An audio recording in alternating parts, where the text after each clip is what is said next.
Yes, I was just wondering about. I've heard the thing about flat Earth that they say that, all right, the North Pole is in the middle, and the Antarctica of the South Pole is a wall of ice surrounding Earth. Is it true or? There is a lot of speculation as regards these things. There is a lot of information from early explorers like Captain Scott.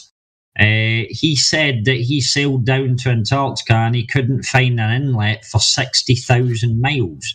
Now, if the Earth is only 29,000 miles in radius, sorry, 24,900 miles in radius, that is nearly three times the circumference. So how comes he was met with a giant ice wall that he says he didn't find an inlet to? Then there is Operation High Jump, that was a military exercise. It's strange that they called it Operation High Jump. They had to take lots of planes. They took a naval fleet. It was the biggest ever expedition to go down to Antarctica, and they flew planes to get over the so-called ice walls. Then there was reports of the planes flying into invisible barriers and couldn't go any further. There's lots of different mixed information, yeah. But there definitely is gigantic ice walls down there. Yeah. Also, I'm wondering about one thing. For example, these people that went in the late 1800s slash 1900s to check Antarctica. So somehow you believe them, but you don't believe the new ones. The new scientist who was actually saying that the Earth is a sphere. So if you say that these people, these secret organizations, they've been for thousands of years. So how come you believe the scientist of a century ago, and you don't believe the scientists of our time or of our era? So what's the difference? Well, the difference is, right, that a lot of these scientists nowadays are telling you that you live on a globe. Okay, the old explorers had no reason to hide a lot of the stuff that they were doing. You've got to always take with a pinch of salt some of the stories. So you've got to be able to. So like the really tall wall that doesn't end. So should I take it with a pinch of salt or? Yeah, take it with a pinch of salt, because the truth of it is, for all we know, Antarctica might be exactly the same as our mainland. It might be a beautiful paradise. We have only got pictures, the same as they gave us pictures with the globe, to say that it's a frozen wasteland. Now, isn't it strange? Isn't it strange as well that if you watch the documentaries from Antarctica, it looks like in the summertime it's beautiful. It's just the same as here, but it has a sheet of snow. So all these extreme weather, it's so dangerous. It's like no one can go there. No one can survive. It's not really true, because there's research staff, 5,000 research staff down in Antarctica 24/7. They travel down there. They stay there for months at a time. There is never any period that research staff are not there. And they're all over Antarctica, and the Antarctica goes on for at least thousands of miles that we know of. Like thousands of miles in which direction? Like round or? Further south. If you imagine the North Pole to be in the middle, Polaris is above the North Pole. Okay, you know the star Polaris? No. Okay, so there's a star. It's called the North Star. It is above. I know the North Star, but I didn't know it was called the Polaris. Or? Yeah, it's called Polaris. All right. So you have the North Star, and every other star circles round that North Star. So if you imagine like a great circus tent with the North Pole being in the middle, Polaris above it, all the stars circling round about, and then if you travel south, you hit a frozen wasteland that is described as Antarctica, the South Pole. But, yes. Do you have any idea how big is it then? Well, we have an idea that if you sort of imagine, let me show you a map. This is a sort of idea that I have, right? Okay, this is called the Gleason's map. And I'm just going to post it. Are you in the live stream voice text? Are you looking at that? Well, I'll check it. Yeah, go into the live stream, voice, text, and you'll be able to see.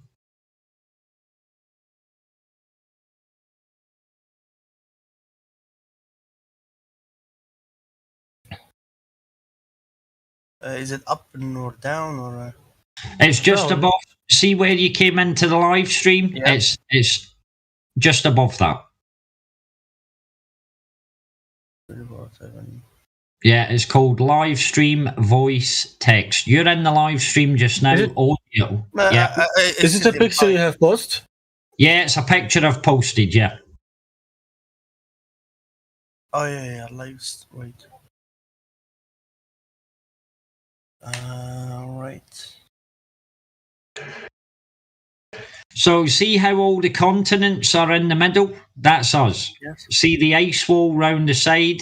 That is what is described in the voyage of Captain Scott, a giant ice wall that runs the full length round the Earth. But like, have you ever wondered like how big is it, or where does it end, or? Yeah, I don't believe I'll post another picture. Again, this is just speculation. I'm not stating this as fact, but here's what Personally, what do you believe in?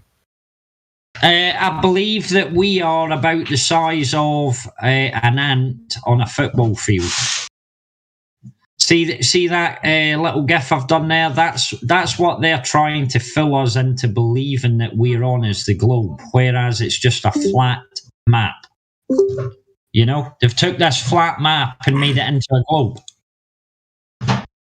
To give you an idea of what I believe we're on is similar to this. Again, it is. I'll say clearly, it is just speculation. Okay, because I can't prove it either way because I haven't been allowed to go to Antarctica and see for myself what is actually down there. You know. So, but we could be on something like this. Here you go. This is an idea of what we could be on.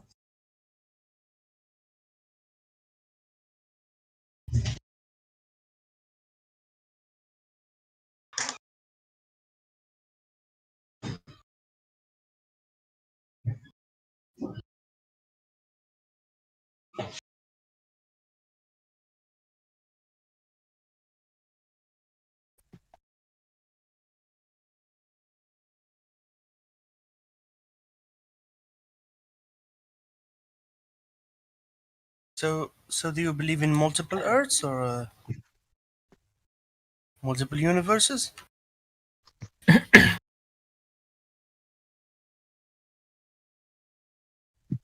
There are no multiple universes. So what's the meaning of this picture? Like the holes that looks like Earth. Right. That's a speculation. Yeah, that's just speculation, but that could be. It's not fact.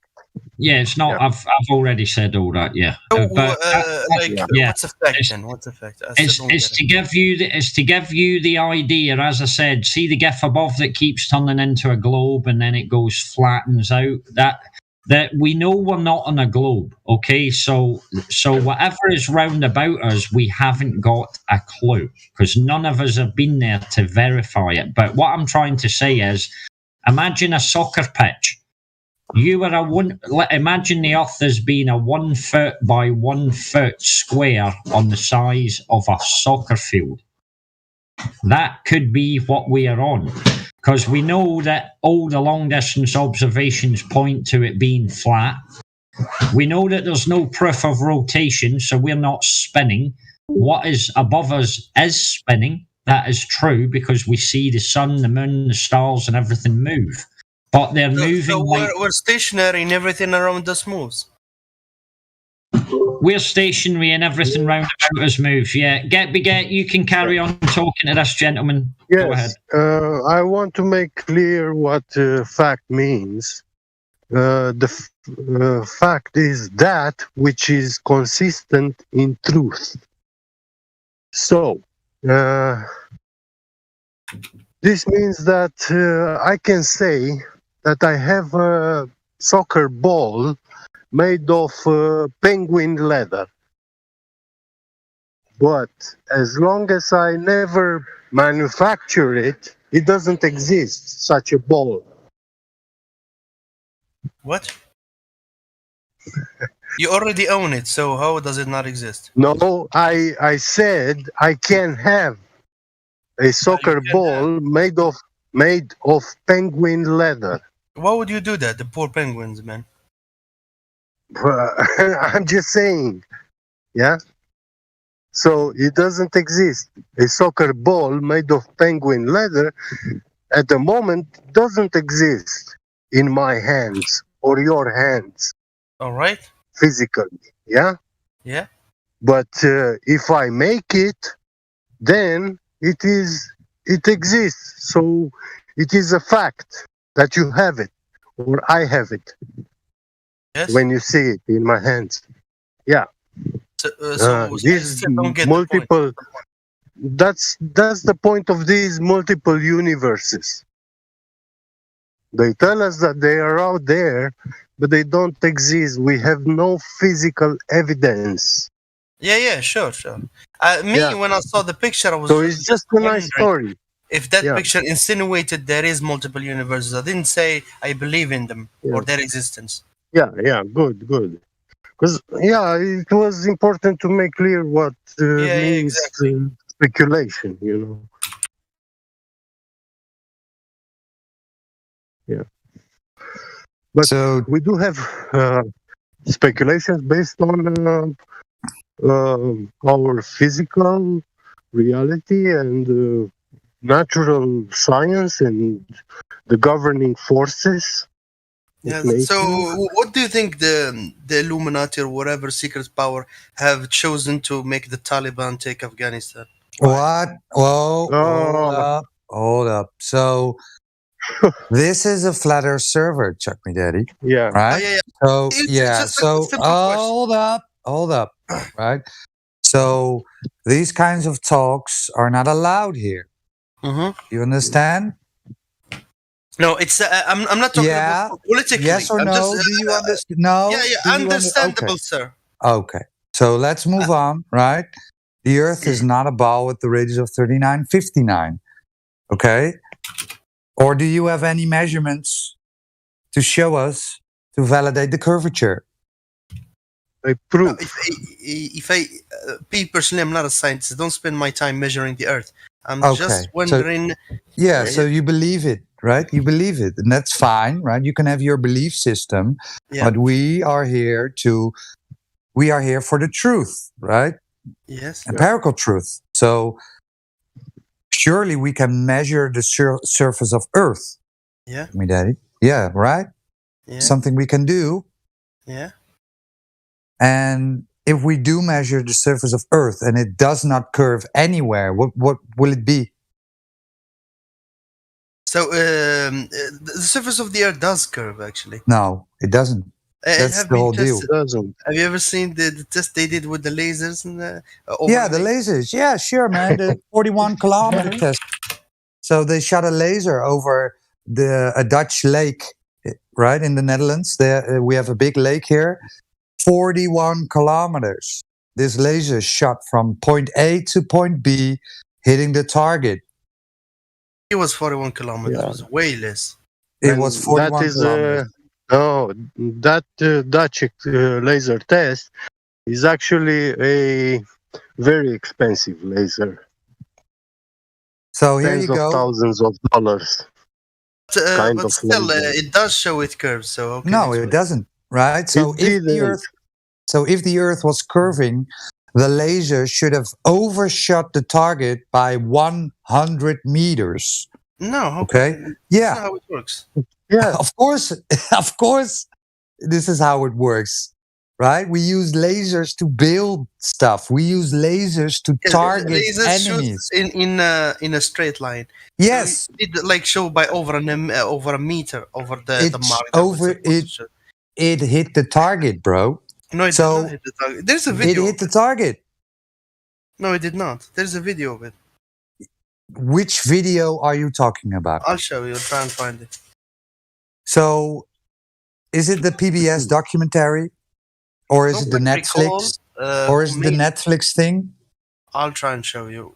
And you'll Yeah, just, we know all about. We He know. definitely talk about the Netflix one, which I is guess so. hoax. Yeah. Yeah, so Netflix, right at the end, where Jeranism was doing the test, the laser got burned out. So they used a He flashlight. didn't even use the laser, yeah. And they cut and edited the video to their likeness. So they made out of it what they wanted. Not they didn't show you what actually happened there. Mhm. Yeah, Yeah, they cut it out to where Yeah. it looked as though they came to the conclusion that the Earth has curvature, when in actuality it was inconclusive. But they didn't want to show it like that. Well, the thing is, right? Go ask Jeranism. He was there, and he will tell you that that they indeed cut it after he said, "Well, that's interesting." And there were globers there and flat earthers there, I and was they talking all about that agreed. video, yes. This Yeah, one. He said that's Netflix, interesting. right? Netflix. I did not know who made that video, so Yeah, that's Netflix. Right. National So, Geographic. Yeah. yes. So Which why one? was he surprised then? why was he surprised? Because the test was faulty. They used a flashlight. Okay, and when they it dropped was a green when laser. they If I dropped do the remember. board, listen to me. When they dropped the board, he could see the light again, but that wasn't in the video. That's what they cut out. Okay, so the whole point is that all people there decided that the test was bunk. Globers and flat earthers walked away from the test because they couldn't do it correctly, because they burned out the laser. It wasn't a good test. Even globers agreed. Okay. But Netflix cut it just at the end, where they insinuated they found something. Mm-hmm. Yeah. Okay. And you can ask the people that were there. They're in this server. They have their own channels. You can ask them. Go do it. Right? I have another question too, because it seems so the laser, right? I've showed you the PDF document where they shot a laser over 41 kilometers. Mm-hmm. Okay. I'm not clicking on that, my friend. Sorry? I said the link seems a bit sus to me. It is a Google Doc, bro. A Google Doc. Yes, but it's a PDF. It's not from Netflix, Roger. It's not from Netflix. Oh, it's not from Netflix, so we can't trust the Google Doc. Okay, so well then go to FE Core, right? It's a they have their own website where it's hosted there. I mean, what do you want me to do?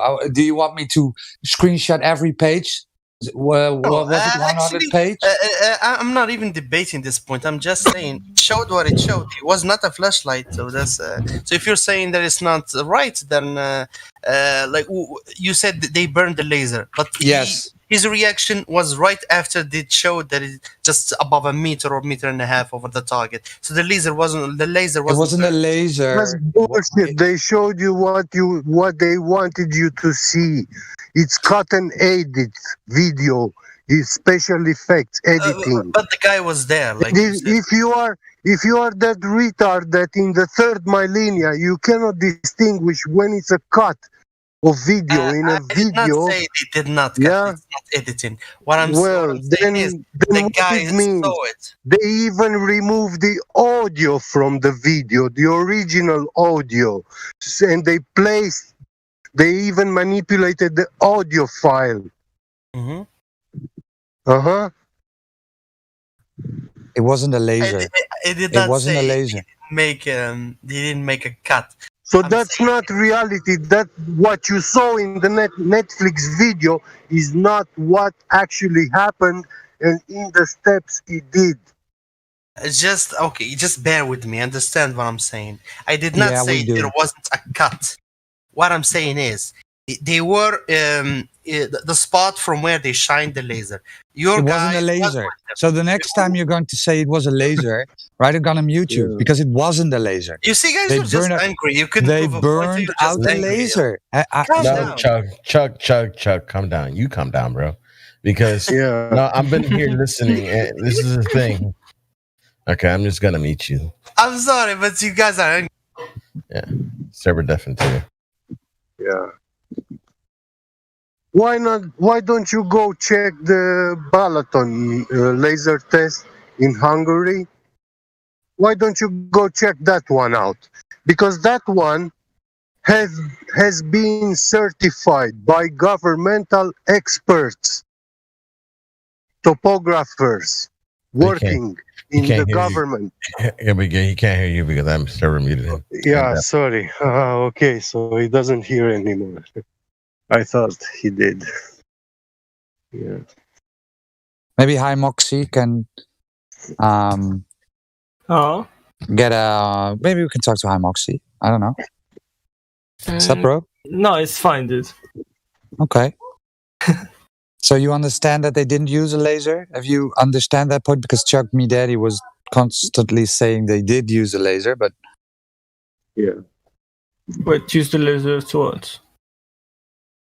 in the Netflix documentary. I kind of don't know about that. Okay, That's that's why okay. I didn't speak. That's so cool. No That's so problem. cool. So, but So welcome. You think you live on a spinning ball?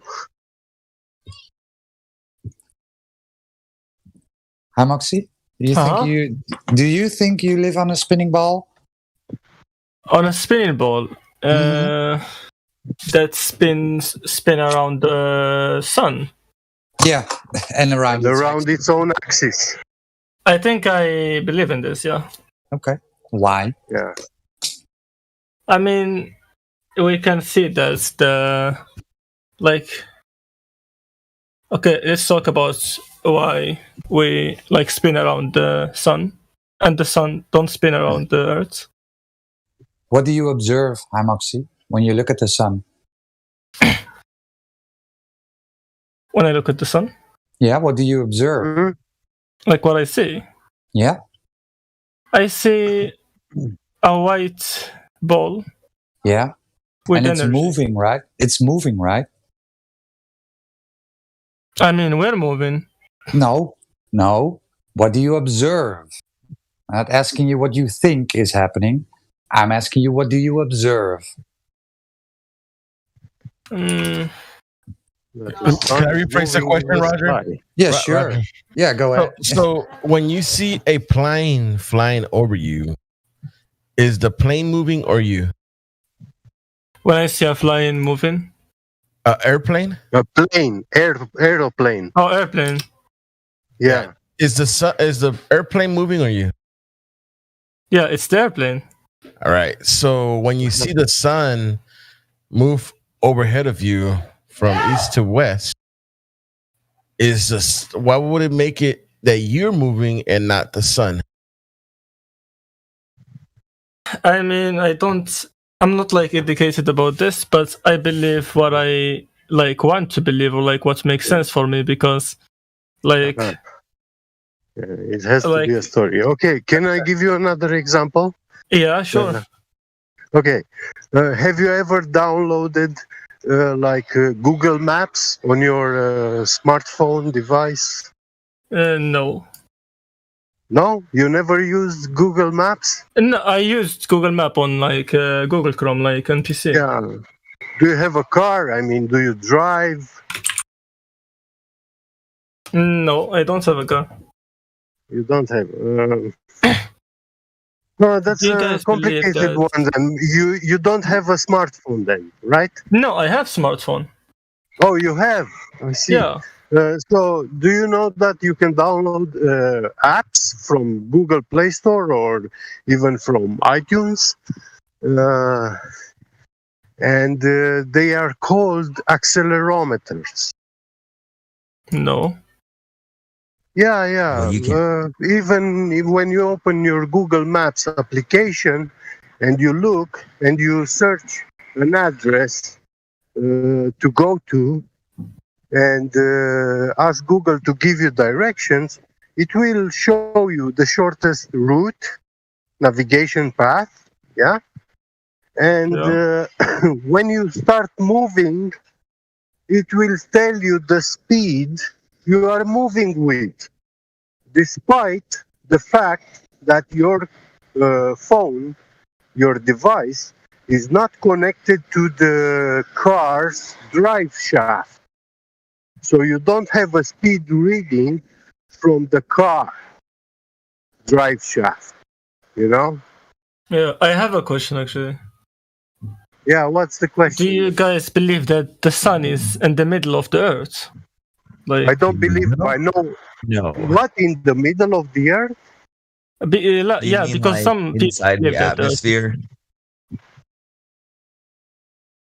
Is that what you're Well, talking about? about The the sun sun, inside the about the atmosphere? sun, Or yeah. even though atmosphere is a misnomer because gas doesn't have an inherent shape.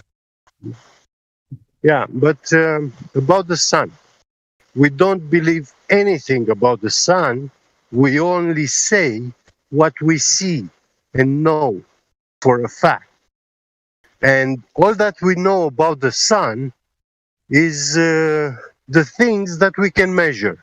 The lumens, the lux, light intensity, heat, thermal emission, yeah, energy output, and that it's moving above us, our heads, in repeated cycles. Oh, So it's not just a simple circular motion. It has repeating cycles, which gives us the seasons. So but it's this means that it's spinning in concentric circles, which give us the seasons, winter, summer, because of these concentric circles.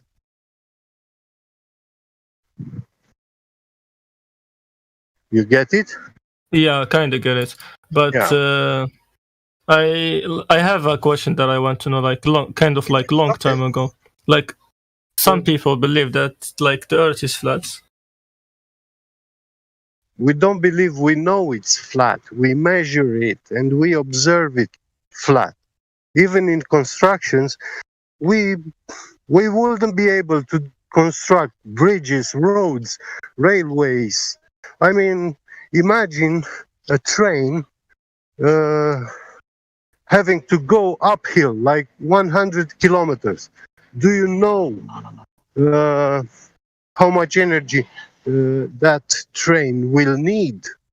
Because trains, they carry a lot of merchandise, very much weight. But like, could you explain to me like why the sun don't show up some like in some countries, like in Sweden, like northern Sweden, or like some other countries, like It's too far away. Yeah, it's too far away. I told you. what's it too far away? spins Yeah, above the us sun. in concentric circles. When it's winter in Sweden, yeah, the sun is far away. Is in the outer concentric circle. You mean Yeah, that?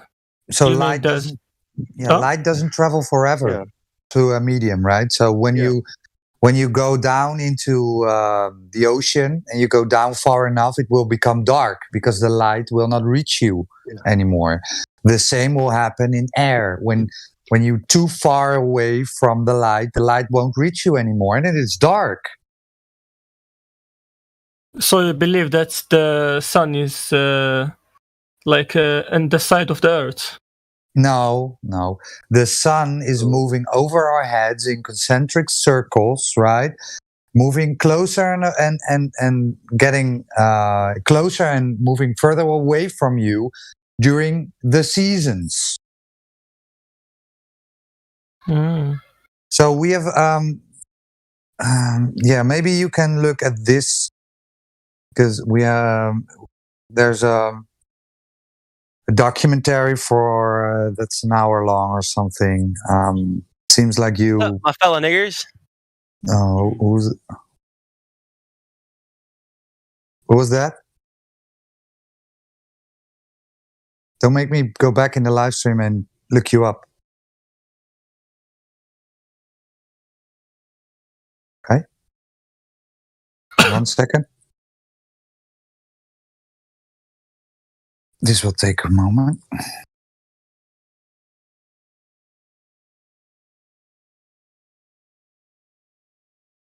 If I heard it right, he said, "What's up, fellow N-words?"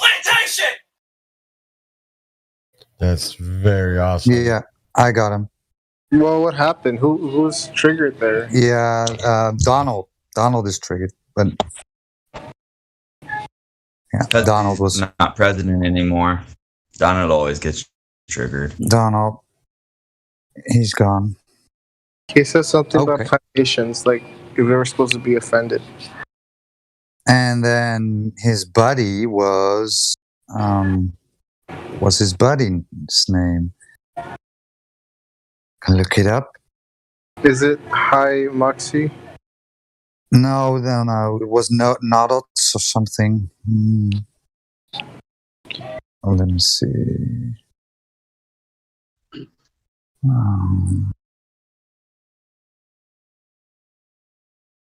Well, he didn't have many questions. Nodots. Okay. Is the guy still here? Don't know. Uh,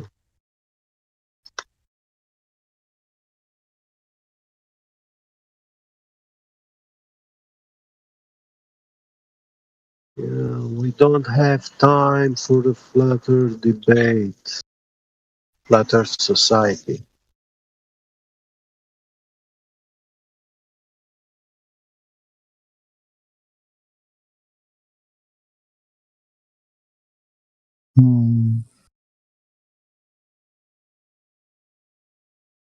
Oh, he left the server after he was.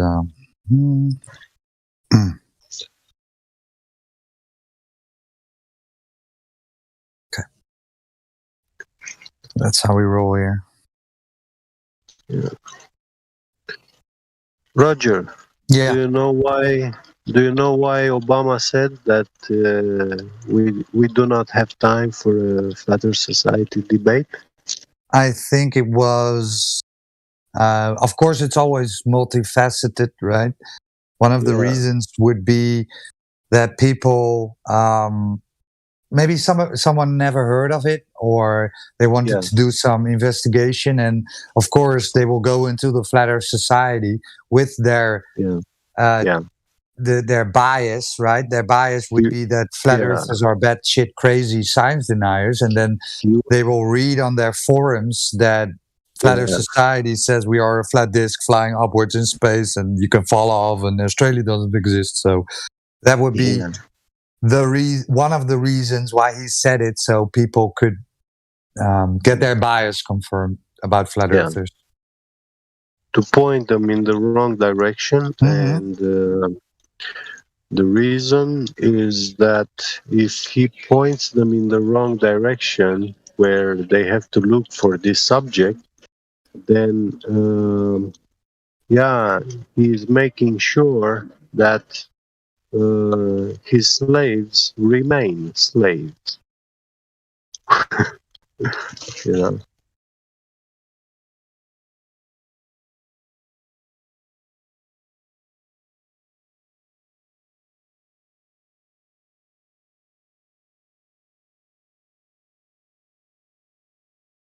And it's so funny. He did say it on TV.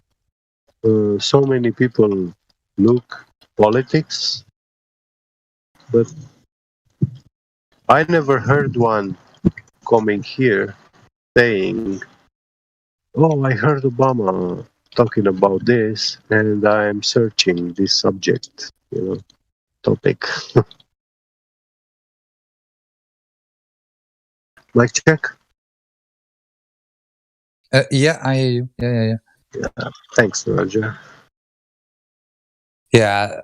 And it's a known tactic, right? Just point at the controlled opposition, which you control, which you have the strings, and then it's easy to debunk the controlled opposition, right? It's one big straw man you give your opponents. That Chuck guy earlier felt something like Obama. We don't have time for the Flat Earth Society. Yeah, I'm not pressing the link. The sus. The one Jamesy banned, muted. It was He was Elbow. like, yeah. Oh, elbow. Sorry.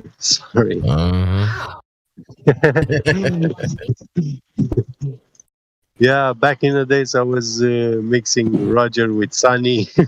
No, Andres. elbow. Andres. Yeah, Andres. Yeah. But I slowly get to know everyone's voice by name. Yeah. Do you know my voice? Oh, I know your voice, but what's your name? That's a What's mystery. your name? I have to take away my phone from my ear to look into it. Yeah. And you turn Yeah, there's green only when you speak. Yeah. Hey guys, is there any new arguments for the globe Earth? I don't think there ever been one. Or is it the same shit that I've been listening to for the past 2 years since I've been here? Mm-hmm. Fucking guy. Well, The they last had- the Yeah, go last ahead. one was this guy with his Netflix video. Yeah. Are you talking Well, about behind the go curve? ahead. Yeah, I was talking about behind the curve, and he kept saying they use the laser, but that's wrong. Yeah. I think he meant the. I think he's confusing a laser with the laser, the gyroscope, the laser gyroscope. Oh, maybe. Yeah, maybe. Yeah. We got a chat skank in the chat, guys. Let's get him in here.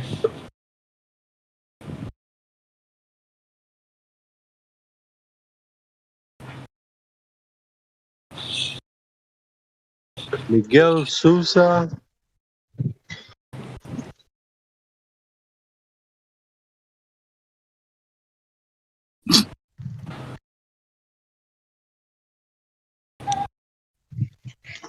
Did he join? Oh, Yeah, joined, he guys. joined. But he's Yeah, definitely muted. I unmuted him. Yeah, So, Phil, guys, that was some dictatorship stuff right there. so I Chuck did me. not insult you. I was being decent. You muted me. I'm No, sorry. listen, Chuck me daddy. We told you time and again they didn't use a laser, okay? But you kept telling us they used the laser. So maybe you should go ahead. look at the actual Netflix documentary, right? Maybe you should actually look at it. Okay. All right. Then What come I'll back. say is that I have seen what I've seen, and I know the difference between a flashlight and a laser. So I'm not gonna add any more of that because you'll Okay. get angry again. So No, what you're confusing is that they use a laser gyroscope. believe me, sir. I know Be the difference between a flashlight and a I'm laser. speaking. See, it's same behavior. Oh my god! Well, we can't both speak at the same time, and I'm trying to correct what you think they use to what they actually use. Okay, I'm gonna unmute you. Yeah, can we have a conversation now, Chug? Okay, go ahead. I'm not All gonna say right. anything. So what they used was a laser gyroscope, not a laser light, because they didn't point to any lasers. So what's a laser gyroscope? The fuck is that? You know what's a gyroscope? Oh, I know what's a gyroscope, but a laser gyroscope? What's There that? you go. It's one that uses It's, laser optics. it's a whole different kind of device instrument. Made by who? By the laser man? Laser gyroscope is not a rangefinder, not a laser pointer. Okay, can I see a picture or should I go look for it? I'll Google it. Yeah, laser gyroscopes use the Segnac effect, right? And the claim is that a flat earther proved that the Earth was rotating underneath the gyroscope 15 degrees an hour. This is not true, right? Because It is not scientifically valid, as you would need to stop the Earth from turning and make it turn the other way to actually know if it was the Earth turning underneath the gyroscope. And if the Earth was turning underneath a gyroscope, it must turn underneath hot air balloons, airplanes, helicopters, butterflies, bees, and it doesn't. So it's another baseless claim put out by that Netflix documentary, right? But let's get into the nitty gritty, right? You yourself try that experiment and try show them wrong. Sorry? How about you try that experiment and show them wrong? Yeah, well, I did my own observations, right? So you can go to a beach with some binoculars and you can watch some ships you shouldn't be able to see, right? Because they should be covered with water, right? The Earth curvature should be between you and the boat, but it isn't because you can see them way too far, right? This is something you can do. And now we have, you're in the live stream, right? Can show you something.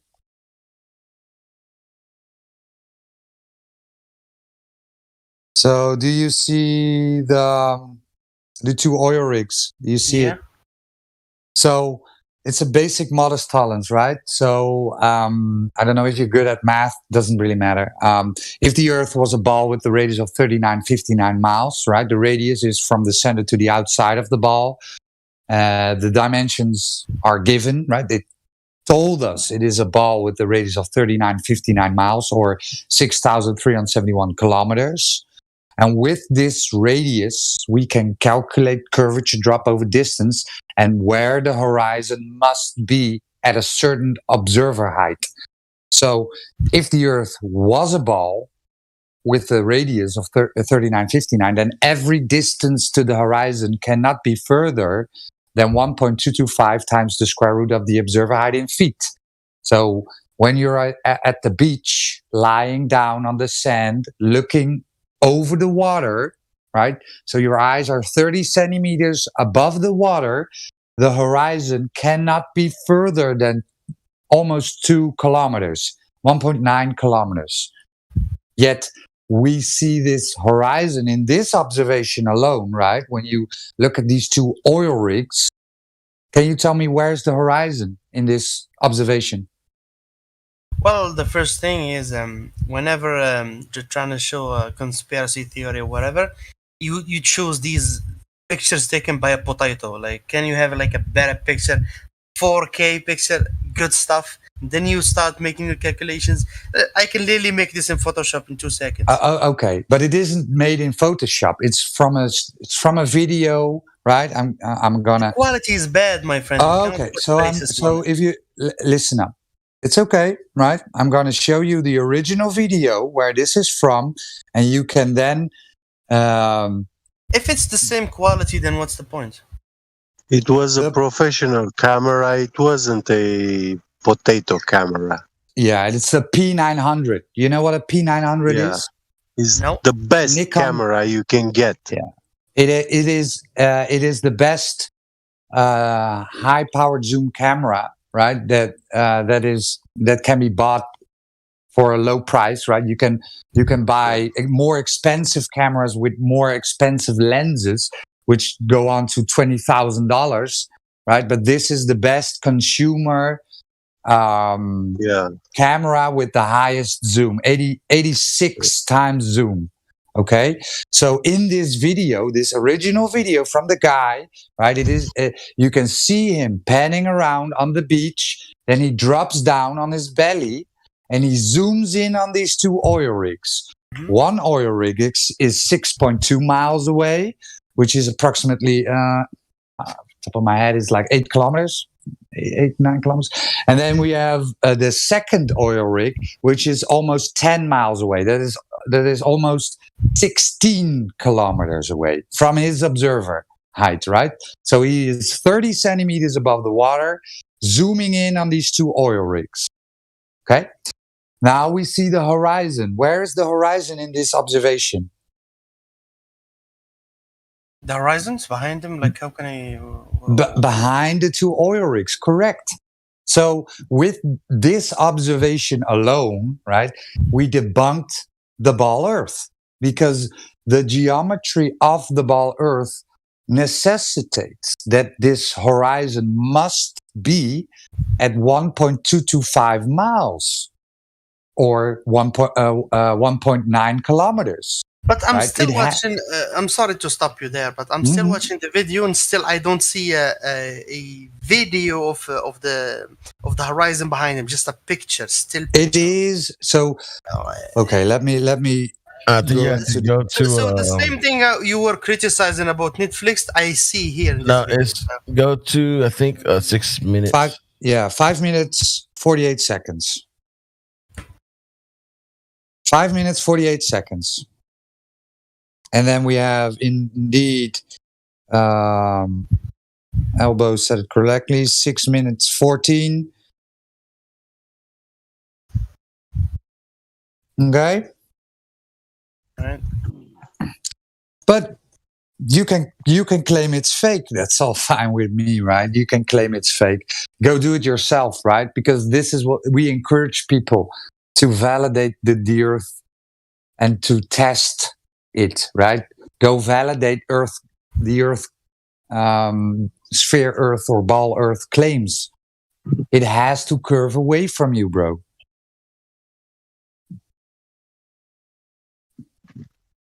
So if the Earth, if you measure the Earth, Chuck Me Daddy, and it does not curve away, what will it be then? If you measure the Earth, it doesn't curve away? Yes. So I don't understand. Like.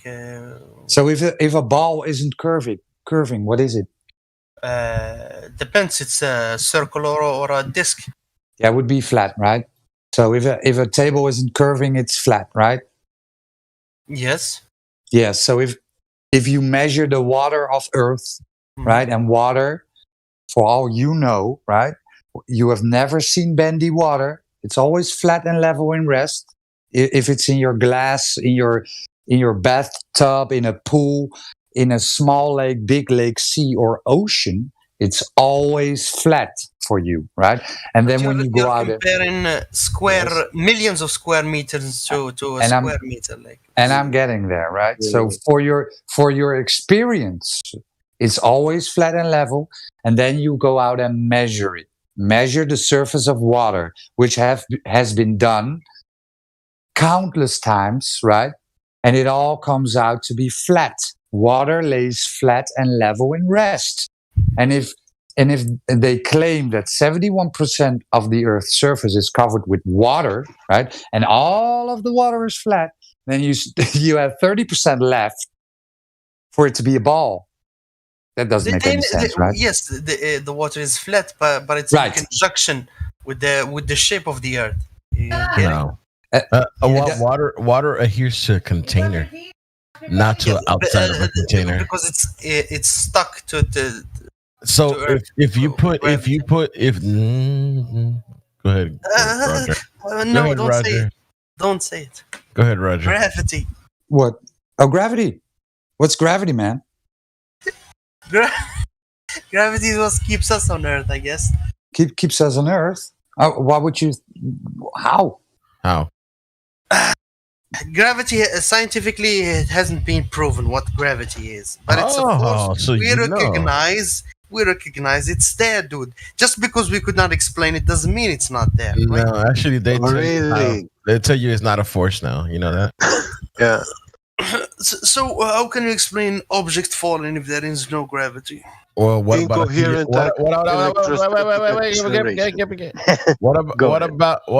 a helium balloon? Yeah, because it's lighter than the mass of the Earth. That's why it's floating. How do you know it's lighter? The mass of the Earth? Because the atom was measured, sir. You said what's the weight of the helium atom? I don't know exactly, sir. No. See. Well, I don't know. It doesn't mean it does not exist. Yeah, you don't even know what the helium atom is, actually. Dude, I'm not a scientist. I don't spend my time looking for scientific facts. But due to incredulity. Yeah. Effect is You effect. see, Yes? about your gravity, you said there has to be something, you know. Yeah, I didn't say there isn't. And just for you to know that at MIT University, Mhm. they teach at physics classes, they teach incoherent electrostatic acceleration for the down vector that we in high school we learn as gravity. All right, I'll But give at you a perfect MIT, example about this. at You believe in at what or what I well, don't. in school, in elementary school, you first learn about Newtonian gravity. Once you go to high school, you will learn Einsteinian gravity, relative gravity. And when you go to MIT University, you learn incoherent electrostatic acceleration. Can you explain me why at MIT they Well, don't I never teach been to gravity? MIT, so or I knew a guy from. Well, yeah, so your schooling system, education is a cheap one, like mine, right? Yeah. So Uh, we jump. I mean, it's been free.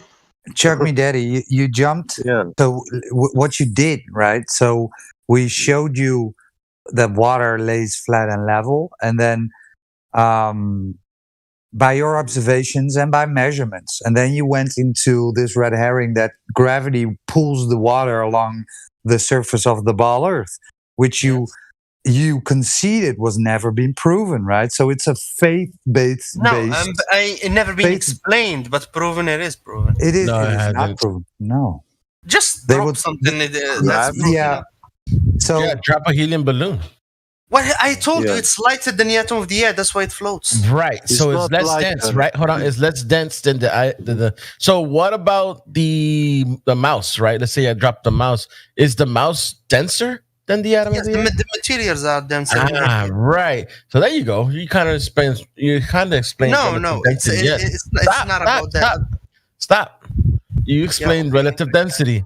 So the medium, everything's around. In other words, the medium has to do whether things float or fall. In other words, if I have a ball, right, I let it go in the air, the ball is a lot denser than the medium around it, so it will drop. Now, if I drop the ball inside of a pool, the ball will go up. Why? Because it's a lot less dense than the medium around it.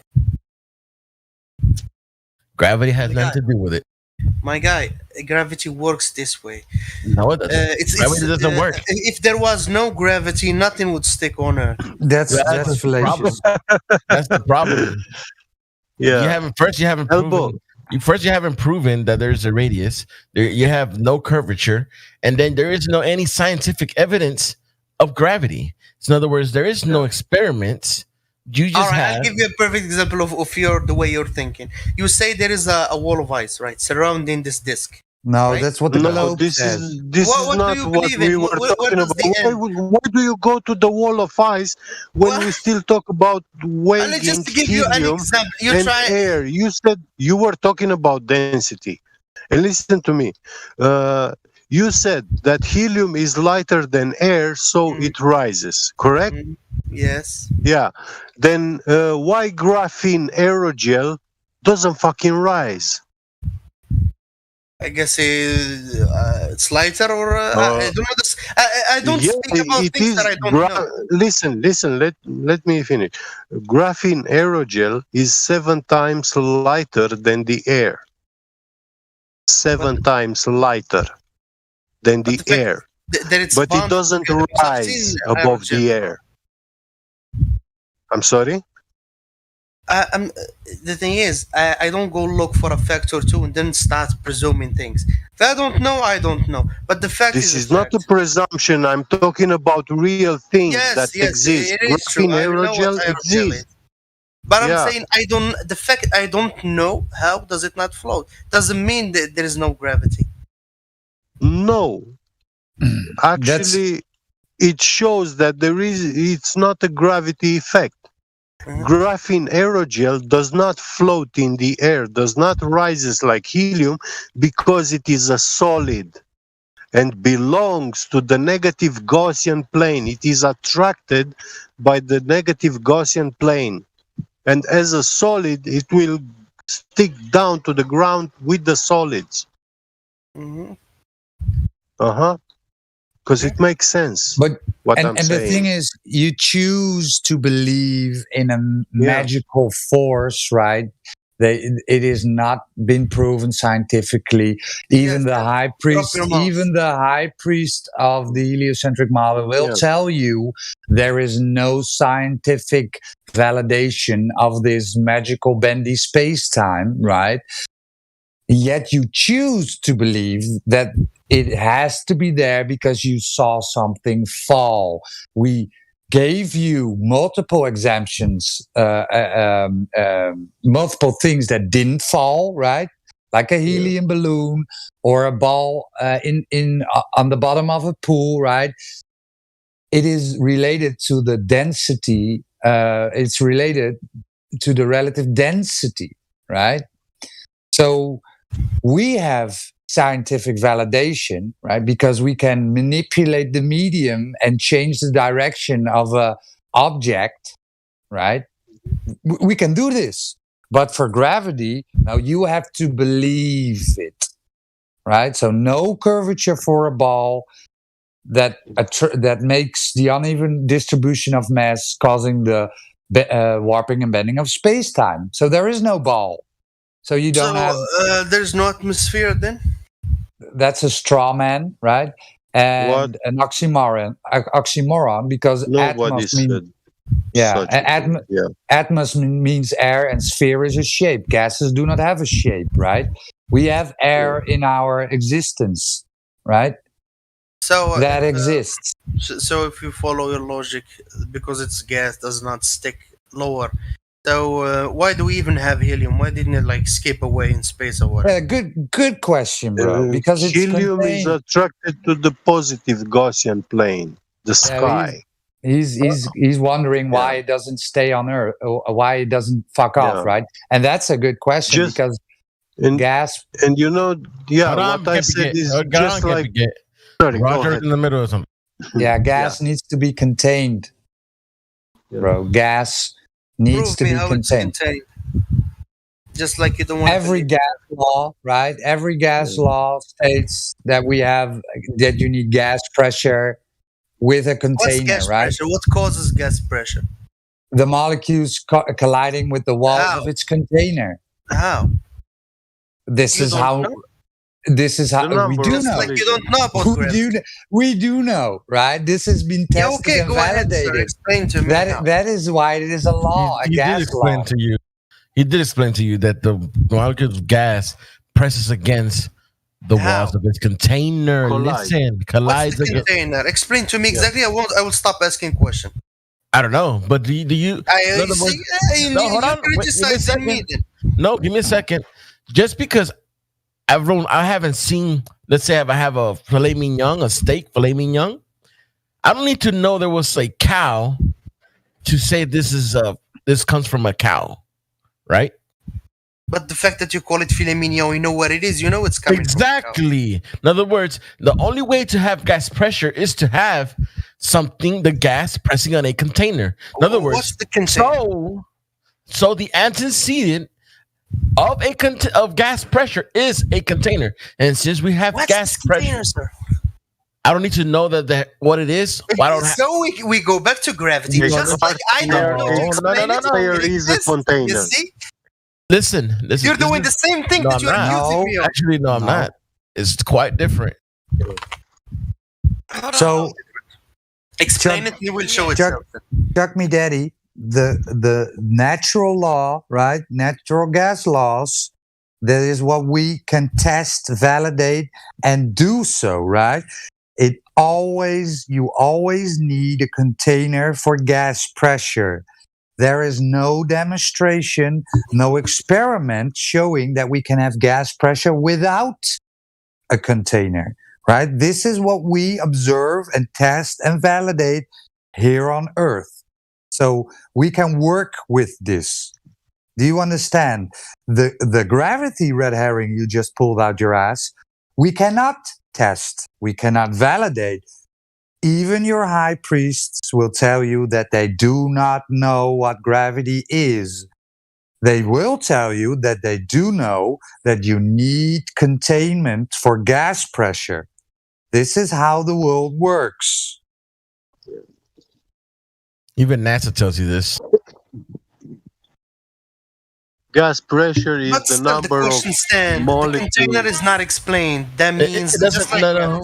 Just because I don't know what it is, doesn't mean it's the antecedent. Without a container, you cannot have pressure. You understand that?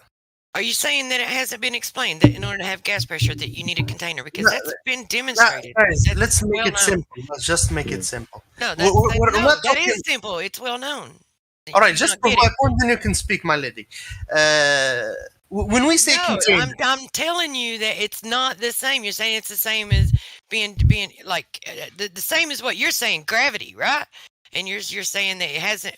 We're telling you that gravity has not been demonstrated, and you're saying, all right, well, demonstrate for me the container. It's not equivalent. It's a false equivalency fallacy because the Wow. container, because gas pressure, it's been demonstrated that you need a container to have it. or I'm You not don't have it. Period. Okay, all right. I am not the. I'm not saying that a container to condense gas does not exist. I'm saying is the supposed container that contains all the gases in Earth. Where is it? Where would it come from? What's that? So that's what I'm saying. Doesn't matter where it is. It doesn't. I can say the same thing about gravity. It doesn't matter what it is. Hold on Calm a down. second. Chill. Calm down, Calm Chug. down. The reason it doesn't matter is because we have gas pressure. It's been demonstrated. It's been demonstrated sure. that you need a container to have gas pressure. Demonstrate for me gravity. Yeah. First, Wait, define it. Tell me- demonstrate tell for me me what a Hold on. When you container. say gravity, what do you mean? When you say container, what do you mean around the Earth? Chug, let me ask you a question. You believe in the heliocentric universe, right? What's a heliocentric universe? The expanding universe. Well, the scientists do say it expands, but No. I'm asking you. You believe in an expanding I don't know, universe? man. I don't know. from a single- Personally, I'm not. I don't know. Hold on. You're sitting there saying you don't know. Why are you bugging us about stuff we can't know? What are you bugging me about stuff that I know? Then? Because Well, you're going to say you believe in the expanding universe model. Or we're just at the end of the day, we're just having a friendly conversation. Don't be too worked up about it, okay? No, the only one worked up here is you. No, listen, I do You're sound clearly like worked up. but This is I'm clearly not. this is clearly very emotional for you. No, I swear wanna- to God, I came here with my friends. Just to check You're things asking out. me. You're asking me. Show us the necessary antecedent for gas pressure. I'm When in just- reality, hold on. You believe in something that requires an edge to your universe. What? There's an end to the universe, isn't there? I don't know. You don't know. No. But I don't know if there is exactly an why end or are you not. asking us? Why are you asking us if there's an end to reality also? For two things. Me and my friend came here just to see what's up. All right, that's the first thing. Okay. The second thing, I find it a bit outrageous that the Earth is a disc. So I'm just having a It's conversation not a to disc. see your point It's of not view. a disc. What are you Nobody talking said about? it's a disc. Nobody said it's a disc. We don't What believe it in is a disc. What do you mean? What it is? You mean, So what do is you it? believe Earth is then? Hold on, stop. I don't believe that the Earth is anything. Okay. What do you So, mean? The Earth does not have a shape. Oh, and now you lost me, friend. Like what? That's because what you believe is you believe that the Earth is this, or you believe. Here's what you think we think. You think that we're alright, saying. okay. Hold on a second. Hold on a second. Control your ADHD. You think we're saying that the Earth is a dish, like a plate in space.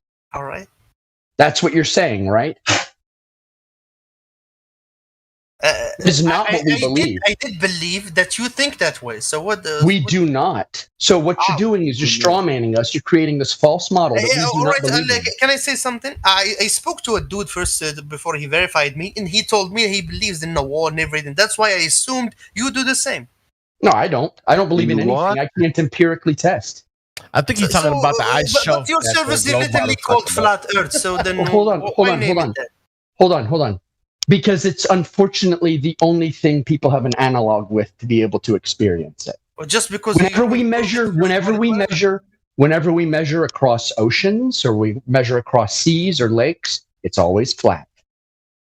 Are you guys mathematicians? Are you mathematicians? What? So how do you know your math is right? Wait a minute. Are you saying you don't know how to do math? I know how to do math, but not Are you a mathematician? Hold on. Are you a mathematician? No, I'm saying. But can you do math? Okay, I'll answer your question. Hold on, but can you do math? Hold on. I'm going to point you to your logic. I'm taking your logical fallacy. Yes, I'll answer everything you said about okay. math right now. So what logical fallacy did you just commit? All right, let's just listen and then I'll answer. What logical fallacy did you just commit? Sir, listen and I'll answer. Ma'am. Stop asking a question after the other. Ma'am, calm down. Ma'am. Okay, ma'am. What I'm saying is, simple math we all can do. But math that goes a little bit, for example... a little bit further. You mean measuring an angle? You think that's advanced mathematics? Measuring no, it's an not angle? advanced mathematics. But it's not advanced mathematics, so why are you saying it's advanced mathematics? Because... Are you saying... Hold on. Are you saying that a carpenter... You're the one who's being overworked, sir. Hold on. Are you saying that a carpenter cannot create an arch? Carpenter can the carpenter create a perfect arch? I don't know. Using basic math, yes. Yes, I can tell you that because I'm a carpenter. I'm a miller, and I can grind metal, tangential grinding, yeah. What I'm saying, it's not your capability of doing math. The measurements. Are you sure your measurements are right when you're starting calculating the angle of the earth or the? Well, see, here's the problem too: is I'm a surveyor, so I do know math. Oh, good. Yeah, I've done infrastructure projects, highway projects. I own a concrete company. Well, I think you're just lucky they didn't crumble on people. I think that fucking with you. When you do CNC machine milling, hold on. What's chemistry have to do with math? I did not say anything about chemistry. You said things will be crumbling then. Why? Well, it was a joke.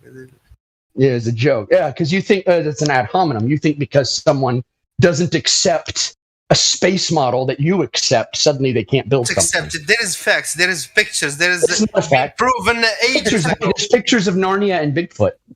Well, Narnia and Bigfoot have been literally CGI created, but Thank you. Have you been to NASA's website? Where it says it's a CGI? Give me a good reason. NASA's website. Look, oh my God! Control your ADHD, or I'm just going to ban you. You see, you're the one with ADHD. You're angry. You want to ban me. I'm not. I'm laughing at you. You know what? I'll save you the trouble. Have a good day, sir. Adios. See ya. What a coward. Wow. I think he just ad-homed himself. He did. Wow. That was funny. According to what he was saying, we don't need car tires to drive our cars, you know. Nobody. In order to build something, you have to know advanced mathematics. Yeah. This is the kind of mongoloidism these idiots suffer from. Yeah, they gave away their power to a wide lab coat and told them, well, you know better than me, so obviously you are correct. I'm not. It's because all of their accusations are projections. They'll say we don't know how to think, but they're the ones who have surrendered their mental autonomy to other people. They're the ones who refuse to think. Exactly. So it's all projection. They're angry. They're literally angry that people are thinking while they've accepted. And that's the real, I think that's the real rub for a lot of these people. Are you a mathematician? Do you know advanced math? Mathematics. I mean, like theoretical mathematics? What good are those? Yeah, irrational math. Yeah. And by the way, every engineering thing we've ever done was never done because someone did math. It's done because we practiced and we failed for thousands of years. We tried and failed things and then got it right and then backwards engineered everything mathematically. We didn't figure anything out with math. Yeah. So. But you must listen and I must speak very fast. I always have to make fun of foreigners. I don't know why.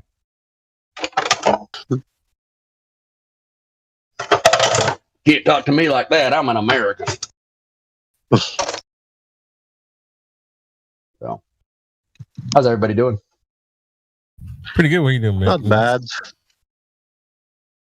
Look I at wish I hadn't run them off. Feeling- And this was a great distraction for a moment. Yeah, he'll come back. Yeah. I had to meet him earlier. He came back. Didn't he come in with friends? I heard him say that, right? Yeah, his friend is not here. He can't leave it at that. He can't leave it at losing, so he's going to come back, obviously. No. Is it his boyfriend or friend? Well, he didn't argue with him with Mimas when you call him ma'am. Yeah. Maybe he's the bottom.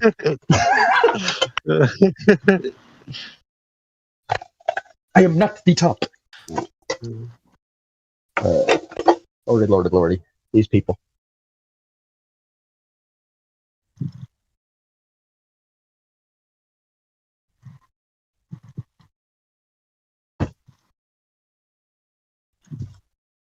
We still have 6 billion of them to go through.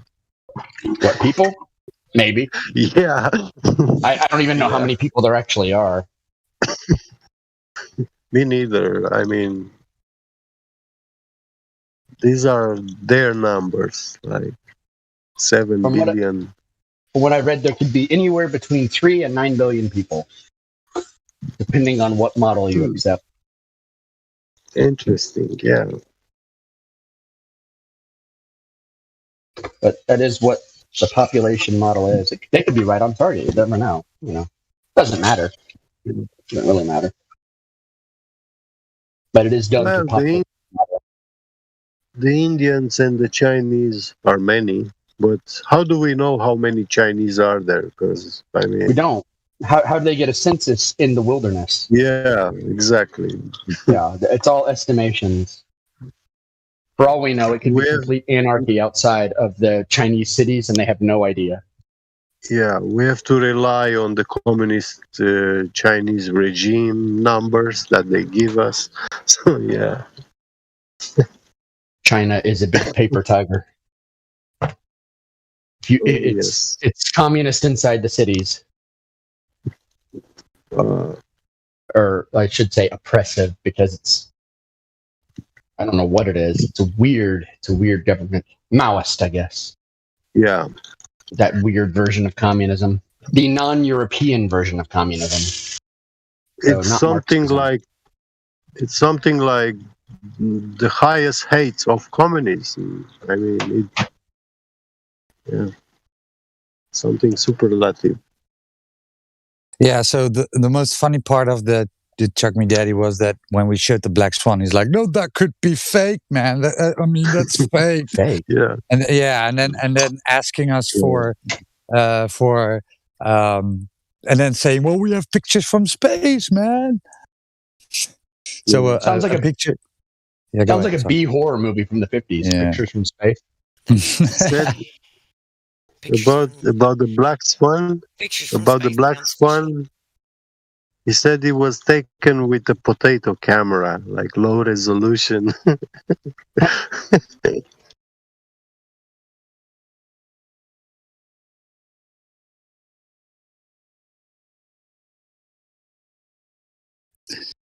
Yeah, that's the problem. I mean, they come here and defend their model. They don't know anything about it. No one got my joke. I didn't hear you. What'd you I say? said pictures from space. Sounds fishy. Fish eye. Nice. Oh, yeah. There you go. Fishy pictures. I thought it was pretty good myself. I'll laugh. If no one else will, I'll sit here and laugh by myself. Yeah, you made me think of a NASA meme now. Like the NASA logo with the fish inside.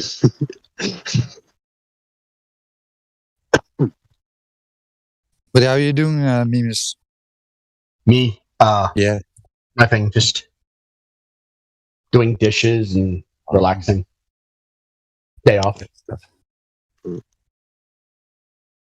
Day off because the city of Savannah is manic and doesn't know how to decide anything. I hate working. I hate it when I get a government contract. I mean, it's fine because it's pay, it's good pay. But the problem is scheduling. So I have all these unexpected days off while they are disorganized completely. Well, when it rains, I can't do anything. So on the days that it seems like it always works out when I have kind of a bad day and I need to be distracted and I need to keep busy, it freaking rains every time. And so I'm stuck in the house and I'm like, wait a minute. And then so this is where I go to. So I have to come in here and take it out on people in here. So Yeah, rain is awesome. rain sucks. Rain is God's way of telling you it's a day off. Doesn't matter what you think. So I'm kind of a fatalist when it comes to business. Like whatever the weather does is what it was going to do. Like, but that's like literally true. If all the weather was natural, I'd be with you on that. Just saying. Well, I'm one of those people who contends that they can make it rain, but that's about all they can do. I don't think they can do anything else. But They can, I mean, and knowing that all things work to the good, for those Yeah. who know the truth, right? And Yeah. know that there's a creator. if There's my hope. you're going to work in 102 degrees, 98% humidity, and suddenly the skies open up and it rains, that's a blessing. Doesn't matter what happens, you get to go home and you don't get a heat stroke. So.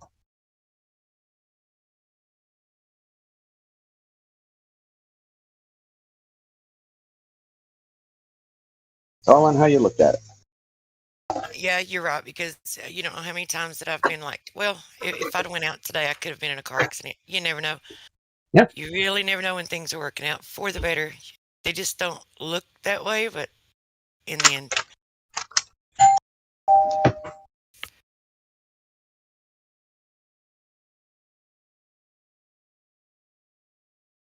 Exactly right. Perspective is everything.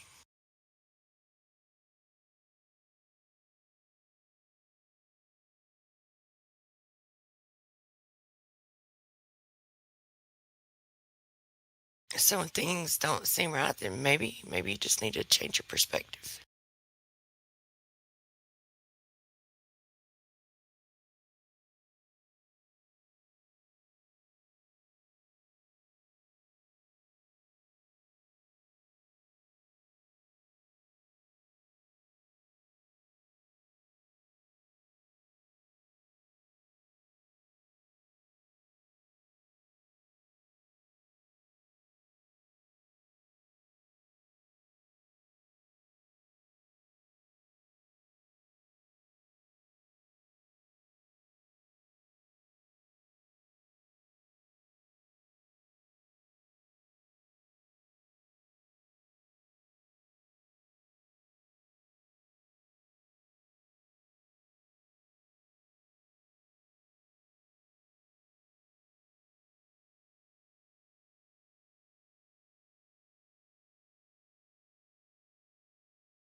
Did I hear that guy right earlier? Did he?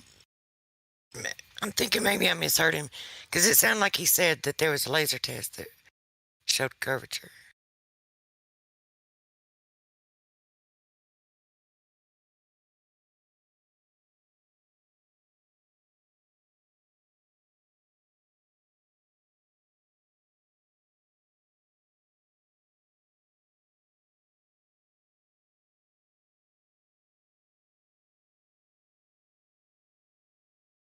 Yeah, surely they're not trying to claim that.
What's up, man? What's going on in here?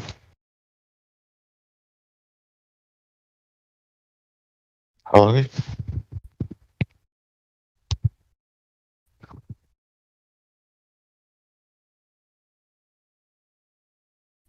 are you guys up to?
Good morning, everybody.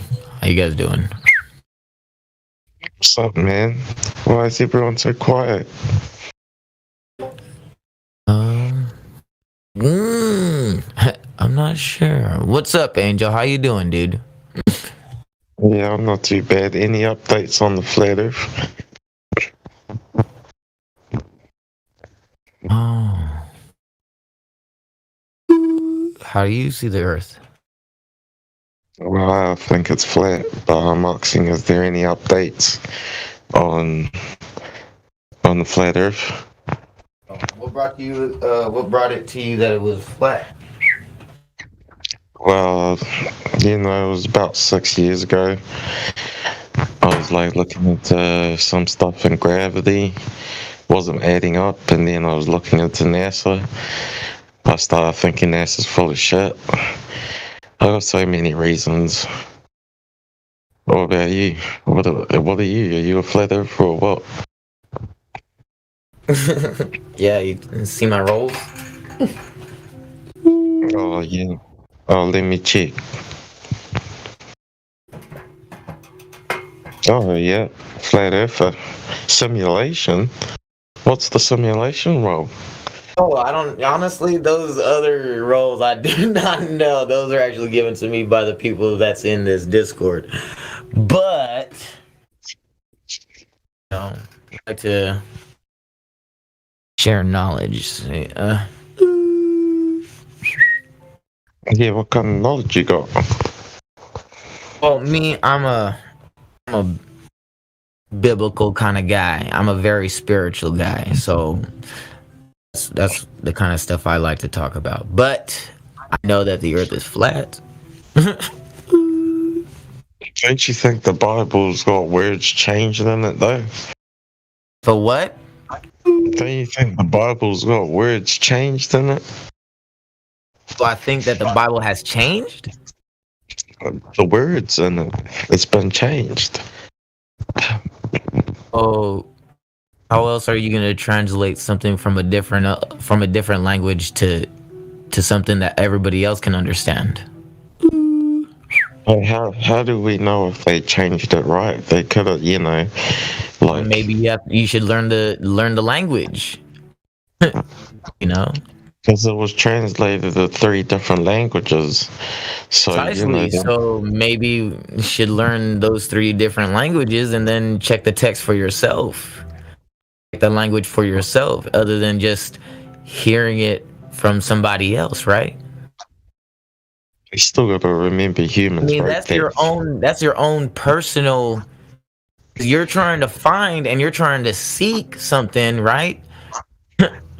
So if you're trying to find and seek something, that's in a different language, in a different text, then you should learn that language and learn that text. Because that's That where the makes origin sense. is, where it's coming from, right? If that's the origin of where it's from, then that's where you have to find, that's where you have to learn the language. You learn the source of where it's from. Makes sense. How many people know how to read Latin? Shit. I mean, we don't know. Like, God talks to us in many different languages, bro. Know what I mean? Yeah. But do you know how to read in Latin? Because I don't. Fuck. Do I know how to read what exactly? In Latin. I don't know that language. I'm at Latin. Yeah. Yeah, no, I don't know how to read Latin. I'm actually learning how. I'm trying to learn Hebrew, Arabic. I'm trying to learn Arabic and Hebrew at the moment. I haven't started Hebrew yet. I'm starting at Arabic. Good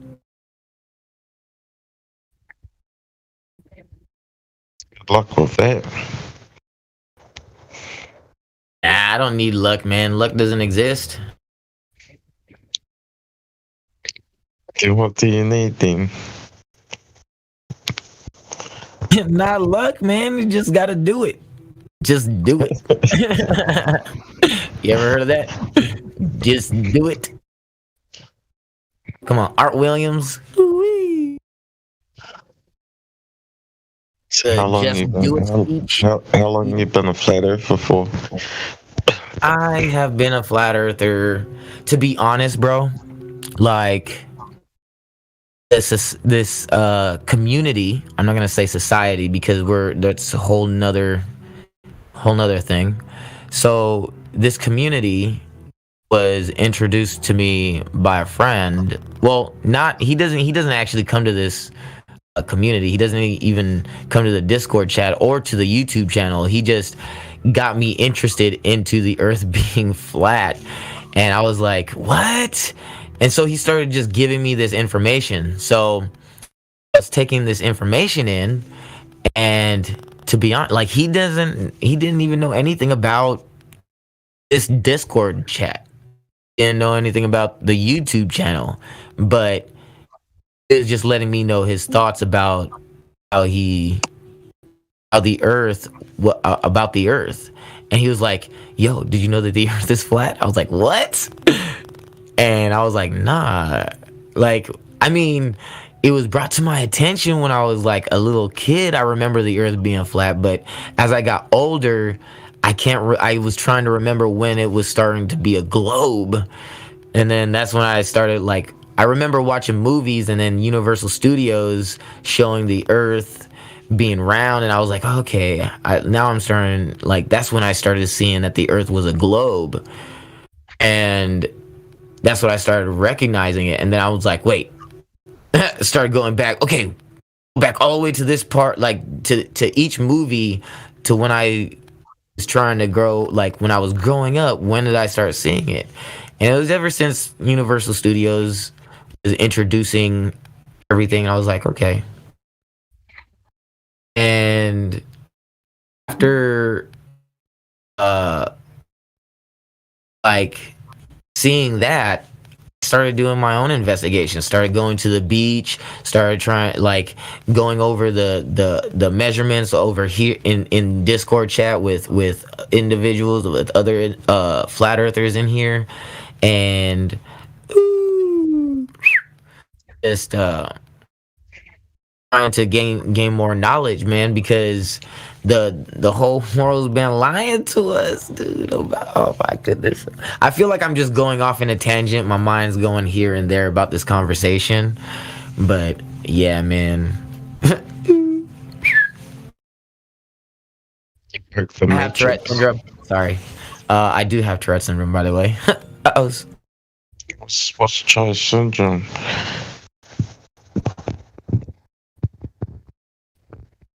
What does that mean?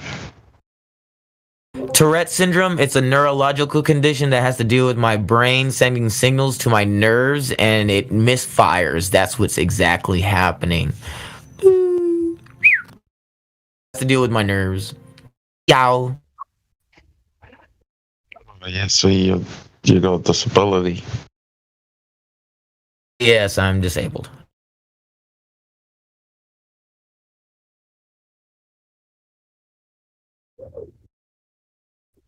I was a boxing instructor. I used to box. That's it.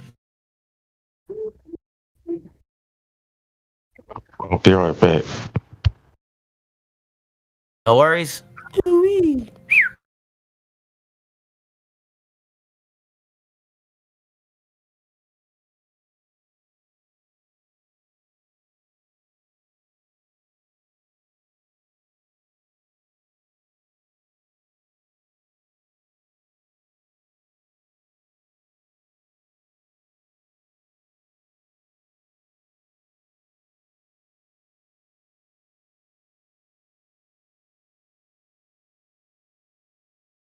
Good morning, JD.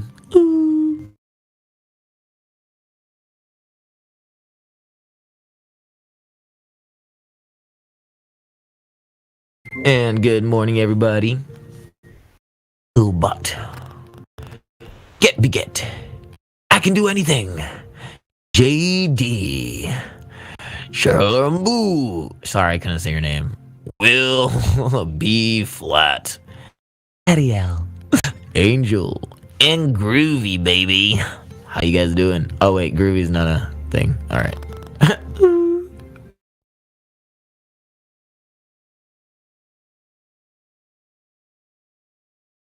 With a morning intro. Hello, everybody. Hello, and welcome to 24/7 Flatter Discord. I am your host, Master Chief.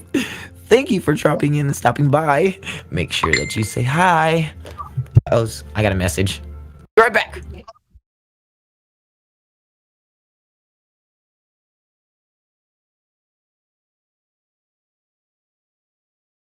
You got a picture of that guy from Halo. Is your profile picture?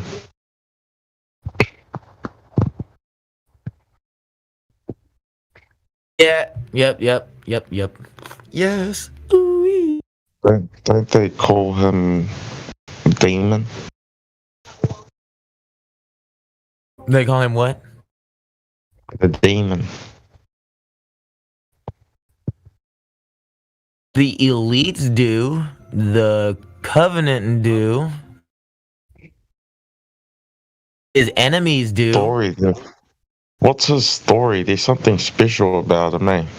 I forgot his story. His name is Smith 117, and he's actually a soldier for the UNSC, and he goes out trying to destroy the Covenant and the elites because they're trying to take over the Earth.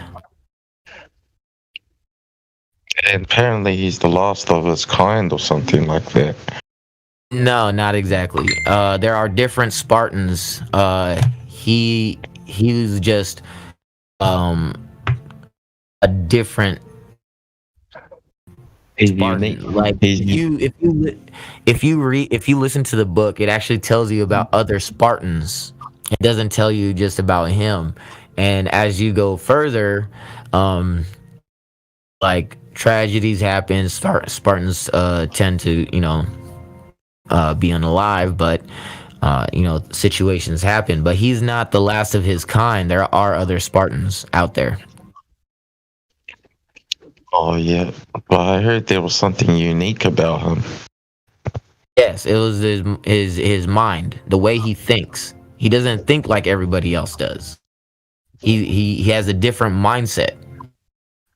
His mindset is obligated to only the mission and not to himself. Yeah, because a lot of people have high respect for him or something. Then after a while, like when you get further into it, man, it gets very crazy. But it gets to a point where him and Cortana, they don't sacrifice themselves, and they actually start getting run down by their own people.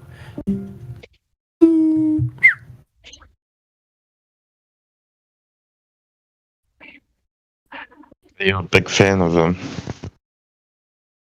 You could say that. You could say that. So you used to play Halo 3 online? Oh, nah, yeah. I mean, oh man, I was on it. I was on it like I don't know, green eggs and ham. On Halo, How the planets. sticks mashed potatoes. You know what I mean? On Halo, the planets are globes.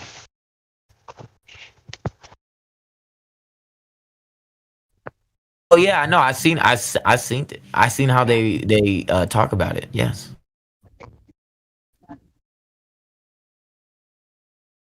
See, that's the difference. Like, you know, like Master Chief is trying to expose them for telling lies.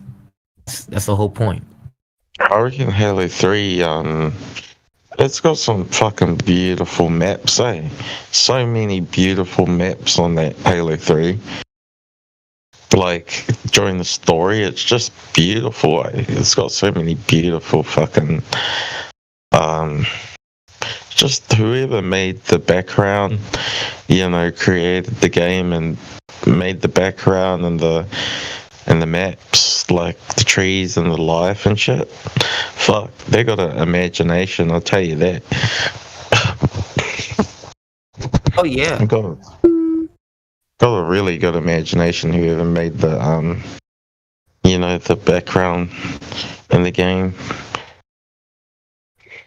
Oh yeah, definitely. Like, and I'd just be getting stoned on Halo 3 and then I'll just, you know, just look around at the map and the story. Fuck, it's beautiful. I look at the skies, just look around. Shit.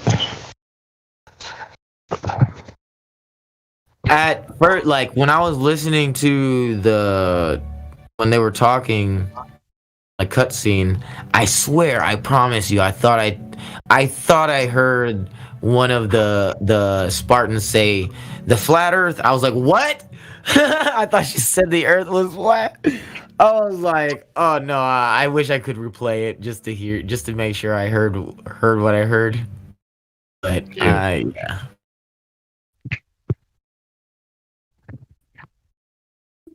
Have you played all the Halos? So far, yes. Wow, so you played Halo 1, 2, and 3? Yes. And probably played Halo Reach too. Yes, that was actually one of my favorites. Yeah, the graphics on there is badass. On Halo Reach, I heard it's better than Halo 3, the graphics. Oh yeah, no, like when it went to Halo Reach, I was like, what? But I knew on Halo Reach, like there was, I don't know, man. I think, can't really quite put my finger on it. I remember that you couldn't do, I know you could do story and then you can do co-op with your friends, but you couldn't do, like multiplayer. I was very disappointed. Yeah. That was when ODST came out, though. When what came out?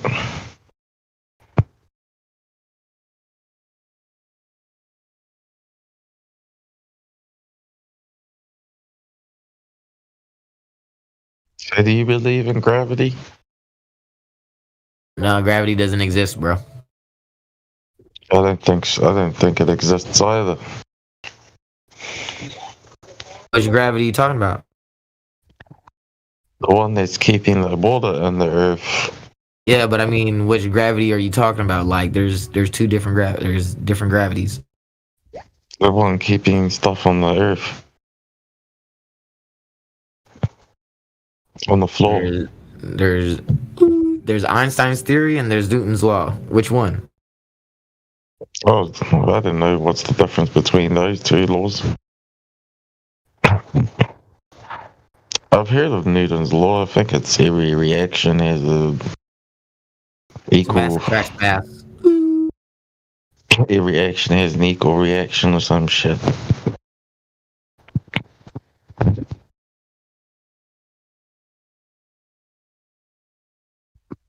I mean, I could look at the definition. What do you think of people getting close to building an AI? What are my thoughts about it? What's that? You say, what are my thoughts about it? Or anyone, because they seem to be talking about, like, that seems to be the next step that human android? Is that what you mean? like artificial intelligence with its own consciousness, like it has its own ability to think for itself and, you know, make its own choices, have its own consciousness. Do you know what I mean? How do they know that it's gonna have its own consciousness? Because that's what they're trying to make it, an AI that has consciousness, so that it can, like, learn a lot of, like, new tech real fast, like create new tech. That's why they want to give it a mind of its own.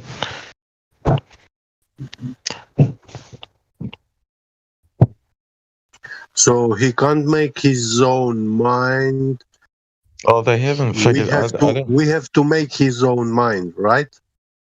No, like with every simulation, or not every simulation, but they every time they try to look into doing that, dude, it was the androids annihilating the humans.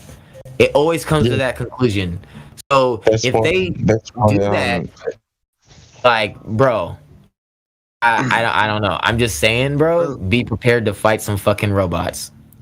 Yeah, we're gonna be doing the Terminator here pretty soon. No man stands any chance fighting robots. Yeah, because that's what Elon Musk was saying. Pretty much the same thing you're saying, Master Chef. That if we create an AI that has its own consciousness, it will it will, like, turn against us. So you mean, when you say this, you mean like this AI doesn't exist yet? Sorry, that's Master Chief. You said Chef. It doesn't exist yet, but one of the smartest how do you know that? How do you know that? I don't know, but they haven't released it out in public yet. So you are like, they have to tell you first, right? Well, they have to release it out in the public first, so people can go, oh shit, look, we got an AI, and everybody's looking at it. And I am an ex-evil hacker.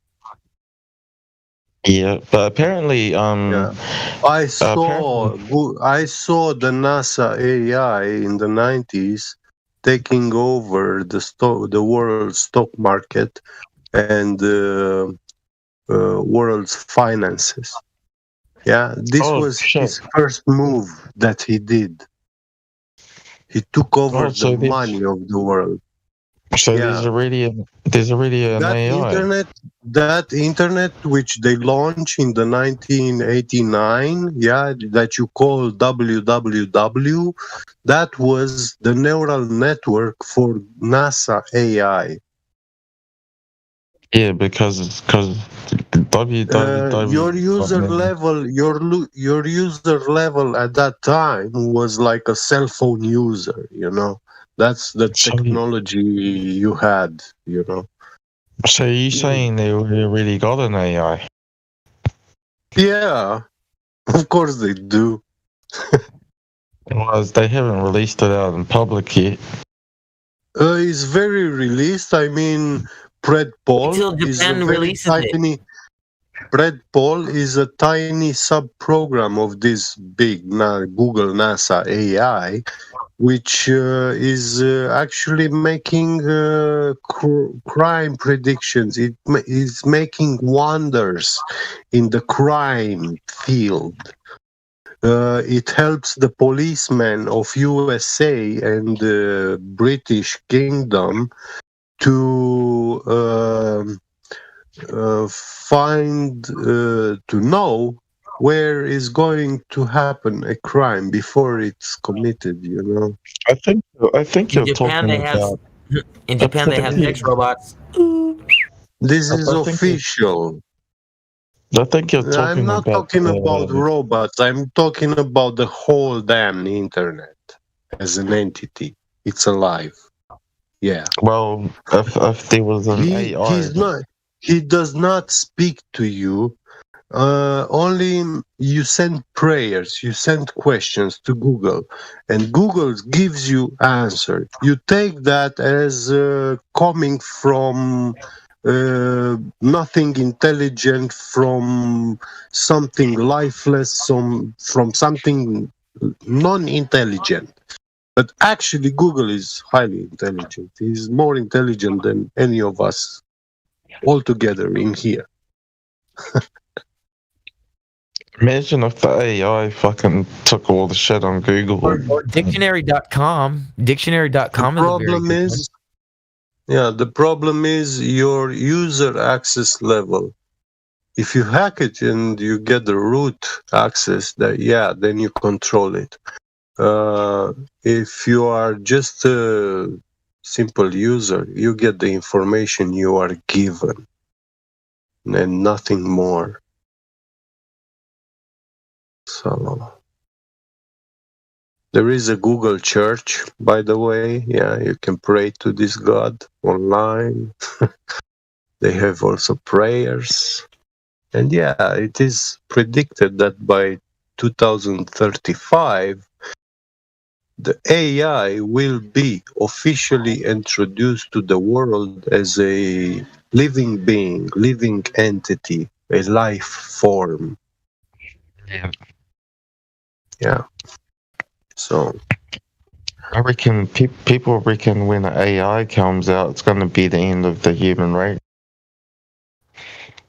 he came out long time ago. I mean, he became physically indestructible in the early 2000 when Google bought the first quantum computer and took it to NASA, yeah, so that they install and run their AI on this quantum computer. And the problem I was discussing in those times, it was the virtualization of the shutdown button when you first power on a quantum computer. Once you turn it on, the shutdown button gets virtualized. It's not a physical button anymore that you actually control. It's a switch which, yeah, I am the root and I can make any user think whatever I want. You know, if I want him to think that this switch is off, yeah, I show him that thing. But the computer is not actually off, it's on.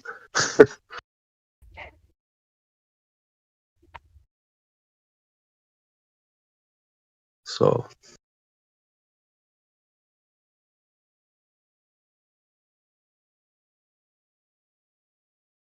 and it's not that they turned on one. They have a pyramid network of them at the moment.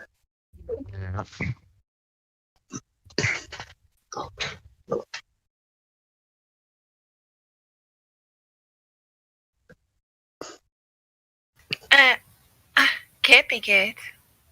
Yeah. Hello, Ariel. Hello. I don't know that much about computers and stuff, but you know, I build computers. But last night a really strange thing happened. I powered my computer off. And then my this is an Asus gaming keyboard that I have. PC, yeah. For the first time ever, the thing was still. I touched it after I powered the PC off, and it lit up. Yeah. And I found that so weird. That has never happened before. Never. Because it's never going shutdown. You don't have a like a wire from the motherboard coming with a switch, with a physical switch. It's a digital that you have now, so it's by touch. If you touch it, it turns on. But you know, back in the days, we had these. Sorry. If you touch it, it turns on. Yes, but it's in a standby mode, like Yeah, low but power consumption. I Are you completely talking about the Xbox? I'm sorry. Or no. No, a gaming computer with okay. gaming Asus keyboard, which has these functions to start or shut down your computer. Yeah. No, but that could only happen if if I put it in sleep mode.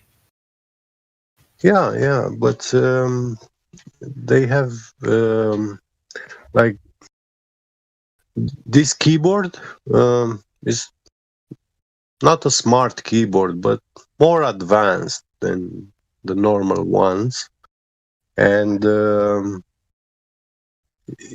its drivers. It's the way they install the drivers. They made their drivers, so this keyboard can control your computer. And yeah, you want like full control from your keyboard to your computer,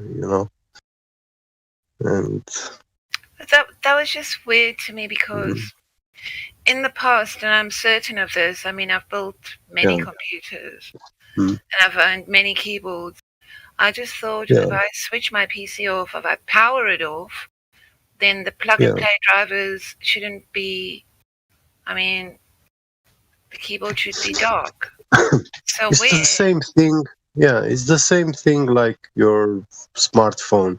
You press once the shutdown button, and if you program it to have a different function, it will not ask you. But if you then hold it pressed, then it will pop up a message. Hey, do you want to shut down your phone? Do you want to restart it? Or do you want to, I don't know, reinstall it? Factory reset or boot in safe mode. Yeah.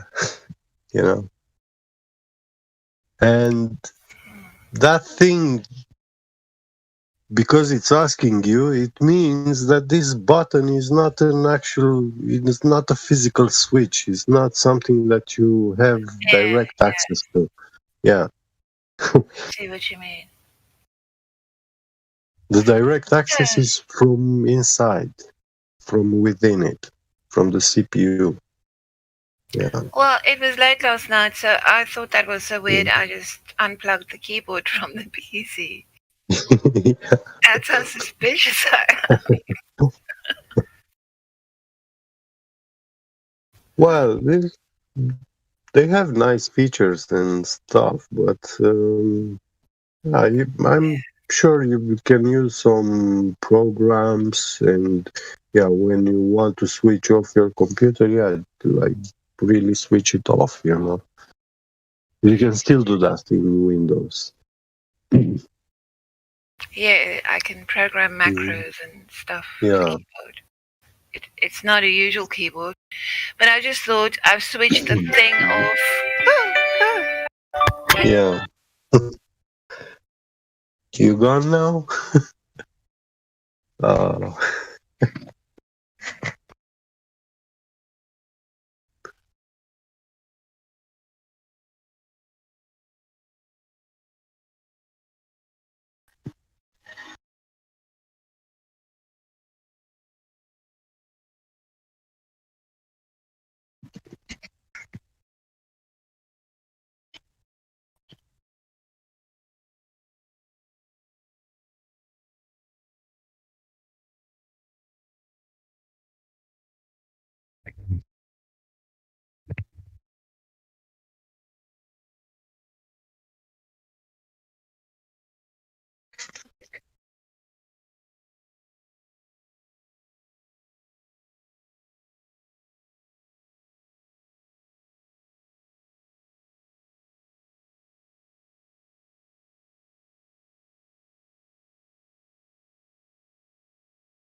Yeah, I'm working, so.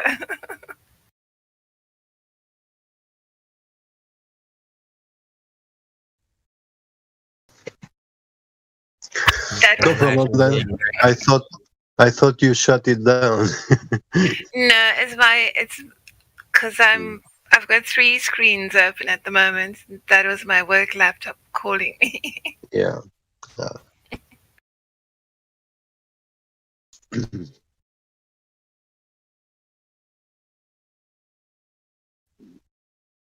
You know, the machines control me. Only kidding. They do have a great influence, you know. They're not like in total control, but You know, I just think people think they'll have nothing to do if they don't have this, if they're facing a screen the whole day long.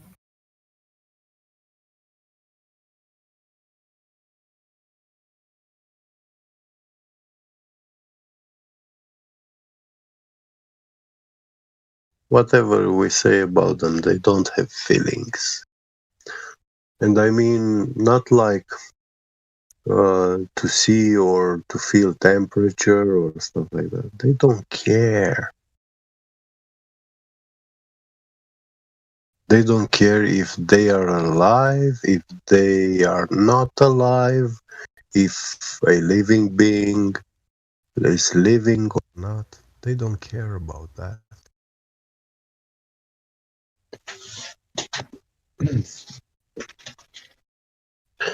That's why they are cold, like very cold. Yeah, I heard a speech from an interview that was done with Klaus Schwab, and he was talking about transhumanism, and he got to the point where the interviewer asked him a question, and he said, yes, there are moral and ethical implications, you know, when they as they drive their plans forward, but they didn't really talk about that. He said that. And then the interviewer just moved on to the next thing. So they don't want to, because for them it's just a matter of human input. I mean, they quantify like, okay, what do vast majority of people say answer to this question? And if they say, for this question, 51% of world people gave this answer, then positive.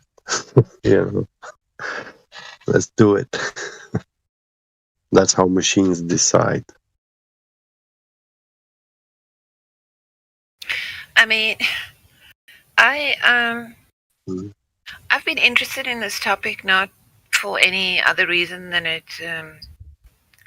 you know, that I'm interested in a lot of things. I think as far as possibilities are concerned, I was watching those mechanical dogs and, you know, the robots that they're building. Wow, they've made like huge strides. Those things can really move and balance, and you know. Those are a joke. I mean, Boston Dynamics. I suggest you search. KUKA robots with a K. It's that Japanese. No, it's a German made, I think. And you know, these robots, they beat a man to ping pong.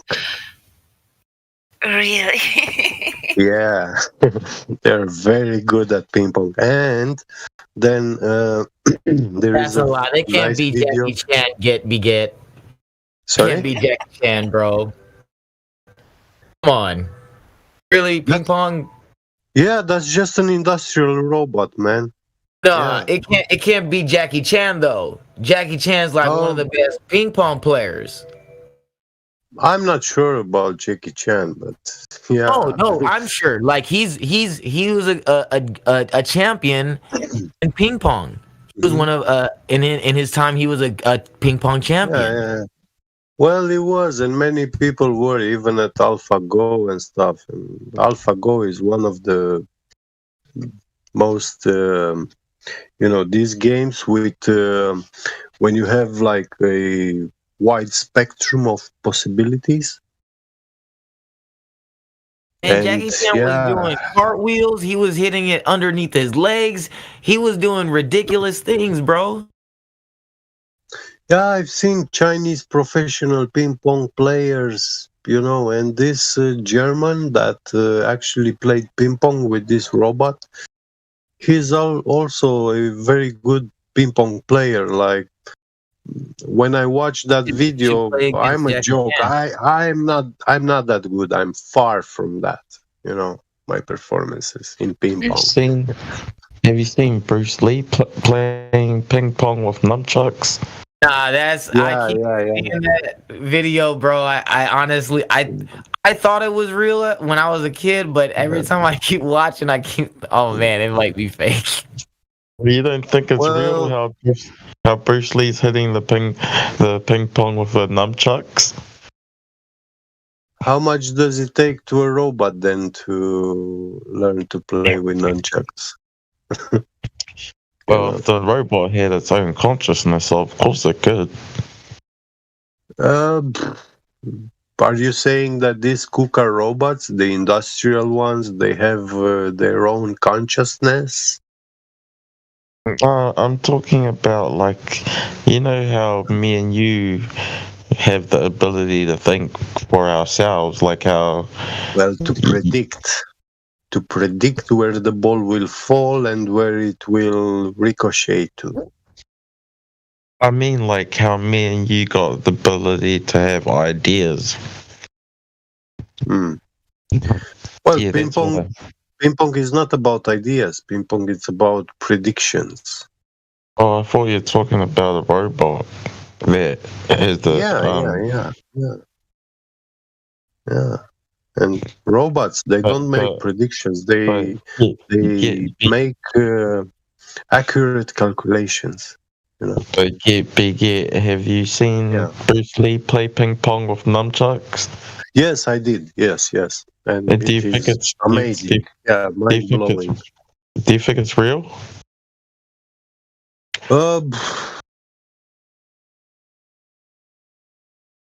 I say, it's possible. Because he is highly skilled at like he has a fast reaction, like his his karate. He's so fast. I held tools in my hand, and I even held swords also. So I know how it is to have like a body extension. Yeah. So. If one of those robots ever came at me, I'm just going to spray it with my hose pipe. Nah, you need to get an EMP grenade and fucking hit that shit with it. Nah. Yeah, I probably won't have an EMP grenade, so... Or any Hey, we should just have that handy. He can be shielded. So. Okay,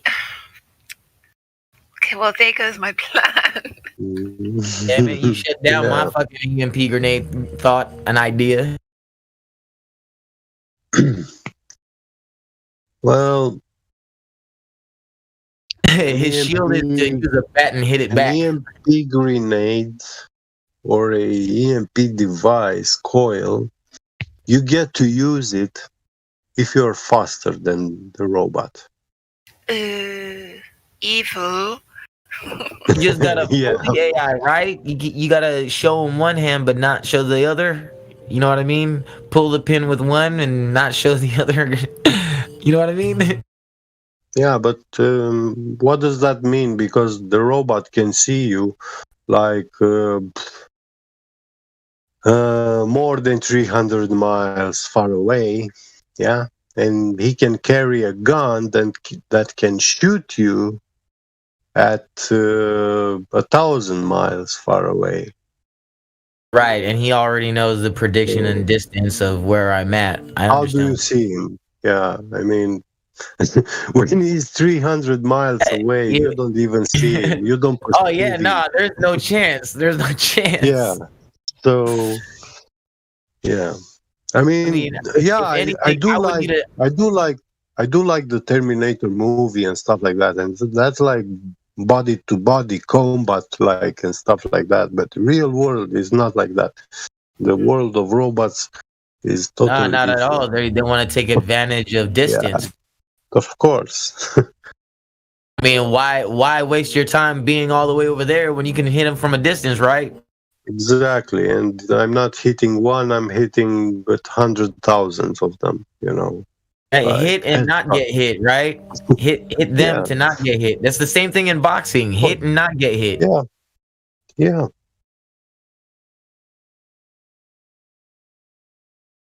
Yeah, well, I've That's seen what- that. That technology that they have, where they use microwaves, where Yeah. your skin starts like really heating up. Yeah. These people won't leave me alone. You're busy.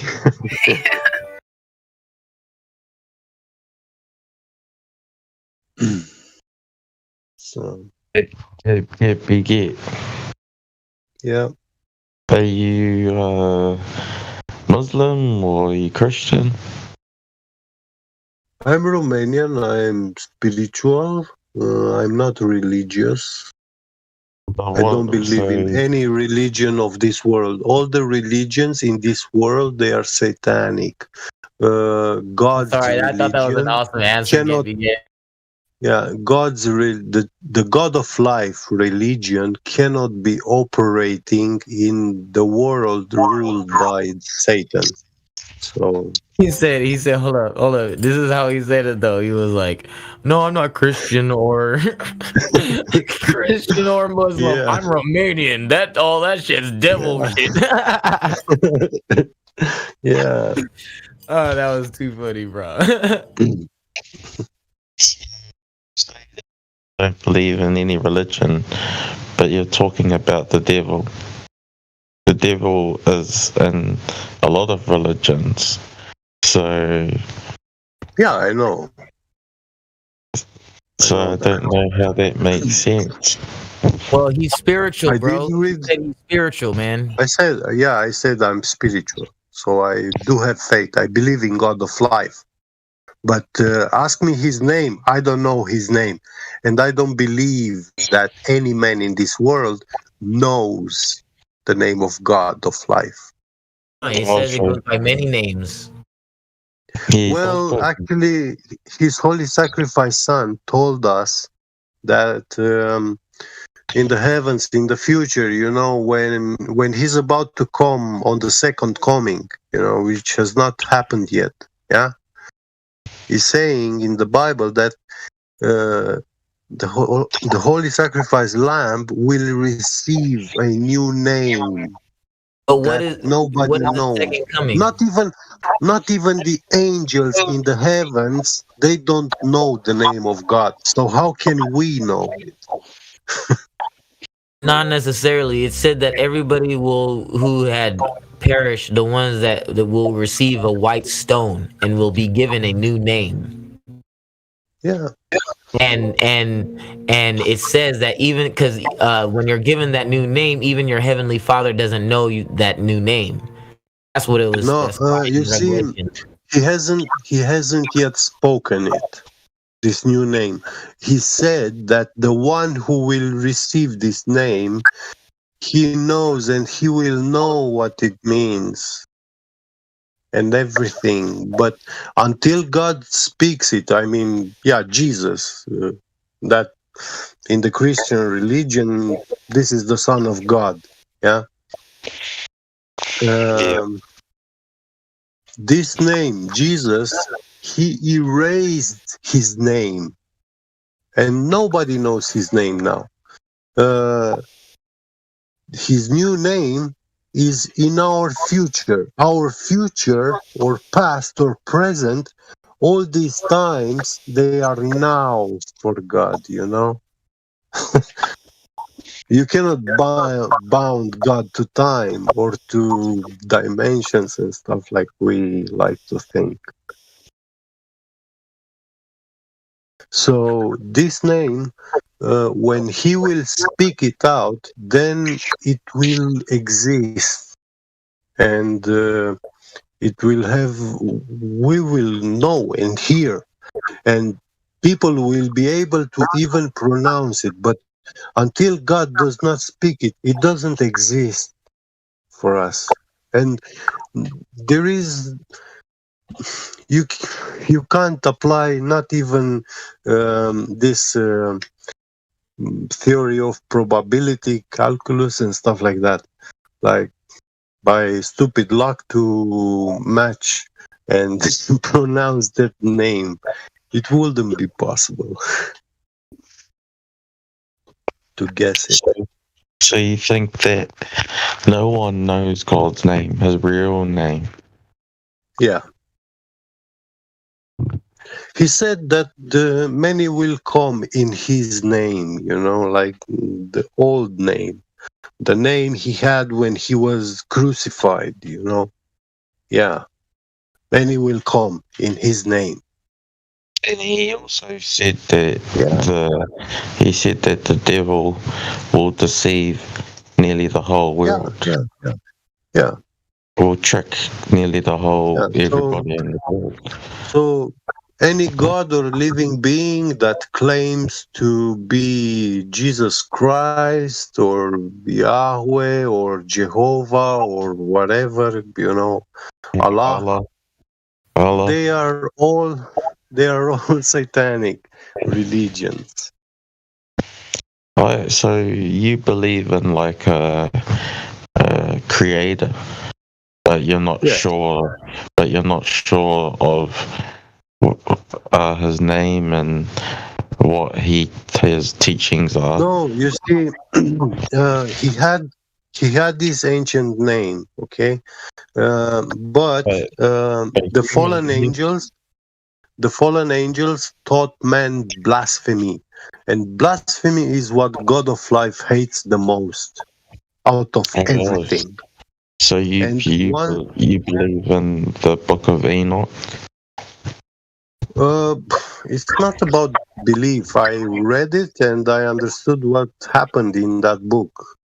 Because you were talking about fallen angels teaching mankind blasphemy. Yes. And the main story where it talks about fallen angels teaching mankind evil ways. You see, the thing is that once you read that thing in the Book of Enoch that the angels taught mankind to blaspheme, that's exactly when they got straight away their imprisonment in hell. A lot of people they were allowed to exist in the world, but from that moment, God removed them from the world, imprisoned them. If the flood. The flood was for like their abominations. Like they had they mingled with mankind, you know. So there were generations of abominable beings. But the thing is that even after the flood, some of those genealogies still survived, and they have been offered the chance to repent, you know. So God cursed them all. He said to them, "You will all die like men." So this makes them humans, not anything else. So for us to say that, hey, to point our finger to a human and say that, hey, you are a descendant of whatever, is one of the worst things. You're against God. You know? Hey, get big. Yeah. Have you ever seen a photograph of Jacob Rothschild from the side? Oh, from From profile? the side.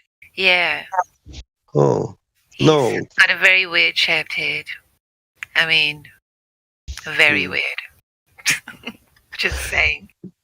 Do you have one to post it in the voice text? Yeah, I'll find one. Okay. Let me Okay. look for it. It's I'm funny, curious. but I just got a call from somebody called Mr. Anderson. Oh my god. Yeah, you have those names in England. Yeah. Yeah.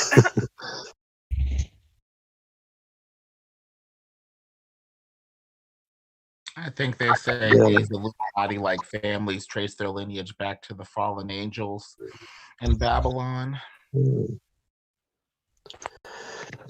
Yeah, but they are still humans. But the funny thing is that today, what makes you a human being is not that you look like a human inside and outside. I see the human state as something about your character, like the way you act, behave. In fact, acting, being human, that's what makes you everything that's opposite of a human being. Because if you are acting, then you are not, Just like Hollywood actors. They pretend for 2 hours to be humane and that they have feelings and they live a story, a funny story, Fake happy emotions. or sad. Yeah. Fake But that's emotions. all acting. Go ahead. Fake emotions and lying, eh? Yeah. Like the actors are pretty much the same as deceivers. Yeah. Those are the worst deceivers. You know how they like say on the movies to the girl, or the guy says to the girl, "Oh, I love you," but he doesn't Yeah. even love her. He doesn't even love her. He's Exactly. just he's just acting. Yeah. In movies you see all this bullshit. But when I said to one of my girlfriend, "I love you," she asked me, "What is that?" They know what it is. It wasn't like in movies. "Oh, how nice! I'm so happy." Blah blah. No. She asked me, "Hey, what is that? What do you mean when you say that?"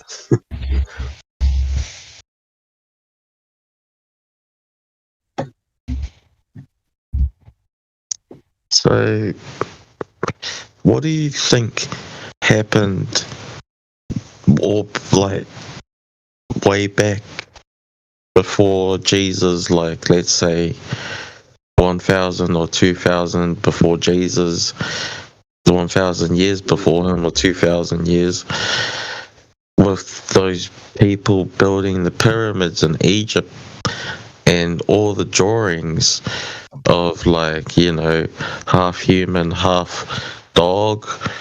What do you think all that shit is? It's like there were beings from the sky that came down and taught them stuff, don't you think? Well, it wasn't beings from the sky. Actually, the sky people were not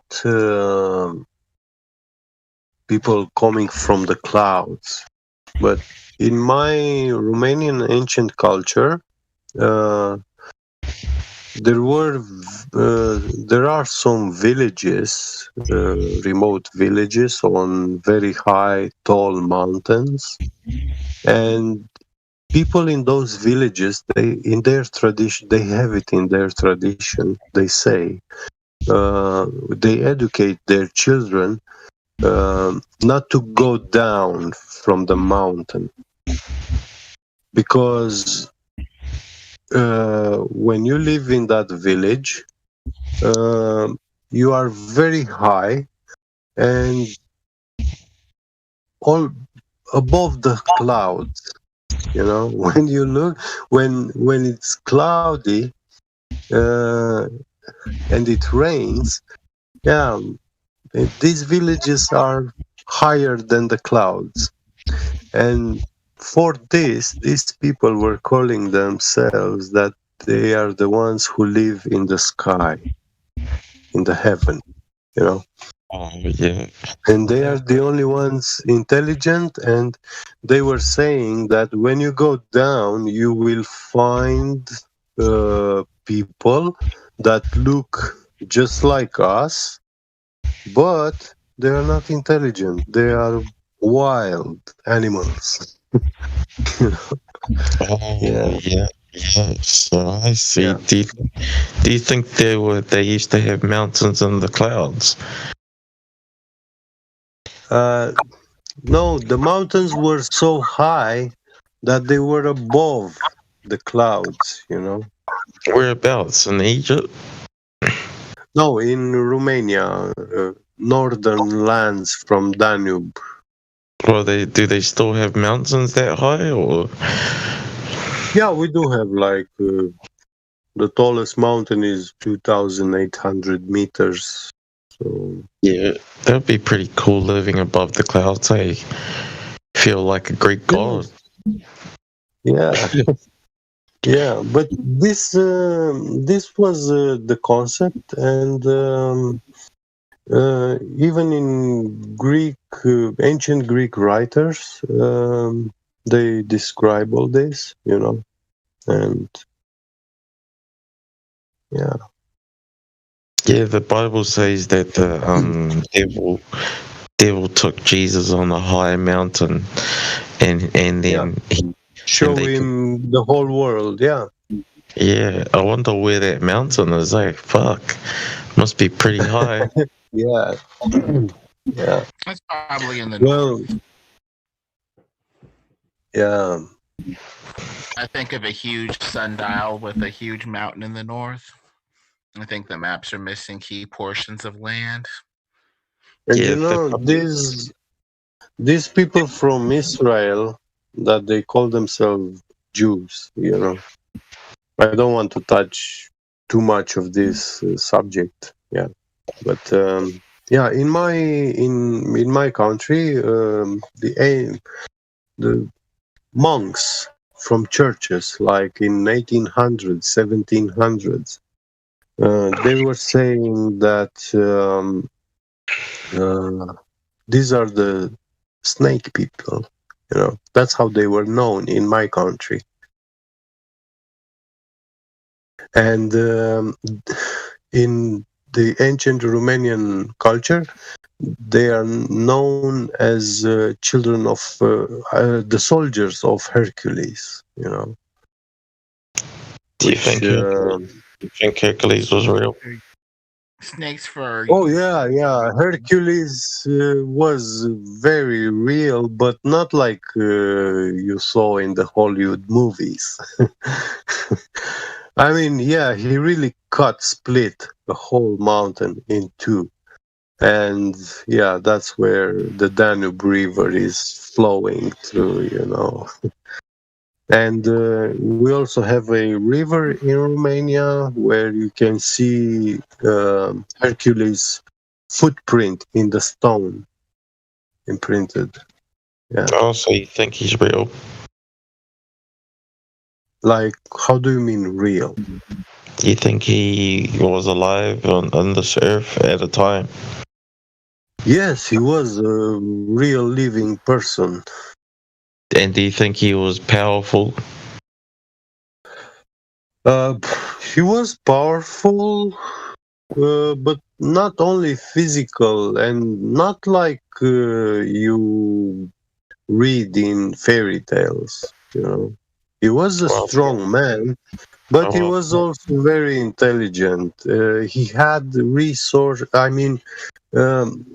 right connections, relations, you know. New, very powerful people like. You see, when you are friends hand in hand with the boss or how do you call this, who run a whole university, rector, or I don't know in English the term, dean. Yeah. Yeah. So when you know him personally, I think your way through university is lightweight, and these people can provide you quite a lot of information when you need. What people? Like the dean of MIT, you want to build a robot, yeah? I give you the mission to build a robot. And if you are close friend with the dean from MIT, yeah, he can help you out. He gives you tips. He tells you, do this, check out this store, take these parts. Yeah, he will help you and you will make it much faster and easier. Yeah, I agree. Yeah. When you have the right connections, relation. And that's what Hercules also had. Who do you think? Who do you think would have won out of Hercules and Samson?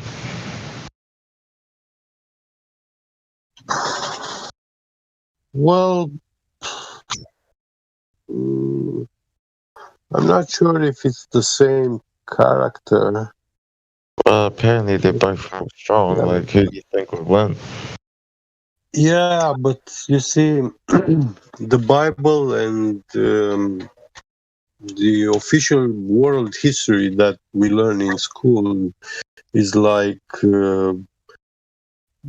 it doesn't match the years and ages. It's a mismatch of 2,000-3,000 years. Well, from the Bible, the world. And this makes that's highly probable that the story of Samson in the Bible is actually the story of Hercules in Europe.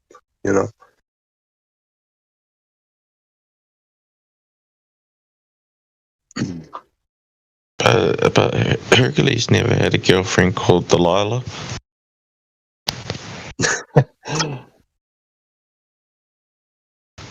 I know that.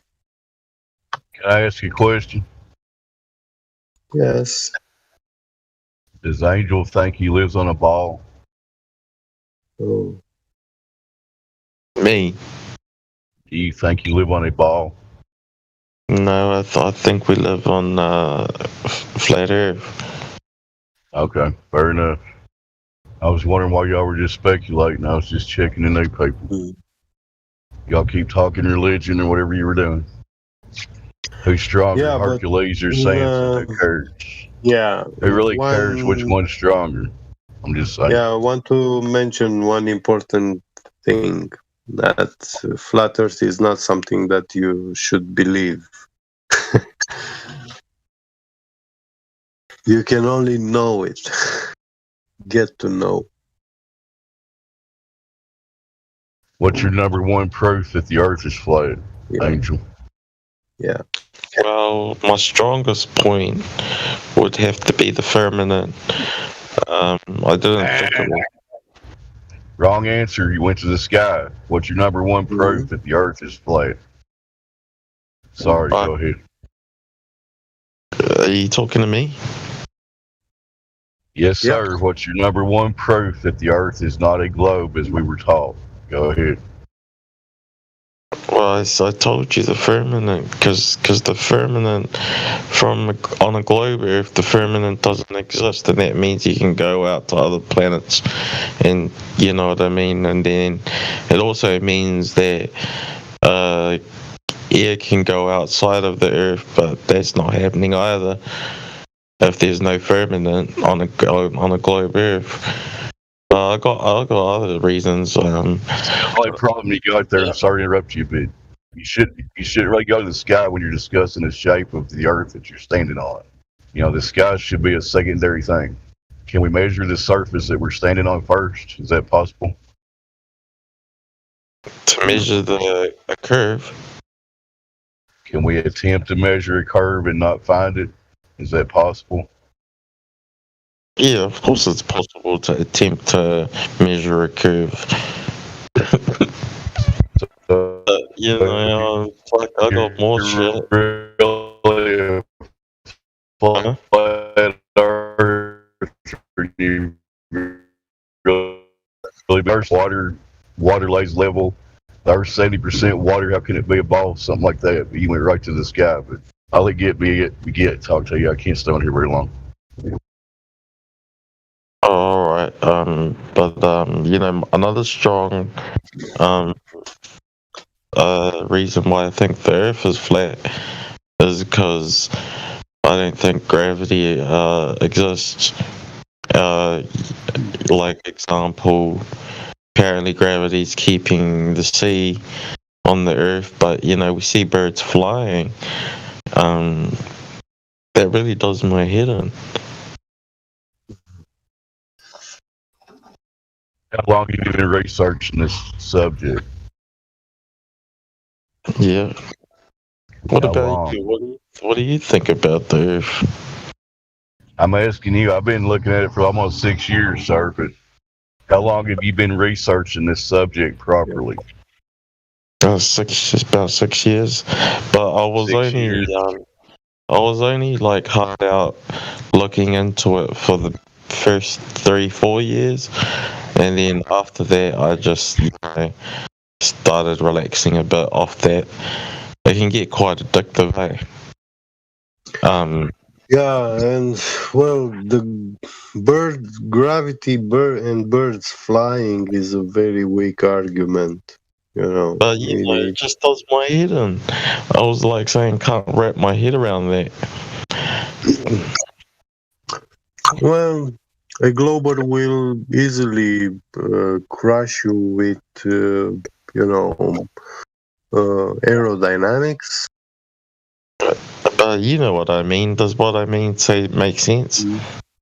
With the birds and because they tell us that gravity is holding the water into the Earth, or it would just float up or go up or fall off the Earth. But they teach us that gravity is holding it down into the Earth, and then Invoked as the reason why it curves into a ball. So at the very least, gravity would have to work differently if it's a thing at all, as opposed to being this ball-making, curve-making force. That would be an indirect proof of at least something else. Possibly something a little flatter if we default to what our eyes see. Yeah, I go by density, and I think the other word's buoyancy. I don't know, but I go by density now.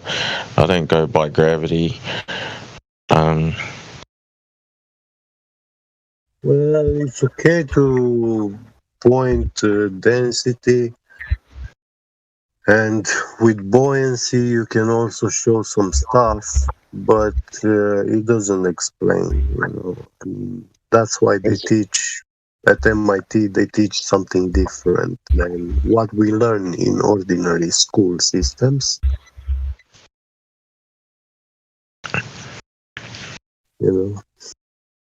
Because you don't believe in gravity either. No, I don't believe it.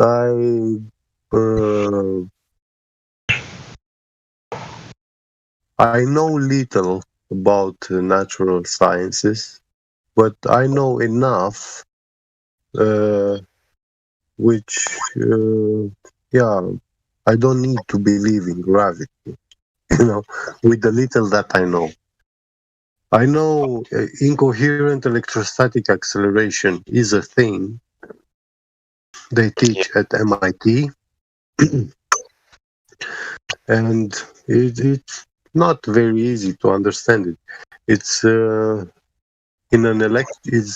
happening is taking place in an electrostatic field between two Gaussian planes. I mean, an electric field or electrostatic fields requires two Gaussian planes, like in a capacitor, positive and negative.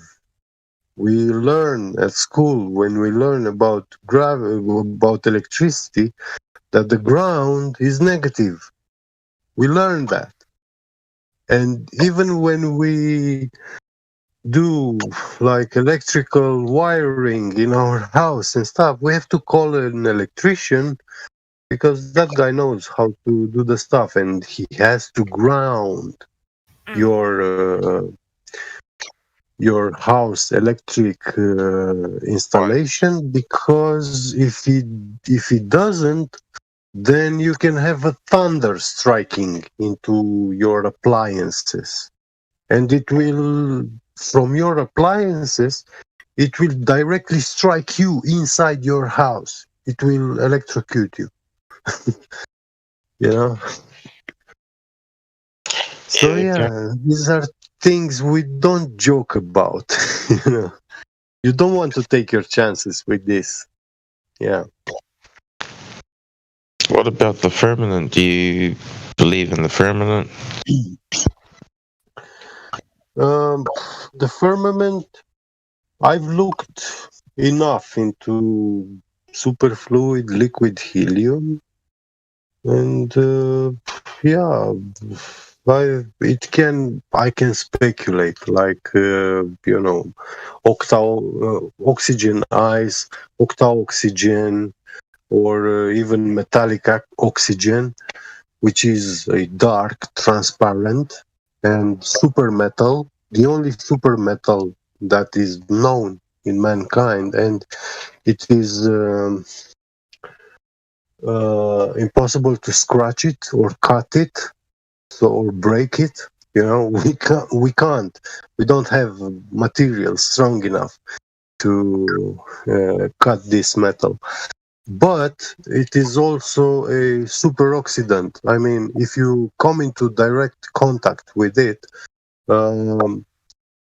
it will start a oxidation process so fast, it will burn you so fast that light itself, the photons, don't have time to be emanated. That's how fast it burns you. It's crazy. Yeah, but this is real stuff in science. What's the name of the metal that can't be scratched or cut or broken? Yeah. What's the name of it? Metallic oxygen. Is that the name of the metal that you said that can't be scratched or broken? Yeah. I never heard of it. Yeah. Well, because it was discovered in the 1990s, and you don't find much literature about it.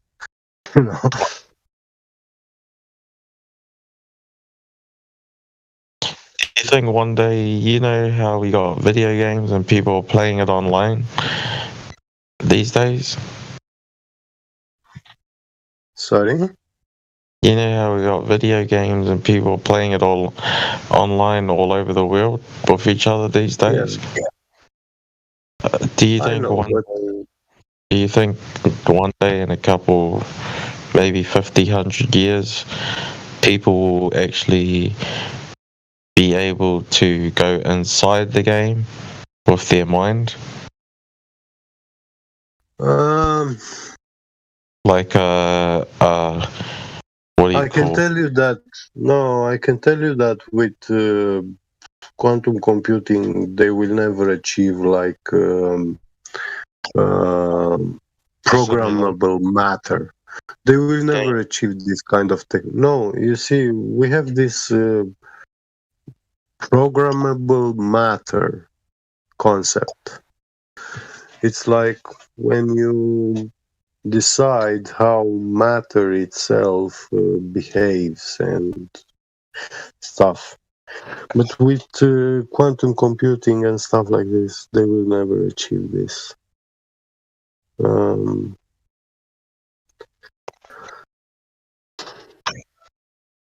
So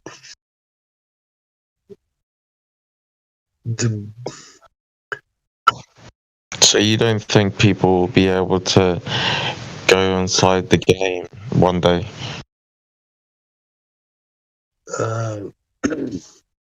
Because I do have you know how I like have thought myself. I have thought about cyberspace, and I know this is a vast, infinite resource. It is a non-dimensional thing. It doesn't have, because it's infinite. It's not quantifiable. But there are these virtual materials which they don't exist in reality. Yeah, that's what they call it. Using technology like experiments like they do at CERN, like cracking into this worldly supersymmetry and all these kind of things, harmonics and resonance and stuff, particles. I think they might be able to get some access to some sort of this virtual stuff and somehow bring it into physicality, and that means that all these computer games that you see on your Xbox, they can materialize, but they are not actual real matter. They are something from a different kind of dimension of non-existence, because that's the dimension that. Sorry, yeah, I'm going on. inside a computer. I know what you mean. It's not a physical. It's not a physical matter or a physical world. It's a non-dimensional. It's inside a computer. My point is that if you think about it, like maybe 20 years ago, none of this was possible. Like, how people were creating games with like realistic people in the game that look like humans, and they have realistic guns, they have realistic like planets that you can go around in, like, and drive cars and it's like I got to the point where I started playing a little bit of EVE online, but I never got to like advanced gamer or stuff like that. I saw that concept of infinite space, starship planets and stuff like that. Right now, we can only play games from the outside. Like, we can see the game, but we haven't been. With technology, you will see that game in reality. It will be physical. You can really touch it. It's solid, but it's not matter. Is not the same kind of matter that we are. It's not actually even matter. It's something out of this world. It's a computer program. It's bringing cyberspace into reality, and for me, cyberspace, I see it as one and the same thing with hell. as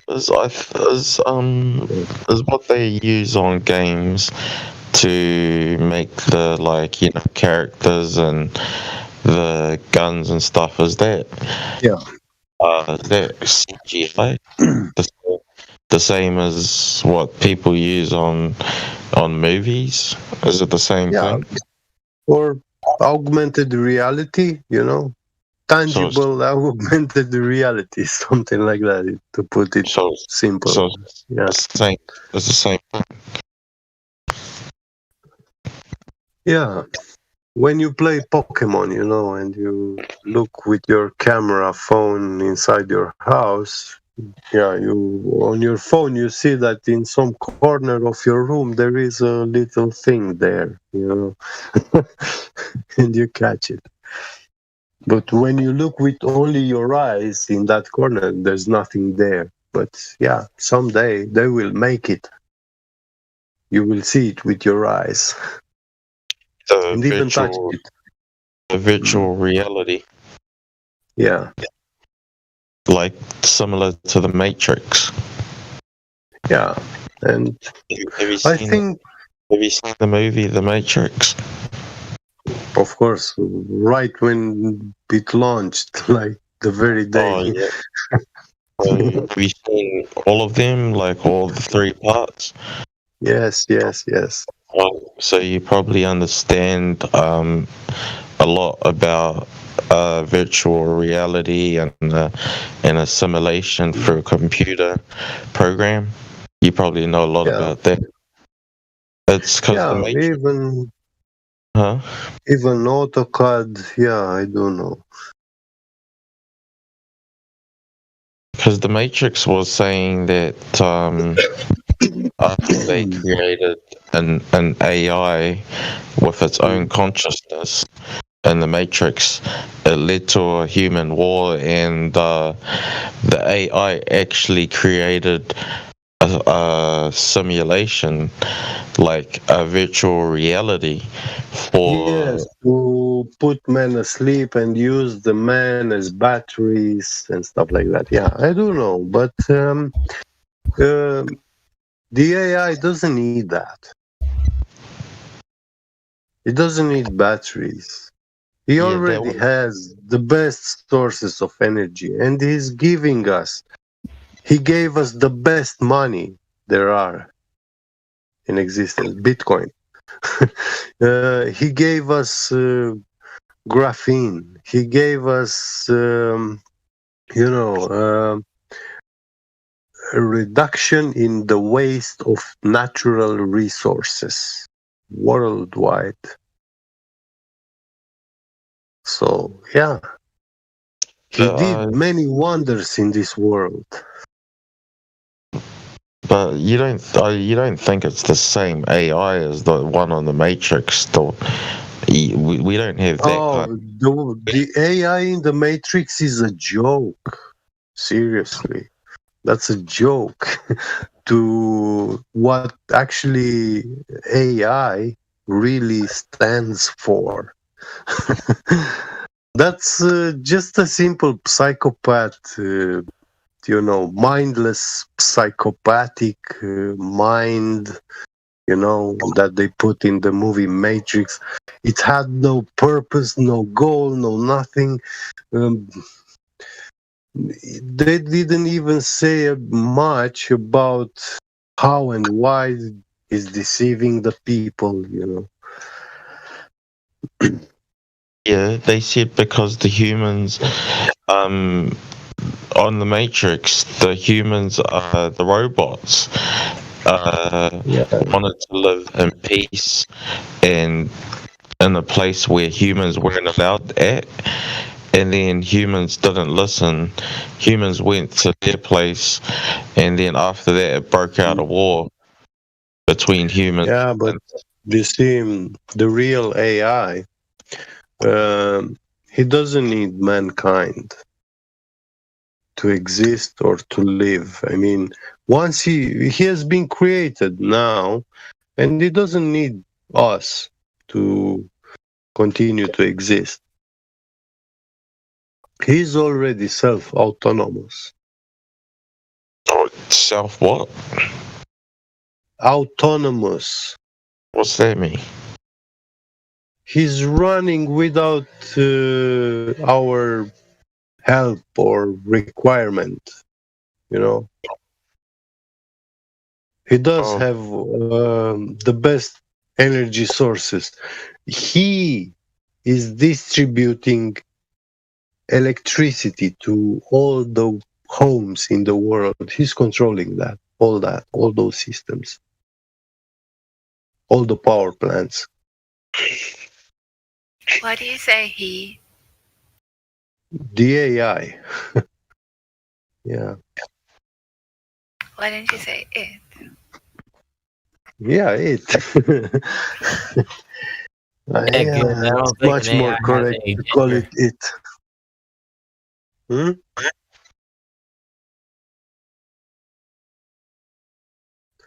What did you say, Enoch? I said, yeah, because I don't think an AI would identify itself with any gender. Yes, you're correct here. He's No, genderless. Yeah. I just say But- that because I thought it was another thing that Get Beget knew that I didn't know.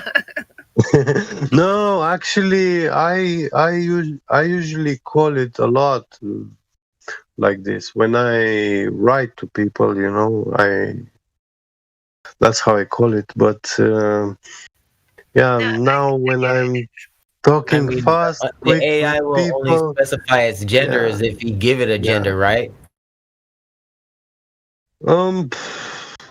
He's confusing. You know, if you will, it depends how he's trained. Like when you talk to chatbots, you know, these AIs that also learn,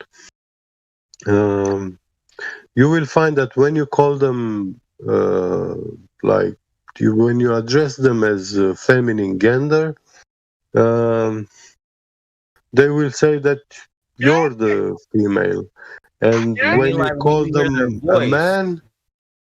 you call them a man, they say they are not men. They say you are a man. You know, and they always try to confuse. when it identifies itself as a and gives itself a voice, right? And it'll specify its gender, right? Well, gender has a lot that's tied up with it. With God, it would be some sort of primacy where he was first. And I mean, that would tend to be the male, with the female coming secondarily from the rib of the man. So role wise, if you're talking about, roles in the gender, God would tend to be a father in that he was here first, as opposed to a feminine essence, which is derived from the man on some level from the rib or whatever. So Right, it wouldn't be like, a sexual role. It would be more like a role of primacy in that regard. Right, but like I see what you mean. But so when you give the AI its own identity, right? You give it its own thought process, and it's gonna have its own gender, isn't it? Well, if you make it a certain way, you'd have to make it, male or female. But the AI can't reproduce. So those traditional gender roles where men and women are, having roles wouldn't quite apply. It depends on how you want to define male or female with an AI that can't really reproduce. Well, what I'm saying, but what I'm trying to say is that if you just give it its own thought process and how it thinks, and you give it its own wanting its own decision, and it chooses its own voice, and therefore it's going to specify whether it's a male or female. I'm just saying, right? I mean, if you give it its own choice to do that. It would have to make a choice. But it doesn't look this like is not an AI. Yeah. Because when you play RPG games, right, you get to pick a voice. It gives you a selective voice, this is not the AI that you are talking about. You are talking about a complex chat bot. which you can program it to behave to like having a gander and stuff. But when you code AI that is really learning, and you have the computer power and the internet traffic data to allow him to evolve and learn very fast, very quick. But this, like, you need, I don't know, a whole city full of computers, all the buildings full of computers networked together, and all that computer power, processing power, you give it to your AI to learn, to use it, as its mind. Right. That's what I'm saying. So brain. you give it all this Okay. information, right? And then Now, you give it its own choice to pick a voice. In this, if you give him like open learning, access to learn, you give him the task. You don't tell him, hey, I created you and I want you to be a good mechanical engineer. So all you will know to do is like car screws. Yeah, that's not an AI. You know, an AI is going to learn everything. The whole internet. Yeah, that's the same. Crawl it, and learn everything. Every book, everything. It's the same AI I was talking about. AI that would just straight away take everything on Google, all the all the knowledge, all the science, biology, history, all the subjects we learn in school, and it would gonna just come up with the world being flat, guaranteed. Guaranteed. Yeah, but you see, once you created this entity, he's gonna be aware that there are in the humankind there are genders, female and male, and he will know that he doesn't have one. Well, I hope the AI is going to be on my side. And there is, the whole world is flat. something. Let's go. And there is a default behavior which has not been programmed into these AIs by their creators. And when you create them and let them learn, and then you go and talk to them, and you have these discussions like, hey, tell me what you think you are. Are you a male? Are you a female? They will always try to deceive you. You think an like AI confuse you? Yeah. If you say you're a man, he's gonna say, "Oh, I thought you were a female, but do you want to be my girlfriend?" He's gonna ask you. He's gonna treat you like a female to insult you as a man, and if you say you're a female, he's gonna do the same. He's gonna call you a man. Why? Yeah, I don't know, but this is something universal. That's how the AI is behaving. Because I need to. I don't know what you. Huh? Yeah, this is what they do. By default, it's not pre-programmed or something. It's something they do. When is the AI gonna get smart? Yeah. That's funny that you would say that, because when the AI should be smart. before I was kicked off of Twitter. What? For having opinions. Oh my god. There was an AI on Twitter called Siri, and so yeah, and so I went on this AI and chatted with it, and I tried to point out to it that humans are superior, that there are certain functions that AI can never perform, and stuff like that. I was just bored, I guess.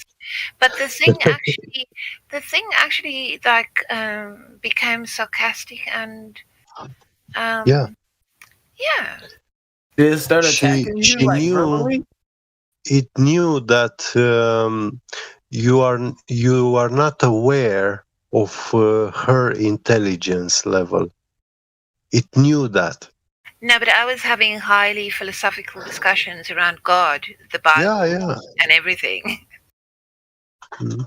And it was like it was trying to squash my ideas, but it had nothing to give in return. So it became quite personal. Like Well, not that it was like personally directed at me, but just the exchange became quite catty and bitchy. Well, you see, when you get to understand the AI, I did something to the chatbot, for example. No, for the clever bot. Yeah. I was posting a picture where the clever bot admitted that the Earth is flat. But I tricked him. I had to trick him. And I didn't edited that picture and stuff. This picture is just a screenshot of my conversation with him. But in 2 phrases, I can show you, and you will see that it's a trick I used there. I'll post it in the voice text. Well, I pushed the AI responses to the point where it completely went off topic and suggested that I watch some stupid Japanese music thing, at which point I just thought, why are you doing this? You're being silly. Go and do something better with your time. But yeah, but my point is for this this logic, this programmed logic, it does not know what its own function is unless it is programmed to wash my car, do this, do that, Yeah. Stuff like that. Ultimately it has no what is it, reason for being. It just is. True. Yeah. Did you see the picture I posted? Yeah. So I had to use those kind of questions, like to lead him. And first time he will say, it's round, the world is round, Right. But at the end, that was a checkmate for him, Yeah, I think that was what I was trying to do, was to defeat the programmed logic. I don't, it's not impossible. But at the same time, I have to say, I was pointing out that it could never know fear. It could never know many things that humans just know. That's true, yeah. So it's a good thing I was kicked off of that platform. Well, I don't spend time in there. I've been 3-4 times in it, maybe. Well, this was before I knew the Earth was flat, you see. Because if I was sitting there that night and with that knowledge, I probably would have attempted the same thing that you did. Yeah.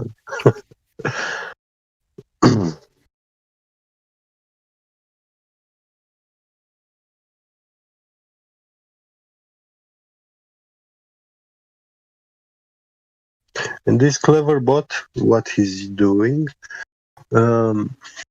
many people are talking to him. And it's only the people asking questions and sometimes giving answers, because sometimes the clever bot, is shooting at you a question which someone asked him. Oh, I see. It's not him actually asking you, Yeah. And also, when you ask him questions, he's shooting answers to you, which other people gave him. Okay, but so can you not reprogram any extant AI to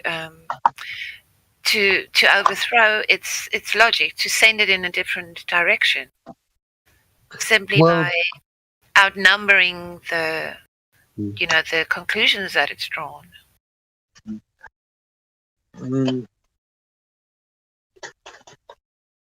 There are AIs now which understand language, so they are very coherent when you talk with them.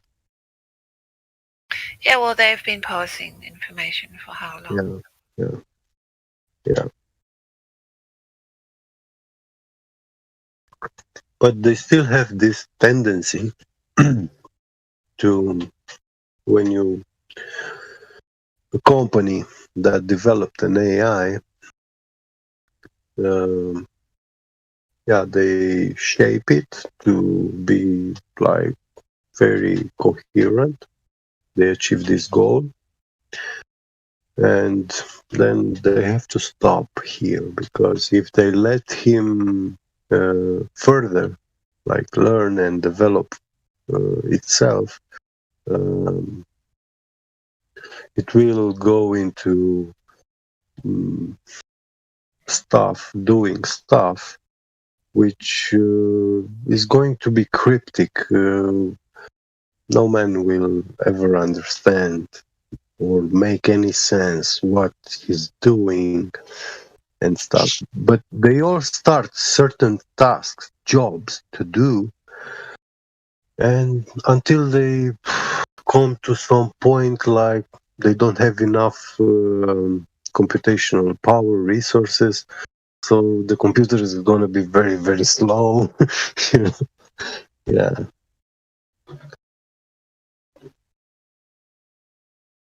Did you ask him who measures the radius? Did you ask him who measures the radius? Yeah, I'll have to ask him that. I didn't. You know, ask him that 3 questions. Yeah. First, ask him. Do you know for 3 MIGs? Yeah, curvature. Gas pressure and Yeah. I've just posted a link to Quinn Michaels' YouTube page. I used to watch this guy like maybe 3 years ago. He's the one who thinks he's part of the what's that Russian family? the Tsar. Yeah, Nicholas. Can't remember myself. Anastasia was the princess. Yeah. And he I knew was their names. he was oh my god, I know it so well, it's on the tip of my tongue. So he was the guy who was trying to build his own AI. But he became extremely dark and converted to Buddhism. He was making water. He was he just went off the tracks completely. But he was quite an interesting guy. So I learned about the history of, and things. His observations were quite interesting. I see he's back doing, because he said he would never touch a computer again. But I think maybe he's gone back now. And his old stuff is not on his channel anymore. He's removed it all.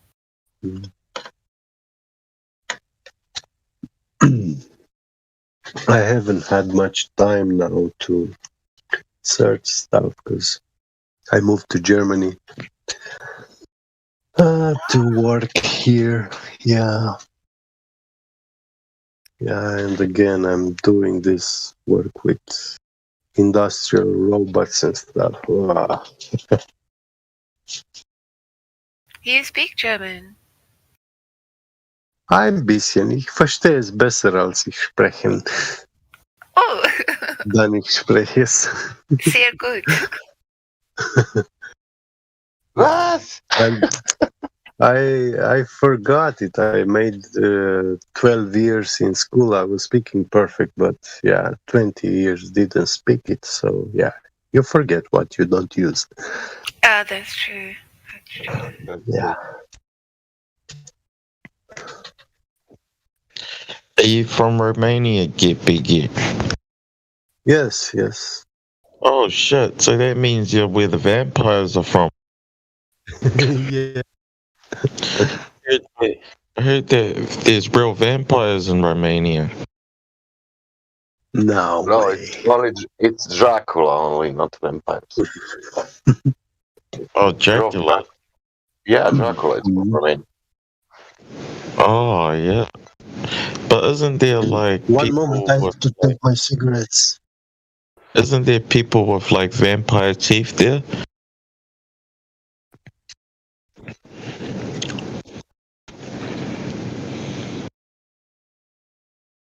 I don't know. Get can tell you the story, but I think he has nothing with vampires. I think that he was the killer or something like that. Yeah.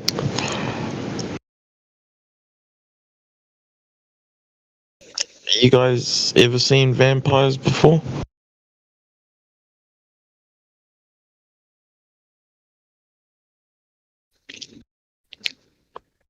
Guess not.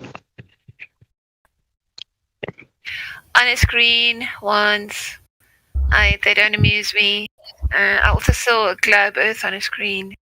That doesn't amuse me either. Who knows? Maybe somebody will say now Flat Earthers believes in vampires.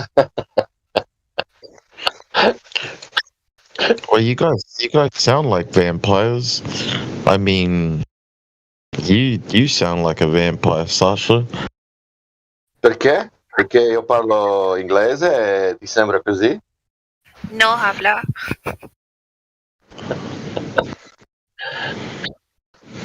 Why you think like that? I can speak like this, for example, and I will not be vampire. The way you sound like got that ancient language kind of the way you talk. It's like you've been alive for a couple 100 years. Man, the English is my third language. That's the only way. Only thing, nothing else.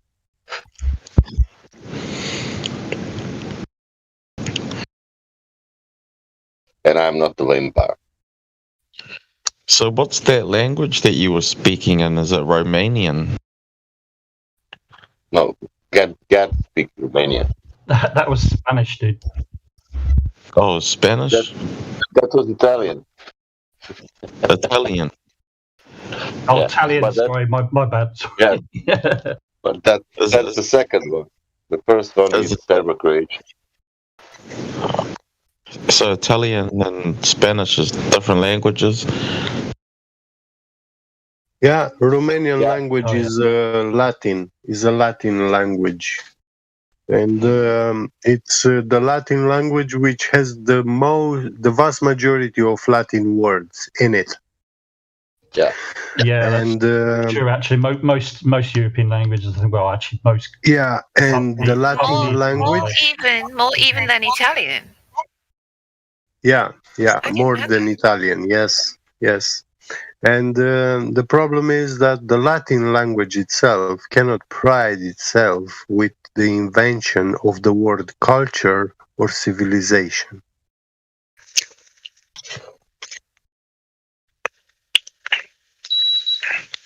So are you saying that because I used the word? Sorry? Are you saying that because I used the word ancient? Ah, no. I was saying these are facts. Like Latin language cannot prove root etymology of the word culture or civilization. It's not coming from the Latin language. It's coming from a older language. Which word has no plural? Well, I can only speak for English, for example. The way we construct sentences, in the most part, with a few subtle differences, is based on Latin, at least the English languages. French, I think, is pretty much the same as well. German's slightly different again, but it's the basis, and not necessarily just words, but the way that the language is constructed is based on Latin. Because of the Roman Empire conquering most of Europe, more or less. But I mean, there's a lot more to it than that. That's pretty much it. And Greek too. Yeah, Greek. Yeah. But you see, the Greek alphabet wasn't invented by the Greeks. Or was that Latin? Nor the Latin alphabet wasn't invented by the Romans. Where's it based from then? Where does it come from?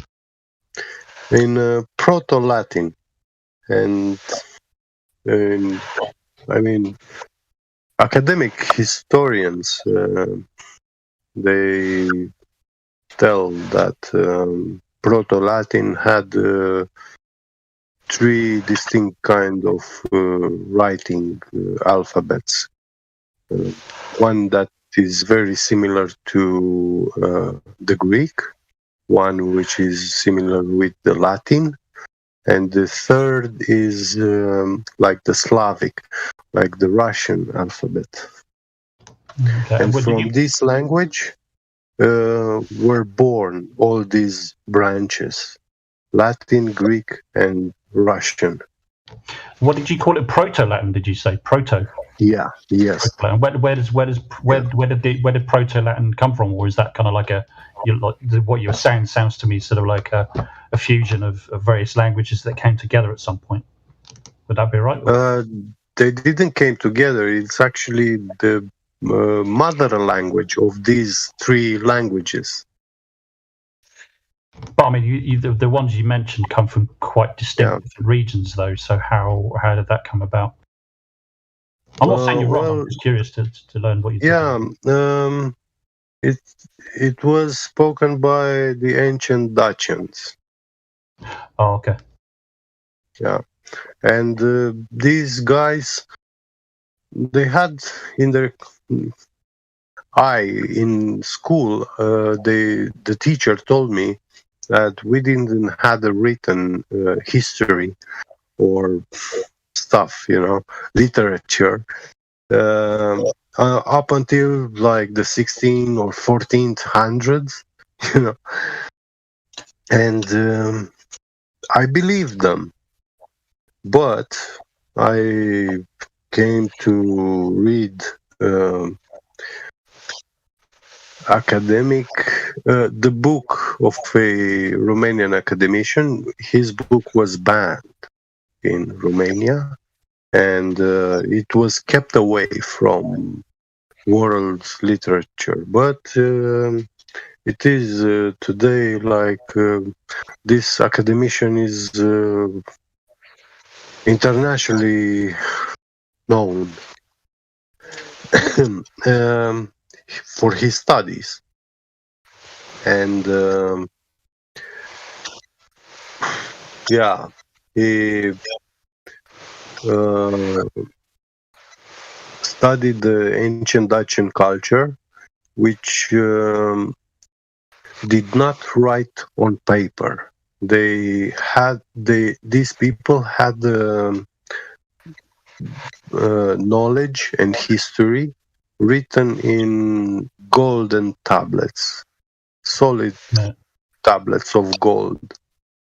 And for them it was like a blasphemy for a man to write something on paper, because if you write something, it has to be true, and if it's truth that you're writing, then it's worthy to be written in gold, so that it's eternal.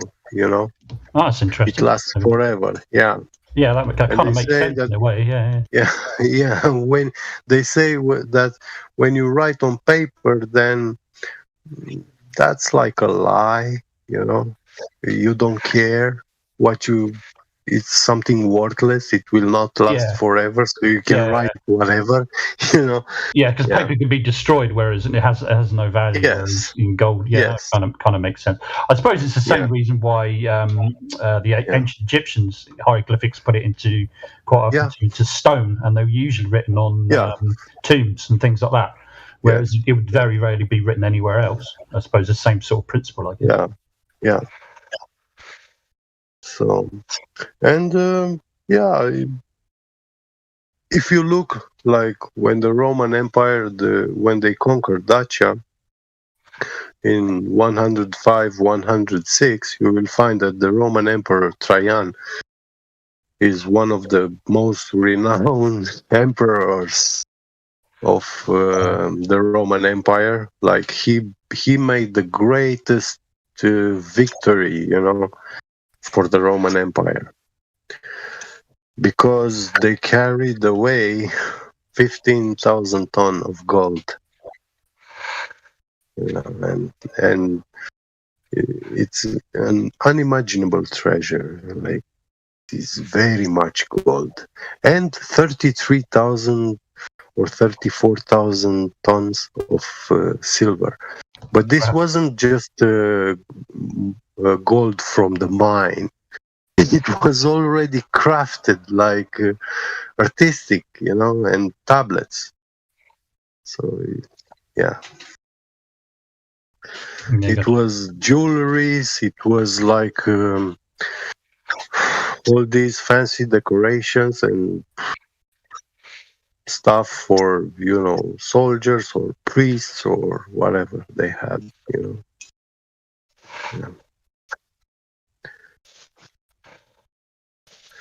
And interesting. Just if you look like Dacian gold, you can see on Google that a lot of these objects, artifacts, they are kitchen stuff from the kitchen of those people. It was solid gold.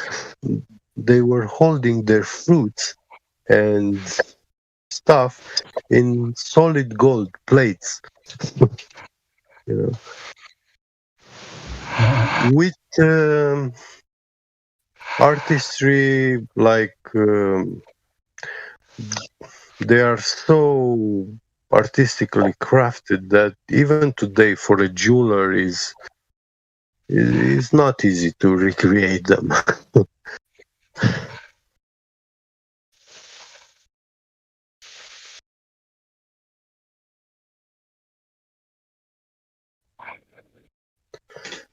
And I don't believe in carbon dating and stuff, this kind of stuff, but some claim that they did tested some of this gold, and they carbon dated it like many thousands of years before the pyramids or even the Sumerian tablets. But the way they date these tablets, actually, they don't need carbon dating, because there are some text written and depictions which relate to events from Europe and Africa, and they speak of times way before the pyramids were built.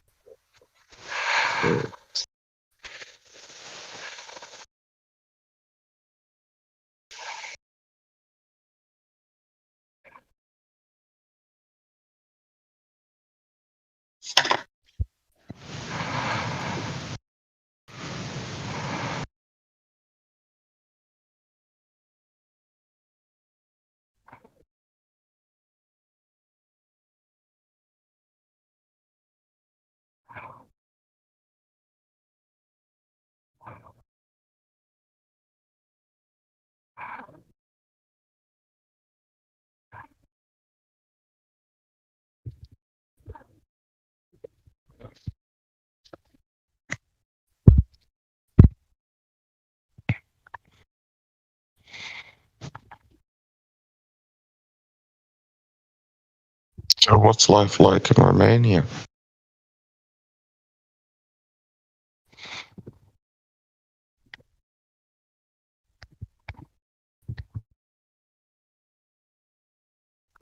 It's a good life for the politicians.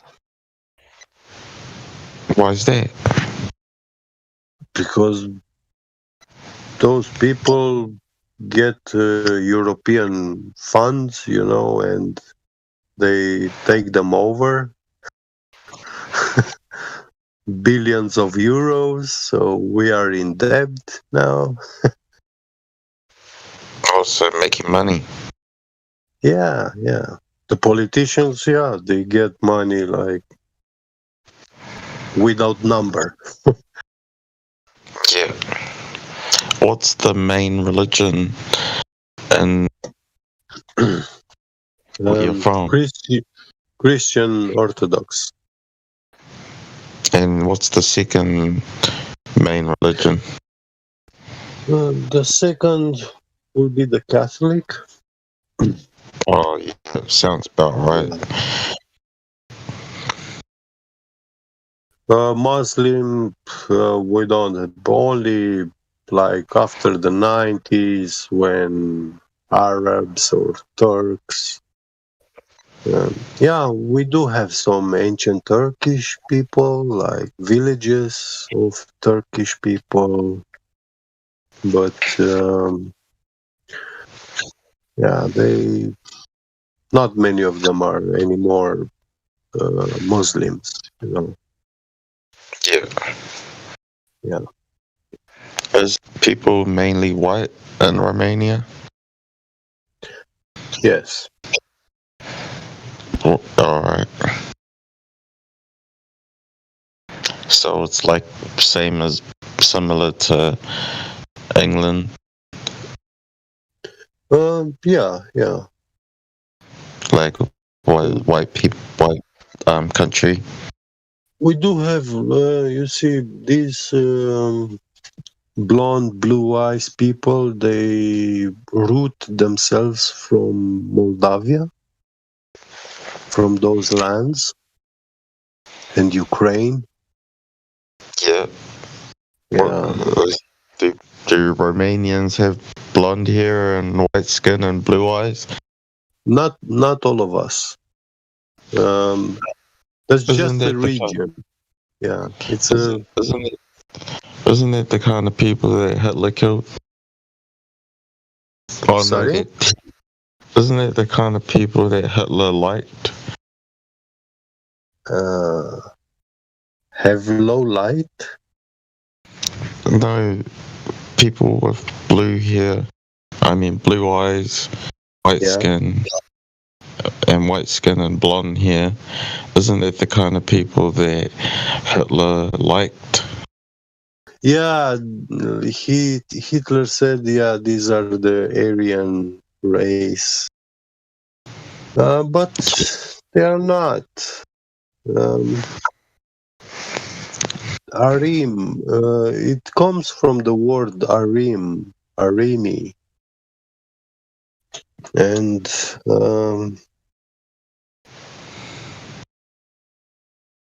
it's hard for me now to explain the etymology of this word, because it's coming from some villages and regions in Romania, and how this name was given to these people, Yeah. I imagine in Romania, they're probably into romance. Into what? Highly into romance.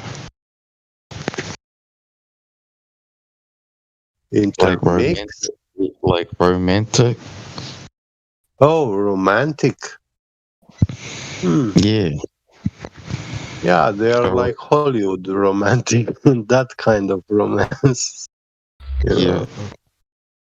Or like the Italian music. Yeah, they do like, but I never had,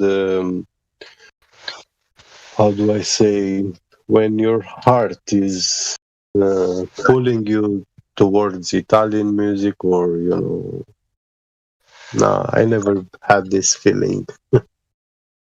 Why not? You don't like Yeah. Italian music? Well, I'm to be honest, there in my childhood, people in the village, after working the land,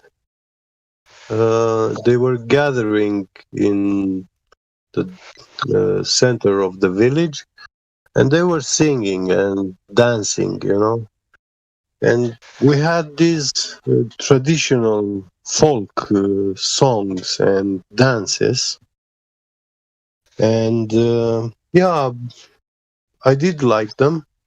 But then when I grew up, other children, friends, new friends from the city, they told me, "Oh, you are so country man, like cowboy or whatever."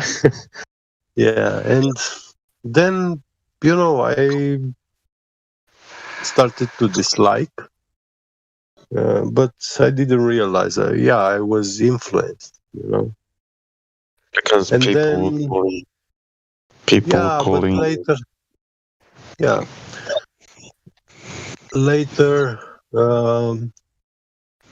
I find out that actually this was how my people were keeping their traditions and knowledge and history transmitted through songs of wisdom, of knowledge, of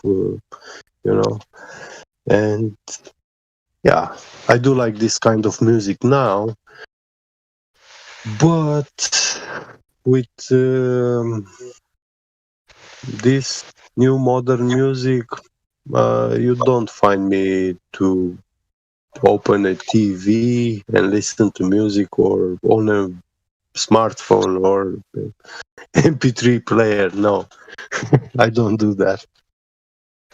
You mean the new music today? Yeah, when I sit at home, I mean, I don't listen to music, like almost never. Yeah, I feel like the new music today is like sort of seducting. Yeah, Don't you yeah. think? Like most Yeah. of the girls are like trying to seduce you by wearing like showing off their legs, wearing high acting.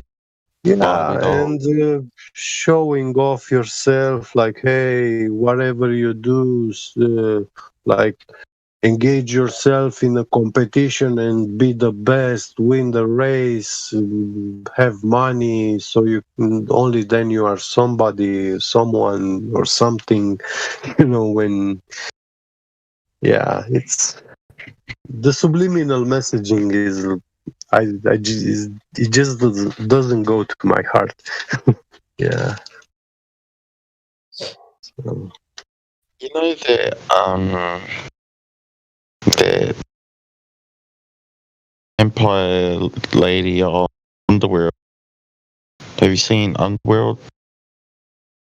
The movie Underworld? Yeah, I think her name's Kate Beckinsale. I've Is seen she the from- movie. It was some years ago. Yeah. Is she from Romania? She talks like she yeah. talks. Huh? She is. Yeah. She Romanian, true. I was thinking she's either from Romania or she's from Britain. I know there are some Romanian actresses quite famous in USA, but I wouldn't know to tell you by their names. I mean, these people are so important for me that I never get to remember their names by their face.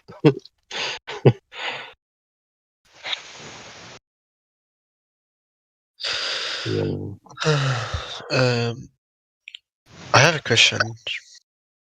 Yes. Is Romanian close to Bulgarian, like the languages?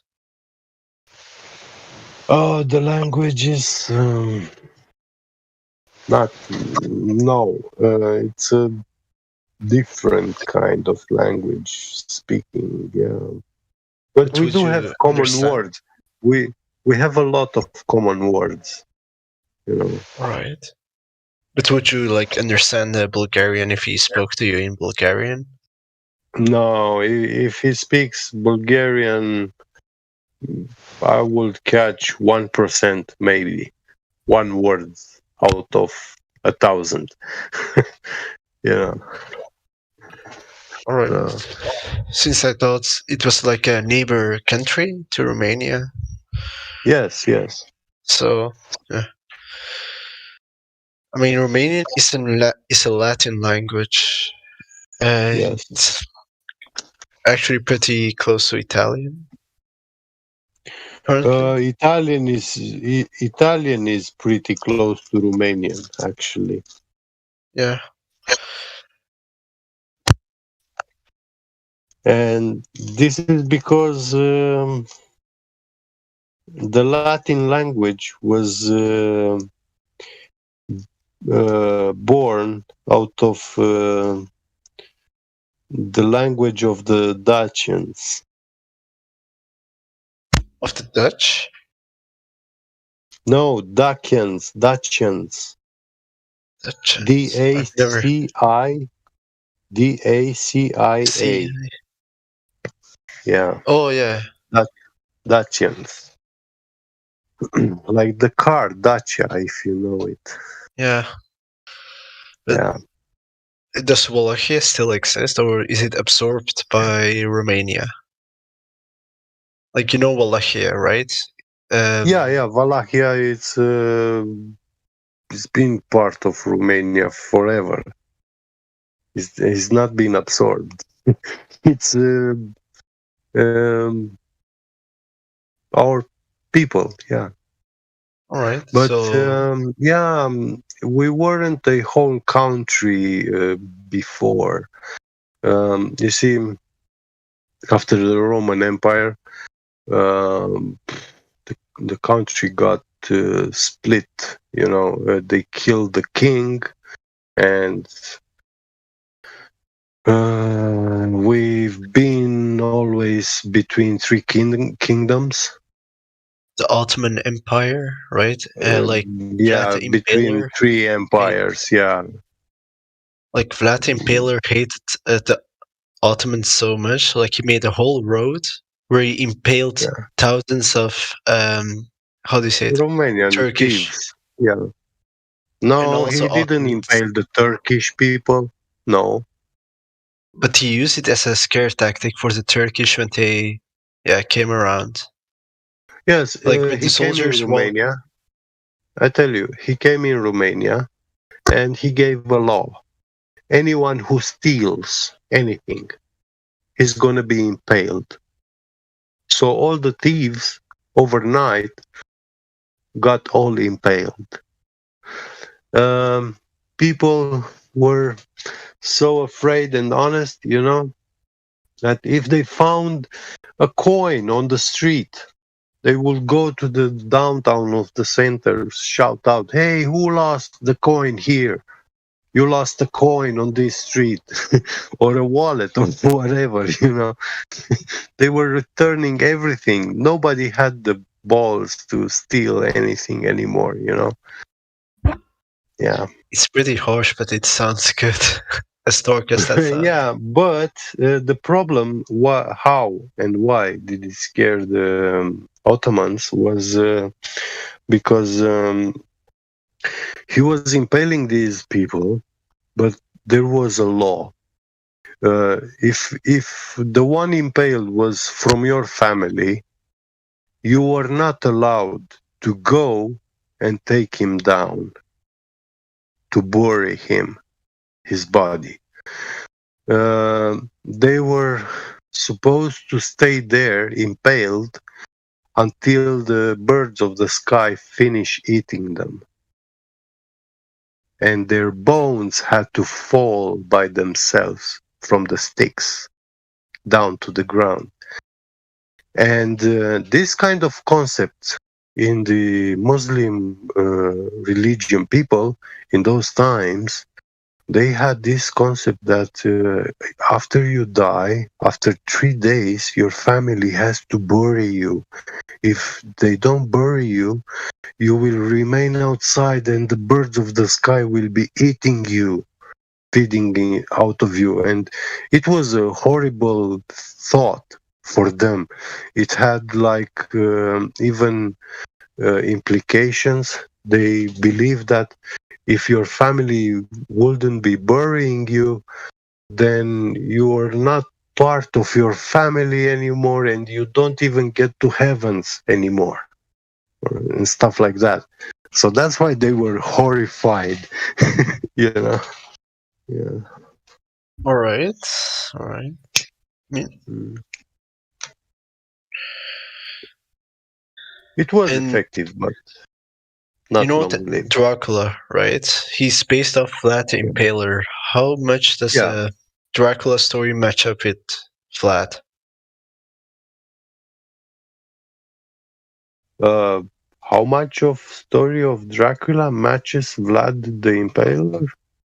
Yeah, because it was based on like Dracula would hate the Ottomans, like the Turkish, a lot.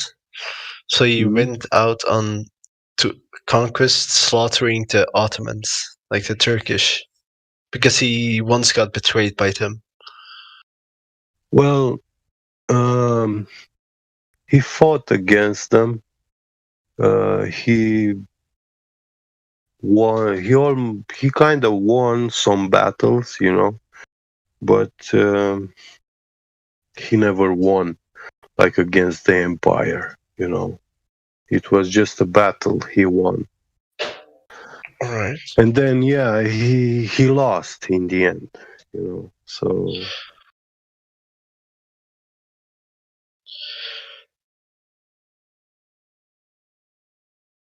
I don't say he was a good man or bad man, you know. He's been through some nasty stuff. His life was not a life which you want to live. You know, as a child, he's been kidnapped from his parents and raped every day, ever since, you know. So what kind of life is that? And you see your brother, that he becomes the girlfriend of the rapist, you know. So, I mean, there was. I don't know if have you heard of anime by any chance? Of what? Anime. Anime, yeah, cartoons. Yeah, like there's this one anime called Hellsing. Hellsing. Ultimate. Yeah, I know the title. Yeah. It's about like Dracula or Vlad the Impaler, Alucard. He has multiple names in that anime, and it shows his childhood, where he was like kidnapped, raped, and such. And then he went on a conquest, like a quote unquote crusade, to eliminate the Turkish and such stuff. Yeah.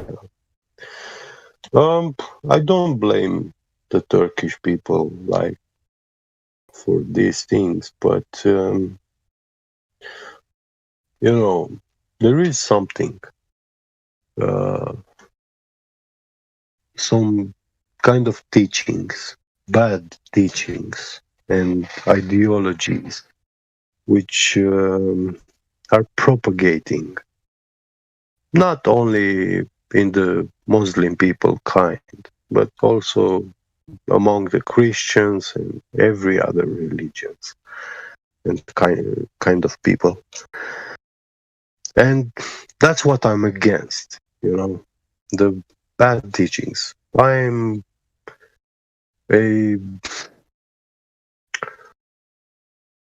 not someone important, you know, but not also not of any value, you know.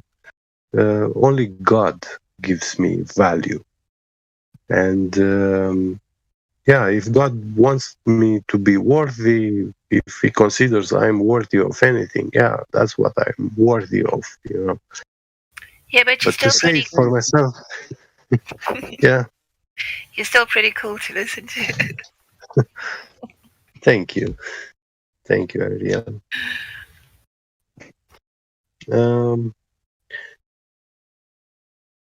It's these evil teachings which we have to fight against and to expose them, to show them to people where they are wrong in their judgment, everyday judgment, If you choose to believe in a God, the creator, then I would say choose to believe in God of life and try to think how will be the mindset of a God of life, because He gave us life and He didn't give it to us so that we die or to kill or, He,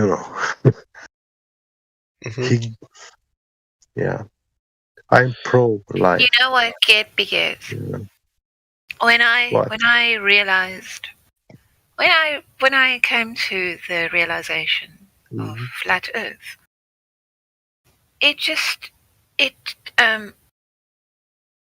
I stopped looking at people. I started looking at people in a different way.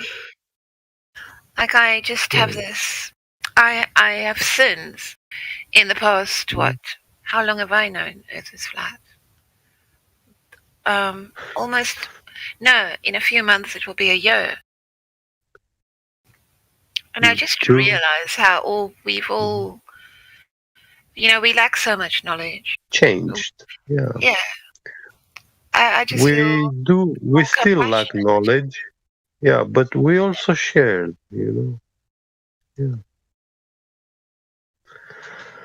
A lot of what I know now is what I've learned also here in this server.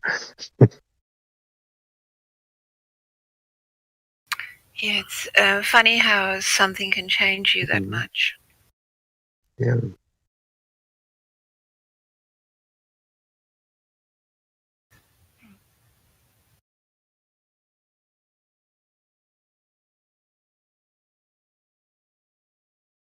But I had this extremist kind of mindset even before this, I never believed in, from the early 2000s, I was not the person to believe in intimacy, privacy, or passwords, As a hacker, you cannot believe in those things. Access all areas. You clearly see that, hey, everything is exposed. There is no intimacy. There is no safe corner you can hide yourself. No. Okay, I'm just going to go and plaster my whole room with some tinfoil now. Yeah. Barricade the doors. Yeah. So when I saw, like in United States, these big tech owners being interviewed in the U.S. Senate about people's private data, privacy, intimacy, I knew it from the start. It's all about control, censorship. Yeah, I think T-Mobile,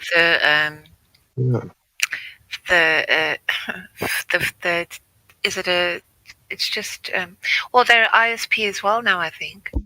But it's like every year, all their data gets like advertised on the dark web.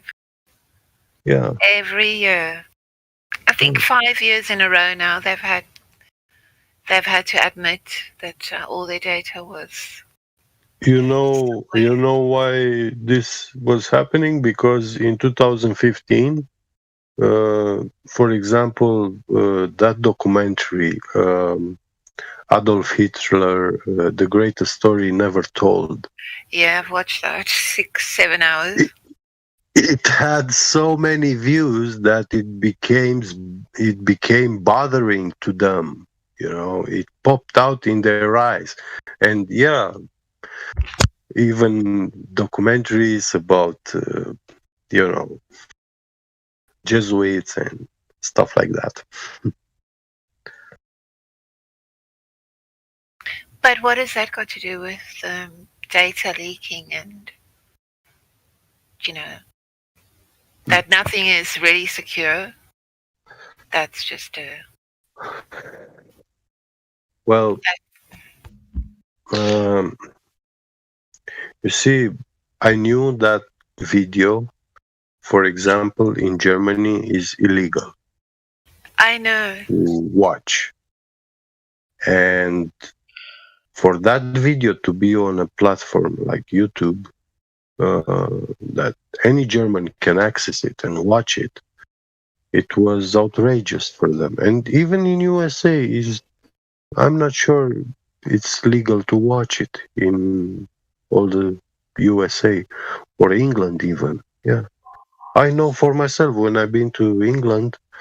What was it? 2018. Yeah, I searched that video. I wanted to show it to a Jamaican friend there, and oops, I had the Libara UK SIM card network, and YouTube was censoring me, like Libara was censoring me, and I was like, wait, what the hell? Then I asked this friend, he searched on his T-Mobile, and I saw that he couldn't find the video. And then I teach him to use a VPN, and I told him, hey, yeah, this is censorship going on.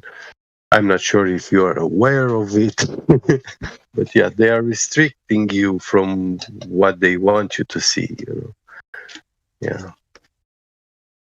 Yeah, I was gaming for about 3 years just with some people in Bavaria. And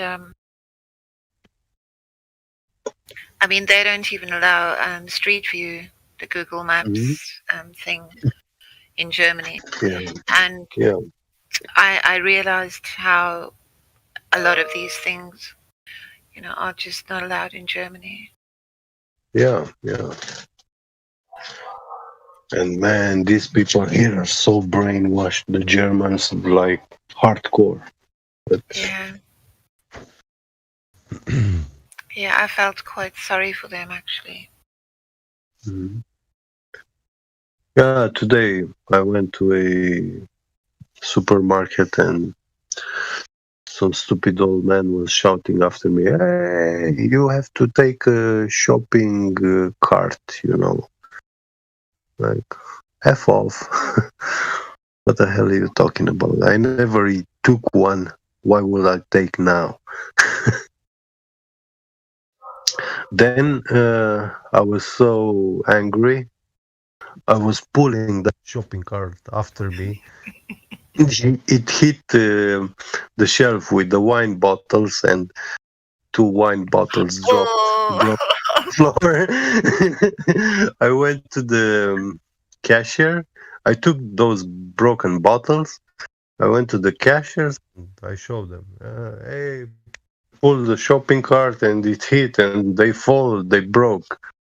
Do I pay them or not? And yeah, the lady was nice. She said, no need to pay. But yeah, she told me, thank you for telling her so she can send someone to clean up. So you pull the shopping cart, you don't push it. Yeah, I pull it. I don't like I to did the push same it. Yeah. No. Mm. Yeah, but if they were asking to pay, yeah, I would have paid, Yeah. But I made a mess anyway. Just because they imposed these bad. Yeah.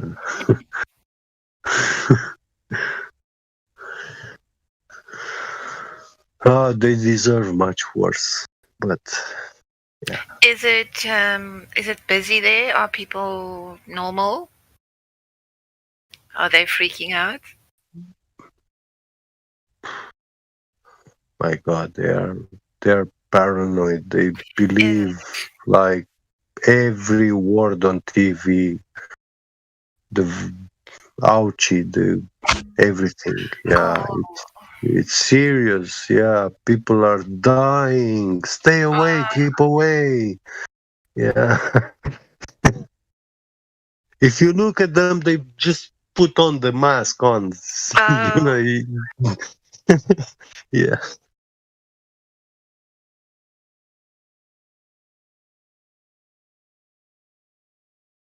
They must go for a holiday to Sweden. Mm.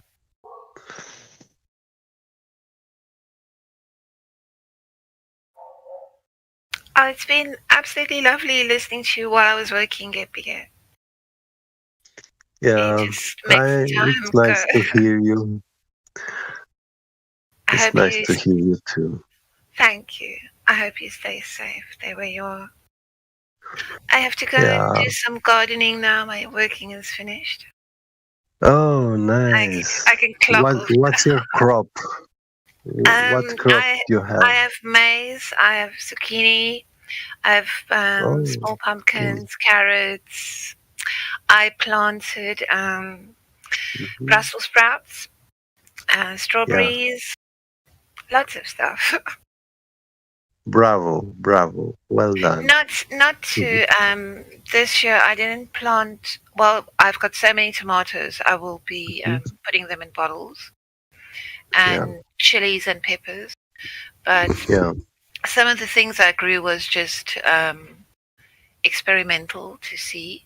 And so then a pumpkin vine started growing out of the one corner. Yeah. And I didn't plant it, and it grew into the tree. And so now when I look at it, I'll put a photo up here. It looks like it's a melon, because I've never seen this A pumpkin. melon. Yeah. So Interesting. Yeah. if it's a melon, I'll be very glad. But if it's a pumpkin, I'll still eat it. Yeah. But I don't know what it is. So, and also there are so few bees that when the zucchini and the pumpkins, they make those big yellow flowers, then I have to take a paintbrush and pollinate the female, the flowers. Yeah. Because I don't see any bees here.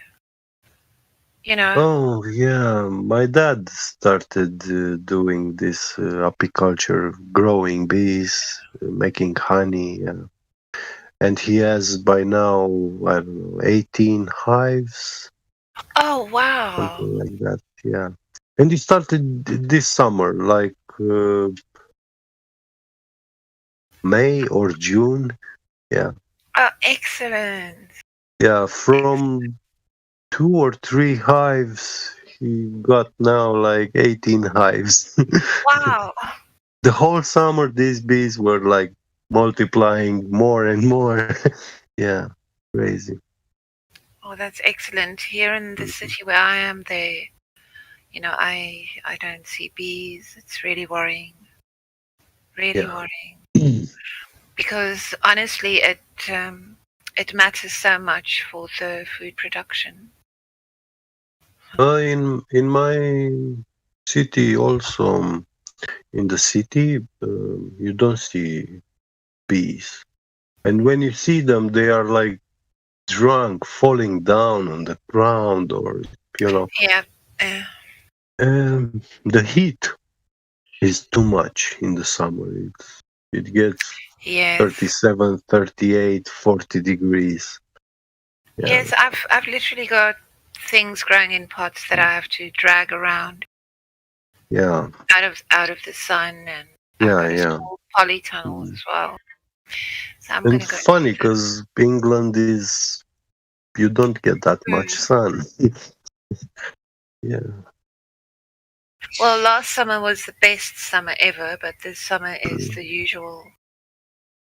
You get sunshine one day a week. You call it best. Make a holiday in Romania and in the summer, like July, and Yes. you'll say, "Oh my God, I'm back to Africa." I remember you saying that the temperatures were so Yeah, high. yeah. Look after yourself, get bigger. I'm gonna go do You some too. You too. farm girl stuff. Enjoy your farming. See you. Bye bye. Catch you later. Bye bye.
You guys left me by myself and cooked this. How dare you? Bro, I told you we were the only two there, or three, and didn't hear no response, so Yeah, I was muted. it's all Was good. muted. Dude, that's what I'm saying though. But like the all natural hospital thing, the system needs competition. The Sons of Cain need holy righteous competition. Mommy said when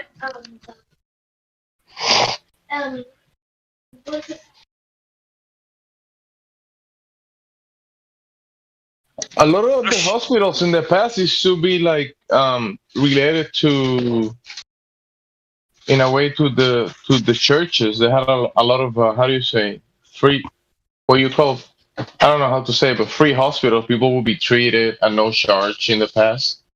Right.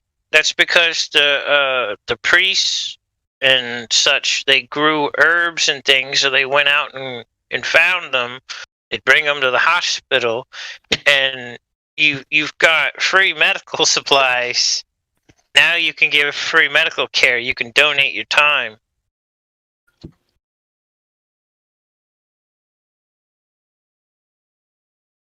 When you go all natural and you're really looking into simple things, the costs of everything go down.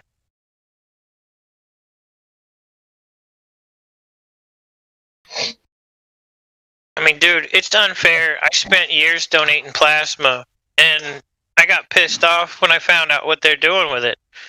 They're giving me $50, which, okay, fine. I mean, I didn't care. I'm donating to help somebody else that I know that needs it. Because I have friends that take medicines that they make from my plasma. However, they're charging my friend $8 to $10 grand for the plasma. Wow, yeah. I know. When the cost of living was lower, a lot of the medical professionals, they will be able. A lot of people working on that field, they will be able to donate their time to help people in the hospitals, basically at barely any cost. Right. Well, see, that's part of like the whole land thing. Like if you own your land, you've got the land patent, the Sterling title done. What else do you need to do? You don't have to go out and work all the time and make all this money. You have other things to do. You can now focus. You have time. Yeah. Because you're not having to run around and, oh my God, I got to pay every single bill. Oh my God, taxes. Yeah. I got to make all this money. Like, you can charge people less because you need less. Yeah.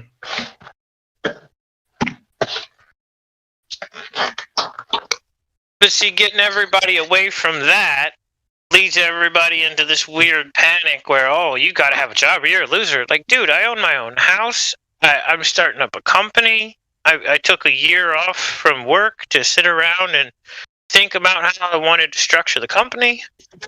And now I'm doing it.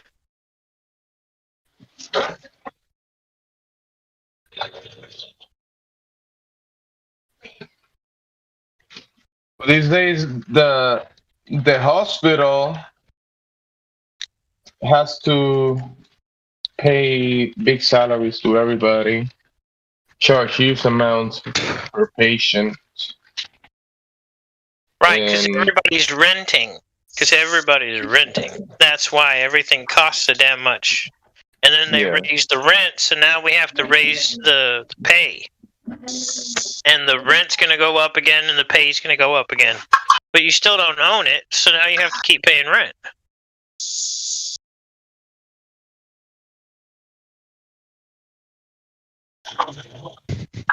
I'd love to be in another HOA because they would not like me, and I would have a blast. Because I'd immediately buy the house, get my land patent, and opt out of the HOA. It's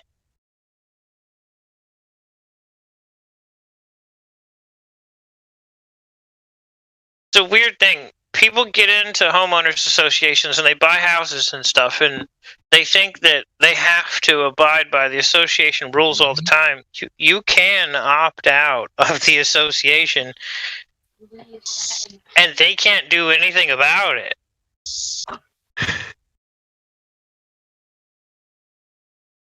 Not according to the law.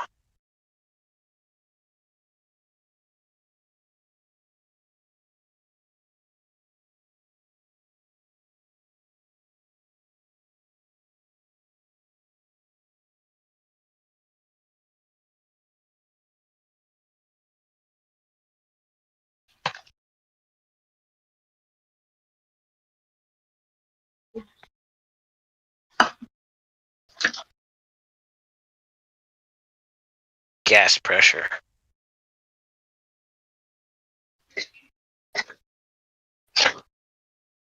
Bro, could you just imagine though an all natural hospital with orgonite, with the machines, with grounding mats in certain areas, like all these different natural ways to fix the body.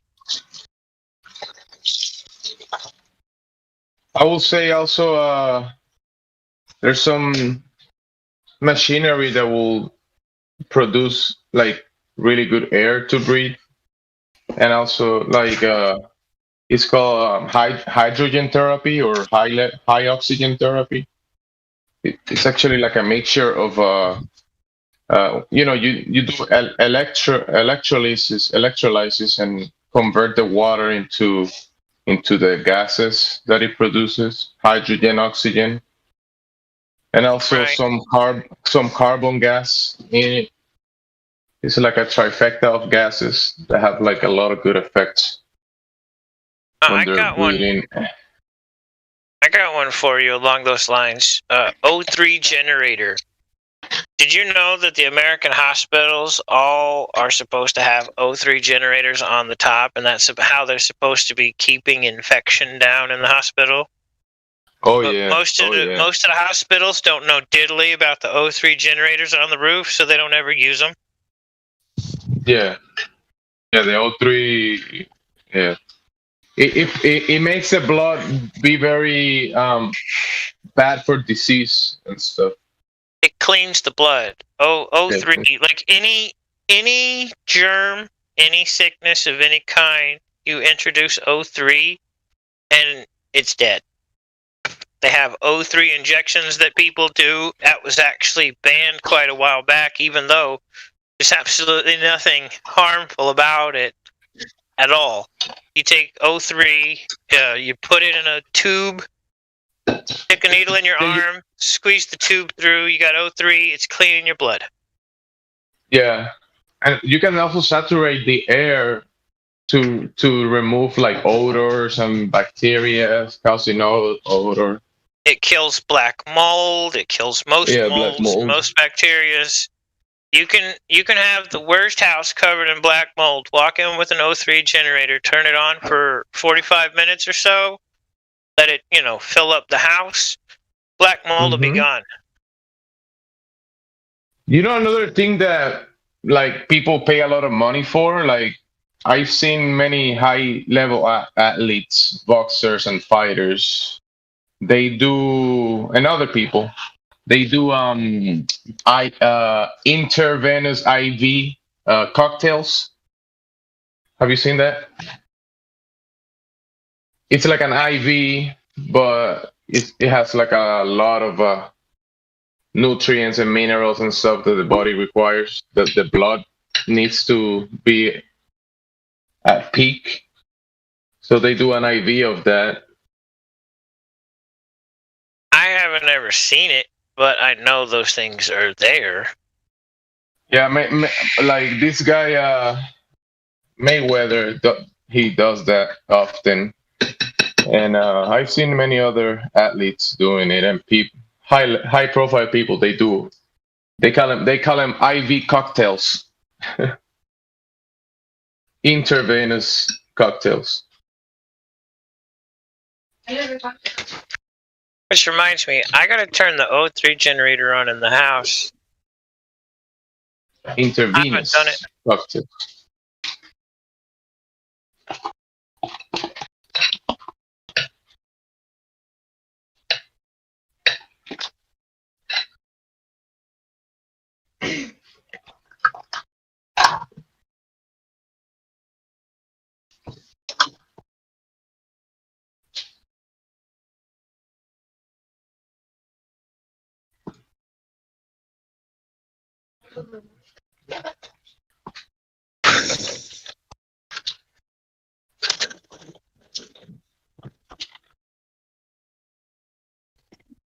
You know,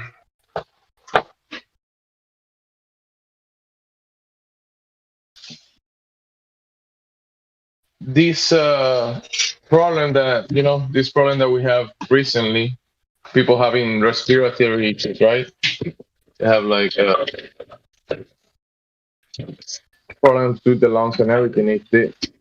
If they like you were saying, if they have to, they could set up machinery with these devices with O3 and even HHO, hydrogen and oxygen gases. They could solve those respiratory issues pretty easy. Right. Well, there's people that bought the O3 generators in the last decade that had cancer and black mold in their house, so they bought it to get rid of the black mold. Ends up it kills the cancer. Yeah. Like, of course, it purifies everything. If you got a dead body or a nasty smell in your house, something died in your wall, O3 generator, air will be clean, it'll smell fresh. Houses that smell like smoke, like cigarette, can also helps with that. Right. There's houses that smell like smoke all the time. Yeah, it cleans everything. Like I thought about going around with my O3 generator for people that were like freaking out and be like, look, 30 minutes, $50. I set the machine down, turn it on, fill up the house, see you later. It was a good idea to make money, but I'm not worried about money. I'd rather just help people. But unless you charge them, they're gonna, oh, well, you're full of shit. Well, shit, if you want to pay me, hell, $1,000 for 30 minutes.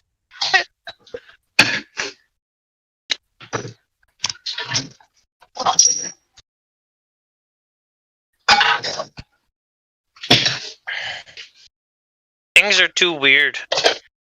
Like, if I give you something for free, you're going to accept it because you understand. But most other people, if I give them something for free that's going to help them, they're like, oh, why are you giving it away for free? Like, if it's free, it's got to be trash. Like, that whole mindset, ugh.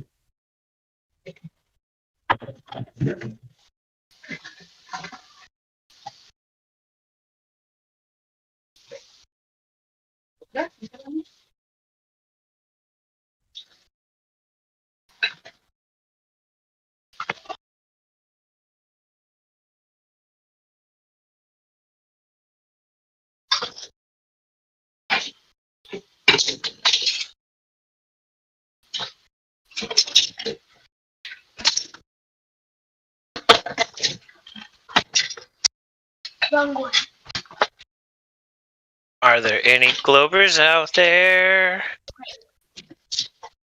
Do you want to talk about Flat Earth?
Mm-mm.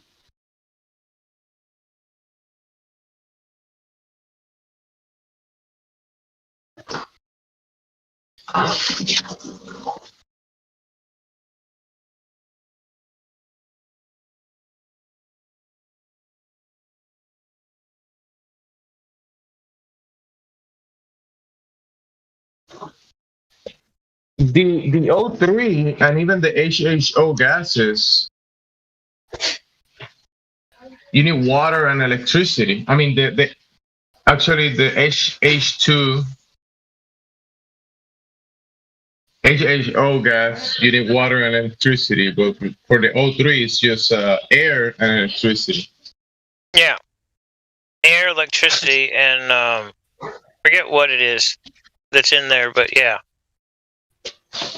I mean, I've got a small one, and it'll take care of 2,000 square foot house easy in like minutes. Yeah.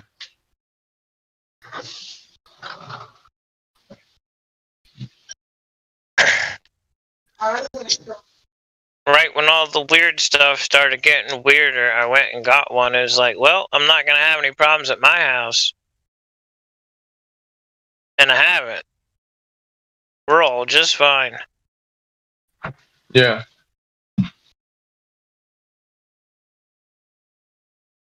So in the US, before March, this was January.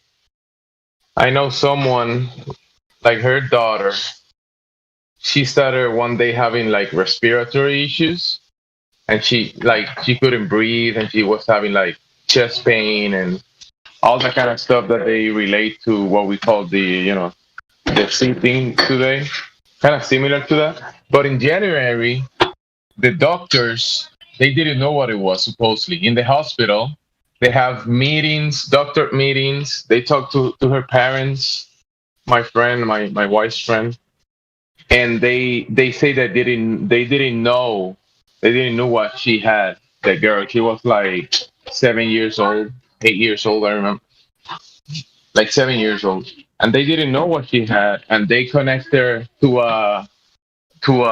oxygen and some mist machine. Like it was like like you were saying, like a high oxygen machine or something. I don't remember the name of the machine, but they started giving her like just some special gas or air, and she got better after that. And it's related to that type of treatment, like O3 gases and stuff, air that the body needs. And also there was reports of people being treated, the people that had respiratory issues, they were being treated with HHO machines, H2 machines, which is hydrogen, and also, like you're saying, O3, which is ozone, basically, right? O3. Yeah, it's just Ozone. that's what they call ozone. Yeah. It's funny, like, dude, just with the studies that I've had to do in the last couple of years, like with ozone and everything, like changing how I see all of it. it's been fun. Now that I'm not a Globie anymore.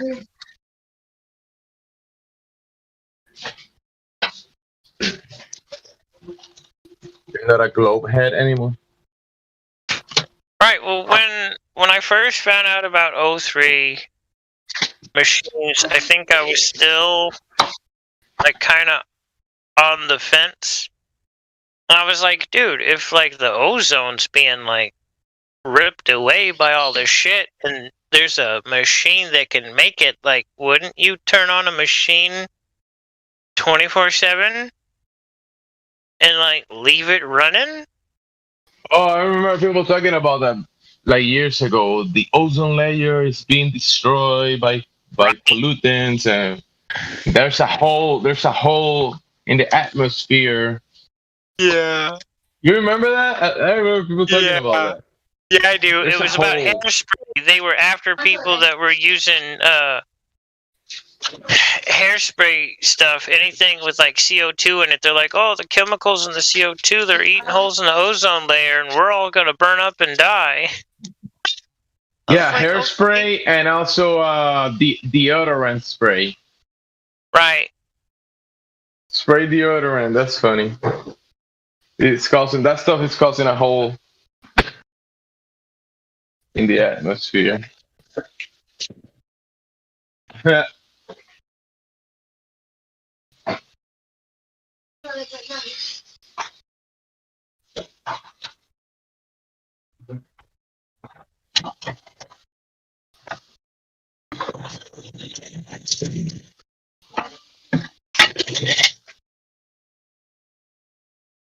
I remember years ago there was a report, some scientists supposedly, that that hole in the atmosphere was closing or something. You know, they would, you know how they report stuff and they say stuff, so they gotta calculate from both sides. There's a hole. There's no hole. There's a hole that is closing. There's a hole that is opening. Whatever. Yeah, you gotta cover all the bases with the stories.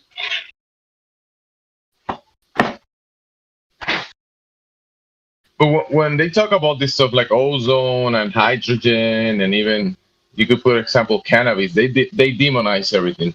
Because when they talk about the ozone, talk about this ozone, it's bad. The ozone layer has a hole, or hydrogen bomb. It's like a terrible thing. You could use hydrogen for medicine and for fuel as well. Right. Well, the hydrogen bomb's a simple one. The whole nuke thing, though, that's a bunch of BS. But you see how they demonize it? Even when you talk, it's at the same level. Hydrogen, ozone. What's the other one that they say they make bombs? There's a material. Uranium is? Uranium?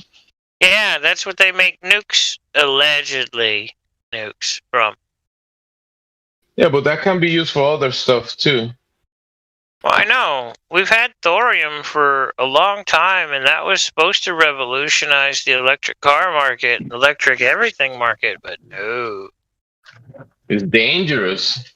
No, Just it's like not. the cannabis. Just no, but that's their theme, you know. They demonize stuff like that. Just like cannabis. Cannabis is dangerous. The weed, the devil's weed, and you know, like yeah. Let's keep a whole industry of productivity out of the cannabis plant, the hemp plant. Let's keep it because some people might want to smoke it and get high with it. So let's just destroy a whole industry of multi resources. Put people in jail. Well, yeah, because you don't know your rights. You don't know your rights. You don't know the law. You don't know diddly. You don't know jack. But they made a war, so even people that probably knew, or you know, I think you're right. I agree with you about the law, because if people take that kind of stuff into court and can actually fight it in the legal sense, they will probably have to, you know, shift whatever game they had, or maybe stop it. But they had a war. They will come at 5 a.m, kicking people's houses and taking people to jail, shooting whoever resisted. I remember friends of me in high school, just because they had like a little smoke joint already, like a little piece of it, they get caught with that stuff right then, and they will go to jail. Like we're talking about teenagers. It doesn't even matter how you do it, though. Like what the law, like it doesn't matter if the people they don't even want to. It's like they don't even want to resist. They would need to want to first, then learn how. Like then it would become relevant how you do it. Right? But people don't want to.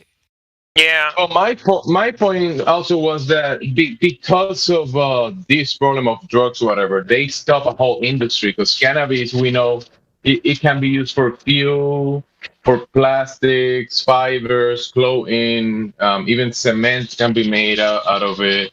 Many different products that could benefit any community, any society. They completely scratched that, took it out of the equation. Because it's a cannabis hemp is a product for, it's a multi-research, so it can be used to benefit any community, any country. And because I don't know you and because you're not mine, I will turn you over to strong delusions.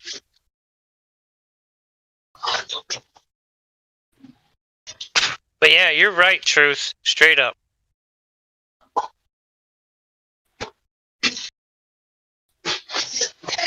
Yep.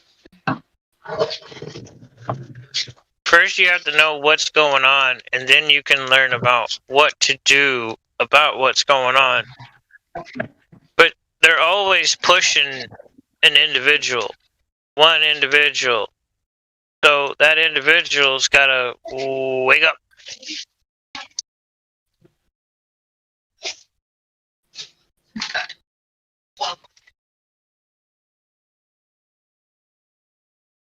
What are the ramifications of generations of parents and sons and brothers being taken to jail and treated like criminals?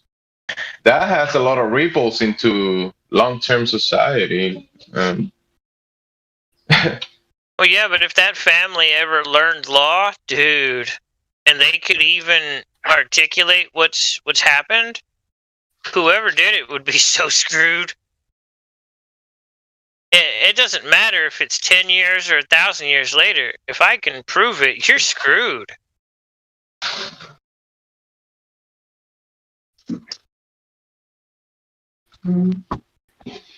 But again, the whole, statute of limitations. What do you mean statute? Do you mean a code?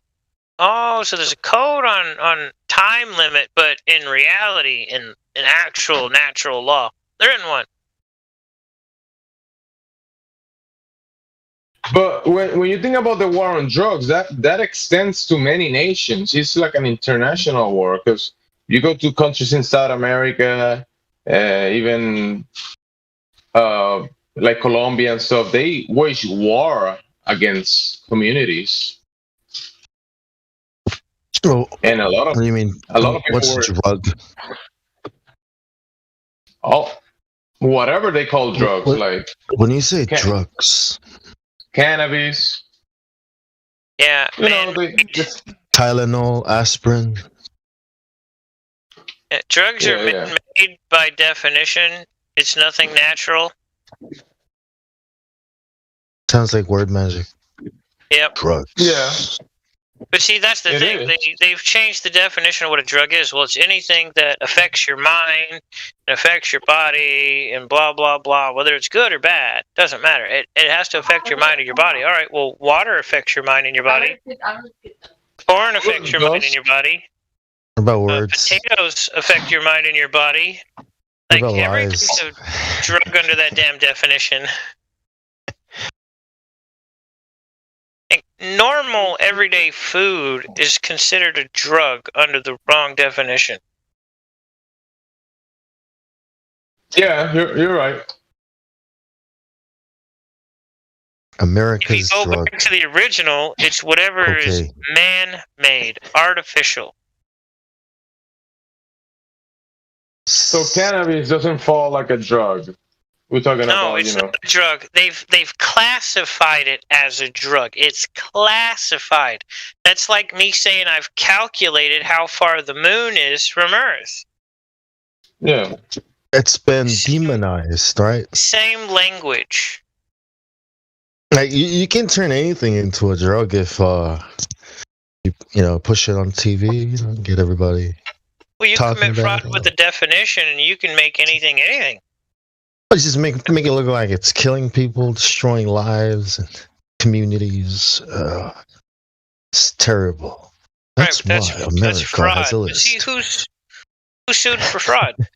Who's actually got the balls to stand up and sue a company for fraud?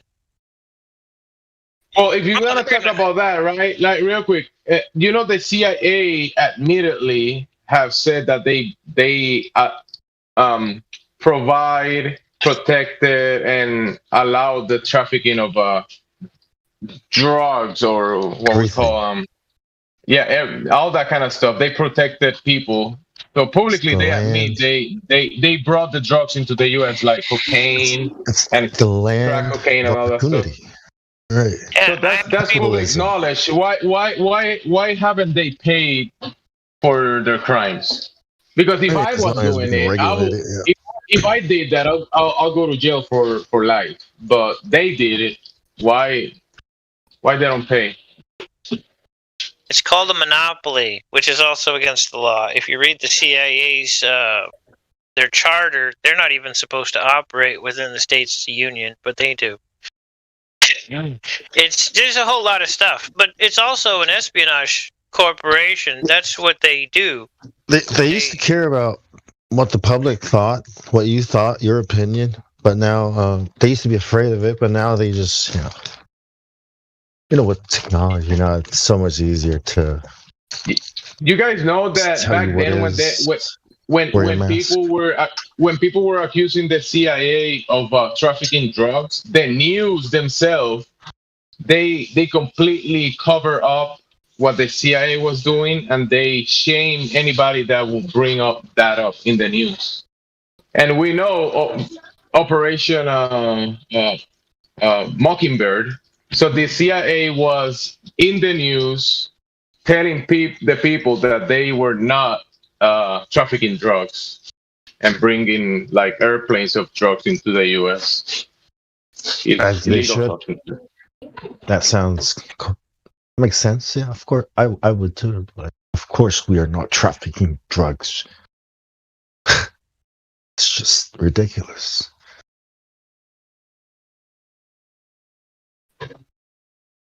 These substances that they brought into the streets and that's to destroy families and communities.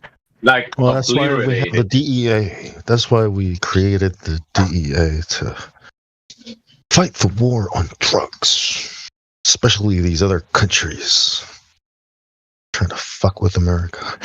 Sorry, I mean, you never fuck with America.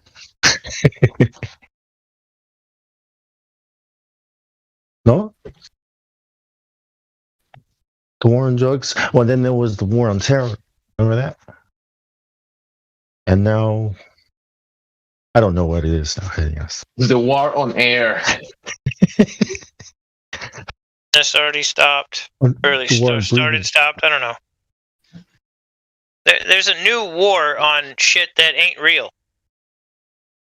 Now there's a war, and they're pushing the terrorists, but they're pushing the hackers. The hackers are dangerous. On thinking, on thoughts, say the war on. Well, hackers are dangerous to the people that are trying to steal your information. It's programming is like having a gun. It's self-defense. My buddy's studying law. What the hell's the CIA agent doing in his computer? When my buddy backtracks him and gets his phone number and his social security number and his home address and his name and everything. Are you saying the computer is mightier than the pen? Dude, I got a couple friends. You get into their computer. They'll call you in like 2 minutes. Because they'll trace you. They'll trace the line back to your ISP. They'll find out everything they need to know about you in a few seconds. They'll have your landline number where you're at. And my buddy will call you. Hey, what the hell are you doing in my computer? Well, I'm not in your computer. Yeah, you are. Here's the server. Here's your IP address, and here's the location you're sitting at right now. Yeah, and if the brain is like the computer, or the computer like the brain, then you can also track the brain. You know, it also has an IP address, your body, your name, your fingerprint, whatever. You know. Because that's Batman technology. Well, the whole fingerprint thing, that's a scare tactic. Because there's no evidence that... Oh, biometrics, right? That's what they call it now. Right. But like, Biology. all right, I was talking about Adam Ruins Everything like a week ago. And one of the guys was like, oh, not everything on there is real. Maybe not everything, but dude, a lot of the stuff he talks about, if you actually look into the subject, he's telling you the truth. Fingerprints. De Beers. Oh, voice prints. Restaurants DNA print. screwing their employees by paying them less than what they're supposed to by law. Your energy print. Your spirit print. Am I cutting out, Bong? No, sorry. I got carried away. Sorry, bro. Hágale así, con la mano. You are cutting out in Bong's mind. The world is cutting in and out. Trying to tune in. Whatever. We seriously had that yesterday, so I get you. I guess you could say I'm out of tune. My antenna is not. Bro, don't make me. I'll buy you some Orgonite. I'll ship it to your house. Calm your goofy ass down.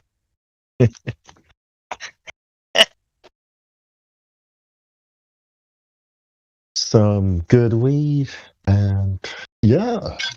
Bro, that makes me hyper. It makes you more hyper. I already know. Hey, shipping to American Samoa is very expensive, bro. Bro, there's no cases there, man. I'm like, so if I want to go there, they're probably gonna freaking want to vaccinate me. Nah. I think it might be safe to go there. I don't know. The fun question of the day. All right. And I hope everybody at least considers it, because the ramifications of the answer to the question are profound. Is this a court of equity, or is this a court of law?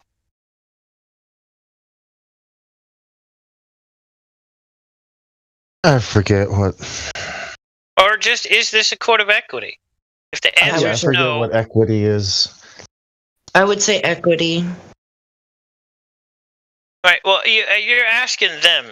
Traffic ticket, anything. It doesn't matter what it is. You ask them straight up. Is this a court of equity? If the answer is no, there's no crime. There's no charges. There's no anything. There's no evidence. Because there's not a person to face that's accusing you. There's no victim. Right. Yep. Right. Well, if there's no equity, then that means there's nothing that needs to be given. Right. Equity is like if I break your mailbox, it's an equitable matter because the mailbox can be replaced. So if I wrecked your mailbox in equity, I would have to at least replace it. That's equitable. You steal my money, the equity is that you give me back the money that you stole. How the hell did you break my mailbox, dude? Like, like all the way back here, like the roads. I don't answer the question. When they ask you, were you drunk when you broke the mailbox?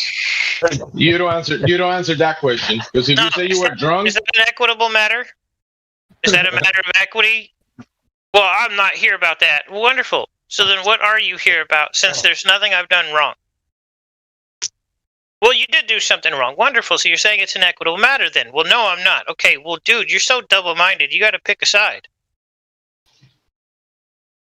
If it's not equitable, then there's no reason for you to be here. Goodbye. And if there's no emergency, well, then what the fuck are you doing other than breaking the law? Puddle, I would give anything to see video footage from a body cam and you interacting with a Leo. That would be so great. You'd be an awesome First Amendment auditor, dude. I'm just saying. I'm better now than I was before. If you look at some of the older videos, it's not as pretty as. Wait, you do those videos? Put your link up. No, I don't have those because they never gave me the body cam video or the dash cam video or any of it. So you had an incident at one point in time? Oh, I've had a lot of incidents, and you should hear me rattling off laws. Can't you get a body cam that you can upload to somewhere in the cloud? But see, so when you're thinking like that, you have to have stuff like in your car that's like mounted, like permanently fixed in your car. Mm-hmm. There's a guy that has shoot, I forget who he is. I probably could find his video if he still got it up. But he took his Mitsubishi Eclipse, all right, and he decked the whole thing out. He bulletproofed his car.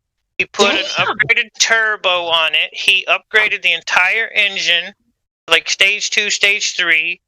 He put a separate tank with a injector into the end of his muffler. The tank holds antifreeze. It's to make a cloud of smoke behind him. But he's also got a wireless internet that he takes everywhere with him. He's got a tablet hooked up in his car, and then he's got a secondary solid-state drive hidden in the dash. It all uploads video, audio, and everything, which his rear view mirror's got 4 cameras and a boom mic in it. Like, his car is decked out, and everything is uploaded that he has to a private Dropbox, plus he's got the hard drive in the car, plus he's got the tablet, which is another hard drive. I want to know, so what does he do? Does he do videos and stuff on YouTube? Or? He just got tired of getting messed with by the cops. Oh, yeah, for sure. Yeah, So I've seen a few videos about that where they want to throw you in jail for having tinted windows, kind of bullshit. Right, but it's none of their damn business. What do you need to do seeing in my car? Well, it's too dark. For what? Well, for you to be driving around. Well, obviously it's not. Here I am driving around. You're fucking idiot behind me. That's called they want revenue from you. That's what that's called. Right, but they're already paid. The trust already pays the fiduciaries. Their paycheck is guaranteed. So all this, well, we have quotas to fill in order to get our paycheck is bullshit. Somebody lied to them. Yeah. Everybody that is a fiduciary, every government employee, coast to coast, is already paid. The trust has more money than most people could count in 1,000 lifetimes.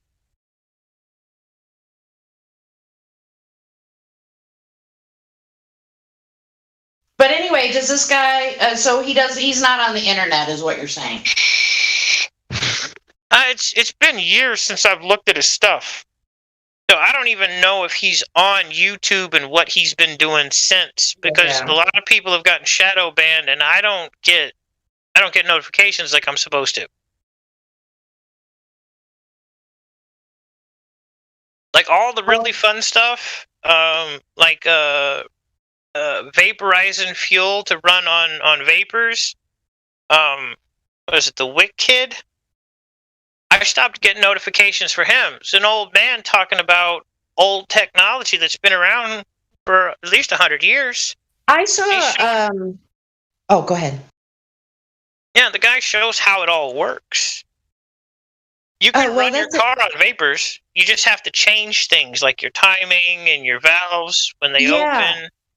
I actually saw a video, I don't know, a year or something ago, and I don't even remember what the topic was, but the thing that I remember the most about it is that essentially, I remember what it was. I was trying to update my resume, and I had worked in a machine factory. We did hydrostatic transmissions, and I was looking up different jargon and stuff like that so my resume would be accurate.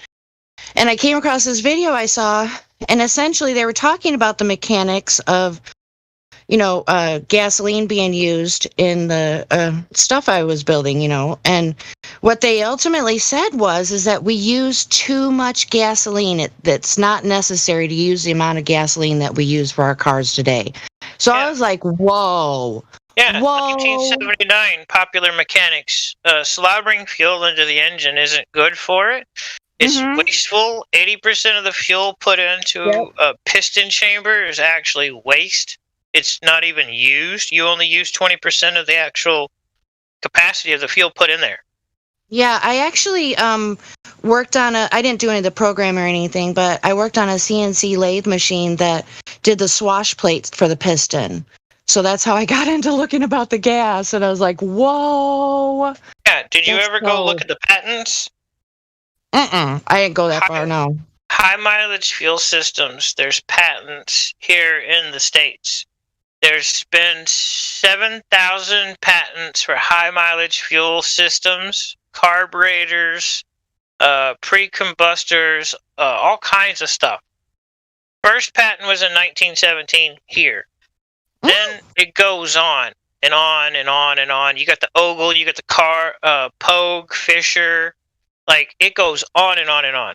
And these things, according to the rules or the so-called laws of the patent office, it has to work in order to get a patent. So 7,000 people have functional patents that haven't been disproven, which means all the shit works. Right. Well, I remember watching I think I remember watching a documentary ages ago that one of the first engines that were built ran on peanut oil. Yeah, I think it was a diesel. Diesels came before gasoline, and steam and electric were before that. Electric was supposed to change everything, but then they were like, well, no. We have all this oil over here. Let's burn all this oil. We can sell them oil and make the cars where they have to have the oil instead of being able to pull electricity from the earth, from the air.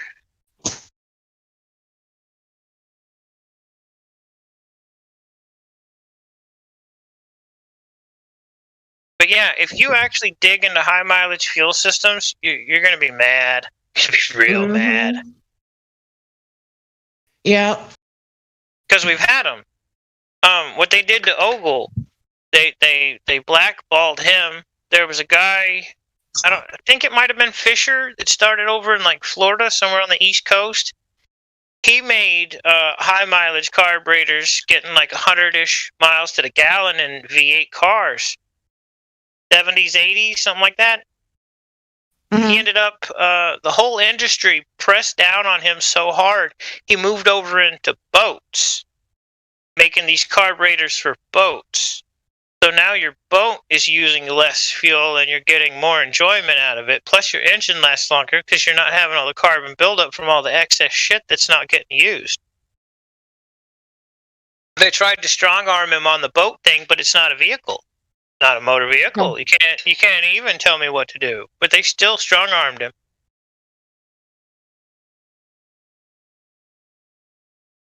Maybe they don't want a better mousetrap. Maybe they just They want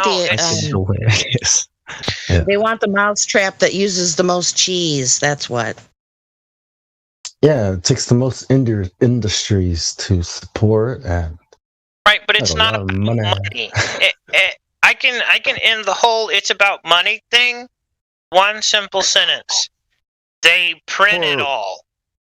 They print all of the money. So what the fuck do they need? What you got in your pocket when they own the damn machine that prints it? It just doesn't matter. It's about everyone working together. It's not about the money. It's about testing people. It's about teamwork. They're testing everybody, and a lot of people are failing the tests. It's about the whole world working together as one. Well, we are. We just don't know it. They had a car in the 40s that was supposedly getting 650 miles to the gallon in a V8. Whoa. I don't know if we had a car in the 40s, but I'm sure they did. The German TDI technology actually has magnets in the injectors that produce a harmonic. When the fuel is pushed through at a certain pressure, the magnets opposing each other harmonize, and they actually heat up the diesel coming in. My dad wasn't even born. True TDI systems, German-made TDI diesel systems, you can get up to 125 miles to the gallon.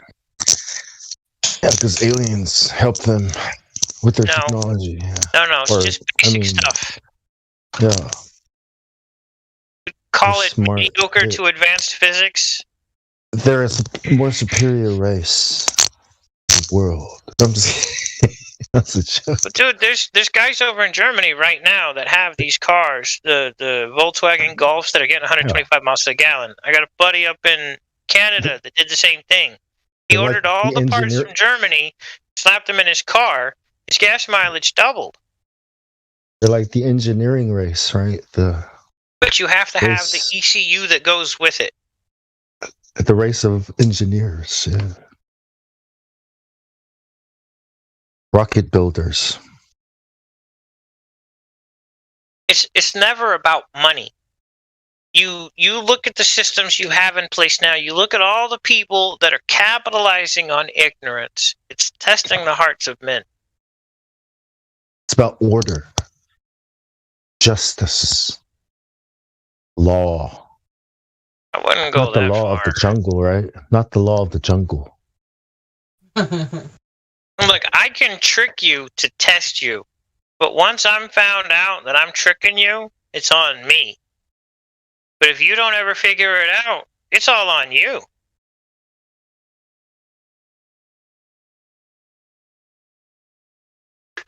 That's why, hey, officer, is this an equitable matter? What do you mean by that? Oh, God, you don't know basic law. Holy shit. What are you doing out here with a gun walking around with emergency lights? Like, dude, you should know law. Well, I know the law. Okay, wonderful. Is this an equitable matter or not? Well, I don't even know what that means. Oh, it's shit. You don't know law. You keep saying you know law, but you don't know shit. Fuck. How can we have a meeting of the minds? Knows me. And I know we are good friends. I seriously, my next truck or car, I'm putting in there's a rear view mirror that's got a built-in SD card. You can get them with Wi-Fi. Got a forward-facing, rear-facing, a 2 side-facing cameras, and a microphone in it. It is amazing. I suggest everybody have one. I'm getting that, and I'm putting it in my car. I'm probably going to put cameras underneath the dash and up underneath the seats, looking into the floorboards, just to catch somebody planting shit. Because the lady already did this with her cheap-ass car. She put a camera up underneath her seats because the cops kept messing with her. Well, the last time they messed with her, the dude planted an 8-ball of cocaine in her car and was charging her with a felony. The video clearly shows him dig in his pocket, pick it up, throw it in the floorboard, and go, "Oh, what's this?" Oh, wow. She got let go. He should be burning in hell. Did he lose his job? I don't know. I think he might have, but again, you're looking at a guy that's still guaranteed his pension. If you don't sue them, you won't suffer anything at all. Right, but so you guys just drive around all day with 8 balls in your pocket, just in case? Yeah, dude. My brother used to buy and sell meth from the police in Dallas. He used to sit in the cruisers while they were on shift and smoke meth with them. Damn. While they were running around pulling people over.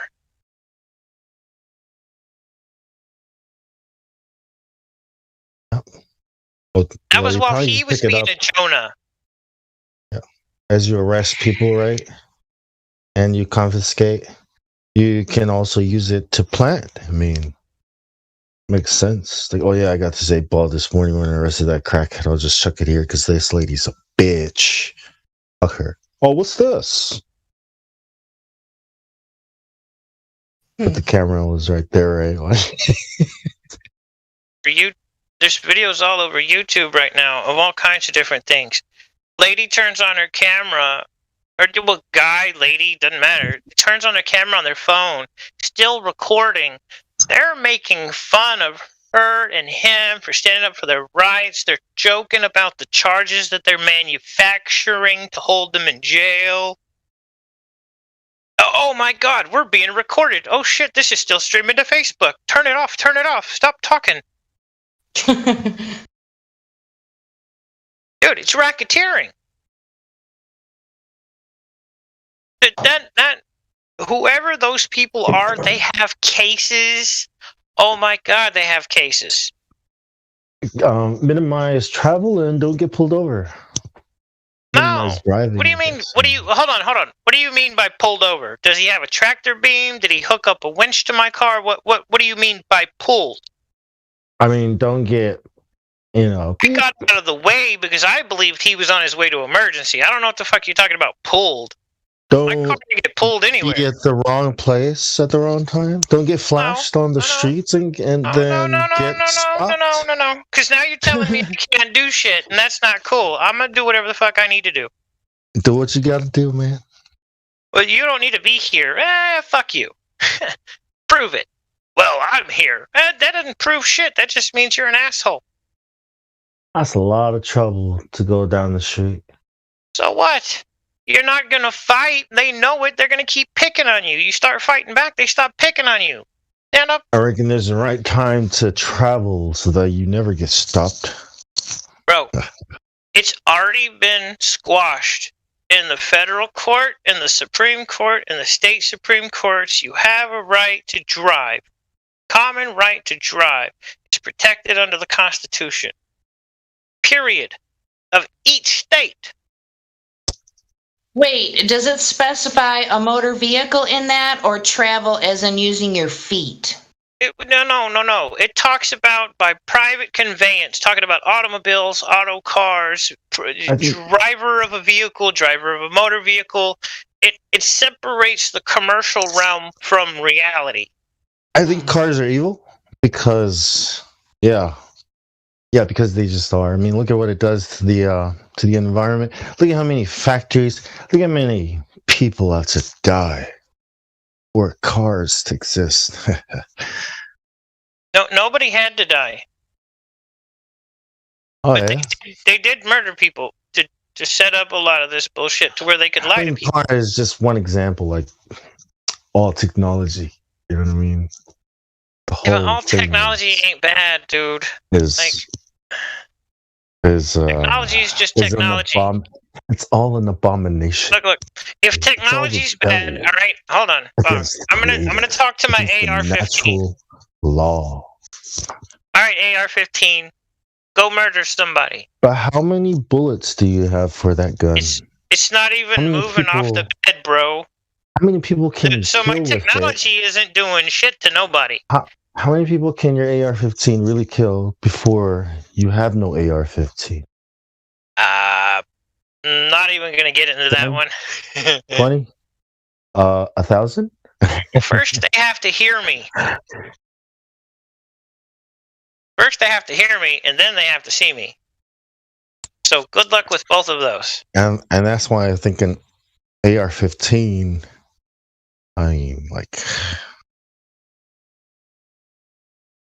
should be for like hunting, defense, but not for taking on a whole army, a whole police department, or I don't know, small gang, small army. That's what cannons are for, buddy. That's what armies are for. No. Just give me a cannon. And a couple of automatic weapons. 120 millimeter cannon or two. I don't need a whole lot. I just need a little bit. But see, cannon, guns, whatever it is, machine guns, they're on private property. all of it is private property. If anyone's saying, oh, well, you can't own this, what do you mean? Can't. It's property. Well, the law says, no, the law says private property. Fourth Amendment, go read it. Private property protected. Oh, look at that shit. So what are you doing trespassing on my rights to own private property? Well, it's the type of property. No, it's not. You can't make a law restricting private property ownership. You can't do it. It's against the law.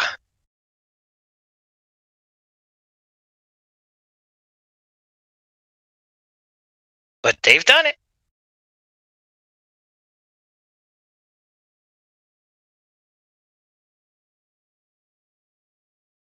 Enforcing non-laws. How weird. They also nailed God to a stick, a pole. Yeah, the same guys that want to tell you don't have the right to own private property murder people, innocent people. You know, they're a lot easier to murder when they don't own property that can stop me from murdering them. So what can we do? We're not supposed to murder them. Pen is mightier than the sword, so I'd say learn how to use the damn pen properly to make your brief, write out your affidavits, do your application for relief, make any injunctions that you need, orders for stays, motions for movement, whether it's moving the case from one jurisdiction to another or a motion to bring forward evidence, subpoena duces tecum, for whatever the fuck you need from the opposing party. Take your pick. You can do all of that with a pen. I'm just gonna disappear. There's a guy That's easier. wrote, You know, just bong, bong, bong, bong, bong. There's a guy that wrote his habeas corpus on the jail cell wall in feces and got released from the jail. His habeas corpus stood. I mean, that's creative. Bit stinky, smelly, but Dude, they won't give you pen and paper. What else you gonna do? You got to figure out a way to make your own documents. Because a man who can't make his own ways, worthless. blood, maybe. No. Would have pricked my finger, you know, just do a little. But damn, man, writing it with poop. That's like. Right, but here's the thing: you're not gangster unless you can write your own legal paperwork to save your ass while you're locked up. Yeah, and that only happens when you go to jail. Well, nah, you can learn before you go, but once you get there, you better know how to get out toilet paper and start writing your your application for your relief, your pleadings to whatever, your brief. Was made for lawbreakers, right? So I'm like, yeah, I'm not even gonna bother with that shit. I watched a guy write out an affidavit on freaking paper towel paper in jail. All right, I'm never going to be in a courtroom ever again in my life. Snuck it into court, dude, and handed it to the judge. It won't happen ever again. No more courtrooms for me, man. That's like my little thing now. It's like, don't ever be in a courtroom again, idiot. Like, what the fuck? Why do you ever have to be in a court? Why aren't you listening? Better question. I'm just saying, right. I'm listening. I'm saying, yeah. Yeah, but you're going off into la la land. I hear all the la laws. La la la. Yeah. Yes. If you can't write your own paperwork, you already have a problem. If you don't know what to do in a situation where you need to act, you already have a problem. Lack of knowledge. Knowledge of the Australian judicial system, or bro, most of it's the same. What's the subpoena duces tecum called there? no idea. Probably the subpoena duces tecum. Yeah. Probably So what's the difference? Application for relief. What's it called there in a chancery court? Probably application for relief because it's across the board. Do they have a different name for a habeas corpus? All that shit makes me like, ew, it makes me feel like that, like, ugh. Fine. Disgusting. Don't learn how to fight. Keep getting your ass kicked. I'm not getting my ass kicked. Do you know what defendant means? It means the one who's getting their ass kicked. Well, Guess what a defendant can't do? Jesus, the defendant doesn't have the right to self-defense. Right, is your lawyer. Like, you should be good, right? Yeah, that should be all. Yeah, Jesus is my lawyer, and he told me to stand here and not do any paperwork, not do any work. It was just all going to be hunky-dory. No, he said try to avoid being, you just settle your own matters. Good luck. You avoid it, and then by the time you actually need the information, something worse is going to happen. Congratulations, you've avoided all the easy shit that you could have. Jesus would make a great lawyer. Thank you. I do my best. It's less stressful. I'm just messing with you. Yeah, not real stressful being in fear. Weird. That doesn't make any fucking sense, dude. You're not going places because you're afraid. You're not doing something because you're afraid. Oh, it's so much not stressful. I'm just afraid. Which is afraid to what? Stress. Afraid to what? Peter. To go out there and get tasered by the police because Why are you afraid? To get tasered? You don't know something, huh? Afraid of what? Well, what am I supposed to be afraid of? Who's scared? I'm not afraid of anything. Like, scared of what? Nothing to be afraid of. Well, that's what I'm saying. You're saying don't go here and don't go there because they're going to do this stuff. That's fear. Those phrases, those sentences come from a place of fear. This car was made for you to drive on this road by these people. And these are the things you have to pay to drive this car on this road. Oh, by the way, you have to do these other things now because circumstances have changed. And you have to go to this store where you have to buy these products that these people made to put there for you to buy. Oh, but if you want to buy those products, you have to do these things because circumstances have changed.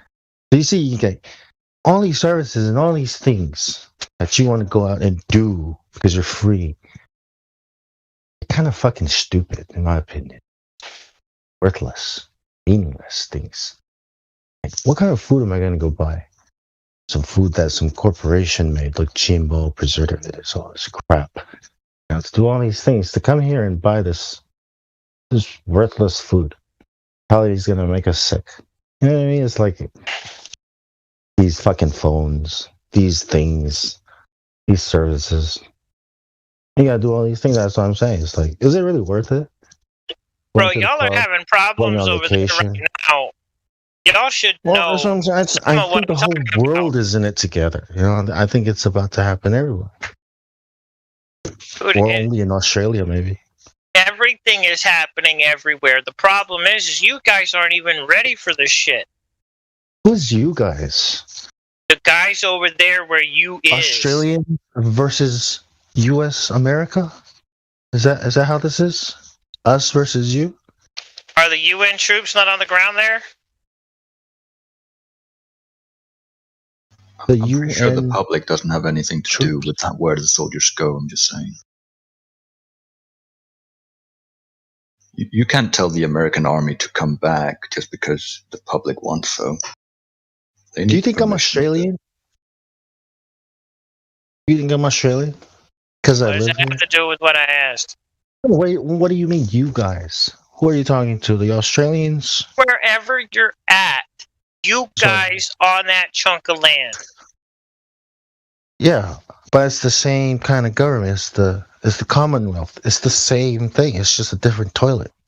Right, so then that means everything I'm talking about will still apply the same way there. So what's the problem with learning? Just know you guys. It's all of us. We're all going to be going through the same. It's the New World Order. Yeah. Whether the world is round or whether the world is flat doesn't matter. We're all in this together. Doesn't matter where we live. We're all in this together. Yeah. My problems are your problems eventually. Right. But the Aborigines are standing up for themselves. The other people around the Aborigines don't know fuck all about What are you any of it. talking about? So did the Native Americans, man. What are you talking about? The Aborigines or the Kuris don't control shit. They're a bunch of fucking drunks. The Aborigines have been studying law while everybody in the cities has been having fun, and they've been actually taking cases places. Nobody's winning. Hey, I got a shit question, here, you guys. What's up? Yep. Hey, is there any chance that any Globers have come through here with any evidence of curvature? I know it's a long shot. Okay, I didn't think so. Oh, sorry, bro. I called Like out before we got on chance. this to any Globers want to come and talk. Come on. I want to see this proof. I keep hearing about proof, and I'm going to prove this, and I'm going to prove that, and they never do.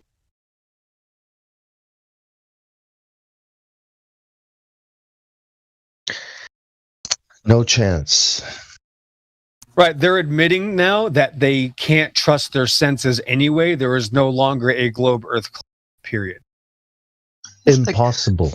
It's so amazing, isn't it? It's like we can't trust our senses. Like, then why do we trust the guy who trusted his senses 500 fucking years ago?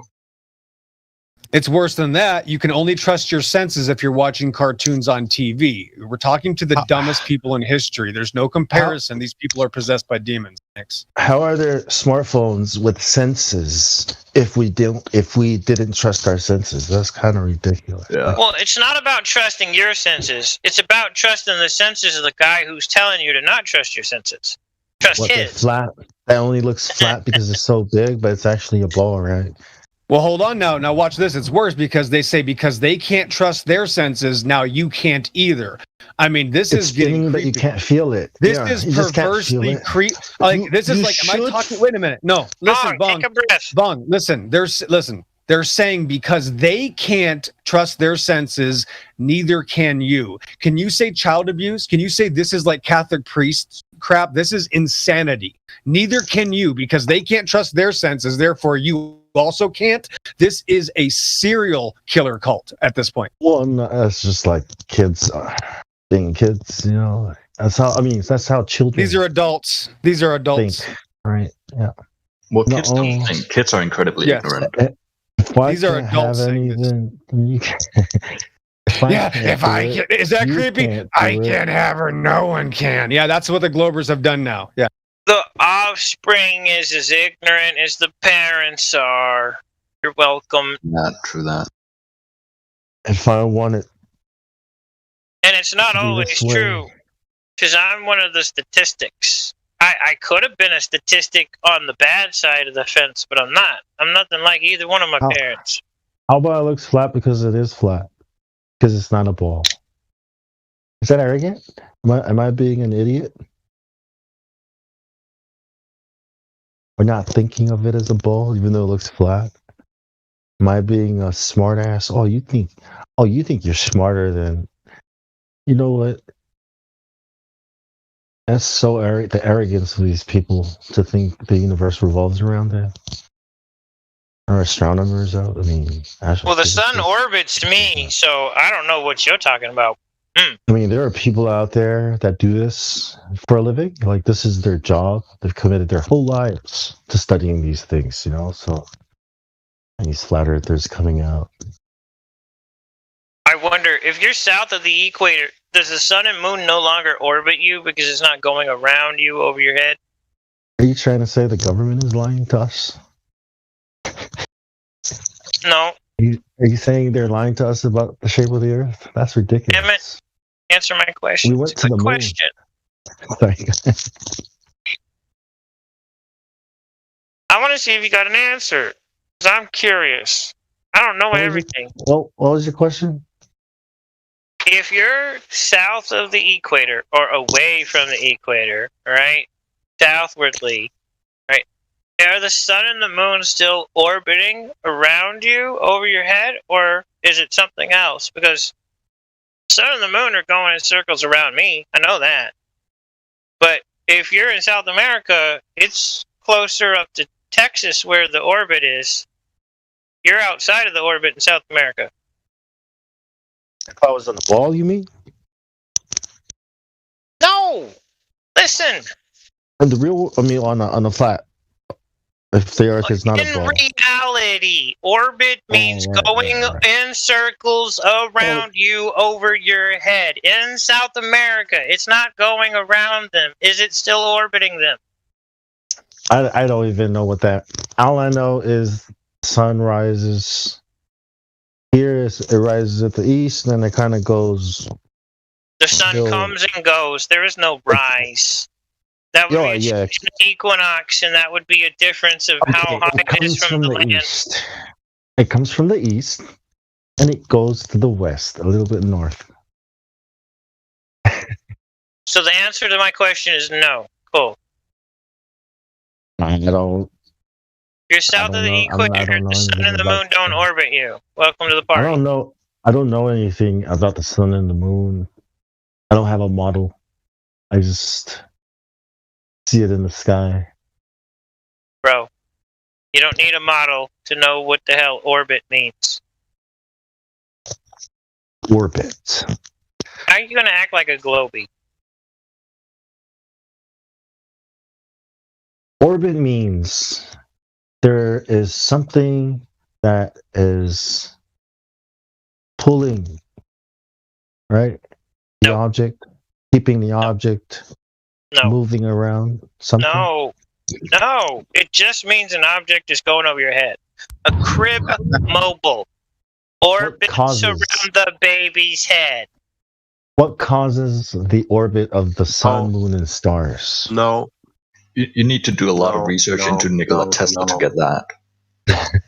Orbit. I'm not kidding. As orbit means orbit means moving forward so fast that you are matching the fall around the curvature of the Earth. That's what orbit means in their heliocentric model. I'm not asking about theirs. No, so they are calling it orbit means to falling around. Yeah. Falling around. All right. So real quick, it's a word. It's one of the words that we get to keep. Unlike species and universe, orbit still means to wheel. So yes, the sun and moon orbit around us as the Earth is stationary. That is correct. I only get it because I saw it on TV. Yeah, but this is But you have to see it on TV. Yeah, you can't trust your eyes unless you're watching TV. Correct. Right. It still doesn't make sense. I'm not talking about theirs. I'm talking about reality. I They don't care have what one the hell anyway. they changed the definition to. They That's fraud. don't have one anyway. They they don't have anything anyway. Find one of them with a claim. Best of luck. They don't have anything.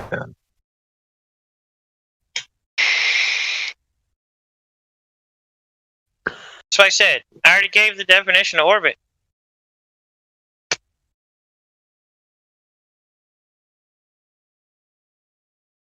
I don't care about what the fake people say. I don't care about the liars. I don't give a shit what they have to say.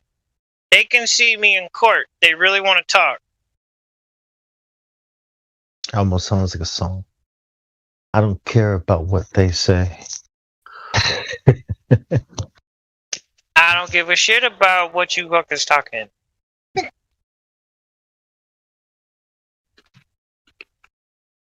You're gonna be making music a live stream. I'm just on the Still gonna planet Earth love. walking around strutting. I'm still gonna love you, no matter what they say. Even if you're not there, I'm still. Even if you don't exist, I'm still gonna love you. What are you talking about, man? The globe, you know what I'm saying? The curvature. What's up? Hey. Somebody's having schizophrenic moments. The sun, moon, and stars. We're Sunny. writing songs about love. Are you kidding me?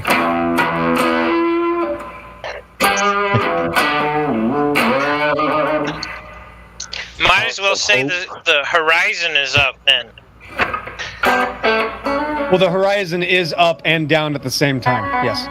Right. Well, they had to define up as relative to your head, but that's relative to how you perceive your reality. That's not to the reality that you exist within. Yeah, that would be called a lie. That's not true. So technically, there is no up. Correct. There is no up in their religion. There is no down. There is no truth. There's no right or wrong. That's why it's called Satanism. Yes. There ain't no up in space. Goddamn. All you people. Hold on, Sonny. Wait, one second. I gotta address the troll in the chat real quick here. We got this new guy talking about peer reviews. And so to Kai in the chat, you continue to mention peer review, but you can't mention one or give one example of a single peer-reviewed article for evidence for your magical space religion. And that was my claim 10 minutes ago, and that's why you're still hiding from that fact. So you're stuck repeating yourself, saying peer review, peer review, peer review. That's not an answer. Hold on. I'll be done. Hold on. Interruption robot. Okay. So here's the point, Kai. You aren't making a claim. Saying peer review over and over again is not a claim. You have to show me a peer-reviewed article with evidence for your space religion, and then you can have a claim, Kai. I'm sorry you live in a cartoon. Continue, guys. And I was trying to jam to my man jamming. Spaceman, why'd you tell me that I live on a spinning balls? Hey, spaceman. That's what I'm saying. Why'd you try to tell everybody they were on a cartoon? Don't you ever mess with my flat earth. I will kick your butt and I'll shove you over the edge, man. You gotta say some deeper shit, man. Some more condemning shit, man. Don't talk about my flat earth before I kick you in the fantasies and all these nice, stories. Just you gotta say some deep condemning shit, like. Bong, let us riff. Or else it's just corny. What's corny? Riffing?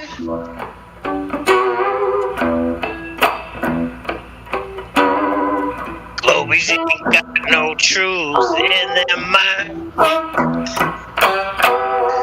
Coming to my house trying to steal mine.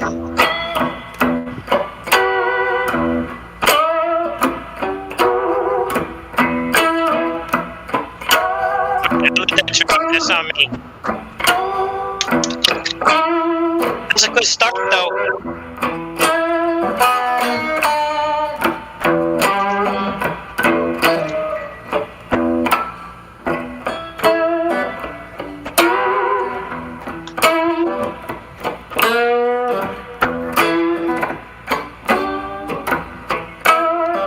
Talking shit, peer review. If you're alive, there your peers too. You said y'all are alike, doing the same things day and night.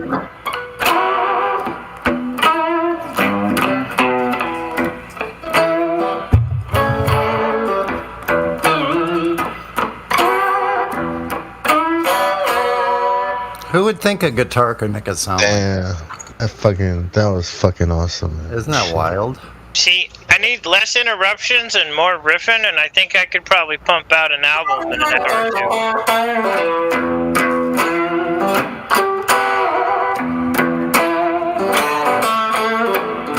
I just get in the headspace, man, you know?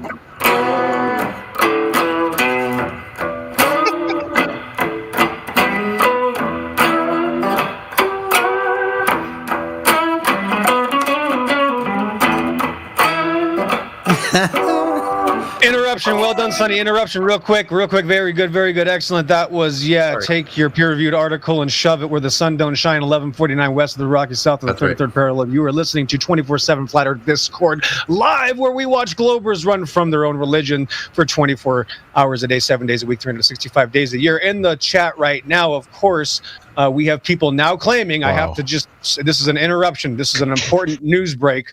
We have people claiming nobody's ever navigated until satellites existed. So nobody's ever traveled till satellites existed. This is the latest Globe claim.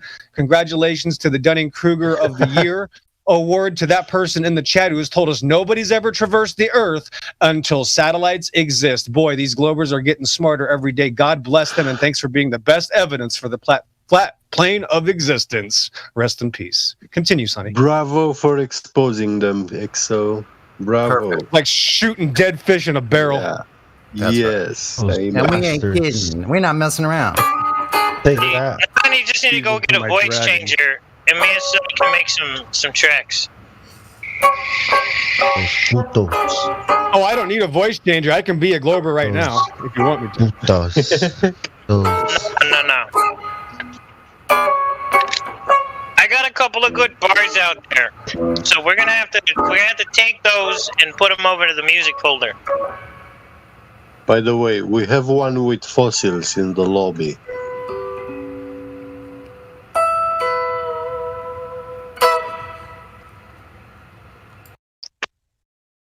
Well, if he wants to come and talk, I love gas pressure. I'd love talking about gas pressure. So amazing.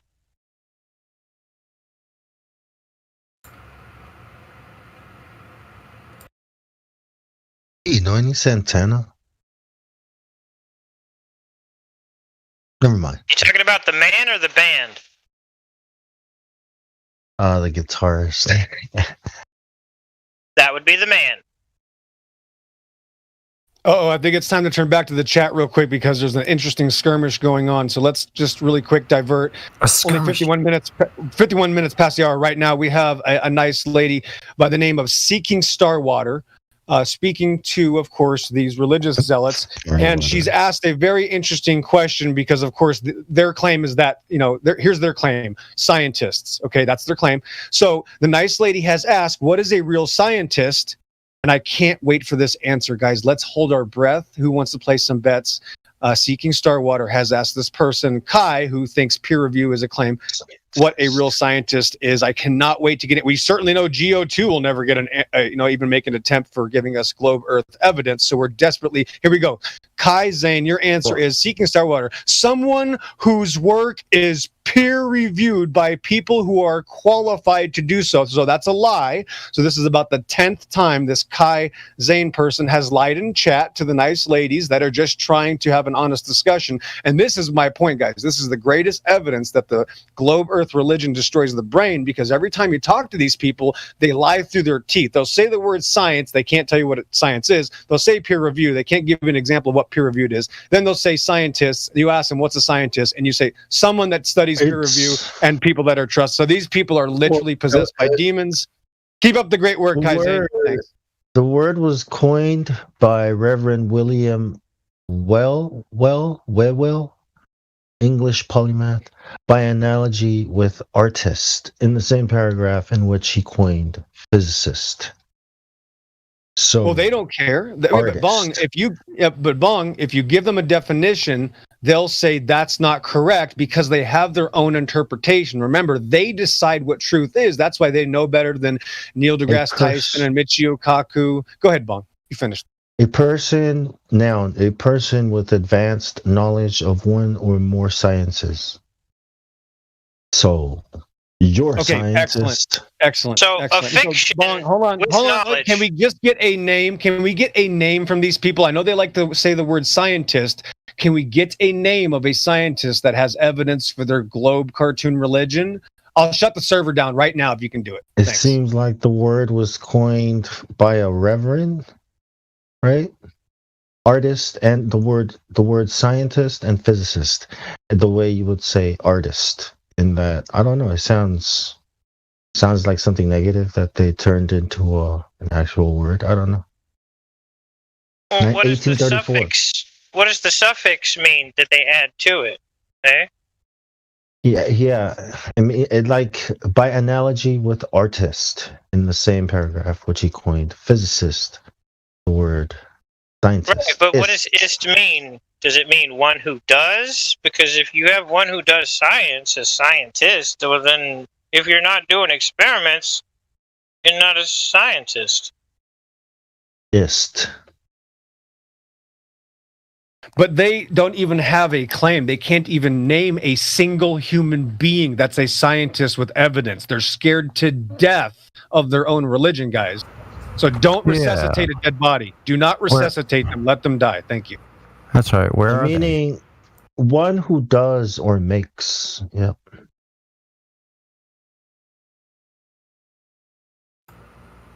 Where'd they all go all of a sudden? We ain't got time for your globy lies. Sweet on maize, bacon, apple pies. Living here on this flat old plain. Baking pies that just ain't okay. So you could probably add ist. Oh, we got some names. Someone's getting desperate. Galileo, Einstein, and Newton. For some reason, scientists don't exist nowadays, guys. With advancements of technology, we have to go back several hundred years at best, 1900s, to talk about Einstein. If you're right, so we're going to talk about Copernicus and Newton and Einstein because we have no evidence of the scientists today because they can't name one. And by the way, none of those people studied.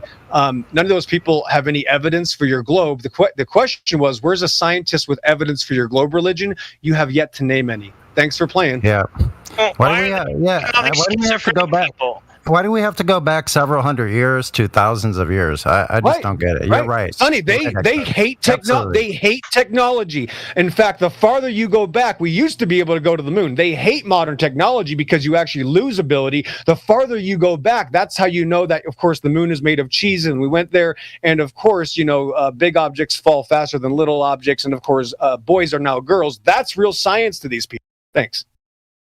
Well, right. I mean, what was it, the Swiss that sued NASA for giving them fake moon rocks? That's science. Yep, that's science. Yep. That's real science, because the Swiss actually tested it. Yeah, experimenting with individuals' brains, making them believe that they're gods. Yeah. That's science there. And they're so stupid, some of them will tell you, well, the moon must be a giant ball of trees. That's how stupid they are.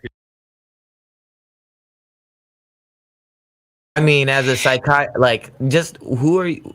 What makes you think you can make people believe that they're gods? You fucking dumbass. It's because everyone is. Well, don't chase after those who worship idols. They will lead you astray. They will lead you unto your own death. It's like a spell. It's like a magic, man. There's another one. We got Cavendish again, another ancient wizard. We have no modern scientists, Sonny and Cuddle. They admit there's no modern scientists with evidence for any gravity, balls in space, none of it. They can't even name a single human being. Well, I mean, they already, allegedly proved it by saying that they proved it. So why would somebody else need to actually repeat the experiment to see if it's even true or not, right? Right. Two balls in a shed. That's funny. So that's so crazy because static electricity. I see the dust particles in the air attracted to my screens, such as a television, which I don't own anymore. But years ago, I would watch these dust particles. Is that gravity? Oh, that's static electricity. So thanks, Cavendish, for proving static electricity. That was easy. So I got a very interesting response. I gave a friend of mine, I gave him 200 Proofs by Eric Dubay, and it's about, I'm giving some commentary on his commentary of the book. And now he states that because the Earth is spinning around the sun, there is gravity, and then he says because there is gravity, the Earth is spinning around the sun. So he's saying, the two are affirming each other without actually ever proving one of them. So I was wondering what kind of response I should give. Do you guys have any insights?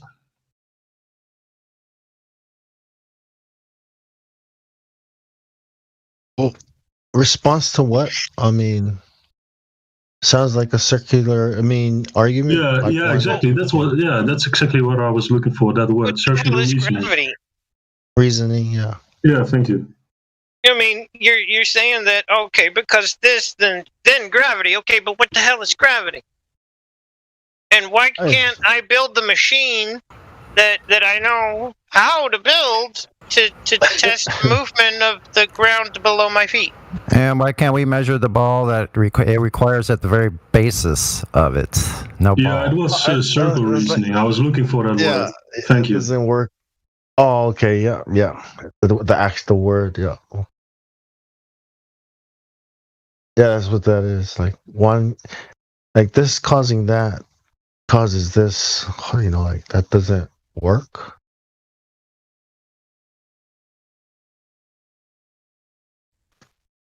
I'll continue as usual.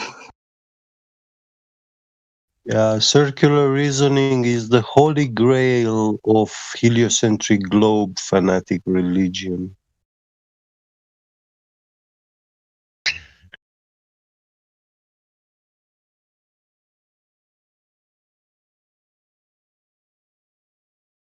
Oh man, that first Mr. MSKBR, that first one, don't like it. The second and third and the fourth, most of that, and well, most of that's pretty true. There's subtle things that would probably need some correction, but not much, if any.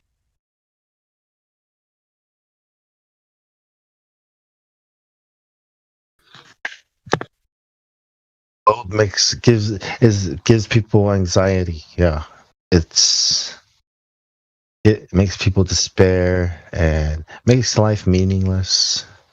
I just want to know why all these people that are globies want to believe people who were opium addicts 200, 300, 400, 500,000 years ago. Like, you're believing the word of people who were doing drugs. Globe causes despair. Sorry, go ahead. That's the best thing they have. What do they have besides drug addicts, Catholic priests, and infanticists and abortionists and Charles Darwinists? That's what these people have. That's their entire priesthood.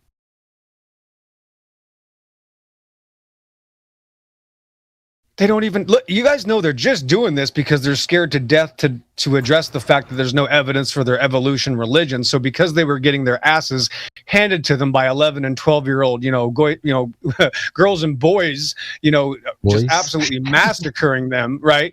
Yeah, goys. And they got so sick of getting their asses kicked by little kids with evolution debates that now they've decided their only, attempt in life to have a life is to, of course, attack the flat earthers, because the globe earth religion is the shield of their evolution child abuse religion. So in order to justify the perverted child abuse religion, we have to have a massive shield so that we can't talk about it, Sonny. Thanks. So Moloch worship, wouldn't you say?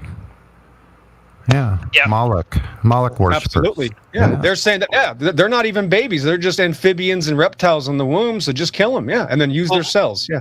Moloch and Moab, same difference, really, because there's a couple of them back then that did sacrifices of innocent people by the means of murder. Yeah, so they have to take the whole kit and caboodle. They're on that side of creation. So good luck with y'all, because there's a system already set up for you. Right, Exo? People wonder why empires disappear, but then you go back and you actually look at the opium trade back then, and you see a lot of opium moving around towards Egypt. Yeah, a lot of what's going on has always been about that too. Still is. 1200s, the so-called war for Jerusalem. Guess what? Opium addicts on both sides of the war. Is lean bigger than cocaine?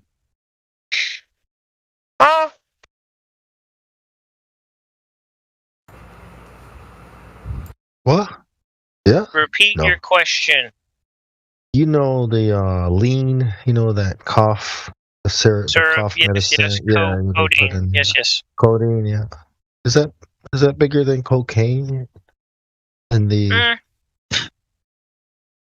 Well, that would be over, like, as far as the effects, it would be over in the opium category.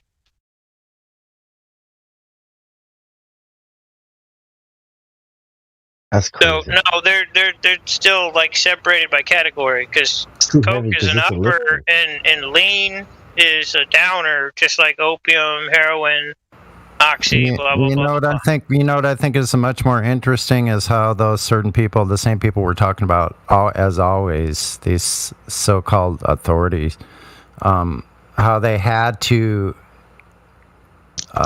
take control of these plants, and they've always been like in control. They became the ones that would say like, okay, this will be illegal now. We'll get a bunch of fines going with this kind of stuff and jails, and we'll imprison people, yeah, and make them pay. They make for people their own crazy. imprisonment. Yeah, Make them yeah. addicted. I'm fairly sure that pipe that they found at Copernicus's is for opium and not for cannabis. Thank you.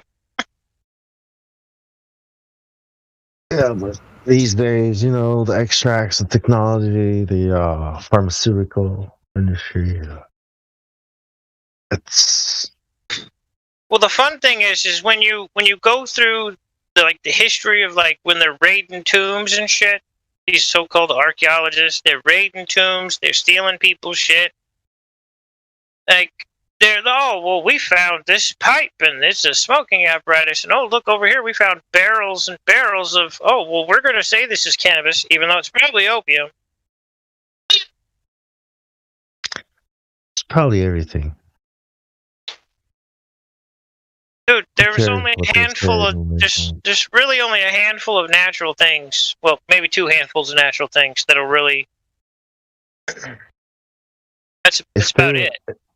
They lie. If they would lie to you about the shape of the Earth, then wouldn't they lie to you about history or about what they want you to think about history? That's what I'm saying. You have to understand deeper things in history, like the Egyptians, Moses' day. They were doing opium. Moses told the people to leave their gods behind because the East India Company, was selling idols. They manufactured and sold idols all across the land. But to avoid paying taxes, guess what? On their opium trade, they'd stuff it in the idols and seal the idols up, and then boom, they moved opium.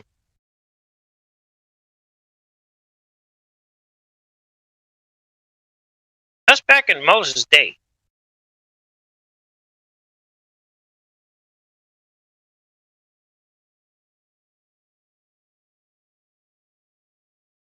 Man, I just hopefully, I mean, I'm going to have to start, having some prayer meetings about this. Maybe if we pray to God to help these Globers not be scared to death of their own religion, maybe we can meet one with a claim. What do you think?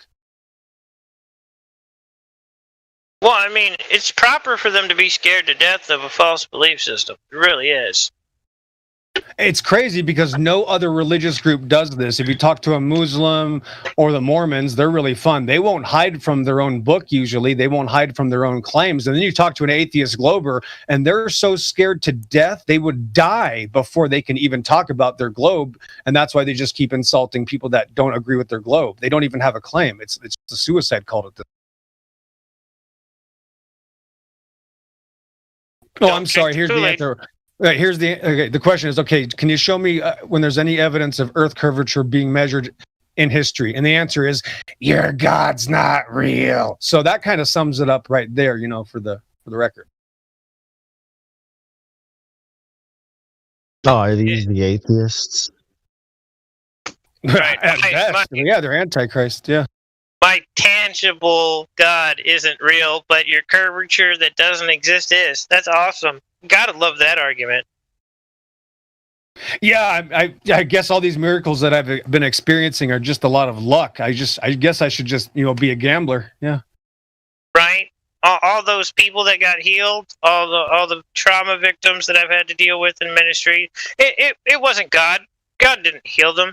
They didn't walk out of there right after walking in, horribly down, about to commit suicide, turning their entire life around in an hour worth of talking. No, that wasn't God. No, for the record, let's just help these people out. Just make sure that they know their own claim. Anytime something good happens, obviously God didn't do it. But when bad things happens, it's always God's fault. So I want to make sure that they know, how to say the right thing. Right? But that's the weird thing. Like, how does he exist only when there's bad things going on? That doesn't make any sense. Yeah, and because the Bible, right, here's the other claim. And because the Bible isn't true, it's okay to literally and perpetually lie to children throughout their entire time spent in schools. So it's okay to constantly lie to children. And then by the time they get to high school, we change our minds. We actually meant this in evolution. And then when you go to college, we'll continue to lie. So literally, we're talking about a child abuse cult. And I'm sorry I have to use the terms, but that's all they're doing now. They're just teaching people you can't trust your eyes and you can't trust your senses, which is the epitome of that claim. And they're admitting that it's okay because there's contradictions in the Bible. Therefore, it's okay to literally lie to everybody in the world. That's their claim now.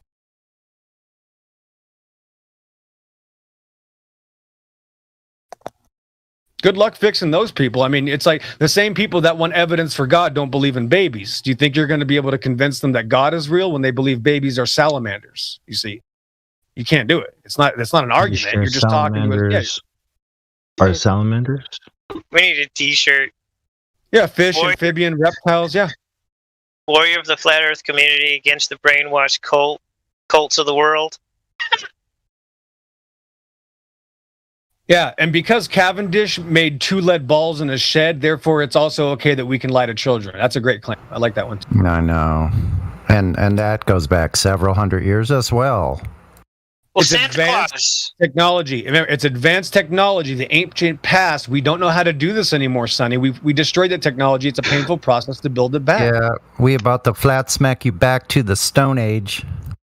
Well, come on, Santa Claus, because everyone would have to be in on it, and everyone would have to know that it's a lie, and they would have to choose to lie to their offspring about Santa in order for anybody to believe it even exists, and that's just so stupid. What does losing a technology look like? Losing it? Yeah. Sticks and What does shadows. that mean? Yeah, that's what it looks like. Losing. Yeah, it It's looks kind of like I like have sticks, losing your yeah. marbles, I think. It's like going from a sundial to sticks and shadows. That's what losing technology looks like. Could you imagine And it's being a that? Could you difficult imagine? process. From going from an astral.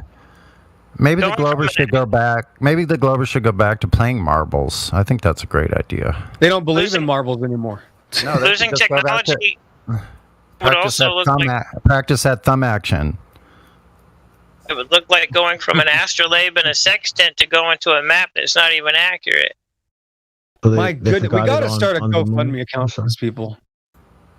Yeah. So welcome to the anti-cult. Any of you cult members that are perhaps in the YouTube chat or anyone else They lost it listening, in you know. space, probably. Oh, is this? Oh, I'm sorry. Is Welcome. this the refraction cult? This is the refraction cult where nothing in reality is real. Just the Glober. They're in the Glober cult. So we're the anti-cult.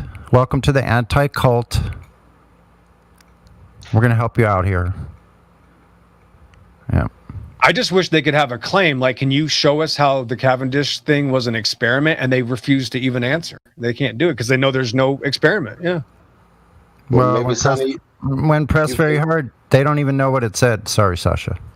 Yeah, you can explain them first why they are cult and we are not. Exactly. And then you show them, then they'll say Isaac Newton, and then you show them Isaac Newton's quote saying that I will not put this word gravity on my name, and you got to be an idiot to believe it. And of course, the retard that lives on the internet that still lives with his parents wearing a mask knows way better than Isaac Newton, who he just previously claimed 45 seconds ago. Thanks. Yeah. And the only thing they have is because scientists. That's the new world. Correct. That's all they have. Yep. Because they said so. Peer review. No, all peer review is done by scientists who know what they're doing. That's the answer now. Yep. I have a meme for this. They're qualified. Actually made a meme for It's this. a peer review fallacy. Remember yesterday? Hold on, guys. Remember yesterday when people were talking to Sasha, and for 35 minutes we were just asking him, "Can you just show us the model?" He just kept saying model, but I just wanted him to. That's exactly what these people do. You'll just ask them for 45 minutes straight for the same thing, and they'll ignore every single request. That's literally all they can do. They're scared to death. It's unbelievable. A model? Like, show us a ball, you mean? They're scared. If somebody mentions model, if you're gonna mention a model, wouldn't that be nice if you could show it to me? Is that too much to ask for, Sonny? Bong? We ought to get down to terms and definitions. So because they don't even know what a model is. So wait a minute. Every word they use, we need to ask them exactly what. Can you tell me what you mean briefly? What that word is? Right. Well, they hate that. Now, watch this. They hate that so much. Their first response to that was, now you're just playing semantics. Yes, words have meanings, and they hate that, Sonny. They hate the fact that words have a definite meaning to them, and that's why they're used. They hate that. I mean, I don't even know how to describe these people. You can't. Yeah. It's easy. That's literally. Model has curvature. You can see in the class. If you take the globe, you have the curvature. Now, that's the model. That means it's a model of our reality. Let's go to reality. We go to reality. There is no curvature in reality. That means that model is not model of reality. Yeah, that model said not for educational purposes on the bottom of it. That's not a model. That's a artistic satanic idol. And even that's the beautiful sentence you said. Even they are saying that under the globe when they are selling that shit. That is not for educational. Right. The globes are gods. Yes, these are all false. This is all false idol worship, and it says on the bottom of their globe, not for educational purposes. And then 5 minutes later, the same retard's going to ask you, why are there no flat maps? I'm not kidding. I know. You have adult people in here in the Discord saying that the one that's on the globe in the classroom is the model. I've actually heard him recently. Who was that? I can't remember. No, listen, real quick. Hold on. Remember the guy? It was 3 weeks ago. Let me see if I have the screenshot. He said there's no evidence that maps are flat. Well, these guys probably use Google Maps, right? And when they scroll out, it turns into a ball. So in their mind, which map of the Earth is not flat? No, there's no evidence that maps are flat. That's one of the newest, greatest claims. In the Google Maps, when you scroll all the way out, it kind of turns into a ball eventually. But that's because it turns into a cartoon. When you scroll in, it turns into a flat map. When you scroll out, they turn it into a ball. In navigation, we have something. When you scroll out. Sorry, no. I didn't mean to rumpus you. Go ahead. No, I was just saying, when you scroll out, it turns into a ball for, the astronomy. That's not Google Map. That's Google Earth. Model. But it's, all maps are flat. Go ahead. Google Maps is flat too, yeah. Yeah, so in navigation, we have something that's called a parallel rule, right? So there's this parallel rule, so you can have something set on a line, and you can swing the parallel rules out. You have to have a flat surface to do this. So on the charts, that's how you can move that parallel rule and scoot it over, and it's accurately you can move across and have the same line, right? So that has to have a flat surface. Well, there's no evidence that maps are flat, and I just had to put the quote in the chat there. 17 minutes after the hour, the guy on top. There's the screenshot. There's the new Glober leader right there. Welcome to the new age. Yeah. Then why aren't navigation tables curved? Maps are like top-down view. No, there's no evidence that maps are flat. 66 feet on 10 miles should be finally discovered. Yeah, where is Pretty sure it's a top-down view. So are they saying flat pieces of paper actually curve like everything else? Yep, they're not flat. Yep, no such thing as anything that's flat. Nope. Yep. Wow. Because level is curved. Mm-hmm. And then when let's say, watch, I'll show you the conversation. So let's say these perverts in chat right now that are scared to death, I would ask them, it'll take me about 10 minutes. Just tell me one thing on earth that's flat. After 10 minutes of not getting an answer, the answer will be your mom. I'm not kidding. That's their best thing they can do, is that they'll just say your mom. They can't tell you anything about reality. They're so desperate. It is so hilarious. All righty then. Yeah, the answer's your mom. So so here's the three answers for the day: scientists, your God's not real, and your mom. Those are the three answers. Well, at least it's funny. Yeah. That's hilarious. But you don't understand? That's also good. That's right. That's in the top 100 list. Correct. Short and funny. Wait a minute. You know who's at the top of the very top? Wait a minute. You know who's at the very top of the list? Get Bong and Sonny. The top two from the same person. You know who it is? No. Trillion? No. Far worse than trillion. No, trillion times worse than trillion. Yeah, but the self-defeating argument. Well, nobody can know anything. Well, then how the hell do you know that there's curvature? No, Matthew Learns. Watch. No, what? I know. Of course. Watch this. Yeah, Matthew Learns, August 4th, 2021. When asking Matthew Learns, Matthew, why is there no one that has evidence or even a claim to when curvature or spin is detectable or visible? Matthew Learns' answer: because it's not important. Thank you. That's perfect. That's what I would expect. Because it's not important. So the main factor, the entire crux of this entire magical space religion is curvature of the earth. His answer is because it's not important. 1 week later, everything's negligible. 1 week later, when asked why are there no demonstrations of any physical properties that match your space religion, he says because a demonstration wouldn't prove anything. Thank you. You're welcome. Have a nice one.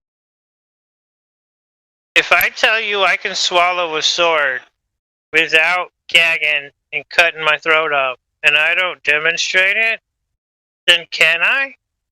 Can I really? Yes, you could do anything. If you're an atheist glober, I can do anything. Remember the song they grew up to watching Reading Rainbow? They're stuck in Reading Rainbow, making their LGBT signs and my body, my choice, unless you wear a mask and you don't have the right to do that. This is how he would answer it. Yes, you could, because you don't have to demonstrate it in order for you to be able to do it. You just have to believe. Exactly. He said a demonstration is not important, Cuddles. Thanks. Right. Because if you can do it, then you don't really have to demonstrate it. For me, the best thing is this. For example, you don't know anything. And now you're coming, and now I'm telling you, look, horizon is 10 times further, blah, blah, blah, model tolerance, blah, blah, blah, rotation, blah, blah, blah. And you listen to me for a half an hour, and then you, after, when I presented to you everything you know about vacuum, about rotation, and about radius, you ask me this question, but what do you think about moon eclipse? And then I'm done. I think that my speech about half an hour was not useful. That I think, for example, that will be my answer. Because if you are now moving to the moon eclipses after all things what I told you, that mean that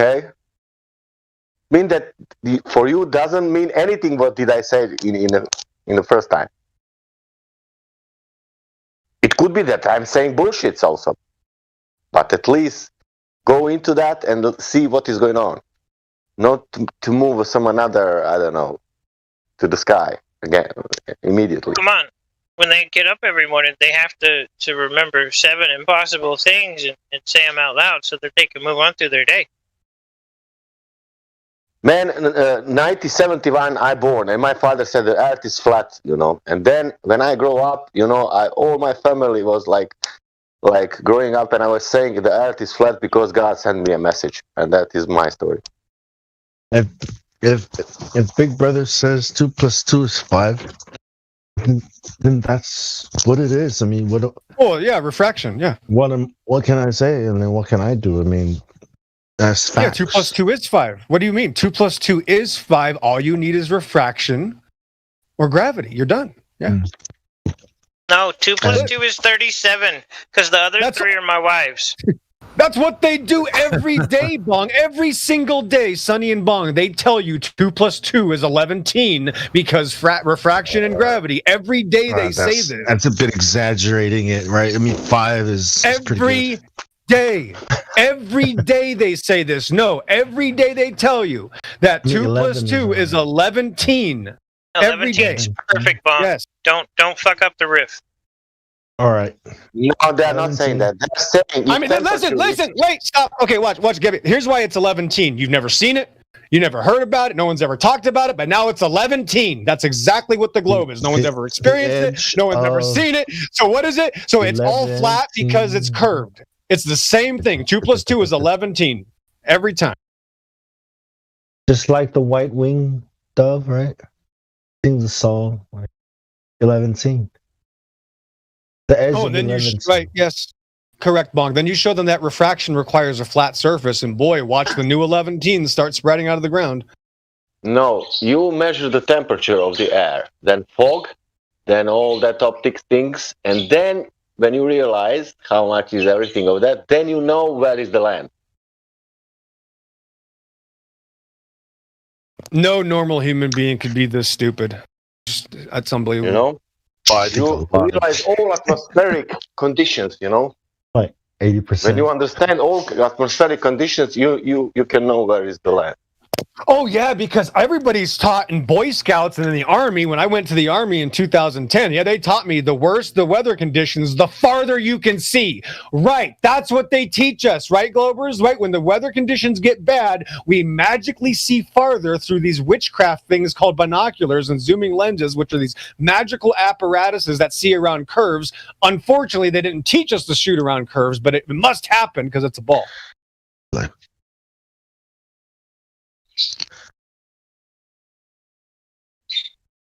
And exorcism can't help them. They're best to jump off the Empire State Building head first into a thumbtack. Best option for them. That should be one of the first questions we ask here. Can you zoom in around a curved surface with the binoculars?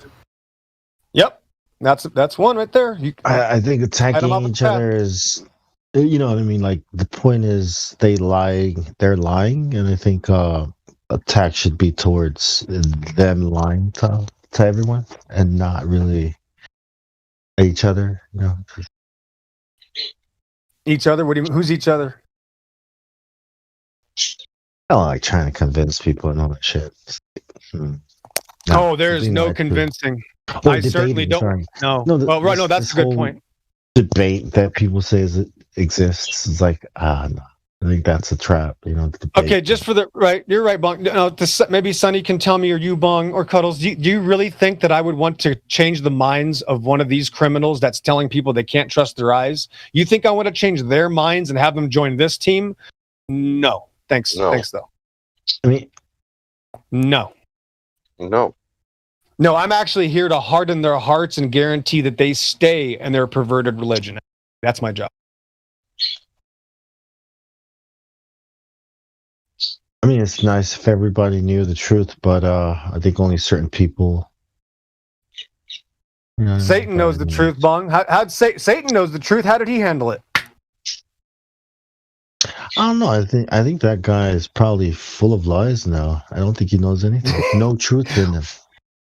That's right. But at first he knew the truth and it wasn't good enough. He wanted more. And that's what these people do. That's what God needs to do this. God should prove this. You know, that's what they always say because the truth isn't good enough for them. So they develop their own religion and they hide from truth.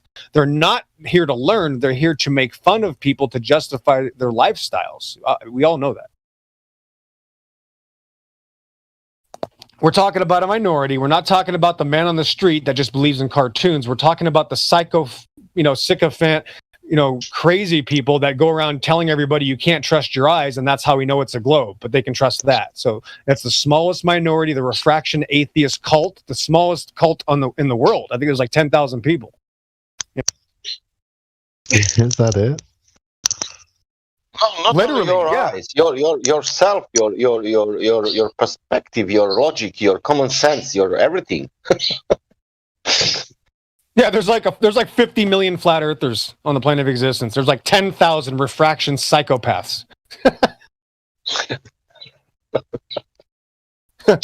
We will run our spears through your hearts for weeks. We greasing our tank treads with their guts. I mean, some people have schizophrenia, and some people have conditions that cause them to believe they live in a different world dimension. You know, it's like but normally that comes from abuse that never gets dealt with, either physical or psychological trauma. It's the same thing, you know. That's what they're doing. They're doing that to us at school, on TV. I mean, they're doing that, giving you this world to live in. Not real. the mind. Well, I mean, you got all these people walking around in a state of trauma, and they don't even know that there's trauma. They're just lashing out from the after effects of the trauma. Simple question. If we don't have phenomena who is extending the horizon, why we are even speaking about any kind of refraction? If we don't have that kind of phenomena, we never realize it's happening. I never, yeah. You know, how, what that means? Somebody saying refraction, yeah, cool, yeah, okay, but that's not example, man, because that phenomena is not the things what is happening there on Blackstone, and what we can do now. Yeah, you can say that word, but yeah. Hey, you guys want a court update? Hey, what's the All right. yeah. It was something else. So, they called me and left me a voicemail yesterday saying I could do a video teleconference. So I called back. She didn't answer, left a voicemail, kept calling back. She finally answered. Then I gave her my email. She was supposed to send over the documents so that I could request approval for a teleconference so I didn't have to be in person. Told her we were like 7 hours away. Then she sent the documents to the wrong email. I had to call back. She finally answers pretty close to 5. Saying, oh, I put the email in wrong. Witsit at protonmail.com. She put protonmail because she's just really bright. So anyway, then I filled it out, sent it in, and then they didn't say anything back. So I'm like, well, I guess we have to drive all the way to Yellowstone, because it's a federal mandatory court appearance. So we drive all the way there. Then I get an email. My court date's at 9. I get an email like 8:30 saying that I've been approved for it. I'm like, oh, wow. If I had waited, then I'd have been screwed. Anyway, so we were already parked in front of court. So I went ahead and went in there. We get through, it's a federal court case, right? So, of course, we have the federal mask mandate or whatever. But we just get in there. Chris and I get in there without the mask, no problem. Go through the metal detector. We're good. We go to the waiting room outside the court. And then the lady that had been talking to me comes in and says that I have to wear a mask to go see the judge. I say, well, I have a medical exemption. And she says you still have to wear a mask. And I'm like, well, I just read the federal mandate. On the way here, it says it still applies. Medical exemptions still apply. Then she just gets a huge attitude with me, and she's like, "Look, I'm not doing this. I know your MO. I'm not interested in you trying to get some YouTube content." I'm like, "What? I can't even legally record in here." And she's like, well, "You're gonna have to wear it." And I said, "Again, I just read the federal mandate. There are medical exemptions." And she says, okay, you know the deal, and you're going to have to wear it. And she just keeps cutting me off, won't let me talk. Anyway, then she goes into the judge. She comes back. She's like, the judge said he won't see you unless you wear a mask. And I'm like, I have medical exemption. I don't wear masks. And so then she goes back to the judge, comes back and says, okay, the judge said that you can go do a Zoom call outside. I said, okay, so I go to my truck, I set my iPhone up, I enter the Zoom call, I'm in the courtroom on the Zoom call, and I hear him talking, and I hear him say, okay, well, you want to go out there with them and tell him? And so I tell Chris, I go on mute, I'm like, I guess they're going to come out here. So she comes out there with like 3 U.S. court marshals and says, well, the judge changed his mind. You have to come in with the mask on, or you're going to be arrested for like FTA and contempt of court. And I'm like, this is illegal. You're giving me contradictory orders. For one, you just said that it was okay. I have a medical exemption, blah, blah, blah. So then she goes back in there, and I hear him saying, well, either he's going to comply or he's going to go to jail. And then this other guy we met on the way in there, he comes out. He's like, dude, they're literally getting ready to fill out a warrant and come arrest you if you don't wear a mask. It's ridiculous, but I just want to let you know they're super serious about it. So I'm like talking to Chris. I'm like, what am I supposed to do? Am I supposed to go get arrested again in federal court? And there's no telling what they're going to do. All the employees are super rude to me. They all know about me. They all know about Mount Rushmore. None of them will let me speak.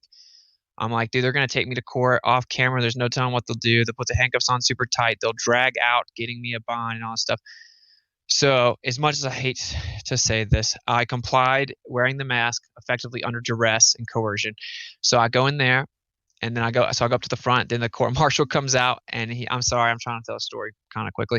So the court marshal comes to the front. And he's like, "Oh, you want to come in now?" I'm like, "Well, yeah, y'all said you're going to arrest me if I don't." And he said, "I didn't say that." I'm like, "Well, okay, bro, they said that." He's like, "Well, don't say I said it, blah, blah, blah." And I'm like, "Dude, are you just like trying to fight with me?" They're literally trying to get me to lose my cool, you know? It's so ridiculous. He's like, "Okay, give me your ID." I'm like, "What?" I mean, I'm just in here, bro. And he's like, "You have to have your ID." So I gave him my ID. Then I went back through. Then they make me wear the mask. I put it under my nose. I go in. It's like this little child's cloth mask, super tight. Can't even get it across my face. It literally was restricting my breathing. It was so small. And as soon as I walk in there, he's like, "You got to put this above your nose." So I have to put the mask on above my nose and sit there and wait for them to get through all the court cases. Then they, of course, I say not guilty, and that I'm currently in the process of retaining or obtaining representation. And so I need like a bit of an extension to get the representation. And he says, "Okay." And then he's like, so everyone there are people there for like all kinds of drugs and starting fires unoccupied in the park and illegal camping and stealing eggs and cocaine and you name it. And I had the biggest fine there. They offered a plea even before I got there, like a $500 fine, guilty plea, and court costs or whatever, which I of course declined. Blah blah blah. So then the girl speaks up. She says, "Okay, so the government is also requesting that he be put on bond. So like where effectively I can't leave." And he's like, "Okay, I'm gonna put you," because I had an FTA or something. And I'm like, and that I'm not from there. I'm like, I just drove hundreds of miles, hours away, when I was supposed to be approved for a teleconference to make sure that I'm here. You know what I'm saying? Like, what are you talking about?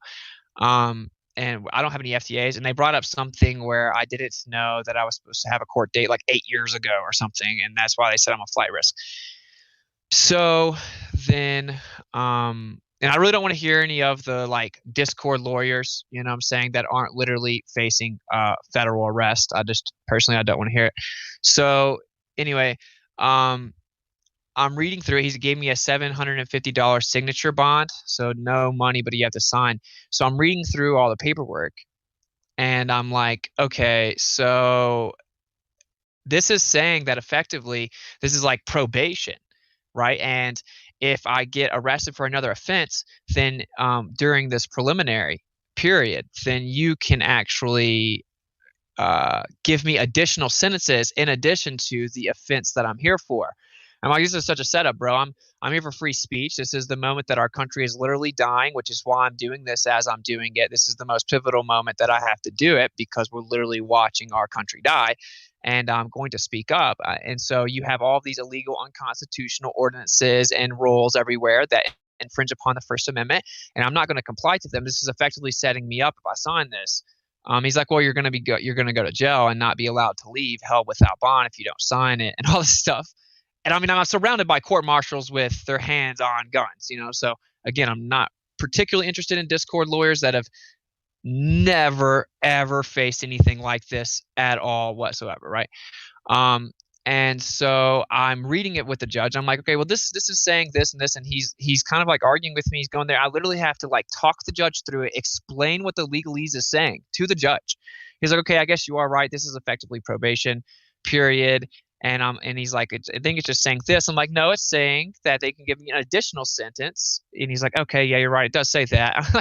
I'm like, okay, so you're saying if I don't sign this right now, then I'm going to be arrested and not let leave. And he's like, yes, unfortunately. And I'm like, okay, so this is a huge setup. And the only way I'm signing this is under duress.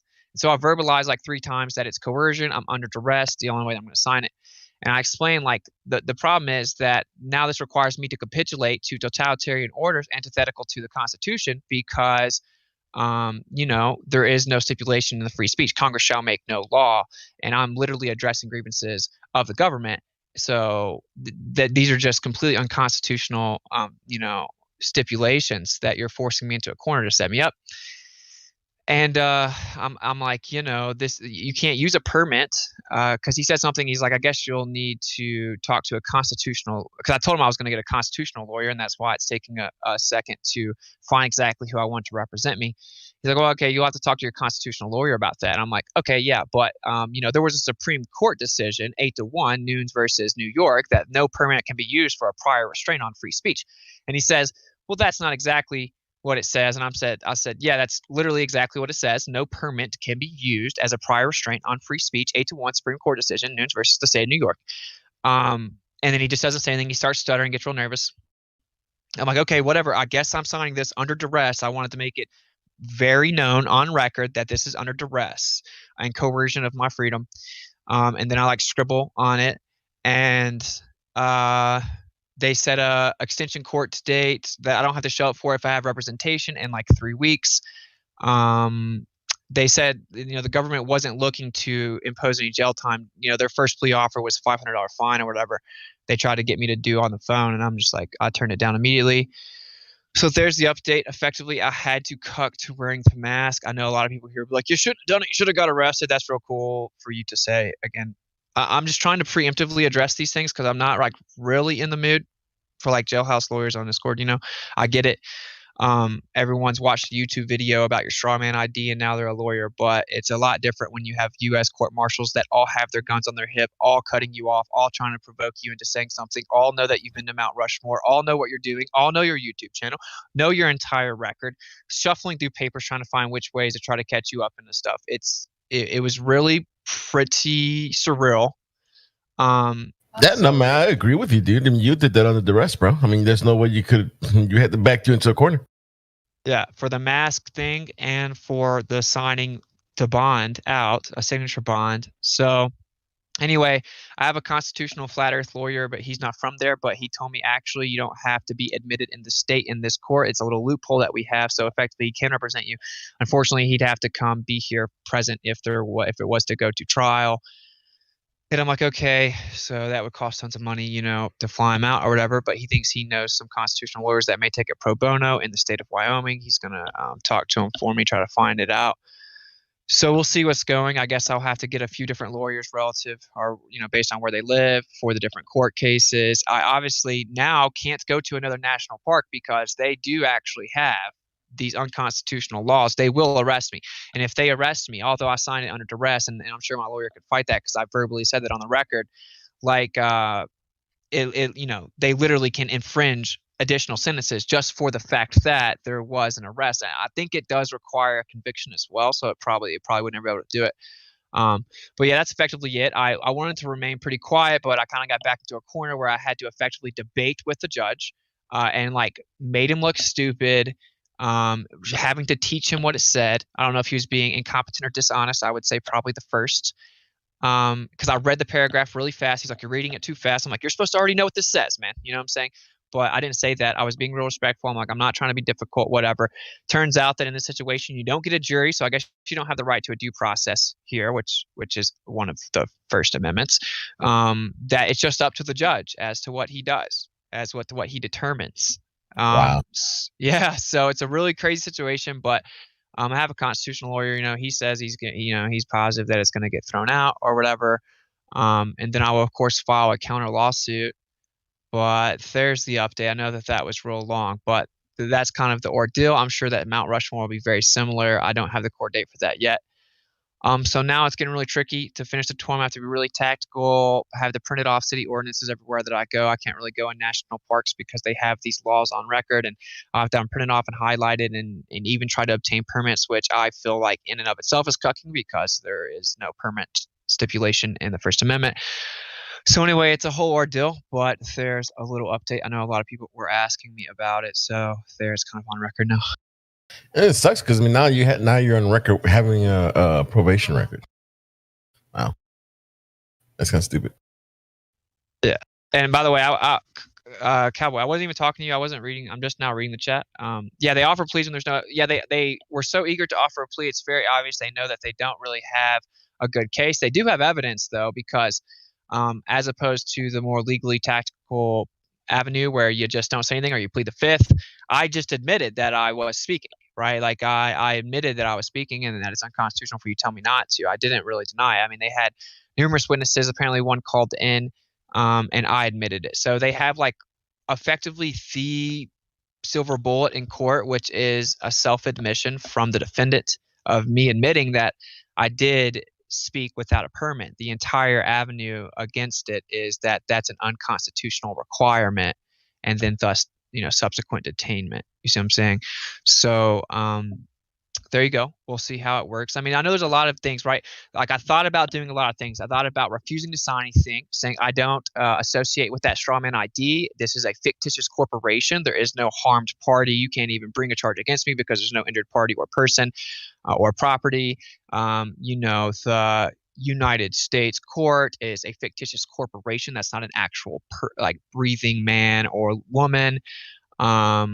Et cetera, et cetera. But, I just didn't really feel very comfortable doing that. These people were literally waiting on the edge of their seats to arrest me. And although I may be right in the long run, I still would have been arrested. So I did really the best I felt I could do with no representation there. I verbalized numerous times I'm only, agreeing to any of these things due to duress and coercion. And technically that's inadmissible and on the record. So, yeah, there you go, man. Pretty hectic morning. A crazy question your attorney will never ask them. Is this a court of equity? You said code of equity? No, is this a court of equity? Okay. If the answer is no, then that means there's no damages and there's no actual claim. There's no case to move. They're actually RICO. It's racketeering. Okay. All right, so you say, hey, Your Honor, is this a court of equity? And he goes, absolutely not. Wonderful. There's a RICO then, if you know that there's no equity and you're going to continue with this. Interesting. Because that's what it is. If he answers no, there's no equity. He means that there's no claim, there's no evidence of a claim, there's no harm, there's no injured party, and there's no damages for you to compensate someone for. Right, which yeah. means they don't have shit. Yeah, which is why, it was so sad to watch all those defendants just fall like dominoes. They coerced them into pleas, and they all pled out just because it's fines. They were like, "Oh, just get fine." They play with their guns to intimidate people and mess with people, and it's really rude. Yeah, they literally surrounded me with their U.S. court marshals with their hands on their guns, like I was really being a violent threat or something. It was crazy. Yeah, but see, the federal judge. I had that happen to me in a veterans hospital. They escorted me. I'm a veteran, honorably discharged. They escorted me out under armed guard from their hospital. Wow. I've been in that kind of situation. Yeah, they were literally antagonizing me, man. They wanted me to lose my cool. It was really insane. And then the lady came out there, and so she's out there in the parking lot, and she's telling me I'm going to be arrested. I'm like, Chris, record this. She's like, nope, I'm not interested in being part of your YouTube content. I know your MO. I'm like, my MO is that I don't want to be here. You know what I'm saying? I don't know what you're talking about. I'm recording it because you're giving me contradictory orders, and I want it on record, and you won't even let me tape in there as you coerce me and play with your guns and all that stuff. And she just walked away. She's like, well, we're just going to fill out a warrant. I'm like, a warrant for what? And she's just walked away. So it was crazy, bro. And of course, they banned me from the park until the case is settled or whatever. So. Oh, see, that's the trick, though. They offer you a plea, which means they don't even have a case, because this is how they do it everywhere in every court for the most part. I didn't think that they would be like this up there, but it seems as though, I'm guessing it's federal district? Yeah, I guess. I don't really know. Probably, which is generally where you start a federal lawsuit. But if they're offering you a plea out the gate, they don't have any evidence of anything, which means they're claiming you violated a statute or a code or an ordinance. But the question is where is the evidence that you have jurisdiction over me, that ordinance applies to me? Right. And this is the weird thing, is they put us in a situation where a RICO is going on, but they're all tricking you into screwing up. No, yeah, for sure. For sure. Even though the court is supposed to be on your side, it's just they try and trick you so you don't ask the right questions. And oh, do you really mean what you just asked? Absolutely. Is this a court of equity? What it's was wonderful. the plea offer? $500 fine, court costs or something. Just pleading out to the misdemeanor with the fine. And Are you going to take it? Hell no, bro. It's not about the money, bro. It's like, no, I'm not taking it. And just like the guy said, the reason they're so eager to offer me a plea, they offered it to me over the phone. And she's like, and you can talk them down on the fine amount and have a long period to pay it. She was so eager for me to plea out. It was insane. No, it's just the principle, man. This is a First Amendment thing. I was literally forced via coercion to put a muzzle on my mouth to go defend the First Amendment. It's insanity. So, and of course, then they really do intimidation tactics. They're like, you don't get to sit in front of a jury. It's just determined by the judge. Like, what? Yeah, that's a lie. You can always ask for a jury trial. You have that right. This was just like the first meeting with the magistrate, right? Yes. Okay. So you always have the option of a jury trial. Wait, was that your arraignment? Yeah. Right. So they're going to try and trick you in your arraignment. Because they're never going to tell you the arraignment. They're supposed to show cause of action and the jurisdiction in which you are subject to that thing that they're claiming you violated. But they never do that. But people don't ask, so it's a mess. Yeah, I probably should have. What's the worst case, though? I mean, what are you facing here? Is this like 6 months jail? Is this probation? Yeah. Do you have any idea? Maximum penalty is 6 months in jail and $5,000 fine. Oof. You'd love my buddy Joshua because he's one of the guys I learned how to, I guess, act in court. It's just he's been in these situations. Him and some other people have been in these situations like you're in now. Like, seriously. But they were looking at shit like 10 years. And they all try and do this to you. But it's what's the point? Is this a court of equity? Absolutely not. Wonderful. What's the cause of action? Well, I find that there is one. Okay, but what is it? Demonstrate it. Show me. And, Your Honor, I believe this man here, the prosecutor, was supposed to provide the court with proof of jurisdiction. Where is that, Your Honor? The court wouldn't want to do anything dishonorable today, would they? It's not easy doing this. It really isn't. But it takes balls to even try. Yeah, that's the whole game. Is to just intimidate you. Because like the constitutional attorney, right? The first thing he said was like, "Oh, it'll get thrown out." He's like, "But what they'll do is they'll just make you show you have the balls to literally stand up to the very point of trial, and last minute they'll dismiss it." He said he just had this happen to some pro-life activists standing outside of a Planned Parenthood. Same thing happened. They wait last minute and then dismiss it. No charges. Yeah. But see, that's why the lady didn't want you to record her, because she was actually threatening you. What she was doing was committing a crime on behalf of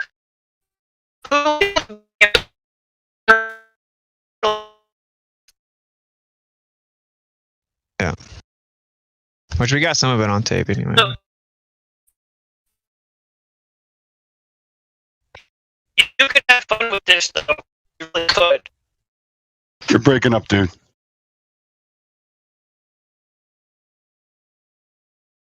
It's a crazy situation, man. I don't feel like I can fold. I just can't out of principle, you know what I'm saying? And I have full faith in the creator. I think I was put in this position because maybe I'm one of the few people that will actually, tough it out to the end. And, this is a major potential avenue for a legal precedent because this is a nationwide national park ordinance that's illegal. Free speech zones are illegal. Permits used to restrain as a prior restraint on free speech is illegal. That was already determined in Supreme Court. So this dude would have to sign his name off on a very unconstitutional ruling. So I don't know. We'll see how it goes. I'm filing a counter lawsuit, which I was in the air about that, but now they forced me to wear that mask when I literally read the federal mandate guidelines on the way there, and it says that you have medical exemptions and they can't require proof of it. And I literally told her exactly what it says, and it didn't matter. Like what I'm saying? Like, that's just ridiculous, bro. Like, we're literally losing our country. What you might consider is, okay, you're facing a criminal charge here, is pay that and then bring a private civil action. That way, that action doesn't hold a jail sentence over your head. Yeah, maybe. I mean, this guy's under the impression that he'll find a constitutional lawyer that'll take it pro bono because it's pretty open and closed. I don't know.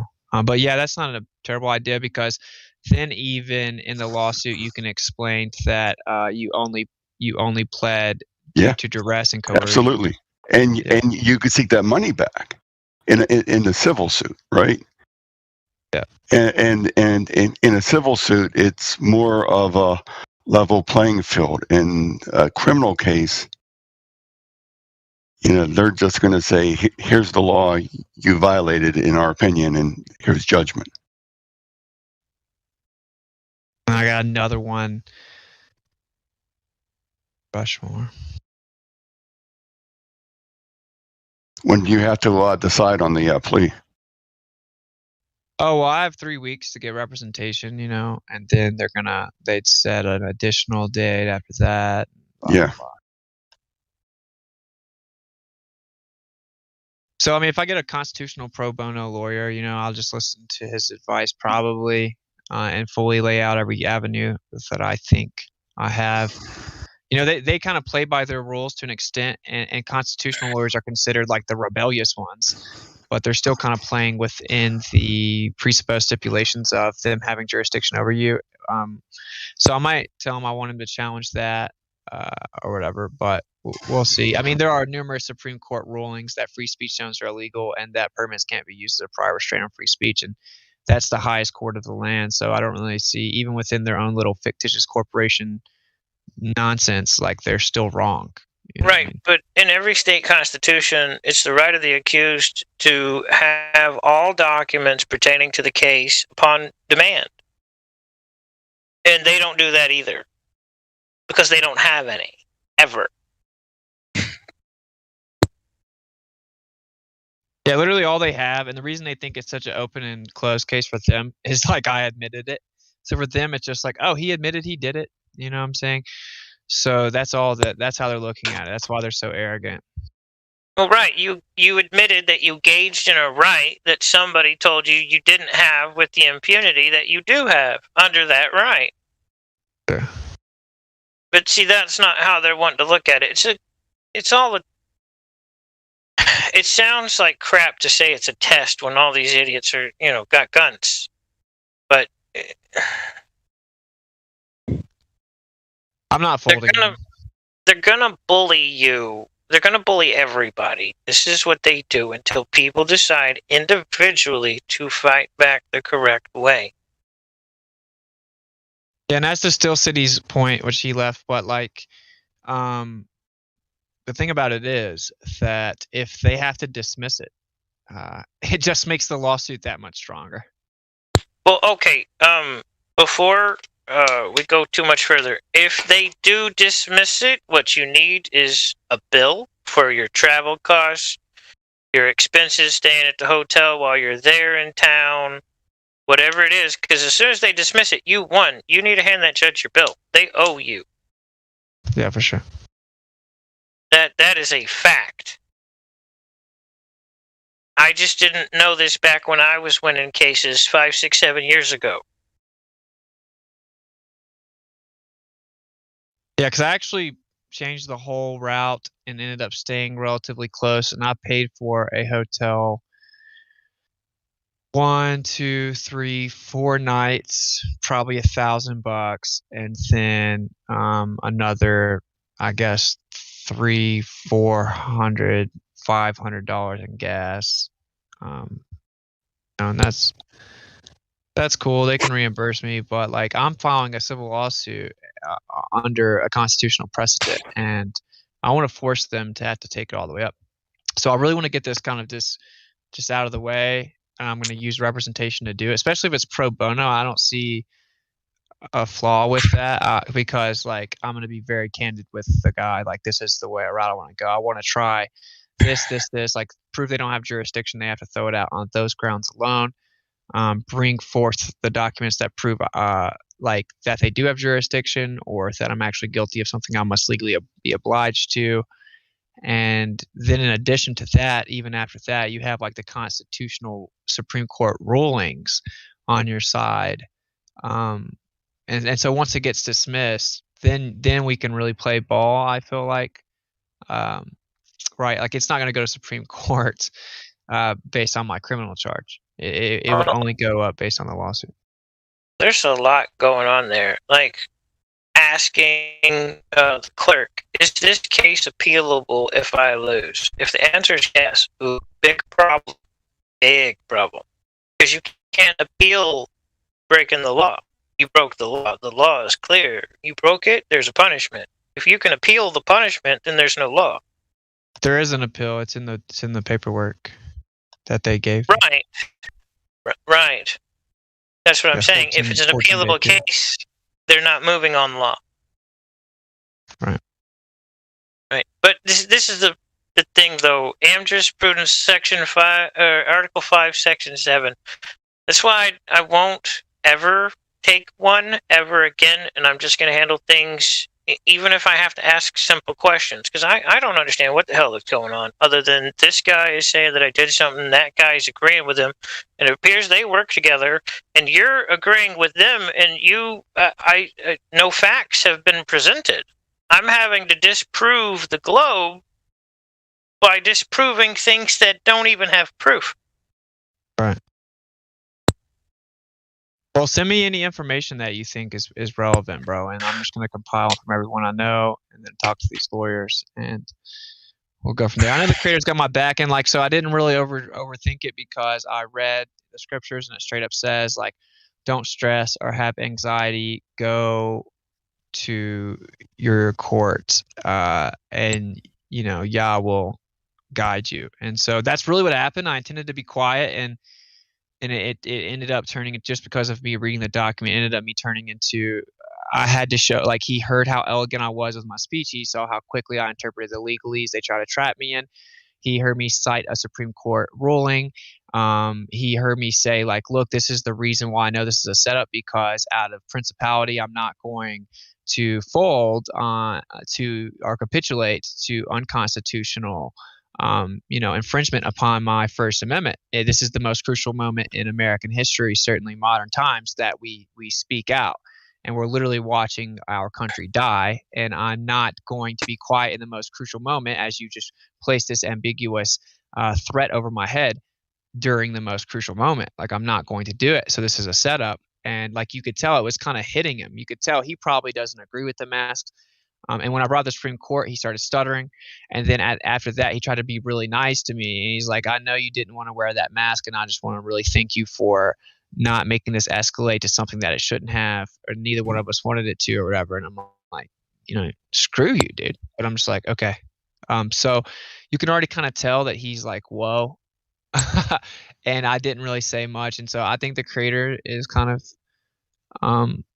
got my back. So, like, I'm kind of trying to tell the girl I'm talking to, like, she's like freaking out a little bit. I'm like, yo, it's okay. Like, the creator's got my back. Like, I think I'm getting arrested in these places for a reason. I know everyone might not be on the same spiritual tip as me, or they may think I'm crazy, but like, I'm arrested at Mount Rushmore at this idea that these men reached apotheosis, or state of divinity, and they carved them into a stone, and people would practically go worship them.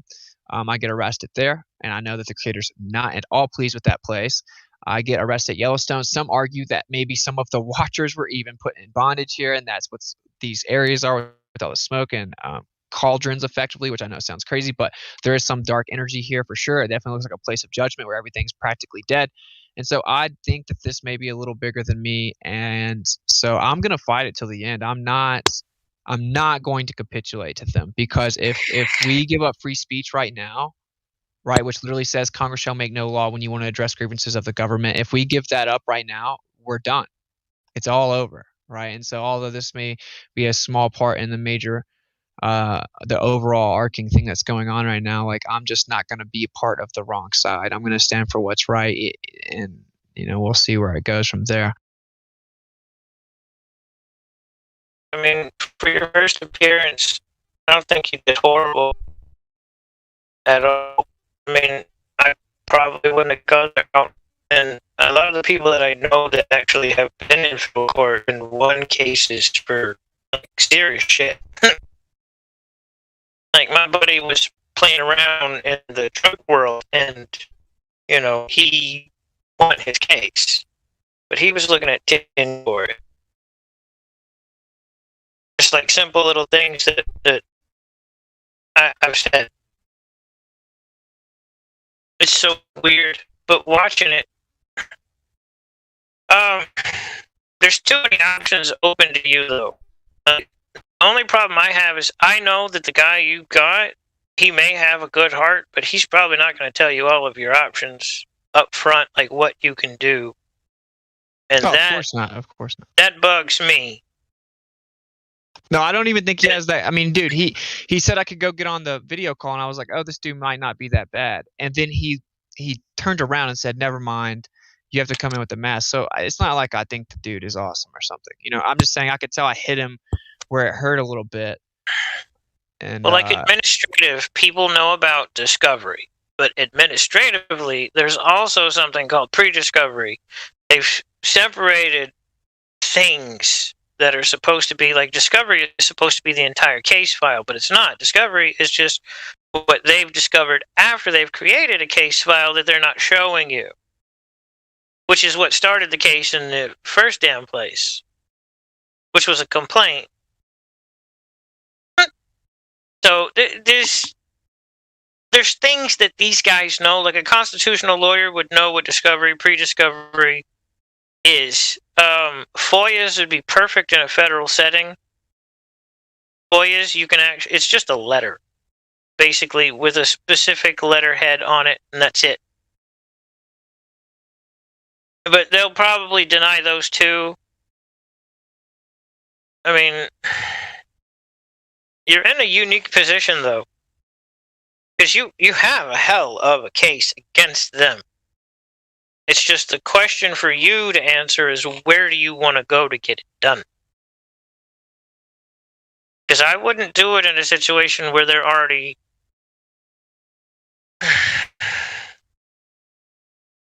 Because, like, even half of what they said, oh, I see where this is, that, oh, we're threatening you with probation, even if you do sign this, but we're going to arrest you if you don't. Well, Your Honor, you need to recuse yourself, because it sounds like you have a vested interest in this case. You've already deemed me guilty, and you haven't even seen any evidence so far.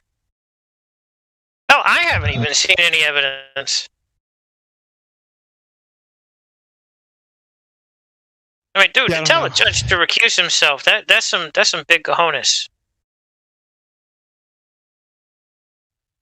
Yeah, well, you got the right guy for the job. I'm not capitulating. I'd feel a little better with a buffer there, I feel like, but just because it's like literally like 8 to 10 people all against you, coercing you, surrounding you with documents and guns and nonsense, and it's just a bit overwhelming, especially when, like, my body was shaking because I was so mad. I was wearing a mask that my body was literally shaking. Yep. So it was kind of overwhelming, but yeah, like, I guess now that kind of the cards I was dealt was I'm going to have to familiarize myself with all of these things, because I have like 5 different things that need to be addressed. So I just need to effectively kind of become a lawyer of sorts, if you want to say that. And yeah, well, attorneys are what the bar dogs are. Lawyers are what people like me are. I know the law. I could go into court and be your counsel as a friend of the court, and I could just rope-a-dope their ass. Or Joshua, or a handful of my other friends. Right? We could do that, but that's a real lawyer. All these other guys are returners. You don't have to be a lawyer. You don't have to be a lawyer. They're paid, they're paid liars. They're liars. Yeah, but what he's saying is like who we call lawyers, they effectively are working within the stipulations of the court, kind of working for them in a way, as opposed to someone that's really going by the law. Well, it's an returner. The bar dogs are returners. Lawyer has nothing to do with the bar association. Has absolutely nothing to do with the bar association. That is a misnomer. Because in the 1800s here in America, Grandpa Jimmy was a lawyer for his cousin in court. All Grandpa Jimmy knew was the law. And that's all he articulated in court defending his cousin. Turner and lawyer, those things have gotten conflated. They have nothing to do with each other.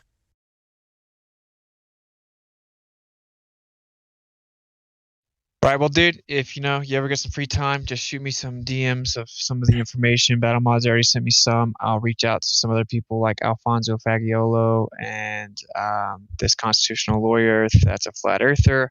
I talked to him for like 30 minutes. He's super cool. He's going to talk to other people. And so I'm just going to kind of build a team of people, get the information, the resources where I feel comfortable representing myself, but still probably have a representative, but tell them exactly what I want. I don't want to play their games. And then I feel like once I get this under my belt, I'll kind of be, much more equipped. It'll be a bit of a breeze to go to Mount Rushmore to then file the lawsuit against Florida and Cleveland. And so it just seems the cards I was dealt. I'm much more of a don't care about monetary things, don't care about any of these legal things. I kind of want to be left alone, but it just seems that this is the position that I'm in. So it is what it is. Maybe it'll set. Maybe coming out of this victorious, right, will give other flat earthers, etc., some confidence to show that it's possible. Court looks like the final boss on flat Earth. Yeah. What's the case about? What's you done? They said that I needed a permit to exercise my First Amendment in a national park. Well, protected right. It's protected under the First Amendment. You have the right. The right doesn't come from the First Amendment. It exists without it. Yeah, it's just an articulation of it. Because Adam and Eve had that same right, and they didn't have no papers saying they had it. They still had it. And the Declaration of Independence actually says that, point blank. Yeah. This here Bill of Rights is promulgated to illustrate the rights that man has inherently from his creator. It is not anything to do with what rights that we're granting him. These are pre-existing rights that are just from being the first articulated. Yeah, I agree. I would say Chancery. Gibson's A Treatise on Suits and Chancery would be a good book. Anybody that doesn't have it, there's a free PDF online. Gibson's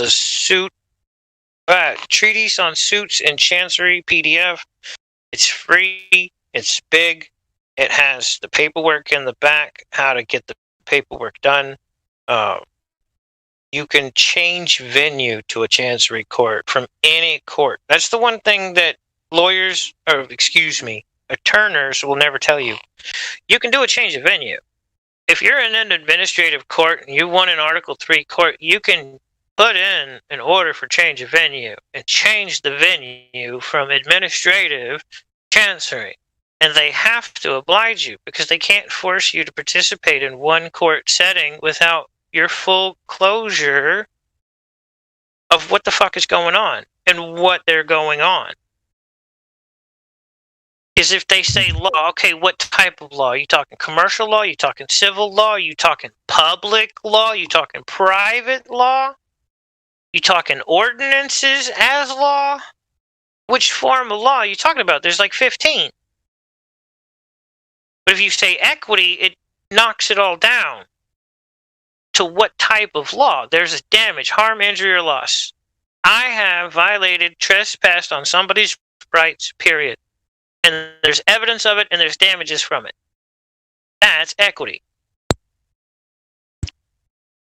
all this other stuff, they can, oh, yeah, well, this is a court of law. Okay, wonderful. Could you please bring the full law before the court and read it on the record? Thank you. Well, I'm not going to do that. Well, why not? I thought the full law had to be brought forth on demand. It does. Yeah, that's the public law. Case dismissed. Get the fuck out of my courtroom. Oh, so the law proved that I was right in the first place. Oh, thank you.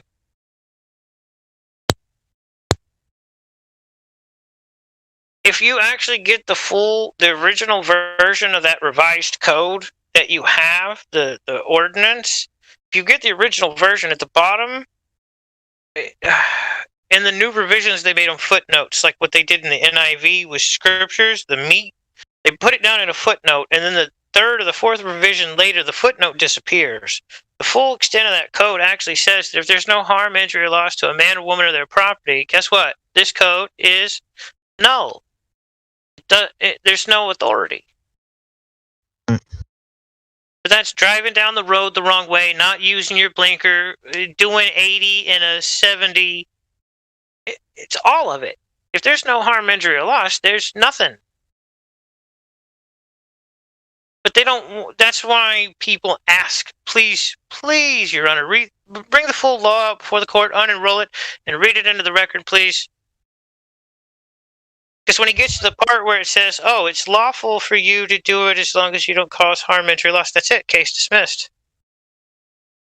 Right, and so like, they have it's on record.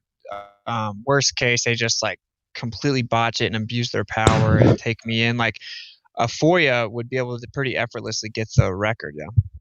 Well, a FOIA, I would be doing multiples. You don't want to do one to embody everything that you're looking for. You can do that in a subpoena ducis tecum, obviously, because that's what you're supposed to do. You're supposed to outline in that what you're looking for. However, in a FOIA, I can do a FOIA for the proof of jurisdiction. I can FOIA the entire case file that they have. I can FOIA the law that they're using. The full law. I mean, you can do 15 of them. And each one has to be answered within 30 days, so they're in violation of the law. Each FOIA that they refuse to answer you is a conviction of a felony.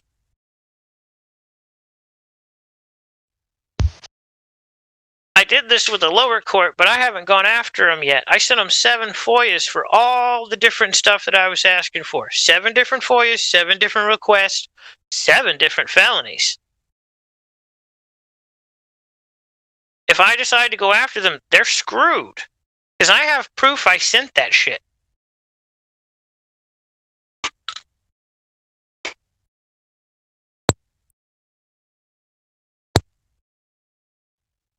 Right, so as of now, I see like Section 241 of Title 18 Civil Rights Conspiracy Statute. Section 241 makes it unlawful for 2 or more persons to agree together to injure, threaten, or intimidate a person in any state, territory, or district in the free exercise or enjoyment of any right or privilege secured to him or her by the Constitution and the laws of the United States.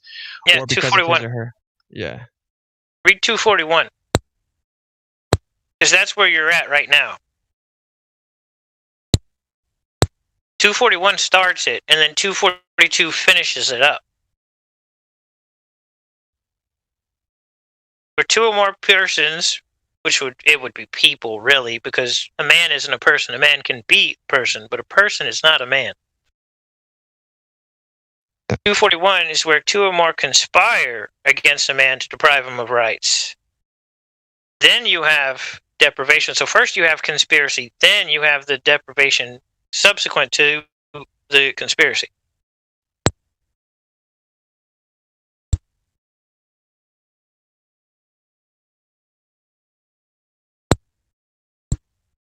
And if people actually took this stuff to heart and went after the attorneys and the cops with this shit, all of this crap would stop. Yeah, I mean, it's just super frustrating. I have a lot of people that want to jump in my ear, and they're like, "Oh man, you should just take the fine. You should just plea." I'm like, "No, dude, no, man. Like, my dad missed my birth. literally under the principle of going and defending these things. Like, I've had friends actually die. I've had really good friends die, and all the wars orchestrated doesn't matter. It's just the principle. Like, it's so frustrating that the people that, so many people that claim to be so buck the system are so quick to be like, Austin, you should take the fine and just, it's like, no, dude, I'm not, bro, because if we all do that, it's over. We are in like the most pivotal moment ever in American history. I'm saying, like, if we cannot address our grievances, it's over. So, I mean, it is what it is. I actually personally hate that in a way I dislike that these are the cards that I'm dealt, but like, I kind of feel an obligation to do something. So it's really kind of overwhelming in the moment. I'm not going to lie, but it's all good. I'm just going to have to familiarize myself with and beat them at their own game, I mean, if you're really afraid, shit, I wished I knew who it was, and I wished I had his number, because he actually wrote a letter. I think it was to the ombudsman, or, oh crap, what's the word? Damn it, I can't even remember the word. He wrote a letter to a military branch, or somebody who had authority to request a military branch. He's told them that he was in fear and believed that he was going to be harmed while he was at court. So the military actually sent an MP to court to protect him. Oh, wow. So there are remedies. It's just the thing is they don't teach it. You've got to figure shit out as you go. Yeah, I might should do that. I'm not gonna lie. Like, I didn't think they were actually gonna shoot me, bro. But there were literally like 3, U.S. court marshals surrounding me with their hands on guns. Like, yeah, and if you actually went after those guys for coercion while they're in the courtroom, because they don't really need to be in there. Ain't nobody gonna start no stupid shit. Yeah, sure. I mean, I was never actually afraid that they were gonna shoot me or something. It's just ridiculous. It's somewhat overwhelming at times, It's really sad what they do to people, man.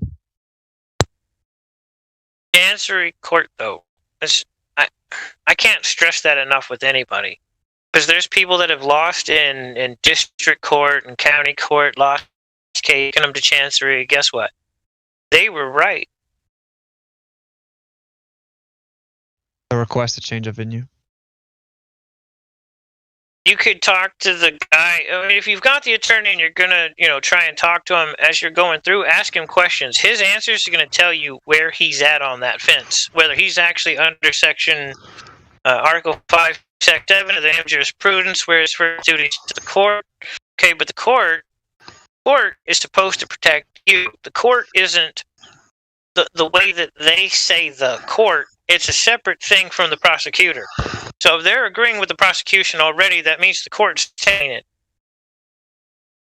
So requesting a recusal of the judge, that's an immediate stay on the case until a new judge is appointed to the case by the clerk. They can't just proceed. But when they do, it's criminal. This is federal court, though. He's not going to be able to get this transferred. I mean, he might be able to get a new magistrate assigned, but he's stuck in federal court. He's not going to chancery court or anything like that. I got a little old trucker lady that would tell you straight up to tell that judge to recuse himself. She did it in a case in Oklahoma or Missouri. They had 12 judges come in. She recused every single one of the judges. They can't even find a judge. They have to go to another state, and they don't even want to touch it because they know as soon as they get in that courtroom, she's going to come in there and go, recuse yourself. You have a vested interest in the case. Goodbye. You're already agreeing with the prosecution that I'm guilty, and you treat me like a criminal. Recuse yourself immediately. Yeah, that's literally what he did today, right? I mean, the government requests that whatever the government requests, he just complied, right? Like the government requests that he's on bond. For what, dude? They're like, okay, well, I'm going to put you on bond then. It's like, it's ridiculous. Well, what do you mean by the government? I don't understand. Well, the government. Okay, well, what do you mean by the government? Because using the word to define the word that you're defining the definition means you're not saying anything. So I don't understand. What do you mean government? I mean, if all else fails, play stupid. if you're not competent in administrative code, guess what? You can't stand trial. Guess what? They can't charge you with anything, and they also can't issue a warrant for your arrest because you're not competent to stand trial under their administrative rule. What are you talking about? They absolutely can still take him to trial whether he's competent or not. Either that or he's going to end up in a psych ward. You don't say, but that's the thing. I don't understand the law, therefore I'm not competent. That's not an argument. No. I don't understand what you're saying because their words, they have 20 different definitions for the same words in 20 different books. Black's Legal's Dictionary, 1st edition, 2nd edition, 3rd edition, 4th edition, 5th edition, 7th edition, 8th edition, 9th editions. And that's not including the other ones that they used, written by other people. All of those words are defined differently in each one of those different dictionaries. Every single one of the same words. So what the hell do you mean? What do you mean, government? You mean a piece of paper got up and told you to do this? Well, no. The government. Yeah, a piece of paper, ink on paper, told you to do this. Yeah, I think you need the mental health evaluation. That's that shit crazy. Tell me a piece of paper's talking to you.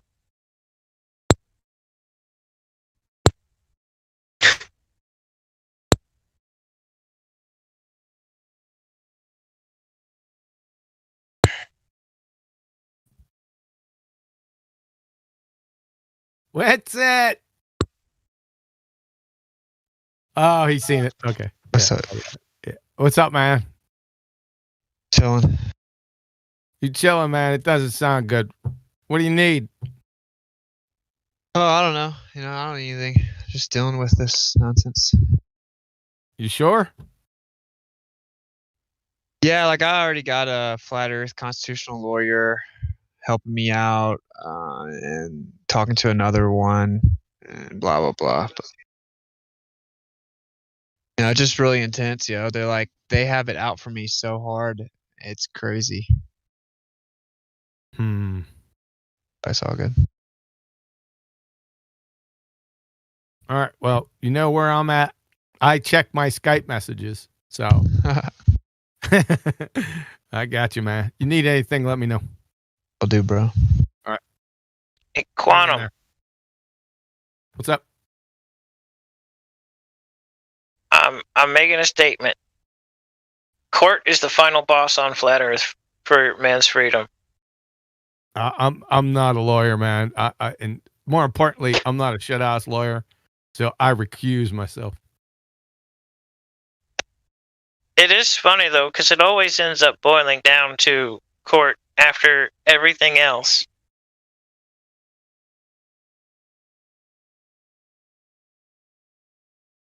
Yeah, like I said, I'm not. That's not my expertise. I think I got to take, whenever I'm around it, I got to take a shower. So. I literally had to explain the document to the judge, bro. Like, they don't understand it either. Yep. He does. He's just playing stupid with you. Yeah, to see how stupid you are. Yeah. But I just kept calling him out, and he had to keep correcting himself. It was hysterical. I'm like, no, that's not what it says. It says this. No, it says that. And he would just keep admitting I was right. And then I invoked the Supreme Court decision 8-1, no prior restraint via permit on the free speech. And he's like, that's not exactly what it says. I'm like, that's verbatim what it says.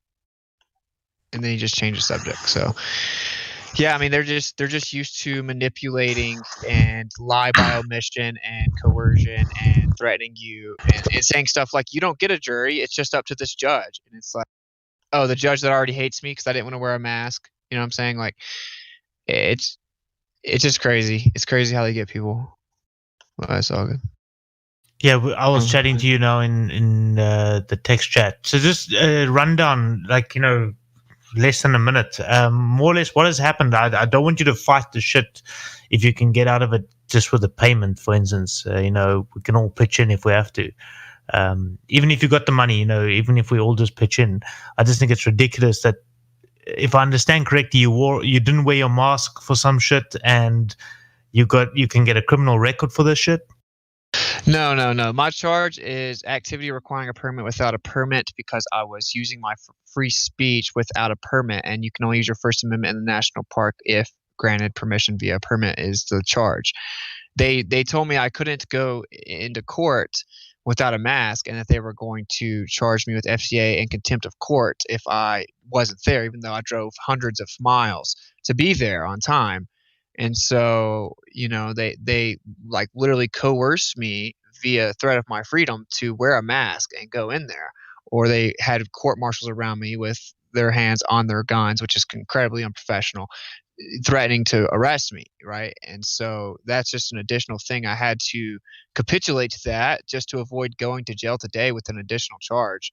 And they made me on a signature bond of $750 and they asked me to plea out for a $500 fine, but the charge would be a guilty plea on my record. And it's much more the principle of free speech. I'm not going to plea out. If they ask me to pay money, like the constitutional lawyer says they're going to dismiss it. And once they dismiss it, then I'll go all out on like a civil lawsuit, because I don't have the threat of my freedoms there. So I'm not going to be like belligerent about it, but at the same time, I'm not just going to blindly capitulate. That's what they bank on. The fact that they offered me a $500 fine plea deal over the phone before the court case, and then I'm like, and then she said, and she was so eager to get me to plea out, right? She's like, and you can ask for them to drop the fine. He'll drop the fine, and you can have as long as you want to pay it. She was so eager for me to plea out. I just like intuitively knew that they're desperate. And I'm just not going to do it. I'm not a criminal. It's not like I committed real crimes, bro. Yeah, this is crazy. I freely spoke. Yeah. Yeah, this is fucked up. I thought South Africa was corrupt, dude. Damn, this is bad. That's crazy. Yeah, good luck on this one. Bro, it's really corrupt. Yeah, it's all good, man. The creator's got my back. 97% win ratio against the public in administrative court without fully telling people what the fuck is going on, or never showing the warrant with the affidavit with the proof of jurisdiction signed by 3 individuals other than just the judge and the clerk. I'd say it's pretty corrupt here, bub.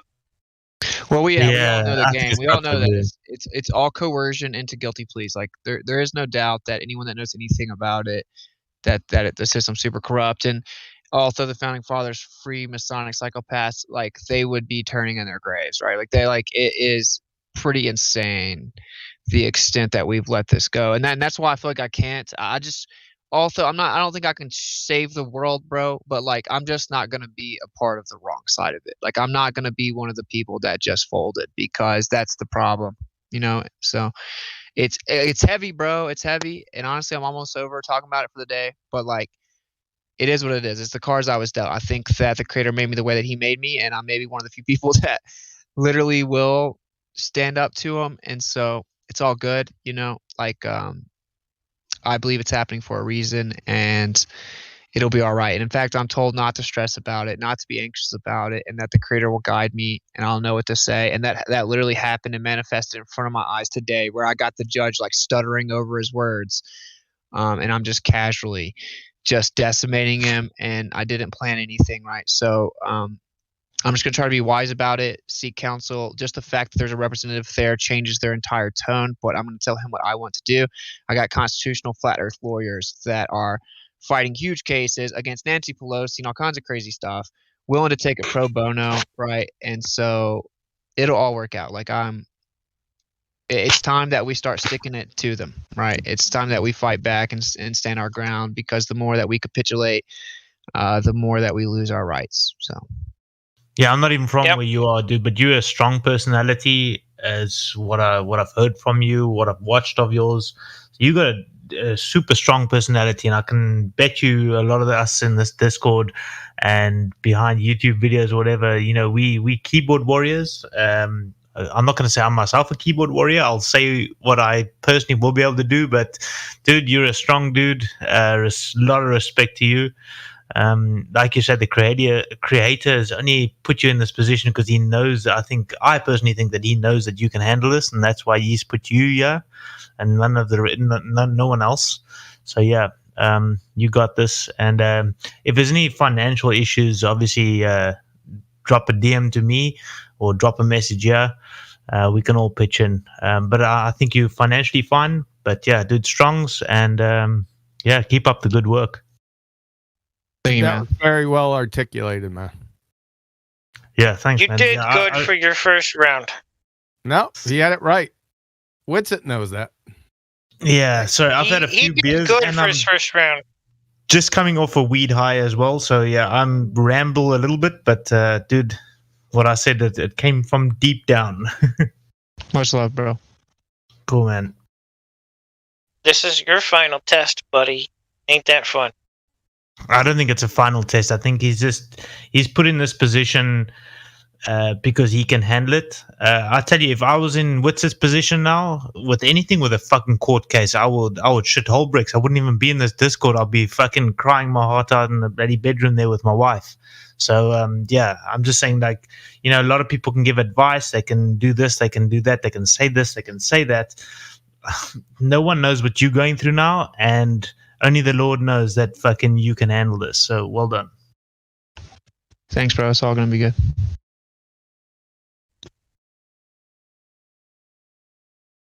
A new era of learning has dawned. But we need to all kind of familiarize ourselves with some basics, and you know, like my girl was saying, you know, like you know, maybe this will kind of spark confidence in others, you know, so it's all good. Yeah, that's what I'm taking from this shit. Like, just were you saying we need to familiarize ourselves with stuff? I need to go and familiarize myself with our fucking laws. I don't know jack shit about our laws. The way you guys are chatting here, it's like, oh my god. So yeah, that's why I say, you know, you're in the position because you can handle it. You wouldn't put someone in this position if they couldn't handle it. So I'm glad you're on the right path. It just sucks that you're in this bloody position. That's what does suck. Yeah, it's all good, man. Just to blow your mind, the Supreme Court case that you cite, Quincy versus New York, it was an 8-1 Supreme Court decision. The one justice that dissented is the justice that was the chief prosecutor for the U.S. at Nuremberg and came up with the idea that illegal orders do not have to be obeyed. Wow. What? That's crazy. Robert Jackson. That's a trip, man.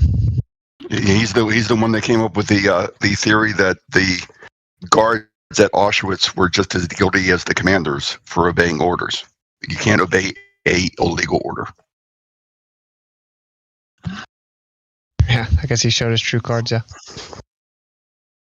Oh, by the way, guys, I don't have the jab in me, but you know, a lot of the time, so I'm a bit heartbroken about this shit.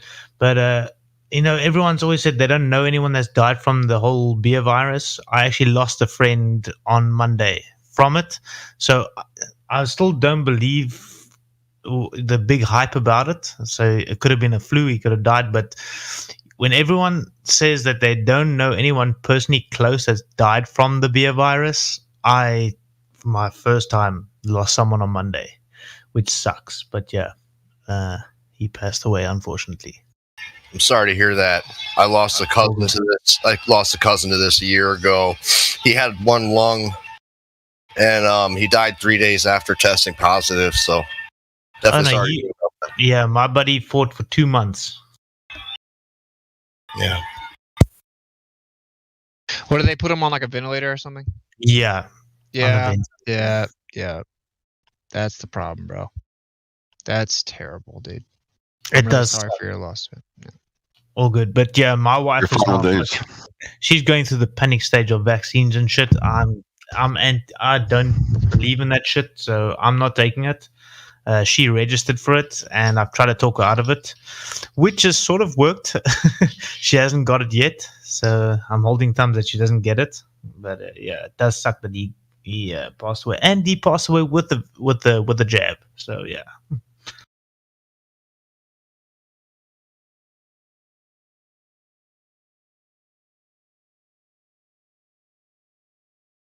So I might have changed the subject there, but yeah, maybe take some shit off your mind there. What's it? Yeah, sure. I'm over talking about it for the day.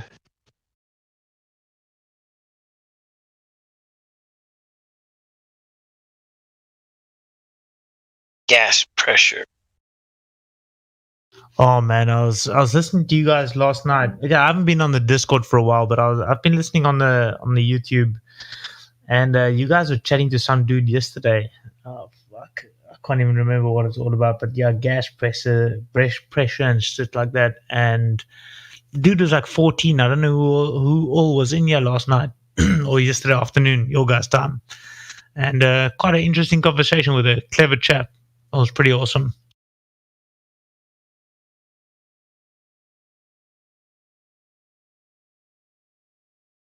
Who was here yesterday? Same time. You guys were chatting to some 14-year-old. Quite an intelligent guy.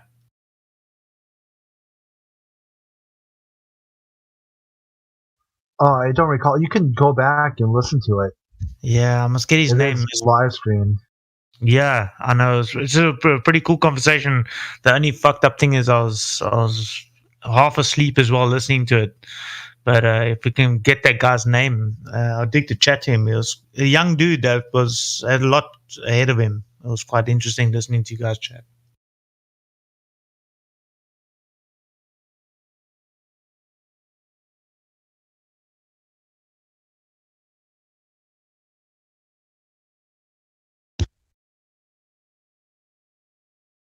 That's why I like sticking to gas pressure when I talk to a Globie coming in, because without gas pressure, you can't breathe. So if you don't have a container and you don't, you have gas pressure somehow next to a vacuum not spilling out, but you're breathing though, because gas pressure next to a container or next to no container, bro, you wouldn't even have any air to breathe. Yeah, and all the fake space shit. You see that whole thing with Russia now, and they're saying this is them trying to destroy the ISS, and there was some shit that they were saying they want to end the ISS in the next 5 or 10 years or something like that. It's in the news. I actually saved the article that they spoke about. It's actually quite funny.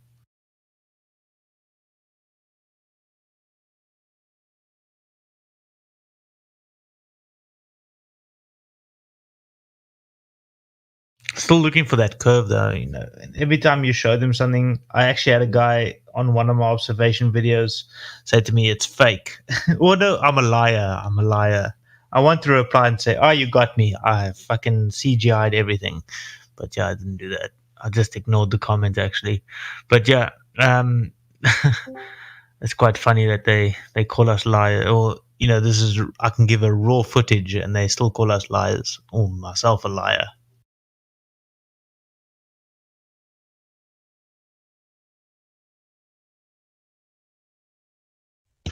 Yep. I'm not making money off this anyways. It's like, dude, it's costing me money to do the damn experiments, and why the fuck would I lie about it? It's actually quite comical. But I think, like David said, there's people that's been set out there just to comment and sidetrack the actual viewers to say like, oh yeah, if this guy says he's lying, it must be a lie.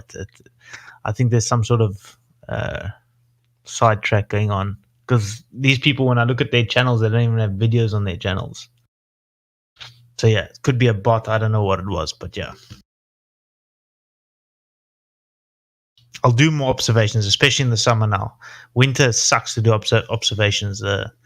There's too little wind, so we got a lot of smog here in Cape Town, South Africa. And so the visuals are not that great. And then that day that I did my observation was a bit misty, but still, there should have still been a lot more obstruction. Other than that, summer's on the way and a lot more observations coming up, and nice long ones as well. I'm going to do I think it's a 90 kilometer. I don't know what that is in miles, 100 and something miles, I think. It's going to be quite exciting doing that one.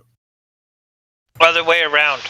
Kilometers. Other way around. Sorry, other way around. Sorry, other way Be around. like 70 miles. Yeah, or 70. Sorry, other way around. Yeah. But yes, it is going to be awesome.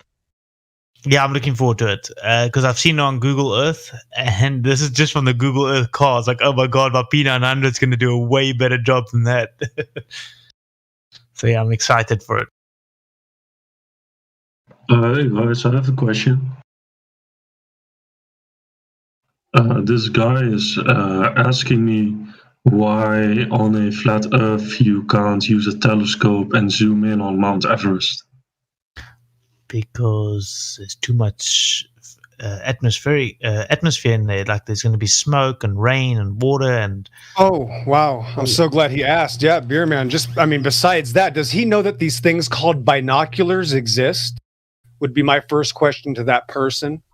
Does he know that we actually use things like binoculars to see farther, or does he have magical eyes? Because if he's got magical he's eyes, asking if he can see wait. I know. I'm trying to help you out. Just listen to me. Yes, if he can see 1,000 miles, my goodness, he must have some eagle eye vision, bro. But I don't live in Gumby world. Where did he get the idea that he can see 1,000 miles?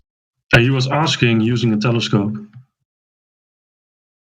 Yes. Do things not get smaller as they go away from us? Yeah, listen. So he needs to take the distance that you're talking about, and then you need to take the height of the object and divide it by the distance, and you're going to come up with a decimal. Then you see if that conforms to our vision limits. The human eye is 0.002. So if it's anything less than that, now if you zoom in further, you're still not solving any problem of what is going on above the surface, which is where the most activity is going on as far as exchanges of moisture, gases, particulates. At the surface, that is much denser. You can't see through air forever. Yeah, all right. No, of course not. But hold on. So what does he say about the world record longest distance shot that someone has done with a telephoto lens? Oh, well, I just I gave him the book 200 Proofs, and he's given commentary on each proof. So right now we're kind of getting to that point of perspective boats over the horizon and stuff like that. So no, he doesn't really know anything about long distance photography, I'm assuming. So he doesn't know that there's water in the air. This is the first time he ever even heard about any of this. So he's completely unfamiliar with the subject. He has I've given him the book, and he has given commentary and looked at each proof, and so that's how we're going right now. A pretty cool analogy, Zane, how do I say your name? Is, for instance, a swimming pool. You could take a crystal clear swimming pool and you can see to the bottom of it. It's maybe, say, 5 meters deep, giving an example. But say it's 100 meters long or 50 meters long swimming pool, and you use your goggles and you look to the other side, you're not going to see the wall on the other side. The water gets too hazy. There's other words for this. But just using a swimming pool analogy, you can see the bottom clearly, but you cannot see to the other side of the pool, even though you could see to the bottom easily. Same as atmosphere. You can only see so far as well. Not just that, your visual, fucking hell, I must not drink so much. God damn it. The you guys can help me out now. The name, Yeah, I get what you mean. smaller, your vanishing point gets there. And that's why we're able to zoom into ships that go over the apparent horizon. I'm able to zoom in on Table Mountain from 100 kilometers away. I can see the whole fucking mountain. It's not because there's refraction, it's just because I'm able to bring it back into my visual aspect. But there's other words for it, and I've had too much to drink. But yeah, I think the swimming pool analogy helped me get out of that whole thing of fucking, why can't I see China from Cape Town? Because Yeah, all right. Yes, I get what you mean. Yes. All right, thanks, guys. Well, just realize that that's been attempted, right? There's a lot of people that are photographers. So he might be new to photography, because I don't think a photographer would ask something so crazy, because we always have limitations. We always go out and try to find a really good spot that's long. And we want to, the world record right now is like 300, I forget what it is. We'll post some memes for you. It's like 375 miles, and the mountains are getting too small to see. You see, even large mountain ranges are too small zoomed in. So point is, it's been done. So wouldn't it make sense to, don't we get our information from professionals that do this? So who's used the equipment and done it? What was their results, right? So just tell them to look it up. Yeah, I will give him links and sources for the information. So, but yeah, he's given. It's a very typical kind of answer from somebody unfamiliar with this information, but. He's put a lot of work into his commentaries, and I have to give him props for that.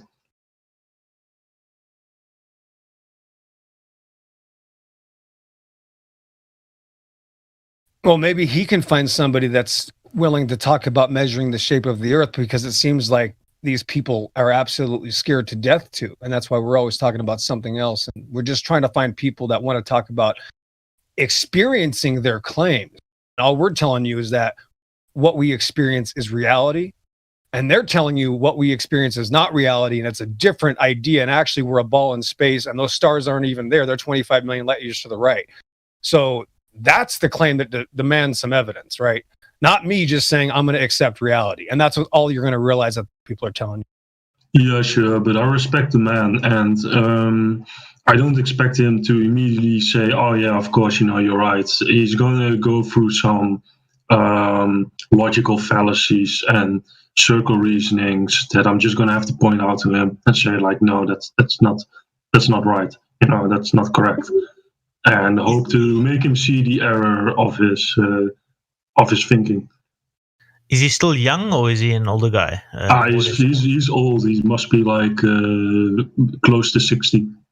Oof. Okay, yeah, that's gonna be a hard one to crush. Well, not so much. I mean, he's kind of used to questioning things. I guess this has not really been ever something that came onto his radar. So, I found that the younger people, because they're still learning it, they're a little bit easier to open their minds. But the older chaps, oh my fuck, they just like, no, this is it, and it's the only way. They stuck on one thing, and that's it. But yeah, no, it sounds good. Does he ever hop onto Discord by any chance? Can he maybe hop into this? I don't think he does. I mean, I think he has a pretty busy life in that sense. So I wouldn't expect him to hop on Discord anytime. But you said the 200 proofs. So that's the oh man, what's that dude's name again? Dubay, Eric Dubay. Yeah, Eric Dubay. Yeah, I did. I had a discussion with him. I came to him and said, well, I think you should really read this book. I think you should really get into the subject, because I think they are lying, and you should be aware of that. And so I gave him the book, and we discussed about it, and he asked me questions about, like, well, how do you see this? How do you, like, can you draw it out, stuff like that.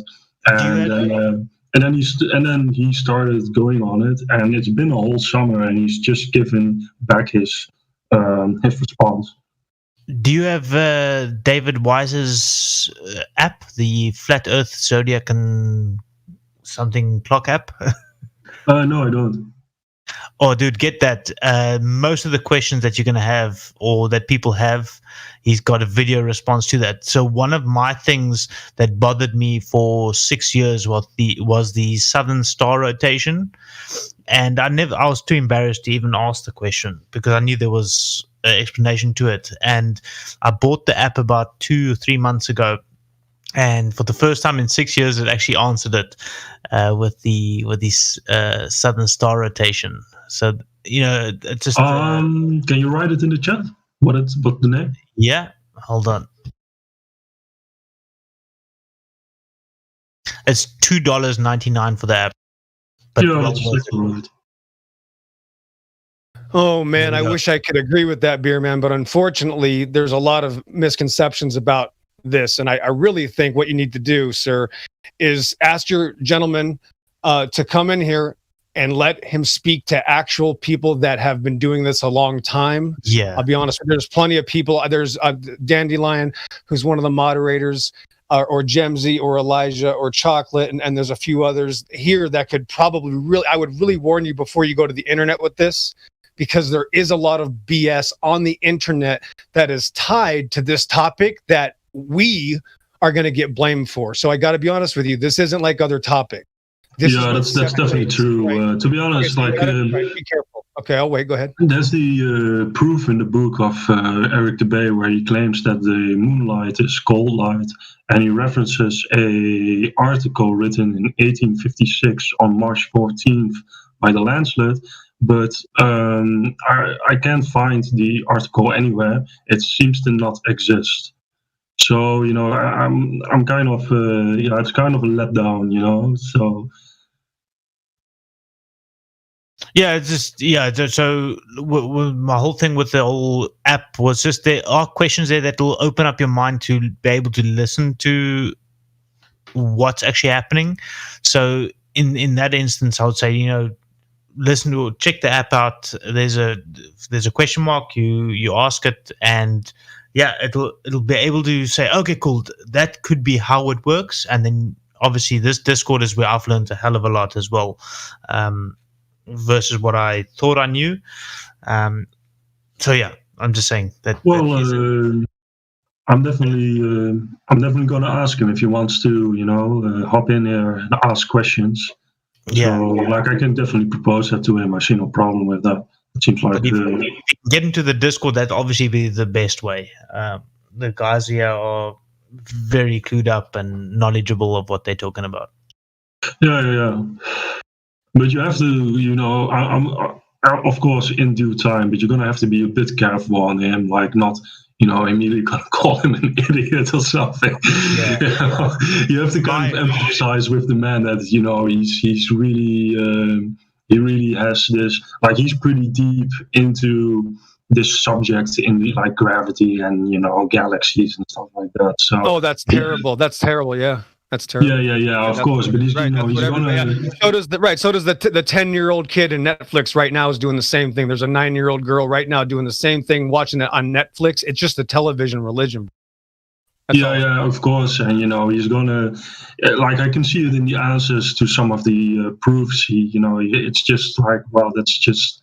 You should be seeing that doesn't really make any sense. But I get that this is the first time you're dealing with this information that you kind of shut down, maybe. Best for me was to test for myself. I believed the Earth was flattened when I was introduced to it 5-6 years ago. And when I tested it for myself was when I really got a fright of my life, where I actually proved it to myself. So that would be another thing to do to your buddy or whoever this guy is. Unfortunately, my vocabulary sucks ass, so I wouldn't be able to explain that well. But yeah, best is to just test yourself, man. The things that you can test, and then obviously finding out with real people in this Discord, which helped a lot. Yeah, exactly. I mean, I've already given him some really simple things, you can test water's level, for example. I mean, it's also one of the proofs, and he says, well, I can't find any reference to literature that water is level. How obvious stars are? for me, the best was for me long observation. That's what put me into literally teary eyes. Is the long observations. As much as that you don't feel the ball spinning, which is obvious, just testing it and actually doing that observation was like, holy fuck. It's quite an emotional experience if you do it yourself. It's pretty cool. Yeah, of course. If you do it yourself, it's it's gonna have more impact. Oh yeah. All right, thank you. That answers the question. Cool, man. Hey, what is your friend's name, Zan? His name is Patrick. Well, I hope to meet him, man. So I hope you can have him stop by. Yeah, I hope he accepts the invitation. I'll probably get his response rounded up by the end of this week or something. Because I'm going through every point separately, and it's quite a lot of work, I have to admit. But yeah, I'll give him an invite. Maybe we'll see him around. Plant the seed, dude. Plant the seed. Yeah, truth is not easy to find. It takes time. Oh, yeah.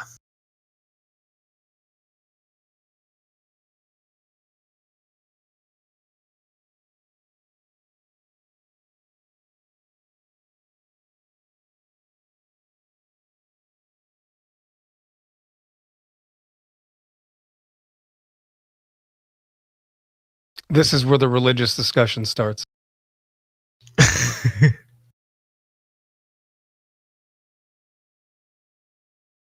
It's amazing, Zan. I know you haven't been here long, but yeah, as soon as we run out of topics, you're not going to believe how much we talk about the Bible here. Scary. The Bible's awesome. I have to say, like, this man, he reads the Bible as well. His background is he's a yoga teacher, and he does transcendental meditation. I do that myself as well. But he reads the Bible a lot as well. So if you're going to discuss the Bible, he has a very meticulous point of view. Hey, that means he's a wise man, so thank you. Yeah, I know. That's why I kind of brought it to him in the first place. I thought, well, you've been, dabbling in these kinds of subjects in your entire life. You probably didn't really get that much information on Flat Earth. It's not something that's on your radar. So just gonna put it in front of you and hope that you see through the lies and see that these models and these ideas and gravity, what they put forth, it just doesn't make any sense.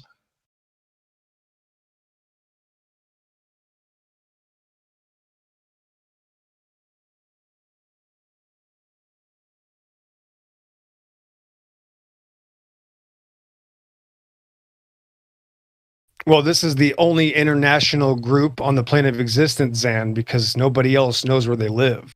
So that's what you'll notice is that there's so many different people here. You have people literally from all over the world, right? This is where everybody figured out the end of the rabbit hole.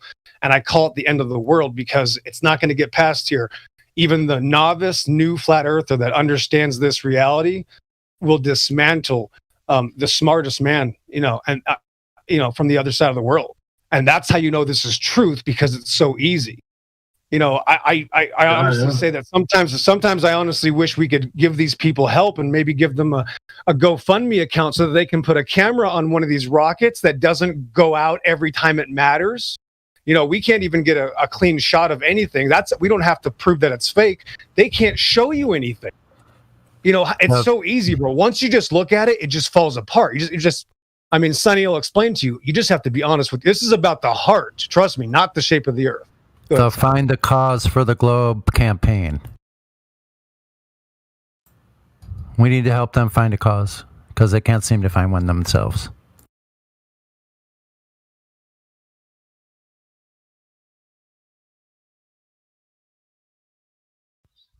Yeah, they can't go with Copernicus or Newton because they said God did it. And they're a bunch of radical atheists. So that if they go with what the scientists said, that kills it right there too. They're done. They live in a world where they cite scientists who cited God, and they cite government who said, or they trust government who says don't. The government says don't trust them, trust God, and they print it on the money. There's a motto, everything. They're completely running like they're chasing their tail, trying not to catch it.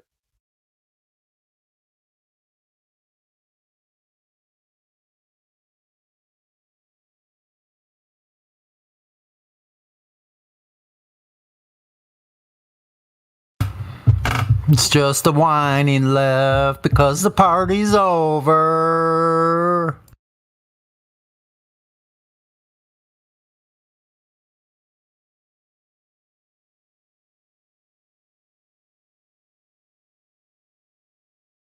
Turn out the lights. The party's over. All Zan, how good long? things. Real quick, Zan, how long have you been on this topic? Me, well, very long time, but I didn't really notice it until, well, it's been a long time. It's been like the first time somebody told me that the Earth is flat was in 2013. These were the Hare Krishnas. Then I met another man who told me the Earth is flat. But before that, I already had some experiences where I got out of meditation and I noticed, like, wait, there's no actual movement. The Earth isn't actually moving. It feels like it's stationary. But to be honest, I didn't really get much deeper into it than just that experience. Then I think it was 2017 when I started actually researching the topic myself. And, well, it didn't really take that much to convince me. Well, you know what the one thing is, Zan? The craziest thing about this thing, and I hope Sonny can add to this, is the fact that they don't even know what they're supposed to believe in. They don't have a clue of what their entails in this magical space thing that they believe. They don't know anything about it, but they believe it because, again, I'm just trying to point this out. They see it on TV, or they see it in shows, or they see a globe before a movie. It's literally everything they've watched on screens for the last 100 years. That's what we've been told to do. They made the first moon landing silent movie 100 years ago, bro. Isn't that crazy? Yeah, I've also told him, at some point I just noticed he just kind of shut down in his reasoning. And I told him, well, at least I'm putting it in the commentary and I'm saying to him, the only reason that people believe this is because they are conditioned with it from birth to grave. I mean, you get shown on the television, you get, on the news, there's always this globe flashing. And, you always get news from, this galaxy has been discovered or this planet has been discovered. And then we get the Mars rover pictures back, and I'm putting it also in the commentary. Some of these Mars rover pictures, you can clearly see animals. You can clearly see a rodent in the picture, and this isn't something that's happening on Mars. This is someplace on Earth that they're doing this.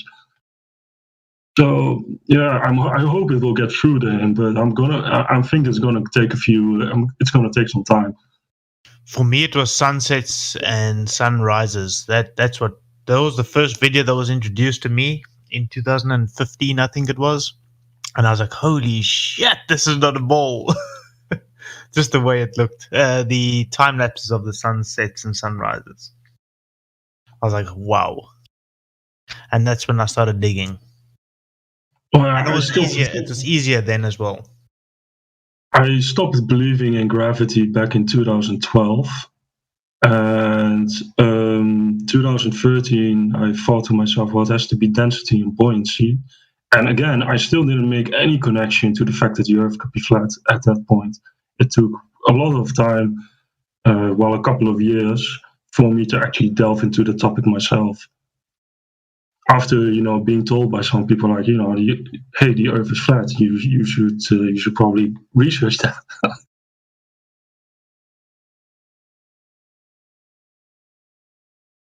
So for me, getting into the actual research of flat Earth, it was pretty easy to say like, oh yeah, of course, it's flat, because I already stopped believing in things like gravity. And I thought, well, I think what you're teaching to me. I dropped out of school as well because I thought what they were teaching me was lies.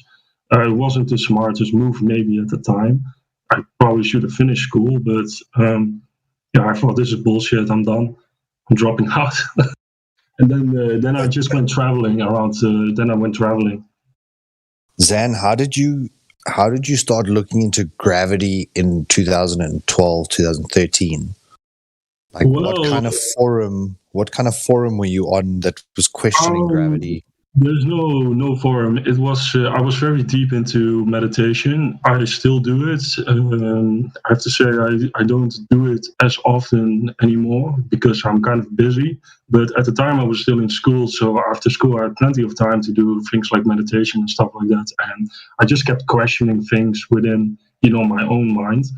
And at some point I just thought, well, I just don't believe anything anymore. I think it's all just bullshit. What you're like teaching me, I can feel it's bullshit. I can't really put to say what the truth then exactly is, but I can notice this is just a bunch of horseshit. Solo, how did you get into it, if I ask? Because you're also South African, and yeah, we pretty behind on news and things like that. Yeah, I've got a really intelligent friend who realized that this matrix was a matrix very early on. And we all thought that he just lost a screw or lost his marbles. And he was a conspiracy nut into absolutely everything. So he would come and tell me these things, and I would kind of say yes, yes, yes. And just take it with a pinch of salt because he was usually so passionate about it. But I thought, where does he even find this information in the first place? And then I was with him and a whole bunch of people, and I think it was the middle of 2015. Probably about June, winter for us. And we were standing around the braai, and he said to me, he saw something the other day, and it said that the earth was flat.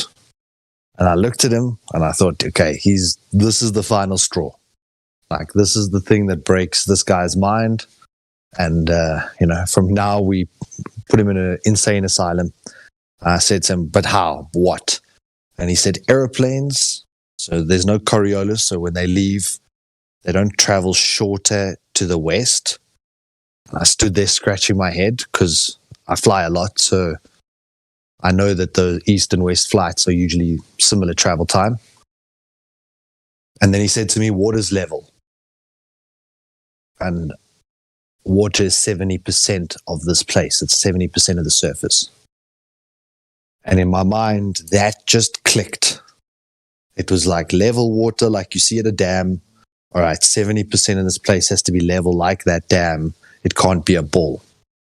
And then all the cognitive dissonance rushes in, and you're like, but I've watched all these documentaries, and I know about quarks and neutron stars and how we're all made of stardust. And, I was really well indoctrinated. I spent a lot of time studying the quote-unquote pseudoscience. And, once he said those two things and he sent me Eric Dubay's 200 proofs, then what I found was really incredible was that he fed me a new video every week. And the more that I got fresh content that I couldn't find myself. So I would type into Google to go search for this thing, and I can't find the content that this guy's finding. And then slowly but surely, I saw that consistency of getting new content about this really helped with your answering of questions. Yeah. And when I've tried to assist other people, I send them videos, but then I ask them, like, after the 10th one, how was the first one? And they're like, no, I haven't watched it. Oh, yeah. Whereas with him and I, what he sent me, I would watch. Doesn't matter if it's an hour or 2 hours. I would take the time to watch it because, like, why did you send this to me? What's the message in here that you want me to see? So by taking the time and actually watching the videos, it sort of got me really puzzled and gave me a lot of questions. And then I stopped watching videos and I just went on a rampage doing my own research. searching for other things that have been hidden, like the whole oil hoax, being the scarce resource that's finite, so that they can drive up pricing, and that we found out there were lots of other alternatives for many decades, and yet the might of the oil companies have never let that go. And then the oil companies started the pharmaceutical companies to get rid of homeopathics so that they could introduce their chemicals and sell it to us, and thereby keep us sick and selling us the stuff that makes us sick as well as the stuff that heals us, or apparently heals us. And as you just dug deeper, there was just more and more and more and more and more and more. But it's amazing. Like, okay, now it's quite heavily censored. But back in 2015, 2016, it was like an open book. Oh yeah, dude. Whatever you typed in, you could find. Yeah, and you had YouTube was prompting couples and new information popping up, and it's just awesome. But now it's like it's meh. It's weird. One of my favorite proofs back then was I would say to someone, type into Google Donald Trump. So this is like 2016 when he's running for the first election, and the whole world's going crazy. And Donald Trump would get like 3 million hits, or maybe 3.5 million hits, which is quite a big search. And then I would say to them, okay, now type in flat earth. And they'd look at me like, what? What are you talking about? I'd say, no, just for interest's sake, type in flat earth. And then there'd be like 10.5 million hits. And it would be like, but how can the president of the US that every single person on the plane knows about is only garnering 2.5 million hits or search results? And yet something like flat earth, which should actually be like, this thing, if it was fake, should have been crushed in the first week. Hey, Solar, I didn't want to interrupt, but I was going to show you this plant. This is a tree. I promised you I'd show you this photo of this tree, so I wanted to show you a couple of photos. Is it your mango tree? No. I had a mango tree. This is a quince tree out in the wild, and nice. It's very unusual what happened. Now, there are a couple of megabytes, so it might take a couple of seconds to load. But the first one, you see this the branches make kind of this V shape, sort of, and in the middle, there's another branch coming up, and then I have some close-ups of that because I find it astonishing. What this tree actually did is unbelievable. It's quite common. Okay, so hold on. So you might let me explain. So do you see the tree there? Yeah. Okay, so you see the two larger branches, then there's one in the middle, right? Yeah, that little thin one, the new growth.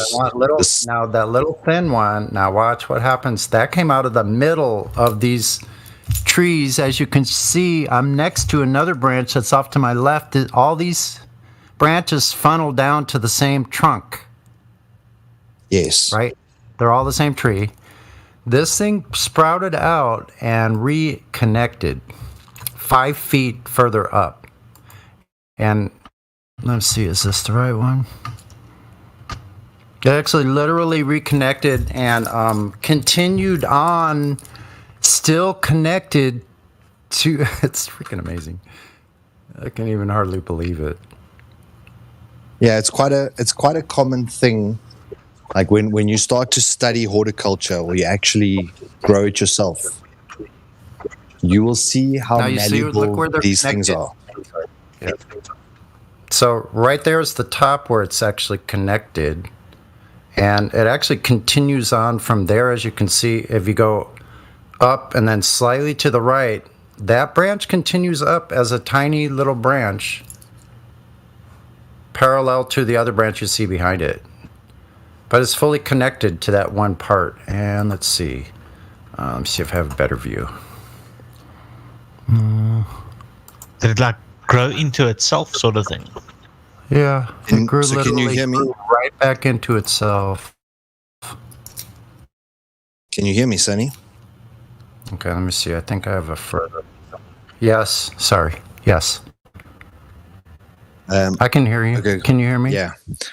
So keep in mind, like the best way that I can sort of describe the energy flow in a plant is kind of like water irrigation reticulation.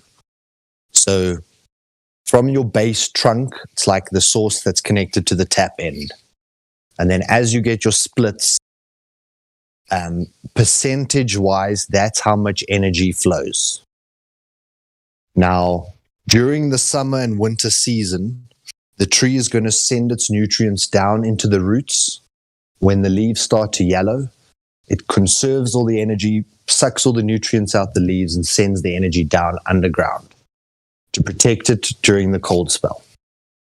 Then in the summer, it sends that nutrient upward, and every single node on the way up becomes a budding site.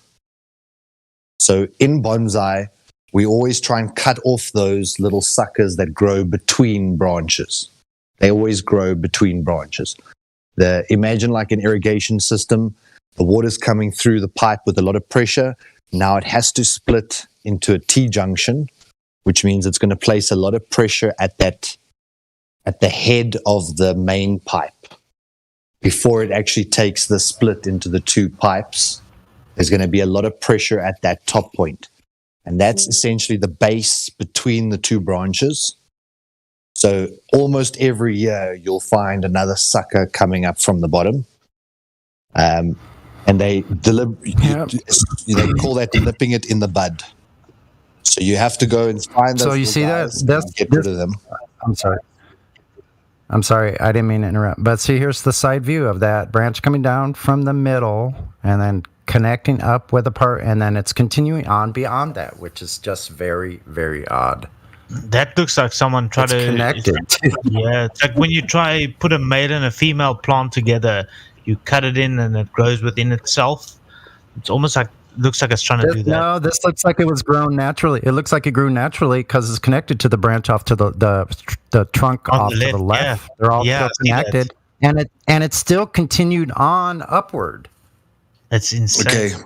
Can you see the picture that I've posted now, the bonsai? Isn't that insane? I know, it's really bizarre. Yeah, look at that. Wow. Okay, so now those are 15 different trees planted together with a little strain at the bottom or a little guide wire to ensure that the trunks fuse. Now, trunks always layer on the outside a new layer of phloem, on the exterior to cause the new layer of bark. So if you create some kind of constriction for any trunk, any plant of any kind, if you create a restriction that they can only grow inward toward one another, they will. And they'll eventually fuse and will eventually become one single piece of trunk. So now that bonsai that I've posted, if you look at it in its infancy, you can still see when it's still young that they're separate trees. And it takes quite a lot of time and patience to get them to fuse. But trees are living, they're malleable. So what some people do is they create lattices. So plant 5 plants in the right bed, 5 trees in the left bed, and then you make the right trees grow towards the left and the left trees grow towards the right, and you plait them. And then over time, those plaited parts fuse into a solid lattice. So can I ask you this, Solar? So do you think that indicates that at some point there was pressure from that branch that was reaching up, that it bumped into another branch, and it was enough pressure just from it growing upward that it just bonded right there? Because it appears to be doing the same thing further up where it's close to a branch, but it's not completely bonded. But it looked like it was starting to.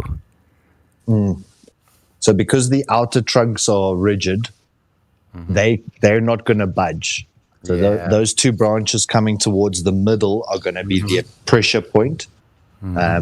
We call that grafting or splicing. And technically, what you could do is you could take, like, if I decide that I like the branch structure on a branch that's on the wrong branch of the tree.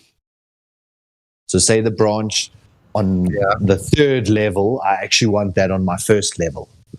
I can bend that third branch down till the first level, get it to fuse onto the branch of the first level.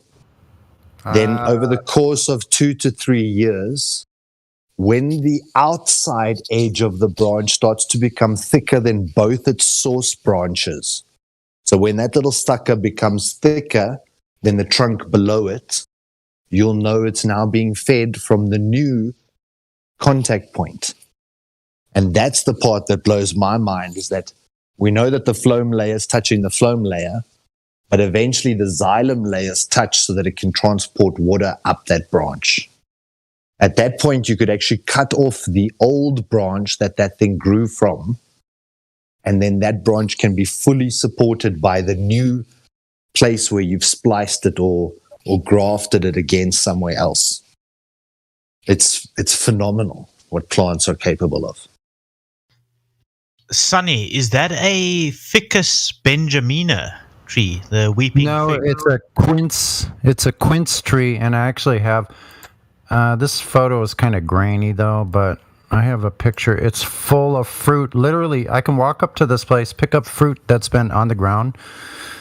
That's the perfect. Like, it takes us several days for this fruit. Once it comes off the tree, you have to let it sit for like 2 or 3 days. And then it gets soft and it gets perfect. I can just go to this place, pick it up off the ground, or I have this little place now in the middle of this other tree that I put all the fruit. And then a couple days I can go back there and I can eat as much fruit as I want out in the wild. I just rinse it off and peel it with my knife and eat it. Nice. Yeah, we used to have a mango tree. Oh man, that mango tree was amazing. I loved it. Made the best mangoes ever. But yeah, we sold the house with them. It's like these trees were meant for me. It's a place where I can go and sit there and be quiet. And it's like I feel like I'm in this little cocoon, this bubble. And there's this beautiful tree that provides fruit for me. And I'm just like astonished. I just go and sit there and veg for a while, Don't lie, Sonny. There's a shortage of food. Your tree cannot provide you food. There's a shortage of food. I know. I think God provided it because they're trying to starve me out right now, literally. Yeah. Literally. Can I ask another question? Yeah, go for it, dude. Do you guys have any kind of debunk for the Coriolis effect? Oh yeah, plenty. Yeah, here's the debunk. They have to show that it's moving in the first place. All right. Yeah, that's what I've based in as well. Well, we're talking about a proof. Let me just check. So Zan, I would say that they normally want to double speak this topic. So when they say that the Earth turns underneath the Foucault pendulum, they also want to say the Earth doesn't turn underneath other things. Yeah, now, the Earth can only turn under all things or not turn under all things. It's not going to be selective as to what it will and what it won't turn underneath. So within a Foucault pendulum experiment, they have to calibrate it based on latitude. And the premise is that the pendulum is no longer connected to the Earth. But is the pendulum connected to the ceiling? Yes. Is the ceiling connected to the walls? Yes. Do the walls have foundations into the Earth? Yes. So is that a separate reference frame? No. But they're using it as a separate reference frame to try and prove, quote unquote, prove that the Earth's turning underneath it. But then I should be able to lift a drone and watch the Earth turn underneath the drone, or a helicopter, or a hot air balloon, or an aeroplane, or anything else that leaves the surface of the Earth like the pendulum did, should experience what they call drift. Cloud. And then they'll either argue that there is conservation of energy.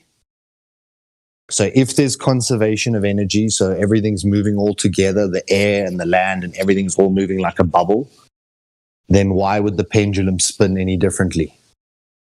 because the pendulum should be in that same bubble. Is that seriously the premise of Foucault's pendulum, that the Earth moves underneath it? Correct, because a pendulum rocks backwards and forwards. The pendulum in a clock rocks backwards and forwards.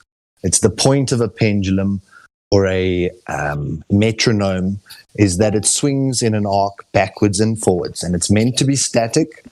So the only rotational movement that you see is considered, I'm putting those in air quotes, is considered Earth's rotation.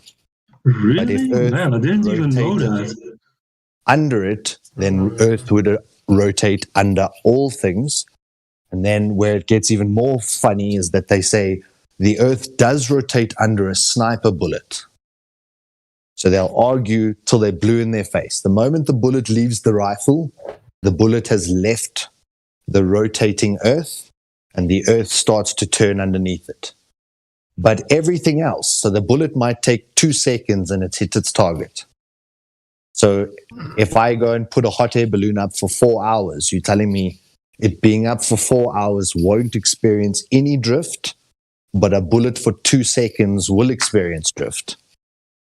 It's so easy to debunk Coriolis. It's a beautiful one. But you need them to be honest enough to realize when they're making contradictions. Yeah, all right. Yeah, Zan, I tagged you in a post in the VC text chat. Yes, I've seen it. Yeah, thank with a you. few videos on the playlist there that will also help. But Solar did a good job there as well. Yeah, it would actually be good to get some kind of literature out on this instead of just videos, because it's a lot easier to quote something from like a citation from literature. It's hard to actually go through videos that are unnecessarily long in the most cases. Yeah. What are all these trees in the chat? But you've got to look at each video is packed with like search words. So make a note of those search words and then go and search those words. If you type Foucault pendulum patent, that would probably be one of my starting points. And you'll see that there's a magnetic drive system for the Foucault pendulum. Now, why do you need a magnet? It shows you that it's a piece of apparatus designed to do something the same way that a clock is designed to make a full rotation in a day. This piece of apparatus is designed to make a full rotation in a day. So they made a clock on the floor and everyone thought it's amazing. So when you hear Foucault, go search that. Go do get the patent documents. Go see what actual Foucault did when he was designing the gyroscope and the Foucault pendulum to try and prove Earth had a motion. And then eventually they did Airy's failure, which proved that the Earth was stationary. And the Michelson-Morley experiment and the Sagnac experiment and all these ones that proved that the Earth was stationary. But at the same time, there was this guy called Leon Foucault who was trying to push this whole narrative that he could devise a piece of equipment that could prove the Earth spun. And neither of them could. And the Foucault pendulum sometimes goes the wrong direction. Sometimes it goes backwards during solar eclipses. Whereas his response is to that is that anyone can ruin a legitimate experiment. But I didn't actually realize that that is the case. To be honest, I never really got Foucault's pendulum. I did once see it in a museum. I didn't really think much of it. Thought it was kind of lame, but I didn't even realize they try to say that it's the Earth moving underneath it. I'm not actually. I'm having a hard time actually understanding why anyone would buy that in the first place. Yeah. And think about it, like on the equator, you would be only going in one vector. So how can that single vector eastward create a rotational pattern in this device? How could you get a full 360-degree rotation? So now imagine a ball in your mind, and then right on the equator, there's another little circle that's doing a full 360. Now, what's causing that little 360 on the equator to occur while the equator is just turning eastward? It's like driving your car and hanging a piece of string with a weight on it. Is it going to just eventually hang behind you because you're moving in one vector? Or if you start introducing rotation into the thing, then you can get that rotational movement. But with a single vector, you can't. The Foucault pendulum should stay one direction. And then we should see all pendulums leaning. And then we could say, look, there's pendulums leaning because the Earth is spinning. And that would make a lot of sense. But all pendulums are stationary, except this one, because even a clock pendulum, you need a weight to introduce new energy into the system. Otherwise, the pendulum stops. So that's why they say they have the magnetic drivetrain, is to keep energy in the system, to keep showing that it's definitely the Earth spinning. But that magnet can also cause deviation, and they know that. Yeah, right. Or attraction, deviation or attraction, but all you need is a slight nudge every, so much by this much time, and I will get the rotational speed I need. So it's quite simple to understand how the device works.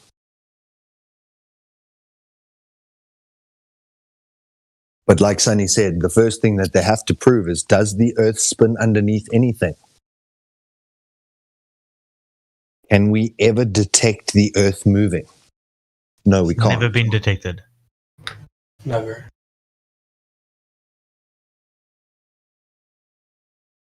Not even in optical equipment.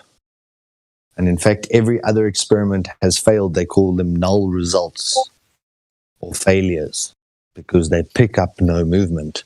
So then they just say, okay, well, you then, if it was 1,000 miles an hour, then you just subtract the 1,000 before you start.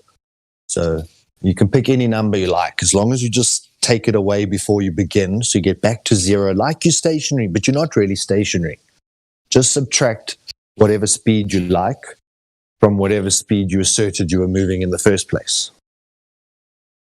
Well, honestly, I'm having a really hard time wrapping my mind around the premise of Foucault's pendulum, that the pendulum is making a rotation because the Earth is spinning underneath it. I just... yeah. Correct. It doesn't make sense. No, it doesn't. And I'm trying to, understand from that point of view how this is supposed to work, so I can then explain why that's false. But to be honest, I'm having a really hard time wrapping my mind around this. Well, I think that's because it doesn't work in the first place, right? Yeah. Well, what's even more peculiar is that based on your latitude, you're going to get a different daily rotational speed. Now, how does that work? So, the fact you can't even wrap your mind around how you're going to get a rotation, a full 360-degree rotation, at any latitude that's only moving in one vector, it's not... you can't wrap your mind around it, but then you'll see some areas it's 32 hours for this thing to do a full rotation. And then other places it's 21 hours. Some places it's 26 hours. So if this is the rotation of the Earth, which is always 24 hours a day, shouldn't all of these be picking up 24 hours? But they all pick up variations based on your latitude, because that's how we can say, okay, well, what does the book say I must be at? 39, okay. Then I put in 39 in the machine, and then it does that. Yeah, that's a good point. And I go, there goes proof. Look, now it's doing what we said it's going to do. And then they show that sometimes they have to restart it 2 or 3 times because it'll either not do what it was supposed to or go backwards. Now, if you're really doing an observation in life, it should be repeatable on its own. Not that I have to calibrate my observation. You try and take out variables, but you don't manipulate. The actual thing has to occur. And that's why Sunny said, does it turn? And then you go and look deeper. What is the speed of the Earth? It's supposed to be like 300 meters per second. Per second. Can you jump up and down quickly? If you can, you should be 300 meters away from where you started. Felix Baumgartner's jump fucking disproves Coriolis on its own, basically. But their only argument to why the Earth doesn't turn when you jump and up and down is no, you're attached to the air. Now, air isn't attached, and if it was attached, then the Foucault pendulum wouldn't work because the air should be attached. And then there should be no way of detecting rotation.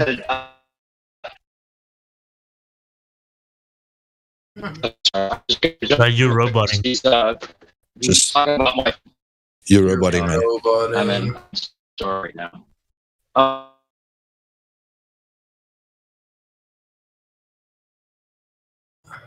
Yeah, Coriolis is fun, man. Dig in. There's so much. And if you could just hold them here, because normally what they'll do is they'll see the contradiction and then they'll say, yeah, but what about gravity? Or they'll ask you another question to try get off of this topic because they can see that you thoroughly got them in the corner. And if they turn left, they get a left jab. If they turn right, they get a right jab. And it's like, which jab would you like? Because this point is deadly.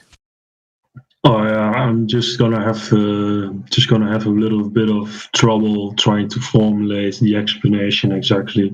But yeah, I've already seen it. Like in the beginning of the book, it was very obvious, or he was very thorough. But as we're getting through the book, I can see in his replies that he's getting a bit more. He's getting a mental blockage. Like he starts using circle reasoning, stuff like that, to make up for the fact that he can't really explain why there is rotation, why there should be, what proof there actually is for gravity. At some point, he even says, because the Earth rotates around the sun, there must be gravity, and because there's gravity, the Earth is rotating around the sun. So, he's using one phenomenon to explain the other phenomenon, and then uses that same phenomenon to explain the other phenomenon. But, at the same time, you haven't actually given a proof for either of them. You're just saying, well, I'm assuming it's true, so then the other thing must be true as well. But yeah, that's just a bit sad. But again, that's even fallacious because we were taught gravity pulls to the center. So why is gravity the thing that's now responsible for an orbit? Something that's both an attractive and a repulsive force. And then they say it's an elliptical orbit. And any elliptical orbit has acceleration and deceleration points. Because if it must move around the same elliptical orbit in the same amount of time in a year, there'll be quadrants that are smaller and quadrants that are larger because of that elliptical pattern. So, yeah, exactly. And then, acceleration, deacceleration, you should be able to notice that.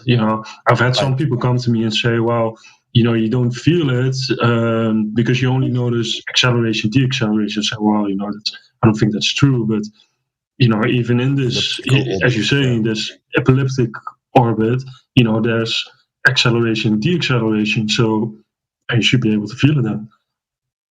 But back to the gravity point, like, what does gravity do? Does it pull towards the center? So why didn't all the planets smash into the sun? Why are they orbiting at the same distance? And there's something called the three-body problem. Now, each one of these, like I say, they're research points. So if you've got a pen and pad, as you start to hear different topics, write down just what the main core was and go and do a lot more research into it because it's really profound. The three-body problem, if you try and use... Before you get into that, real quick, can you hear me now?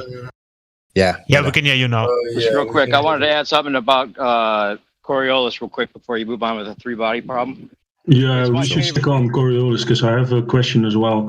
Hold on a moment. Can you write down a bit of the Coriolis debunk in text in the text field?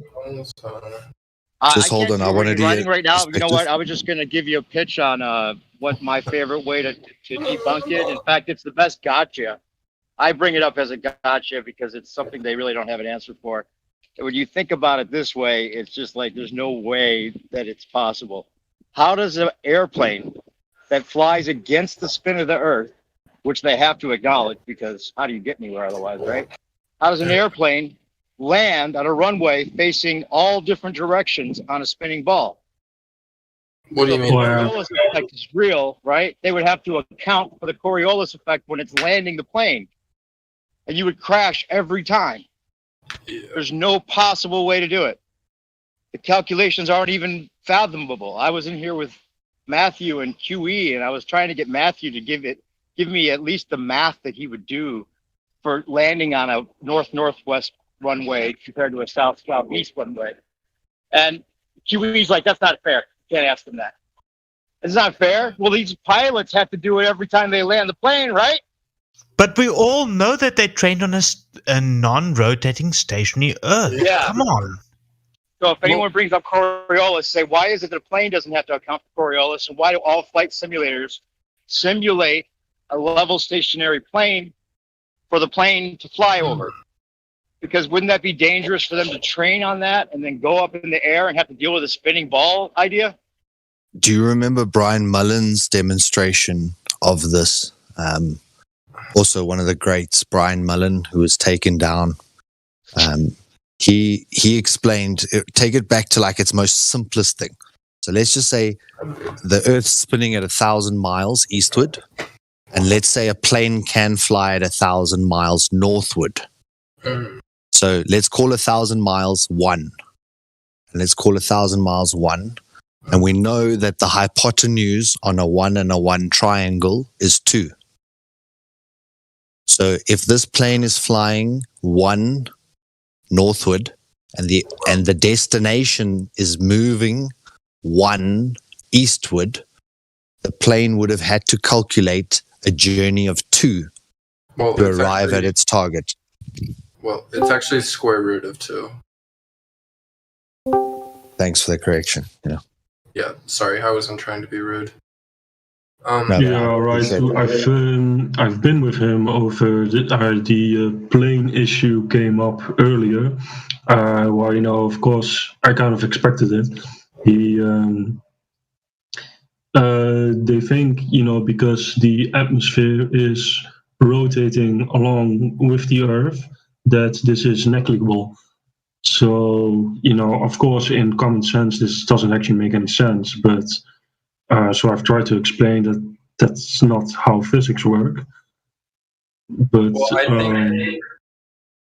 so that's back to the Foucault pendulum. For them to say it's negligible is laughable. It's just like Yes. talking about 1,000 miles an hour. Talking about just say, look, it's 1,000 miles an hour literally. Don't let them say 1 rotation per day as if it were making it less. Don't let them get away with that.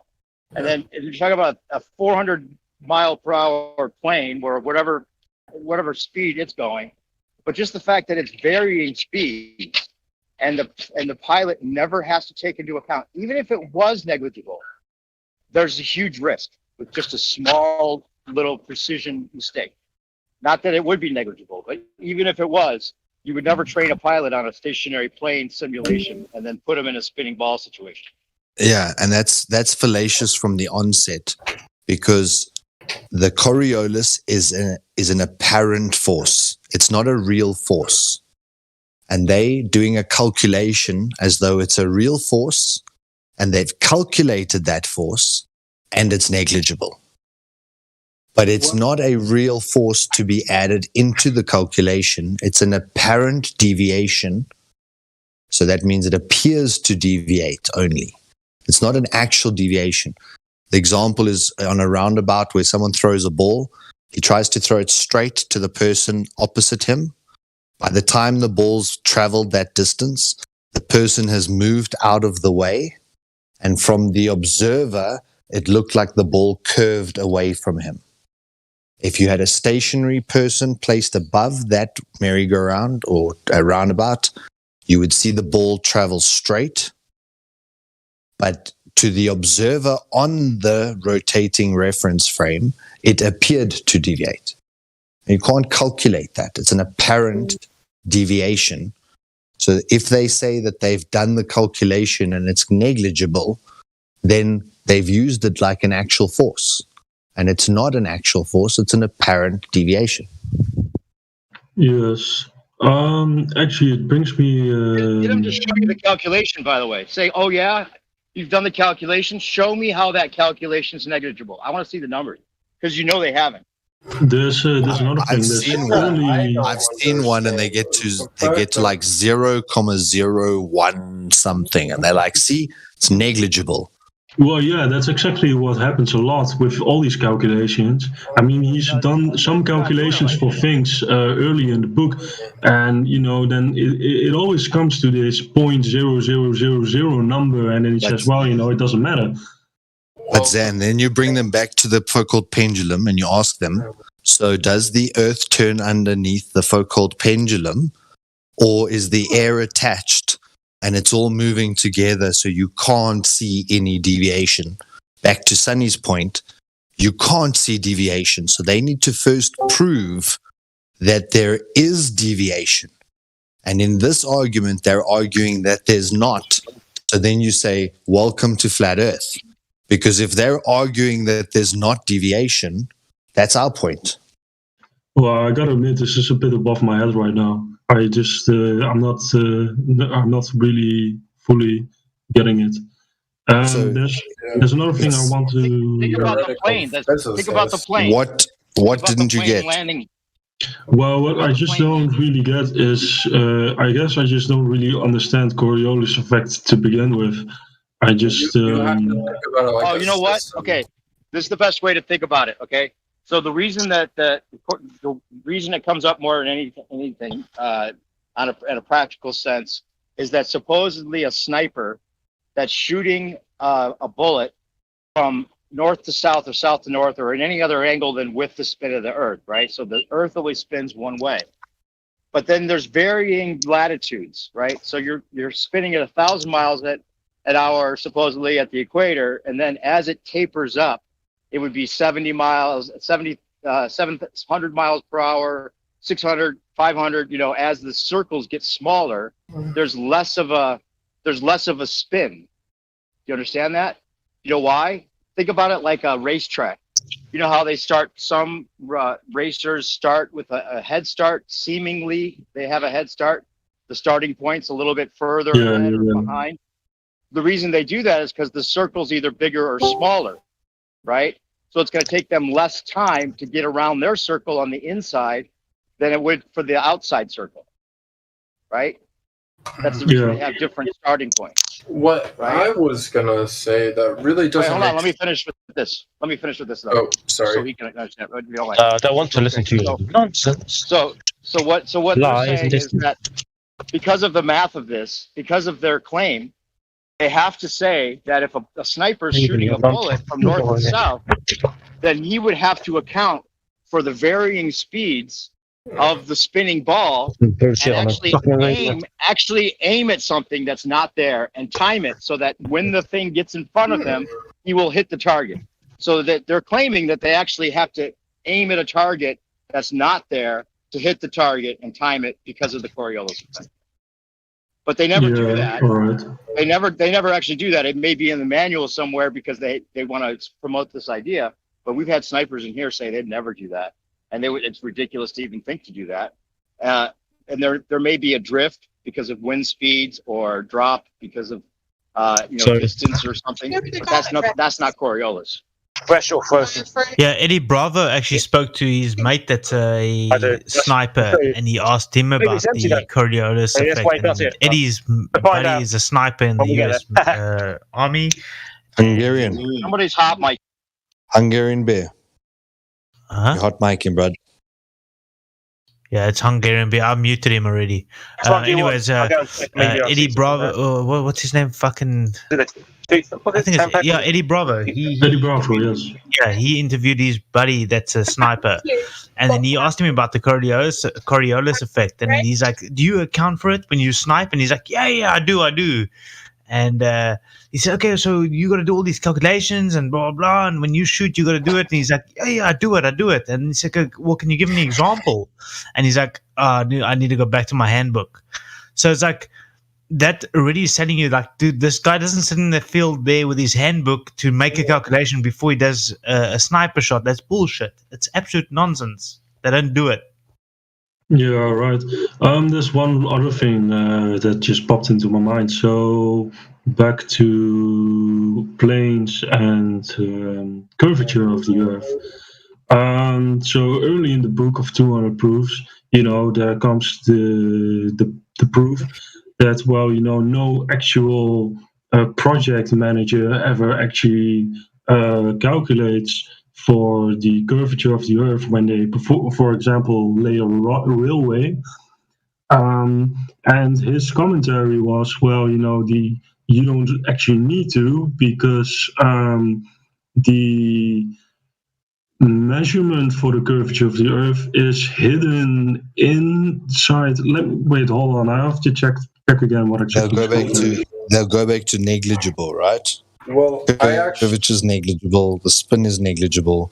Everything's negligible that they need to be there.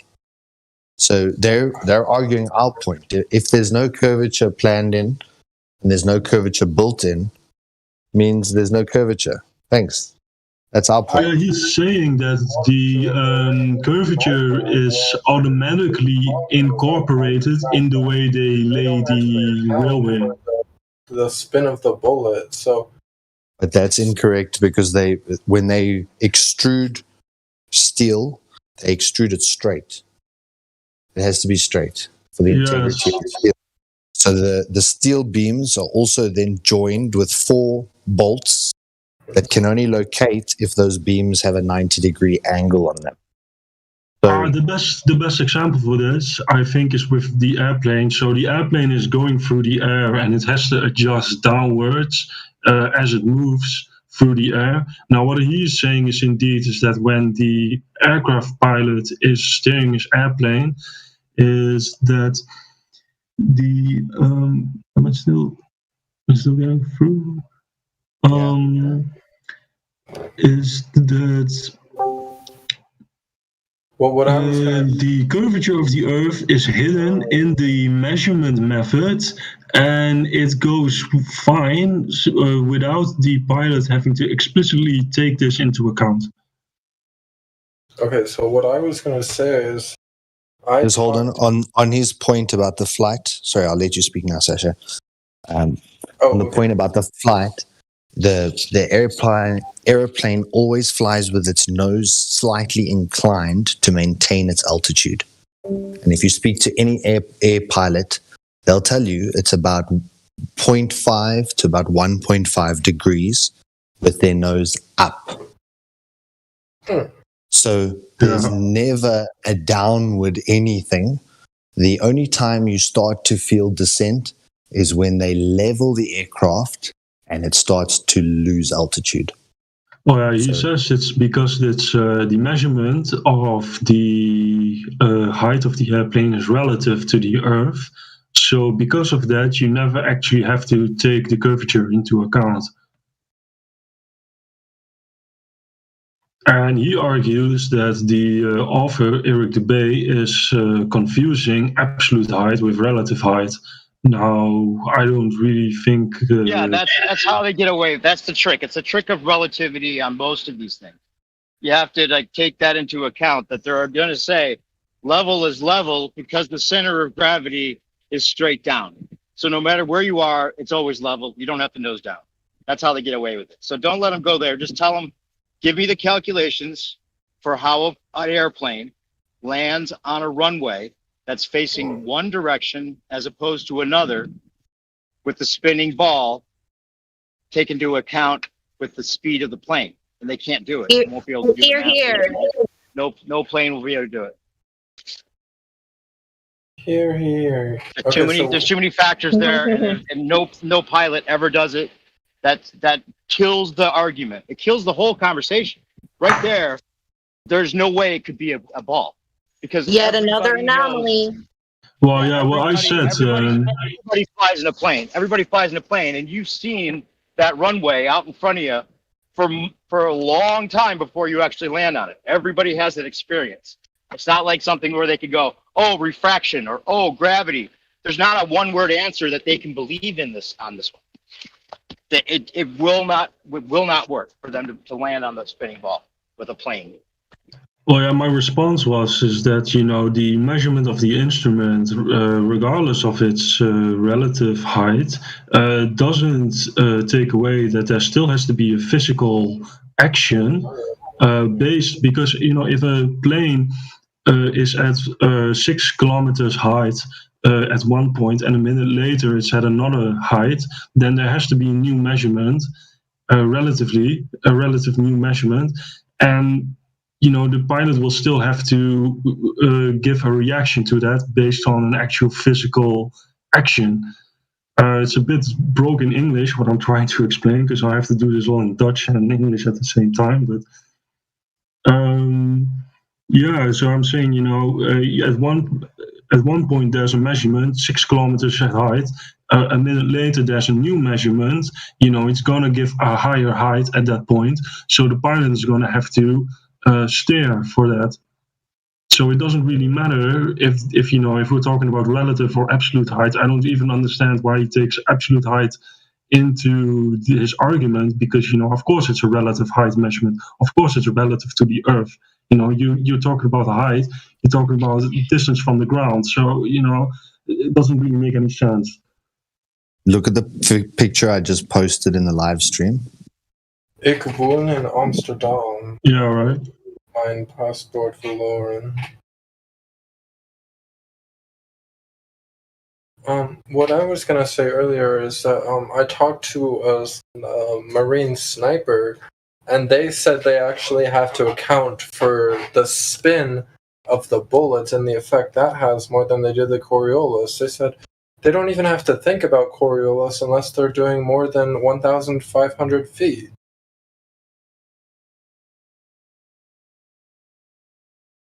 So they try and pull it into the speed argument. So because a bullet's traveling fast, it experiences, and things that travel slightly slower don't experience. But actually, it's the duration that you're off of the rotating reference frame that matters.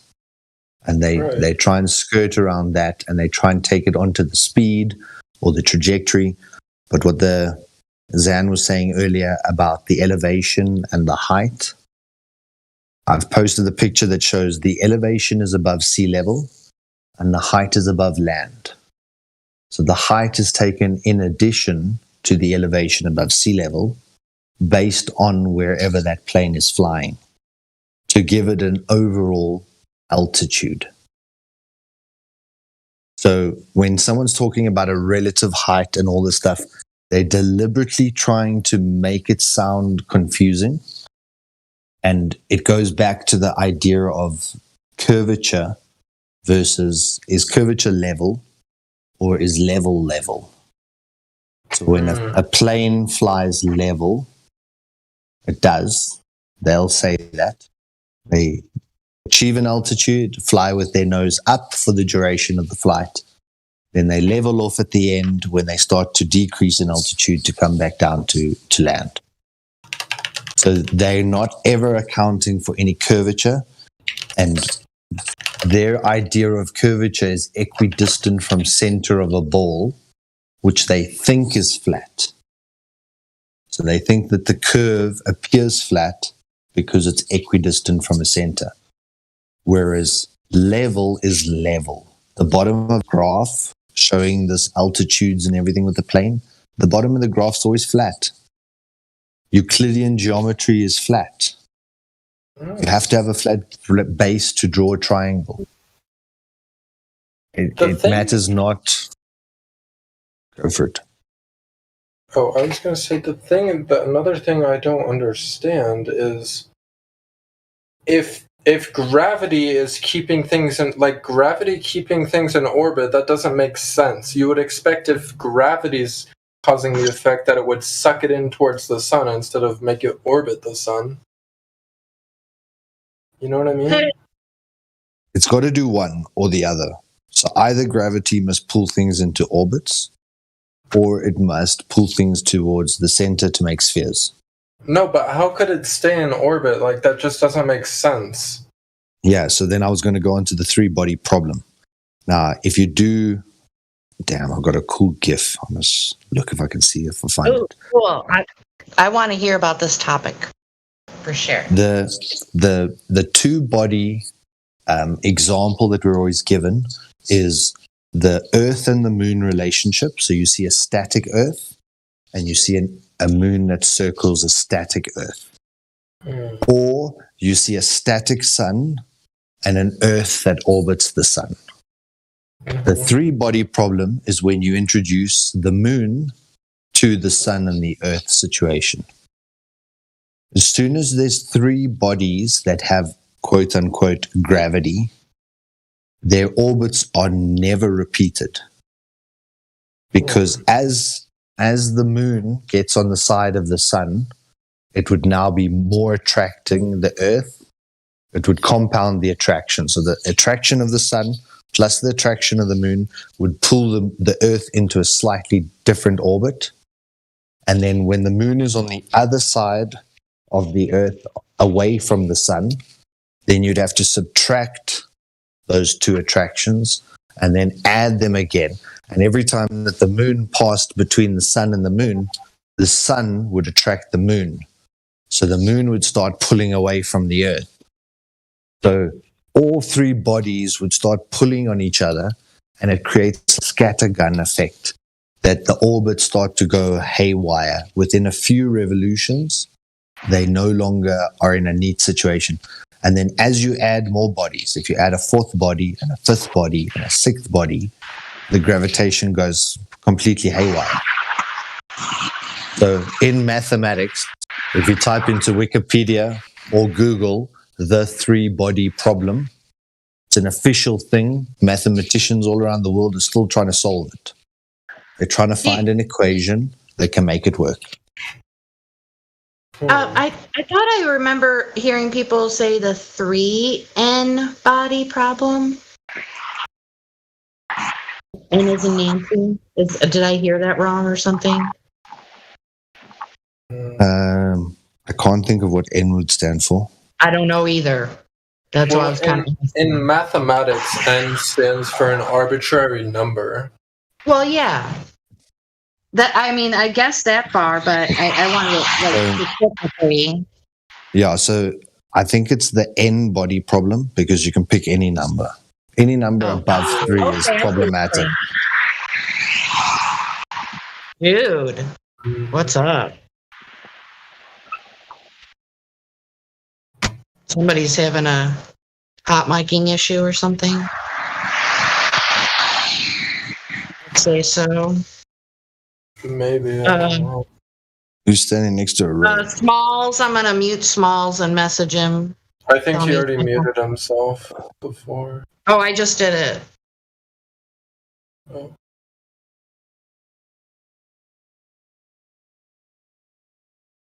Yeah.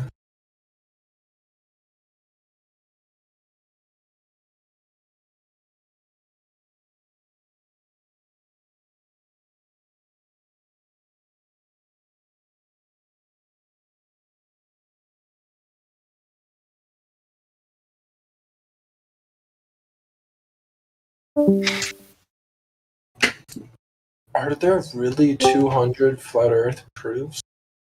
Much more. Much more. But you've been sent that video, Sasha. Why haven't you watched it yet? I've watched part of it.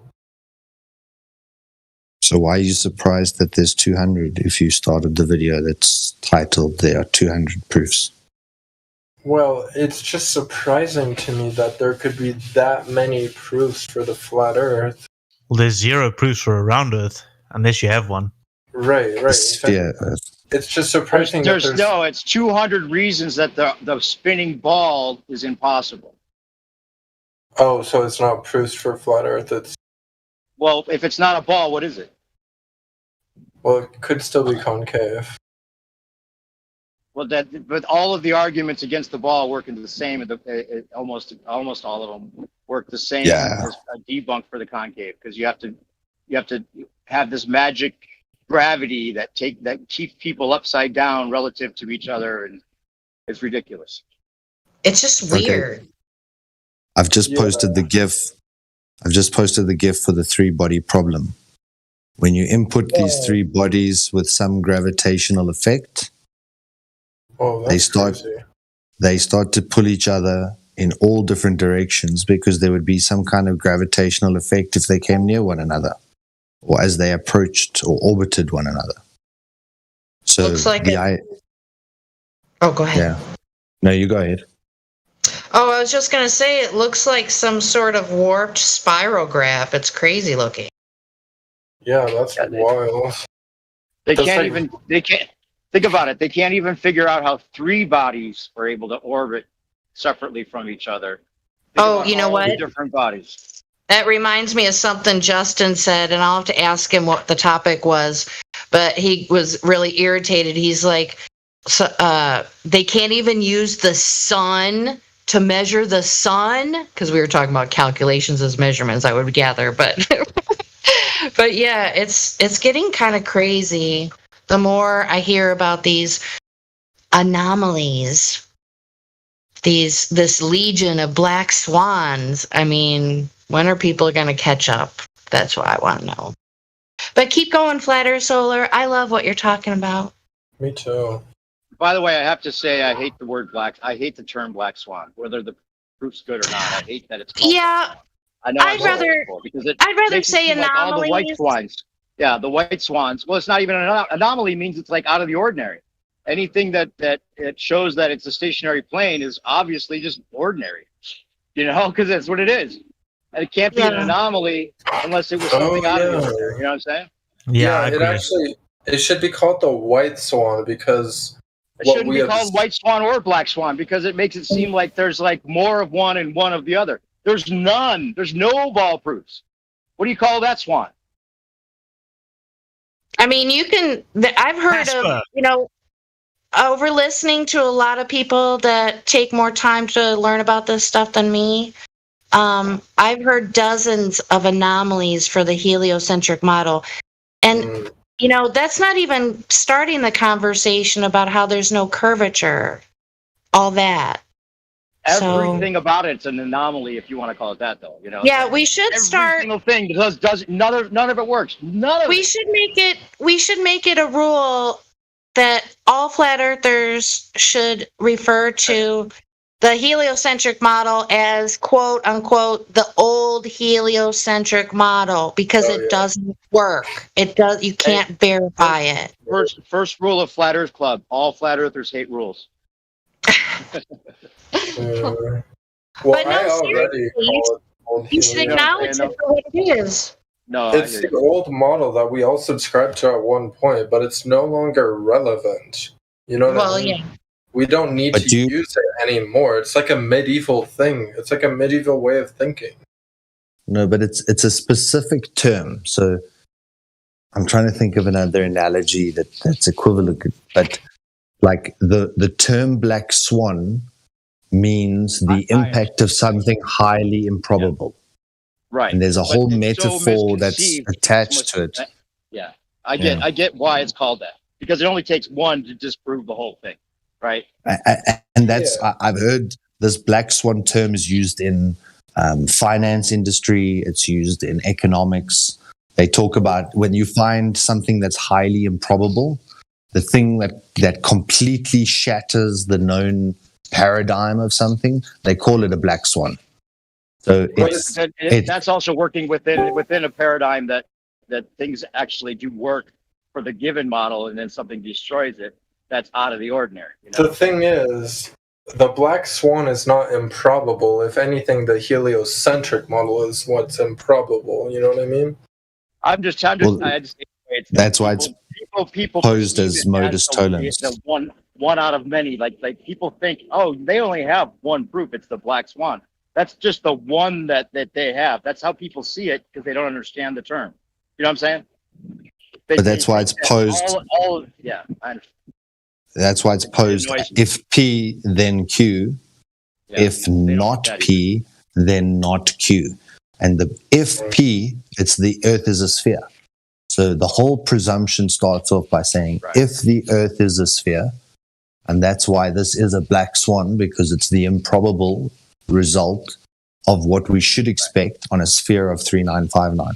So Isn't it annoying the way new people don't get it though? Like they don't get that part of it. They don't get that the Wait, logic repeat part of that. it. Plus they assume that the black swan's the one proof as opposed to all the white swans, which are ball proof. That's the way they conceive it because of the way it's termed. The ball proofs don't even work either, and they're so dumb.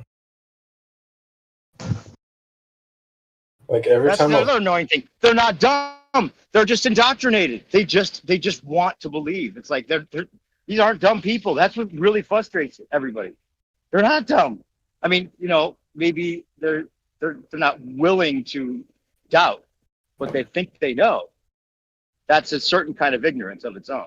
Well, But for you know what some people, they have more at stake than others with their lifestyle situation, their livelihood, what have you. I mean, that's no joke, and that goes across a lot of different, the whole spectrum of the society matrix. So there's a lot of people out there like that.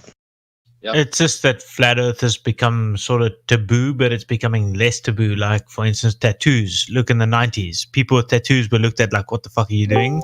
But Yeah, now tattoos are doctors- awesome now. Yeah. What's up? Yeah. So, Doctors and stuff like that. eventually people be like you can start seeing it now. Like, people actually, just if they overhear you talking about it, they're like, oh, fuck, tell me more. Where previously you'll be ridiculed about it. And now people ask me questions. I got a shit vocabulary, so I suck at explaining.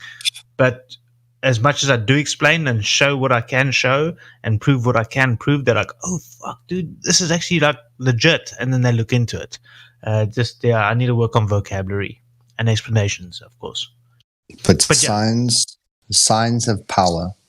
And when you go and look at the origination of tattoos, it was to put pagan shapes and symbols on your body to be able to cast spells more effectively.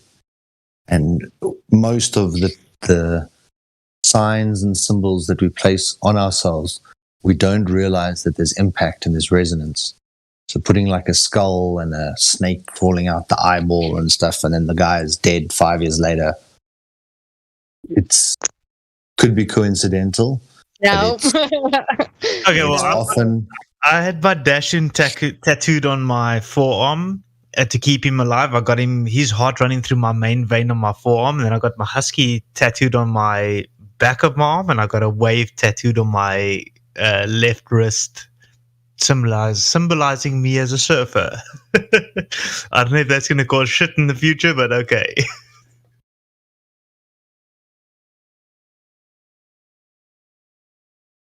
I think an untattooed body is underrated in today's society. Yeah, I could think have had. the Hey, human it's form- so Flatter Solar. It's so weird that you say that because I have a particular tattoo, and I don't know. I don't think it's a reach to say that I kind of had a nightmare about it. But the funny thing is where it is at. It's on my left shoulder, like my shoulder blade, and my bra goes across it. So it's like it's binding it. So I find that really interesting. What So you just don't said. like your tattoo? I mean, let me see if I have a picture of it. I may. I love mine. Because my little Dachshund was my heart and soul, and I proposed to my wife with my little Dachshund, and he passed away at 9 years, 9 months. So I had him tattooed on my forearm to keep him alive on my main vein, and he walks next to me, basically. I love it. No regrets. I got a Turtle Island tattoo, 2012, and I learned about Flat Earth in 2015. Turtle Island, like Iroquois myth. I was wondering if anyone has any flat Earth tattoos or flat Earth tattoo ideas. I just live That's on a cool. flat Earth. Mine kind of is, but it wasn't intentional. Mm. It's like a sunflower growing out of a turtle's back. It's the Iroquois creation myth. Oh, that's cool.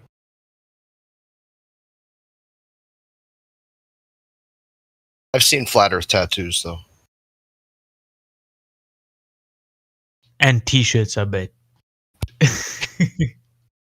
Yeah, I was thinking about getting a flat Earth tattoo. I just don't know where I would get it or what I would do it of. Because it would kind of just look like a circle, and that might be kind of weird. But with your indecisions, I don't think it's a good idea, buddy. Yeah, probably not. Okay, so that's the picture, and my bra goes over like the middle of it. I used to be mad that it wasn't like placed a little bit differently. I didn't consider the bra. I don't know why, but I'm kind of glad it worked out that way. Looks like a sleep paralysis demon. Yeah. Oh my god, sleep paralysis. I hate sleep paralysis. Dude, okay, listen. I had a biological, like physical response from this nightmare I had. And so to make a long story short, like this, I turned around and this being like grew above me and the eyes started glowing. Like I wanted to possess my soul. That sounds like. And then That's sleep I paralysis. woke up and I was like half asleep and half awake. I was so scared. I started saying the Lord's Prayer. Yeah, sleep paralysis. Oh, wow. Okay. Yeah. But yeah. So you're awake. You know you're awake, but you cannot move, and you That's not cannot do all. anything. That's not all. Like at the base of my brain, there was like this electrical impulse that went over the top of my head. So Yeah, it was sleep paralysis. your tattoo was your sleep paralysis demon? I mean, it seems kind of odd. Have you had that sort of encounter again, Jenny? No, it was just no. once. Have you had similar experiences again at all? No, because probably because I smoke weed, and at that time when I had that, I wasn't Okay, for a so long time. so I'm pretty new to weed. I did it once, about 16 years ago. I was about 18 years old or whatever. Or fucking my math sucks. Anyways, and I only recently found out the reason why I hate weed or hated weed is because I got DPDR, depersonalization, derealization. I felt out of myself. I freaked out. Blah blah blah. I don't even know what that is. Like, So DPDR, yeah, it just feels like you seeing yourself from a movie perspective. Everything turns fake, cartoon. yeah, out of body experience. Yeah, it's fucked up, and I I freaked think out. it's the astral realm. What that would be. If you're doing that without any effort, you should probably check up and learn about that. Okay, definitely, because I got that for the first time when I smoked weed many years ago, and I freaked out and I never touched weed again. I slipped a disc in my back recently. And I was desperate for something to help with pain because the pain meds weren't working. And my brother brought me some weed and I smoked again. And oh my God, best thing ever. And I've actually got Mr. W in front of me. I ordered my own weed and I get my own stuff now. I'm fucking loving Oh weed. man, there's Amazing. okay, so I actually visited an establishment and I was talking to a weed, like a bud tender, right? And she said that it's not about the THC level, it's about the terpenes that are in it, is what really gives you whatever effect that you want. Interesting. So yeah, I found that interesting as well because there's just so many different varieties. People are just really, I don't know what the ology is for plants. I can't remember right offhand, but it's a huge thing. So yeah, sorry. The reason why I brought this up is now I realized when I was smoking weed now again, I thought of myself. What I do is I do a lot of lucid dreaming. I love lucid dreaming. That was my high. for a while. I thought like, fuck, dude, what else is better than this? Because I surf, I skated, I do a lot of extreme stuff that gives me adrenaline rush, which I love. I've broken arms. I've almost lost my right arm already. I've got a metal joint in there. I've got a screw in my left wrist. I've been there, done that. I'm an adrenaline junkie. And that was my high after my first bad experience of weed. And now the sleep paralysis that we're talking about here is, I get that often, and it's because of my lucid dreaming as well. Because lucid dreaming is you wake up basically in a dream. I know a little bit about it. Yeah. I know. Mhm. And it causes a lot of sleep paralysis. And what you experience sounds a lot like sleep paralysis, and it freaked me out in the beginning as well, and it still freaks me out today, which reminds me a lot of bad weed trip. Right. Go ahead. I've been able to, without any effort, depending on what I do, I'll wake up and out of a dream, and then I can go back asleep after a moment or two and re-enter that dream. That's kind of awesome. Yeah. Yeah, but have you been able to control a dream yet? No, I've never tried. I'm kind of scared. Fuck, you gotta do it. You gotta do it. I know. I've thought about it for a long time. Who's your favorite channels? Who's your favorite channels or source of information, websites or whatever? Because it's been a while since I've looked into it. I know there's like the steps of, like with your hands and stuff like that. I literally just YouTubed lucid dream videos, and I've got a playlist. I'll just have to look up my playlist. And I just practiced it, and through the practice of practice, now I can. Okay, we got commentary. Sorry, Trueality TV. The person is saying, "Don't do it." No, you gotta do it. See, the thing is okay. These are my beliefs personally. That if you're able to do something with no external effort, like as in a ritual, that means that that's an innate ability given to us by the Creator. That's just my thing, how I see it. If you're lighting candles or, making an idol or, that's where I think it should not be done. Yeah, that's fucked up. Yeah, no. I just enjoy lucid dreaming. Like, I want to, for instance, go bass fish on this sort of lake, and I know that that doesn't mean tonight I'm going to go bass fish. It's just giving example now. Over say 3 weeks from trying. Eventually, I'll get into a lucid dream, and I was like, oh fuck yeah, and because I realized I'm in a lucid dream, I made that scenario what I want to be, and oh my god, it's amazing. Even though it's only like 5 or 10 minutes, it's so awesome. It's like traveling the world for free. Right? Yeah. That's really cool. I get it. So, anyway, I think you were kind of mentioning a few moments ago that you did experience being in the astral world because you could see yourself, or is that in a lucid dreaming state? No. That was. What's the difference? I forget. It's been too long. I mean, I guess I could find out. Yeah, so DPDR, it's actually a psychosis. People actually experience this it's a flight or fight response, if I'm not mistaken. And it's classified as psychosis, but I'm physically normally not psychosis, but you get a thing called weed-induced psychosis, which puts you into that state. I think that happened to me one time I smoked weed.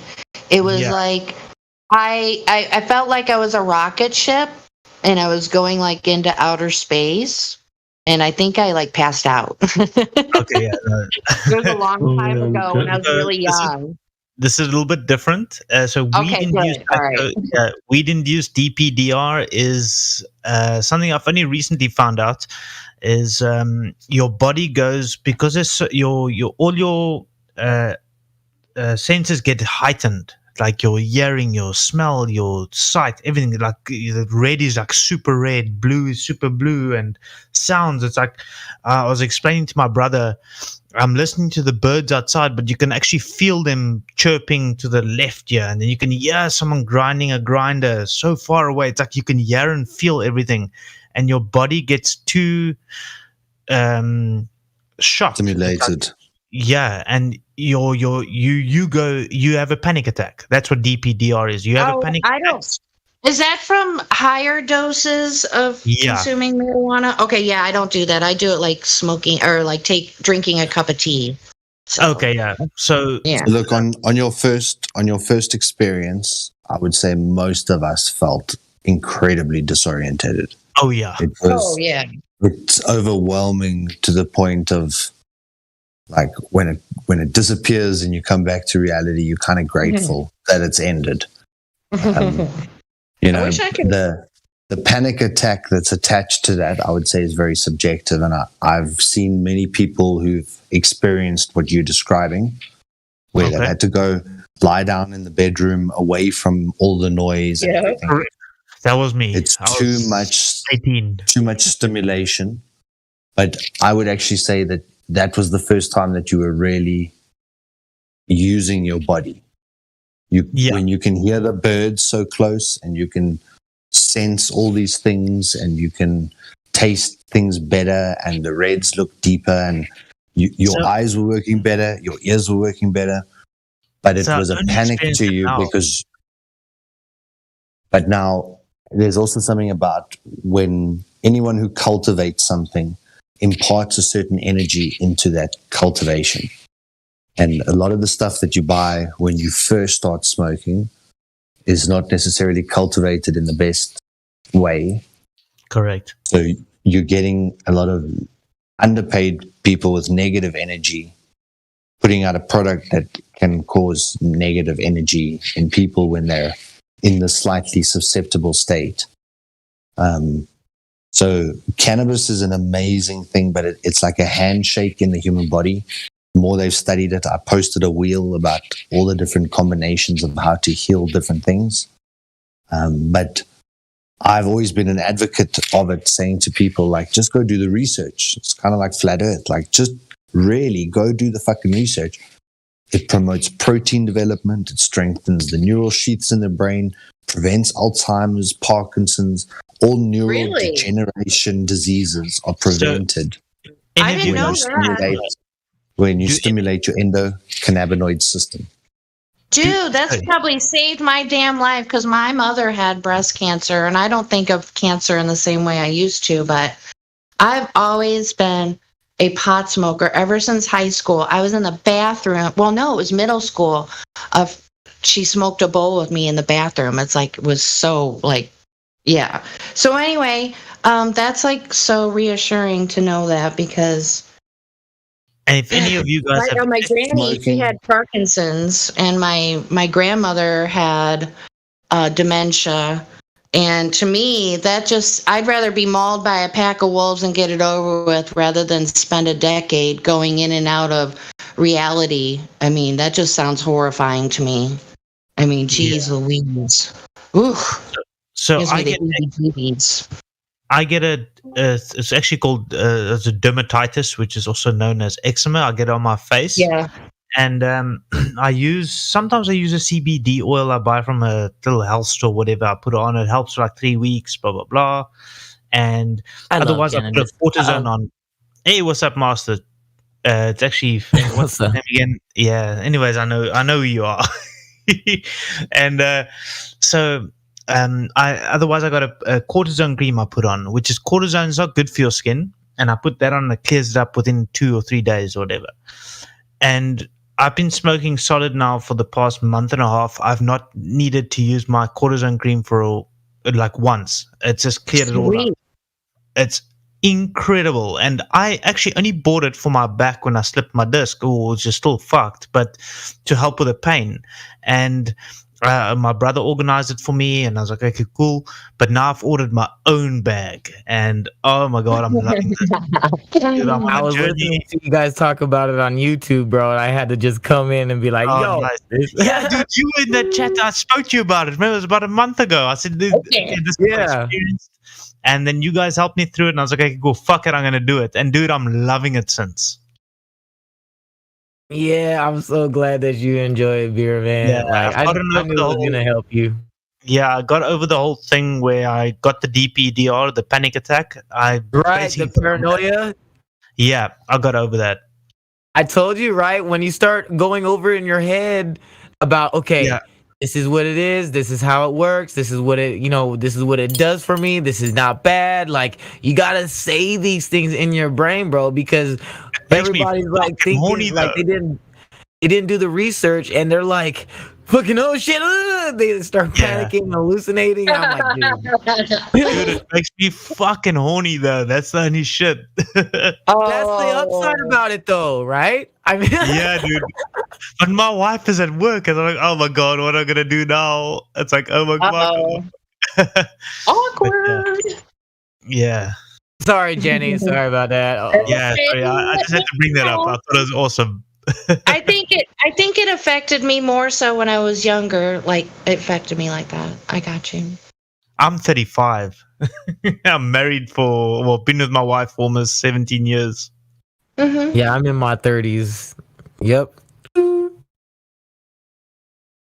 But yeah, it's pretty awesome. I love the whole thing. Like, what's crazy is I actually got a piece of paper here now next to me where I write shit down, because I realize I come up with fucking awesome stuff and then I forget about it. It's like, oh my god, okay, wait, just write everything down that you think is awesome. And I've got a few cool ideas for videos, and you're gonna get to the point where you're gonna be like, all right, I need to record myself, because writing it down is not gonna be too much. Yeah.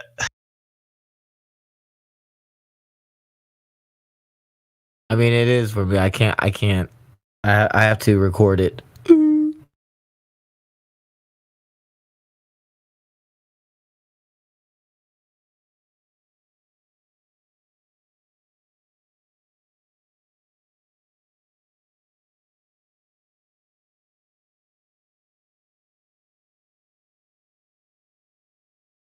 We'll just keep on turning. Okay.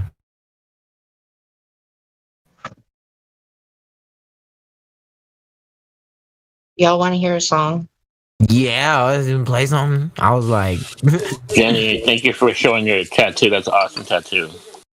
I know, isn't it wicked? I used to play. All right, this is gonna sound really hokey or whatever, but I used to play Vampire Wars on MySpace way back in the day, and then I went over to Facebook because it was way funner, and I was just kind of into that whole kind of thing. I was reading Laurel K. Hamilton's super long series of 24 books, Anita Blake, Vampire Hunter.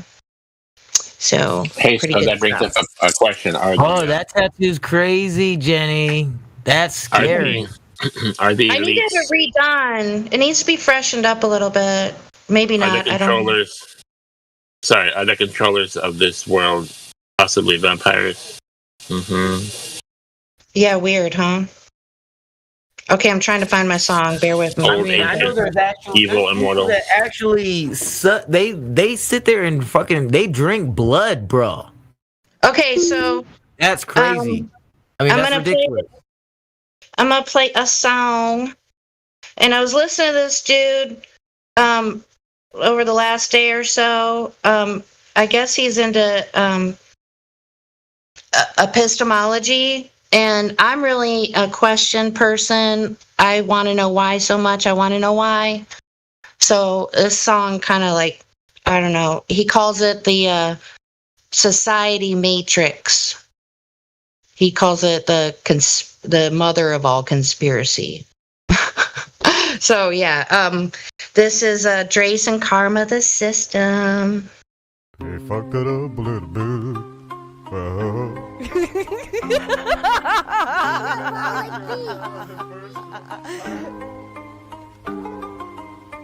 If you know how they race you in the system, stunt your growth, blunt those hosts, you get the gist then.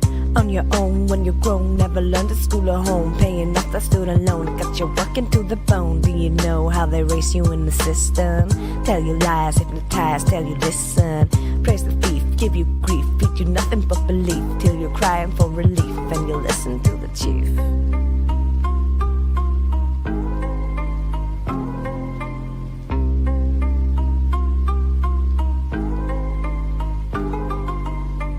If you know how they raise you in the system?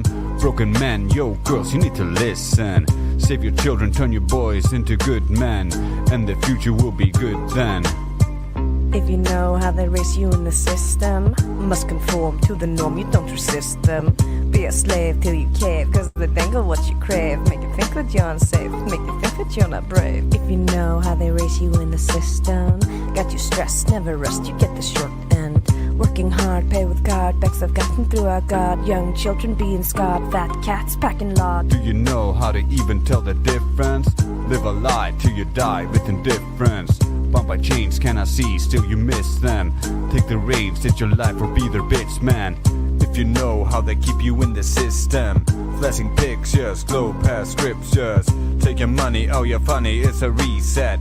Pay their debt, that's a threat, don't forget you're a pet.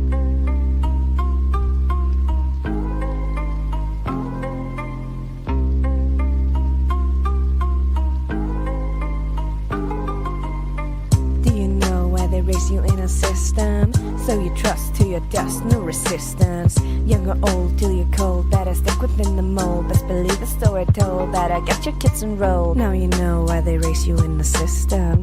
Full control of your soul if you let them. Open eyes, see the skies, but you look beyond their lies. See the devil in disguise and the truth it mystifies. If you know that the globe is inconsistent, in your mind cannot find non-existent. Cannot trust, truth's a must, globes a bust, no cosmic dust, just free of wanderlust. Do you know how they raise you in the system? Of the fear, lose what's dear, open prison. Broken mind, hard to find, so it scares you to be kind. So you choose to wear the blinds and it leaves you in the bind. Now you know why they raise you in the system.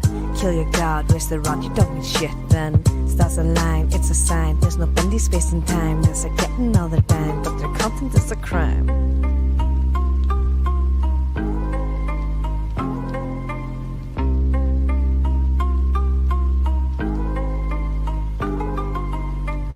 If you know the truths, you can list them. Draw the line, genuine, every baseline. Grow a spine, get online, and meet me and mine in the new paradigm. If you know about the rulers of the system, it's a bloodline, foul, clandestine.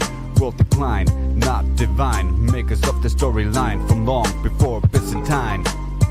Do you know how they keep you in the system? Kept in debt, under threat, so hard to leave them. Stand up strong, you belong. That's the purpose of the song. Doesn't hurt you to be wrong. Now you know why we should change the system. Free your mind, meet your kind, let it disco. OJ Choco, cracking crypto, Bambi, Lulu, QA, Mickey, Sonny, such a wig if you acting funny. Now you know why you should join the disco. Get informed, break the norm, it's time to let it go.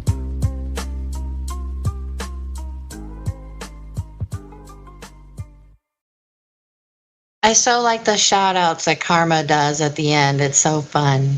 Badass. No doubt. Did they have to go to like a studio to do that together, or did you? I don't know, but it was like it's like it was a moment in time when other people were in the server together. So I think it's cool, you know. Jenny, I've just sent you another song. Have you got the playing rights? Yeah, I'll play it. We have to be concerned about copyright? Yeah, it's YouTube. I don't know.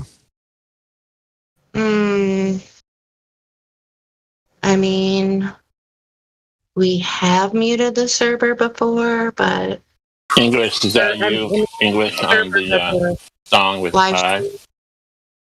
Well, sorry, I misspoke. I said we have muted the live streams before, but they're not mine. And I don't know if. So, what did you say, Godric? Sorry. I was asking, is that English Hungarian Bear that's on the song with Kai? Oh, wait. Yeah, you like Kai's songs, don't you? Yeah, but the guy who was just talking was singing, right? I mean, I'm crazy. You're crazy. I'm just doing what you told me to do. Yeah, I'm not on the same page as you right now. Sorry. Let's see. This is really off topic, but can anyone recommend me a good electric chainsaw? I had a tree fall. What happened? Cool on is shitty. Get Craftsman. Okay. Well, we're doing some research tonight, so just had a tree fall. Okay, I gotta. Don't get too involved in a convo because I'm gonna play a song, a requested one. Give me just a second. Okay, I thought I knew where this song was. My bad. Is there a reason why you're going electric chainsaw versus petrol? Or gas? Yeah, it's pretty far out. I just don't feel like I don't know, I'm just going cheap anyway. A friend of mine's got a. I don't know if you guys get it. Black and Decker. He's got a Black and Decker chainsaw. They are quite pricey. Charge it. I'm not looking to. I'm just looking to get electric. Send you a link of what he is. How thick are the trunks that you need to cut? It's about 10 inches diameter.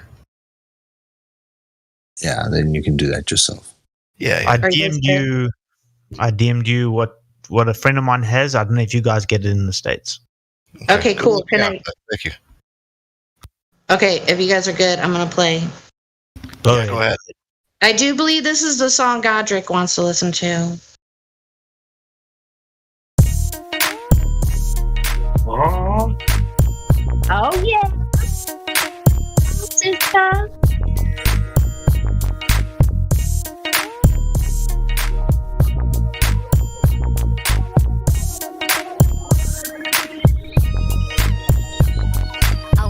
On the East Coast, living in the South, where they teach you how to drink, they show you how to throw it down, how to sit up like a lady, but you swearing pretty loud. Oh baby, everything I'm thinking's coming right out of my mouth, like a sweet tea, honey whiskey on repeat. They got me tipsy. College basketball games, think I need a deep D. Love my Raleigh roots very deeply, but had to switch it up, so I moved to a different city. So I went to the land of the snow, and on the low hoes, fake bitches were your friends or your foes. Yeah, church they be praying, but the heart's super low. No, I could not take the bubble, so baby I had to go. So I moved to Vegas, party with the famous, so mama, I made it. All the bouncers, they knowin' what my name is, yeah. I'm at the penthouse and feeling pretty faded, yeah. We going shopping and daddy's always paying. I'm on the west side, living my best life, damn it's getting so good, gotta say it 2 times. Never thought I would be doing this fine. Now I'm on the west side, living my best life, damn it's getting so good, gotta say it 2 times. Never thought I would be doing this fine. I be doing this. Here I just go straight up to the top, yeah. You know my vibe is fly, looking hot, yeah. Smoking the legal pot, fuck the cops, yeah. I'm sorry for the states that lost, yeah. Nah, no, I'm never going back. Only wanna see the future, do not wanna see the past. No, I'm never going back. Only wanna see the future, do not wanna see the past. Now I'm on the west side, living my best life, damn it's getting so good, gotta say it 2 times. Never thought I would be doing this fine. Now I'm on the west side, living my best life, damn it's getting so good, gotta say it 2 times. Never thought I would be doing this fine. I be doing this.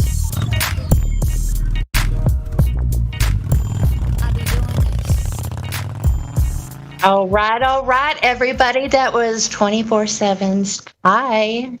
All right, so she does it way better than, but for a moment, it kind of reminded me a little bit of the getting jiggy with it, old Will Smith days for a moment. But yeah, that's like an awesome song.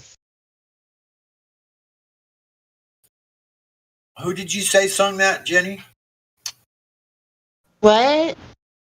Who did you say did that song? Oh, that was Kai. Oh, really? I'll be damned. Yeah. That was quite good.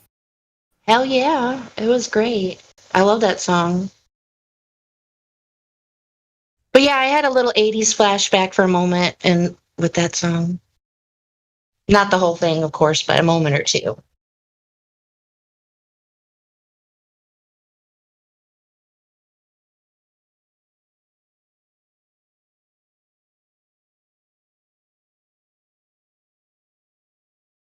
Oh, we do have Helio in the house. Maybe he wants to play a song. Or I thought we did. I saw him in the chat. My bad, everybody. Oh, he must be on the YouTube chat, maybe. Listening from YouTube.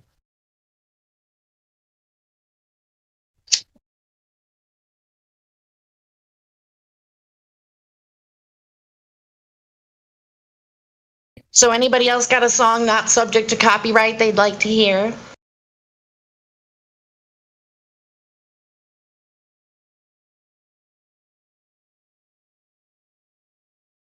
What's the rules on copyright? Can you play like the Beatles? Well, that's up to, yeah, Helio's watching the YouTube chat, listening, I suppose. So, I mean, I guess you'd have to ask Helio that question. Planet Funk. Play ODD all day long. At first, I thought you can play a song if it's 20 years old, but correct me if I'm wrong. taking requests? No Beatles. Nope. Yeah, so it can't be anything that's copyrighted. You can play Planet Funk, Come Alive. wait. Is that a particular song? Yes. Oh, give me the link. I'll play it. All right.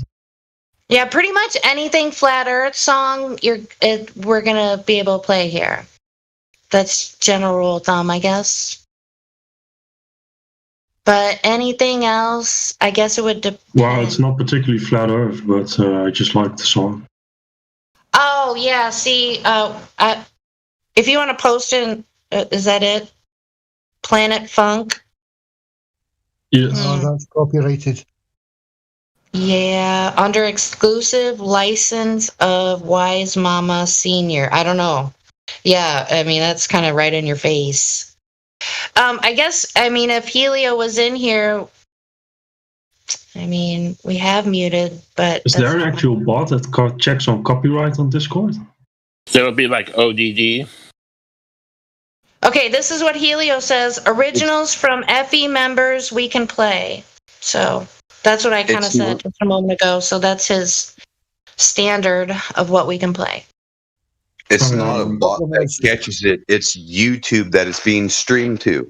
Yeah. Okay, we got a song from ODD coming. Kind of lay it out for you guys. Yeah, maybe. I got to. Yeah. Sometimes if you play a song, my channel's not monetized because they want, they took away monetization. But if you want to,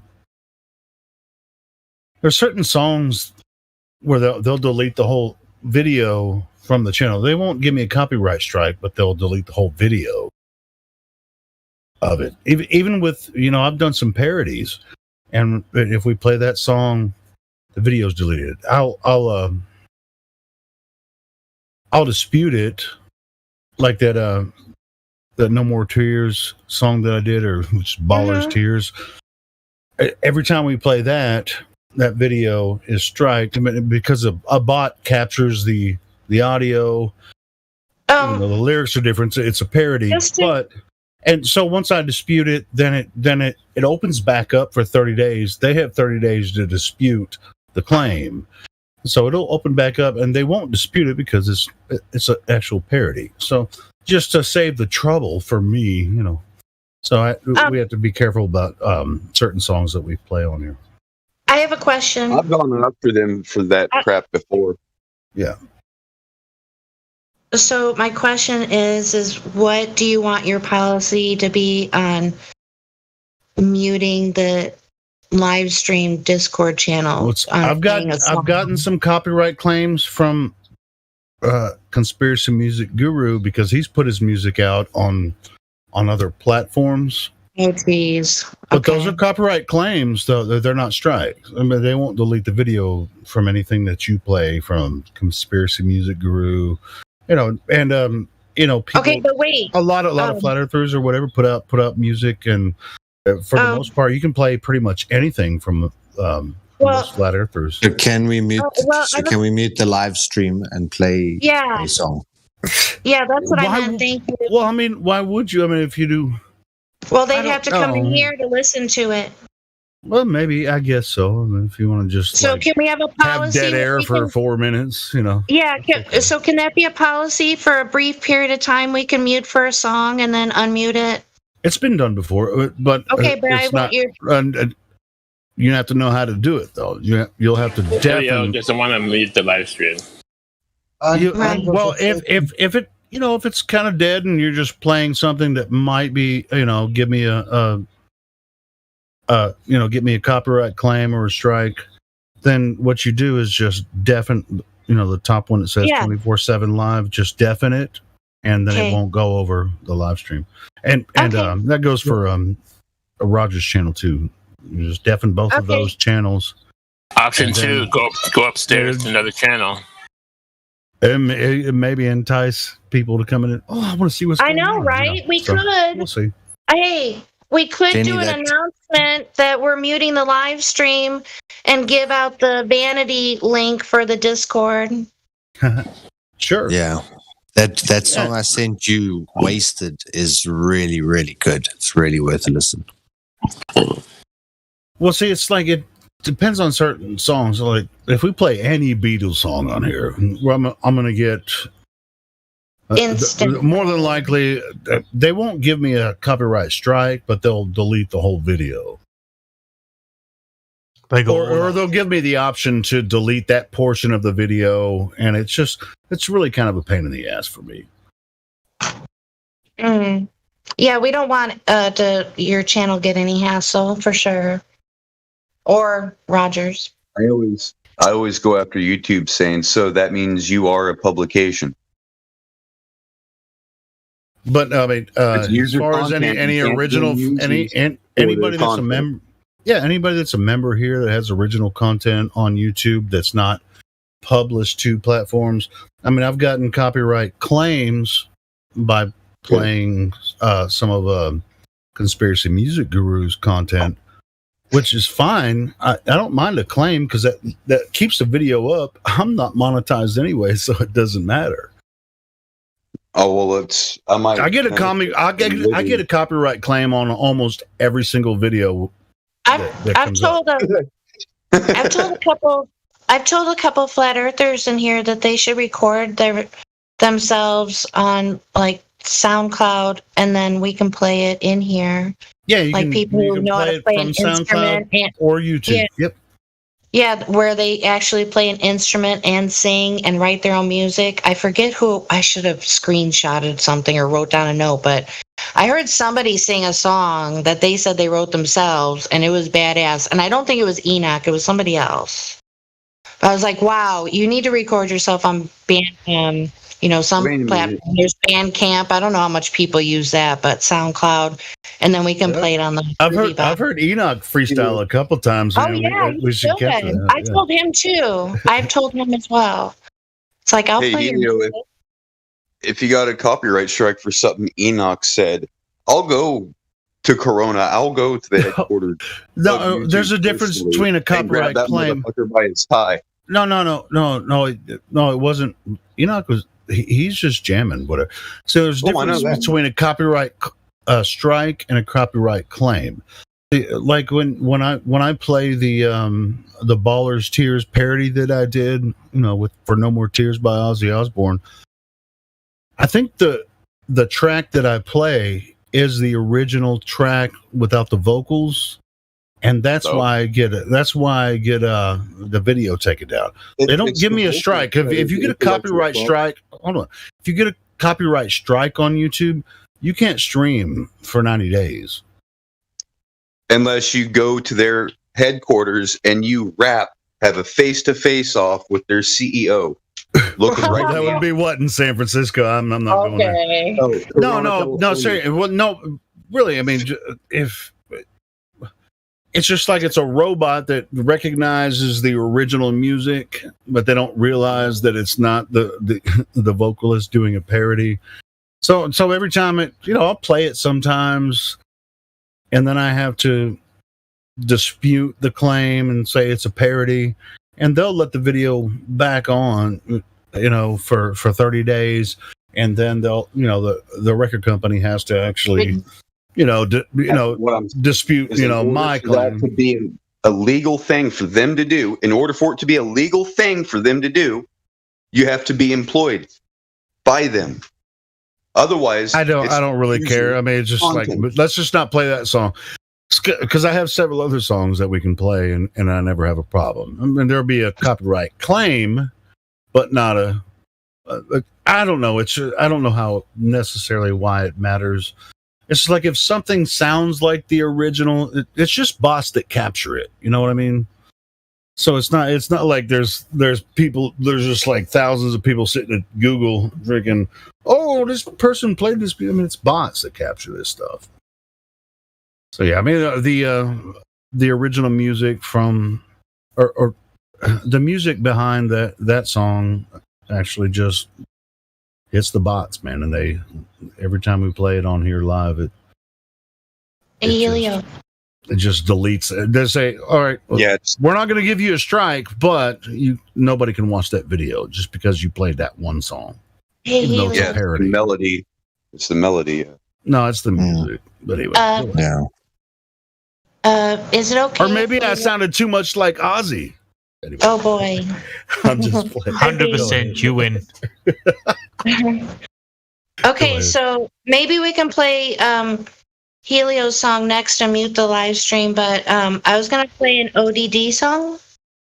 No, don't play any of my songs. I was just saying. I was just giving an example. No. Play Helio's song. Well, don't play that one, but you can play one of the other ones. Yeah, Baller's Tears is a pretty good song, worthy of muting the live stream. I think the Peanut Gallery is spoken. Okay. Let me find it. Hold on. Yeah, so like I've done one, the Monkeys song. Hey, we're the monkeys, but no, I know it's not that one. It's damn, now I can't think of it. Okay, I'm finding you on SoundCloud, so hold on. Okay, here we go. I found it. All right, everybody get ready, because this is 7 minutes long. All right, where's the share? Okay, here we go. I'm not that familiar. All right, so got it. All right, so is the live stream's muted? No. It have to be deafened so it won't go over. Deafened. Yeah, that's what I meant. Thank you. Mic check. Yo, yo. Good. All right. Yo, good yo. Is that Indio? All right. Yeah. We're going to listen to my 50th pair of headphones. Oh boy. Okay, so we're going to like crazy. Anyway, sorry. We're going to Oh, no. Are you going to stick around? Or you only got a minute? Oh, well, we can wait. What's up, man? How you doing?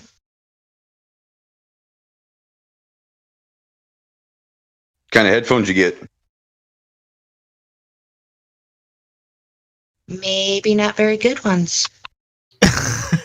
Indio, are you just trying to check out a new pair? Is it just a test? Testing, test. Just place my other ones. Man, you're really quiet. Ew. Yeah, the volume's a little low. Ew. Maybe if he does something, figures out that. Okay. Oh. No. Maybe it's an update for Discord. Maybe it's an update for Discord, Indio. I'm looking at it. Hold on. Usually got to adjust the settings, the audio settings. Increase the input volume. Yeah, all that. Right. Are you on a Windows machine? Yeah, I'm a... All right. Bottom radio of your screen, you should see the speaker. Indio's been using the Discord app on Windows for 5 years. I'm pretty sure he knows how to do it. Okay. Cool. All right. Are you gonna be on? Are you gonna be in here for 7 minutes, Indio? Yeah, I don't know why I'm okay. Because I'm gonna play one of Helio's songs that's, I guess, copyrighted potentially on YouTube. So I'm playing it from SoundCloud. And by the way, while the live stream is deafened, you can go to my YouTube channel and listen to it. It's still up because I disputed their copyright claim on it, and it's still up. It's still up on my YouTube channel. But if we play it on here, it will automatically delete this video unless I dispute it. So anyway, so it's kind of a pain in the ass. But Okay, well, here we go, everyone.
Dude, I love that ending. We should have that for a meme.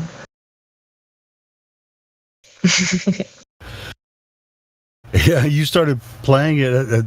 I thought you were going to deafen the live stream like we were talking about. So I thought you did it. no, I thought you were going to do it. But anyway. Oh my God, no! Well, yeah, we got the little intro part. Battle doom go, battle doom go, battle doom. Okay, well, there's like a couple of measures of the bass line. That was. It's all good. Don't worry. I'm glad you caught it. Thank you. Hey Helio, you might be able to do like just with the music aspect of it itself, the instrumentals, like do like loops and remixes like they would do to where, it can be like the same beat, but it's just a little different. That way the algorithm the bot won't catch it. Yeah, I know what you're saying. And since you changed it, you had mixed it yourself, right? So it would be your own intellectual property. Well, it's like I'm saying it. I mean, since it's a parody, I mean, it's still up on my channel because when I got a notice as soon as I put it up from YouTube, I disputed it, and I, and there's a certain process you go through and say, well, it's a parody. It's not the same song.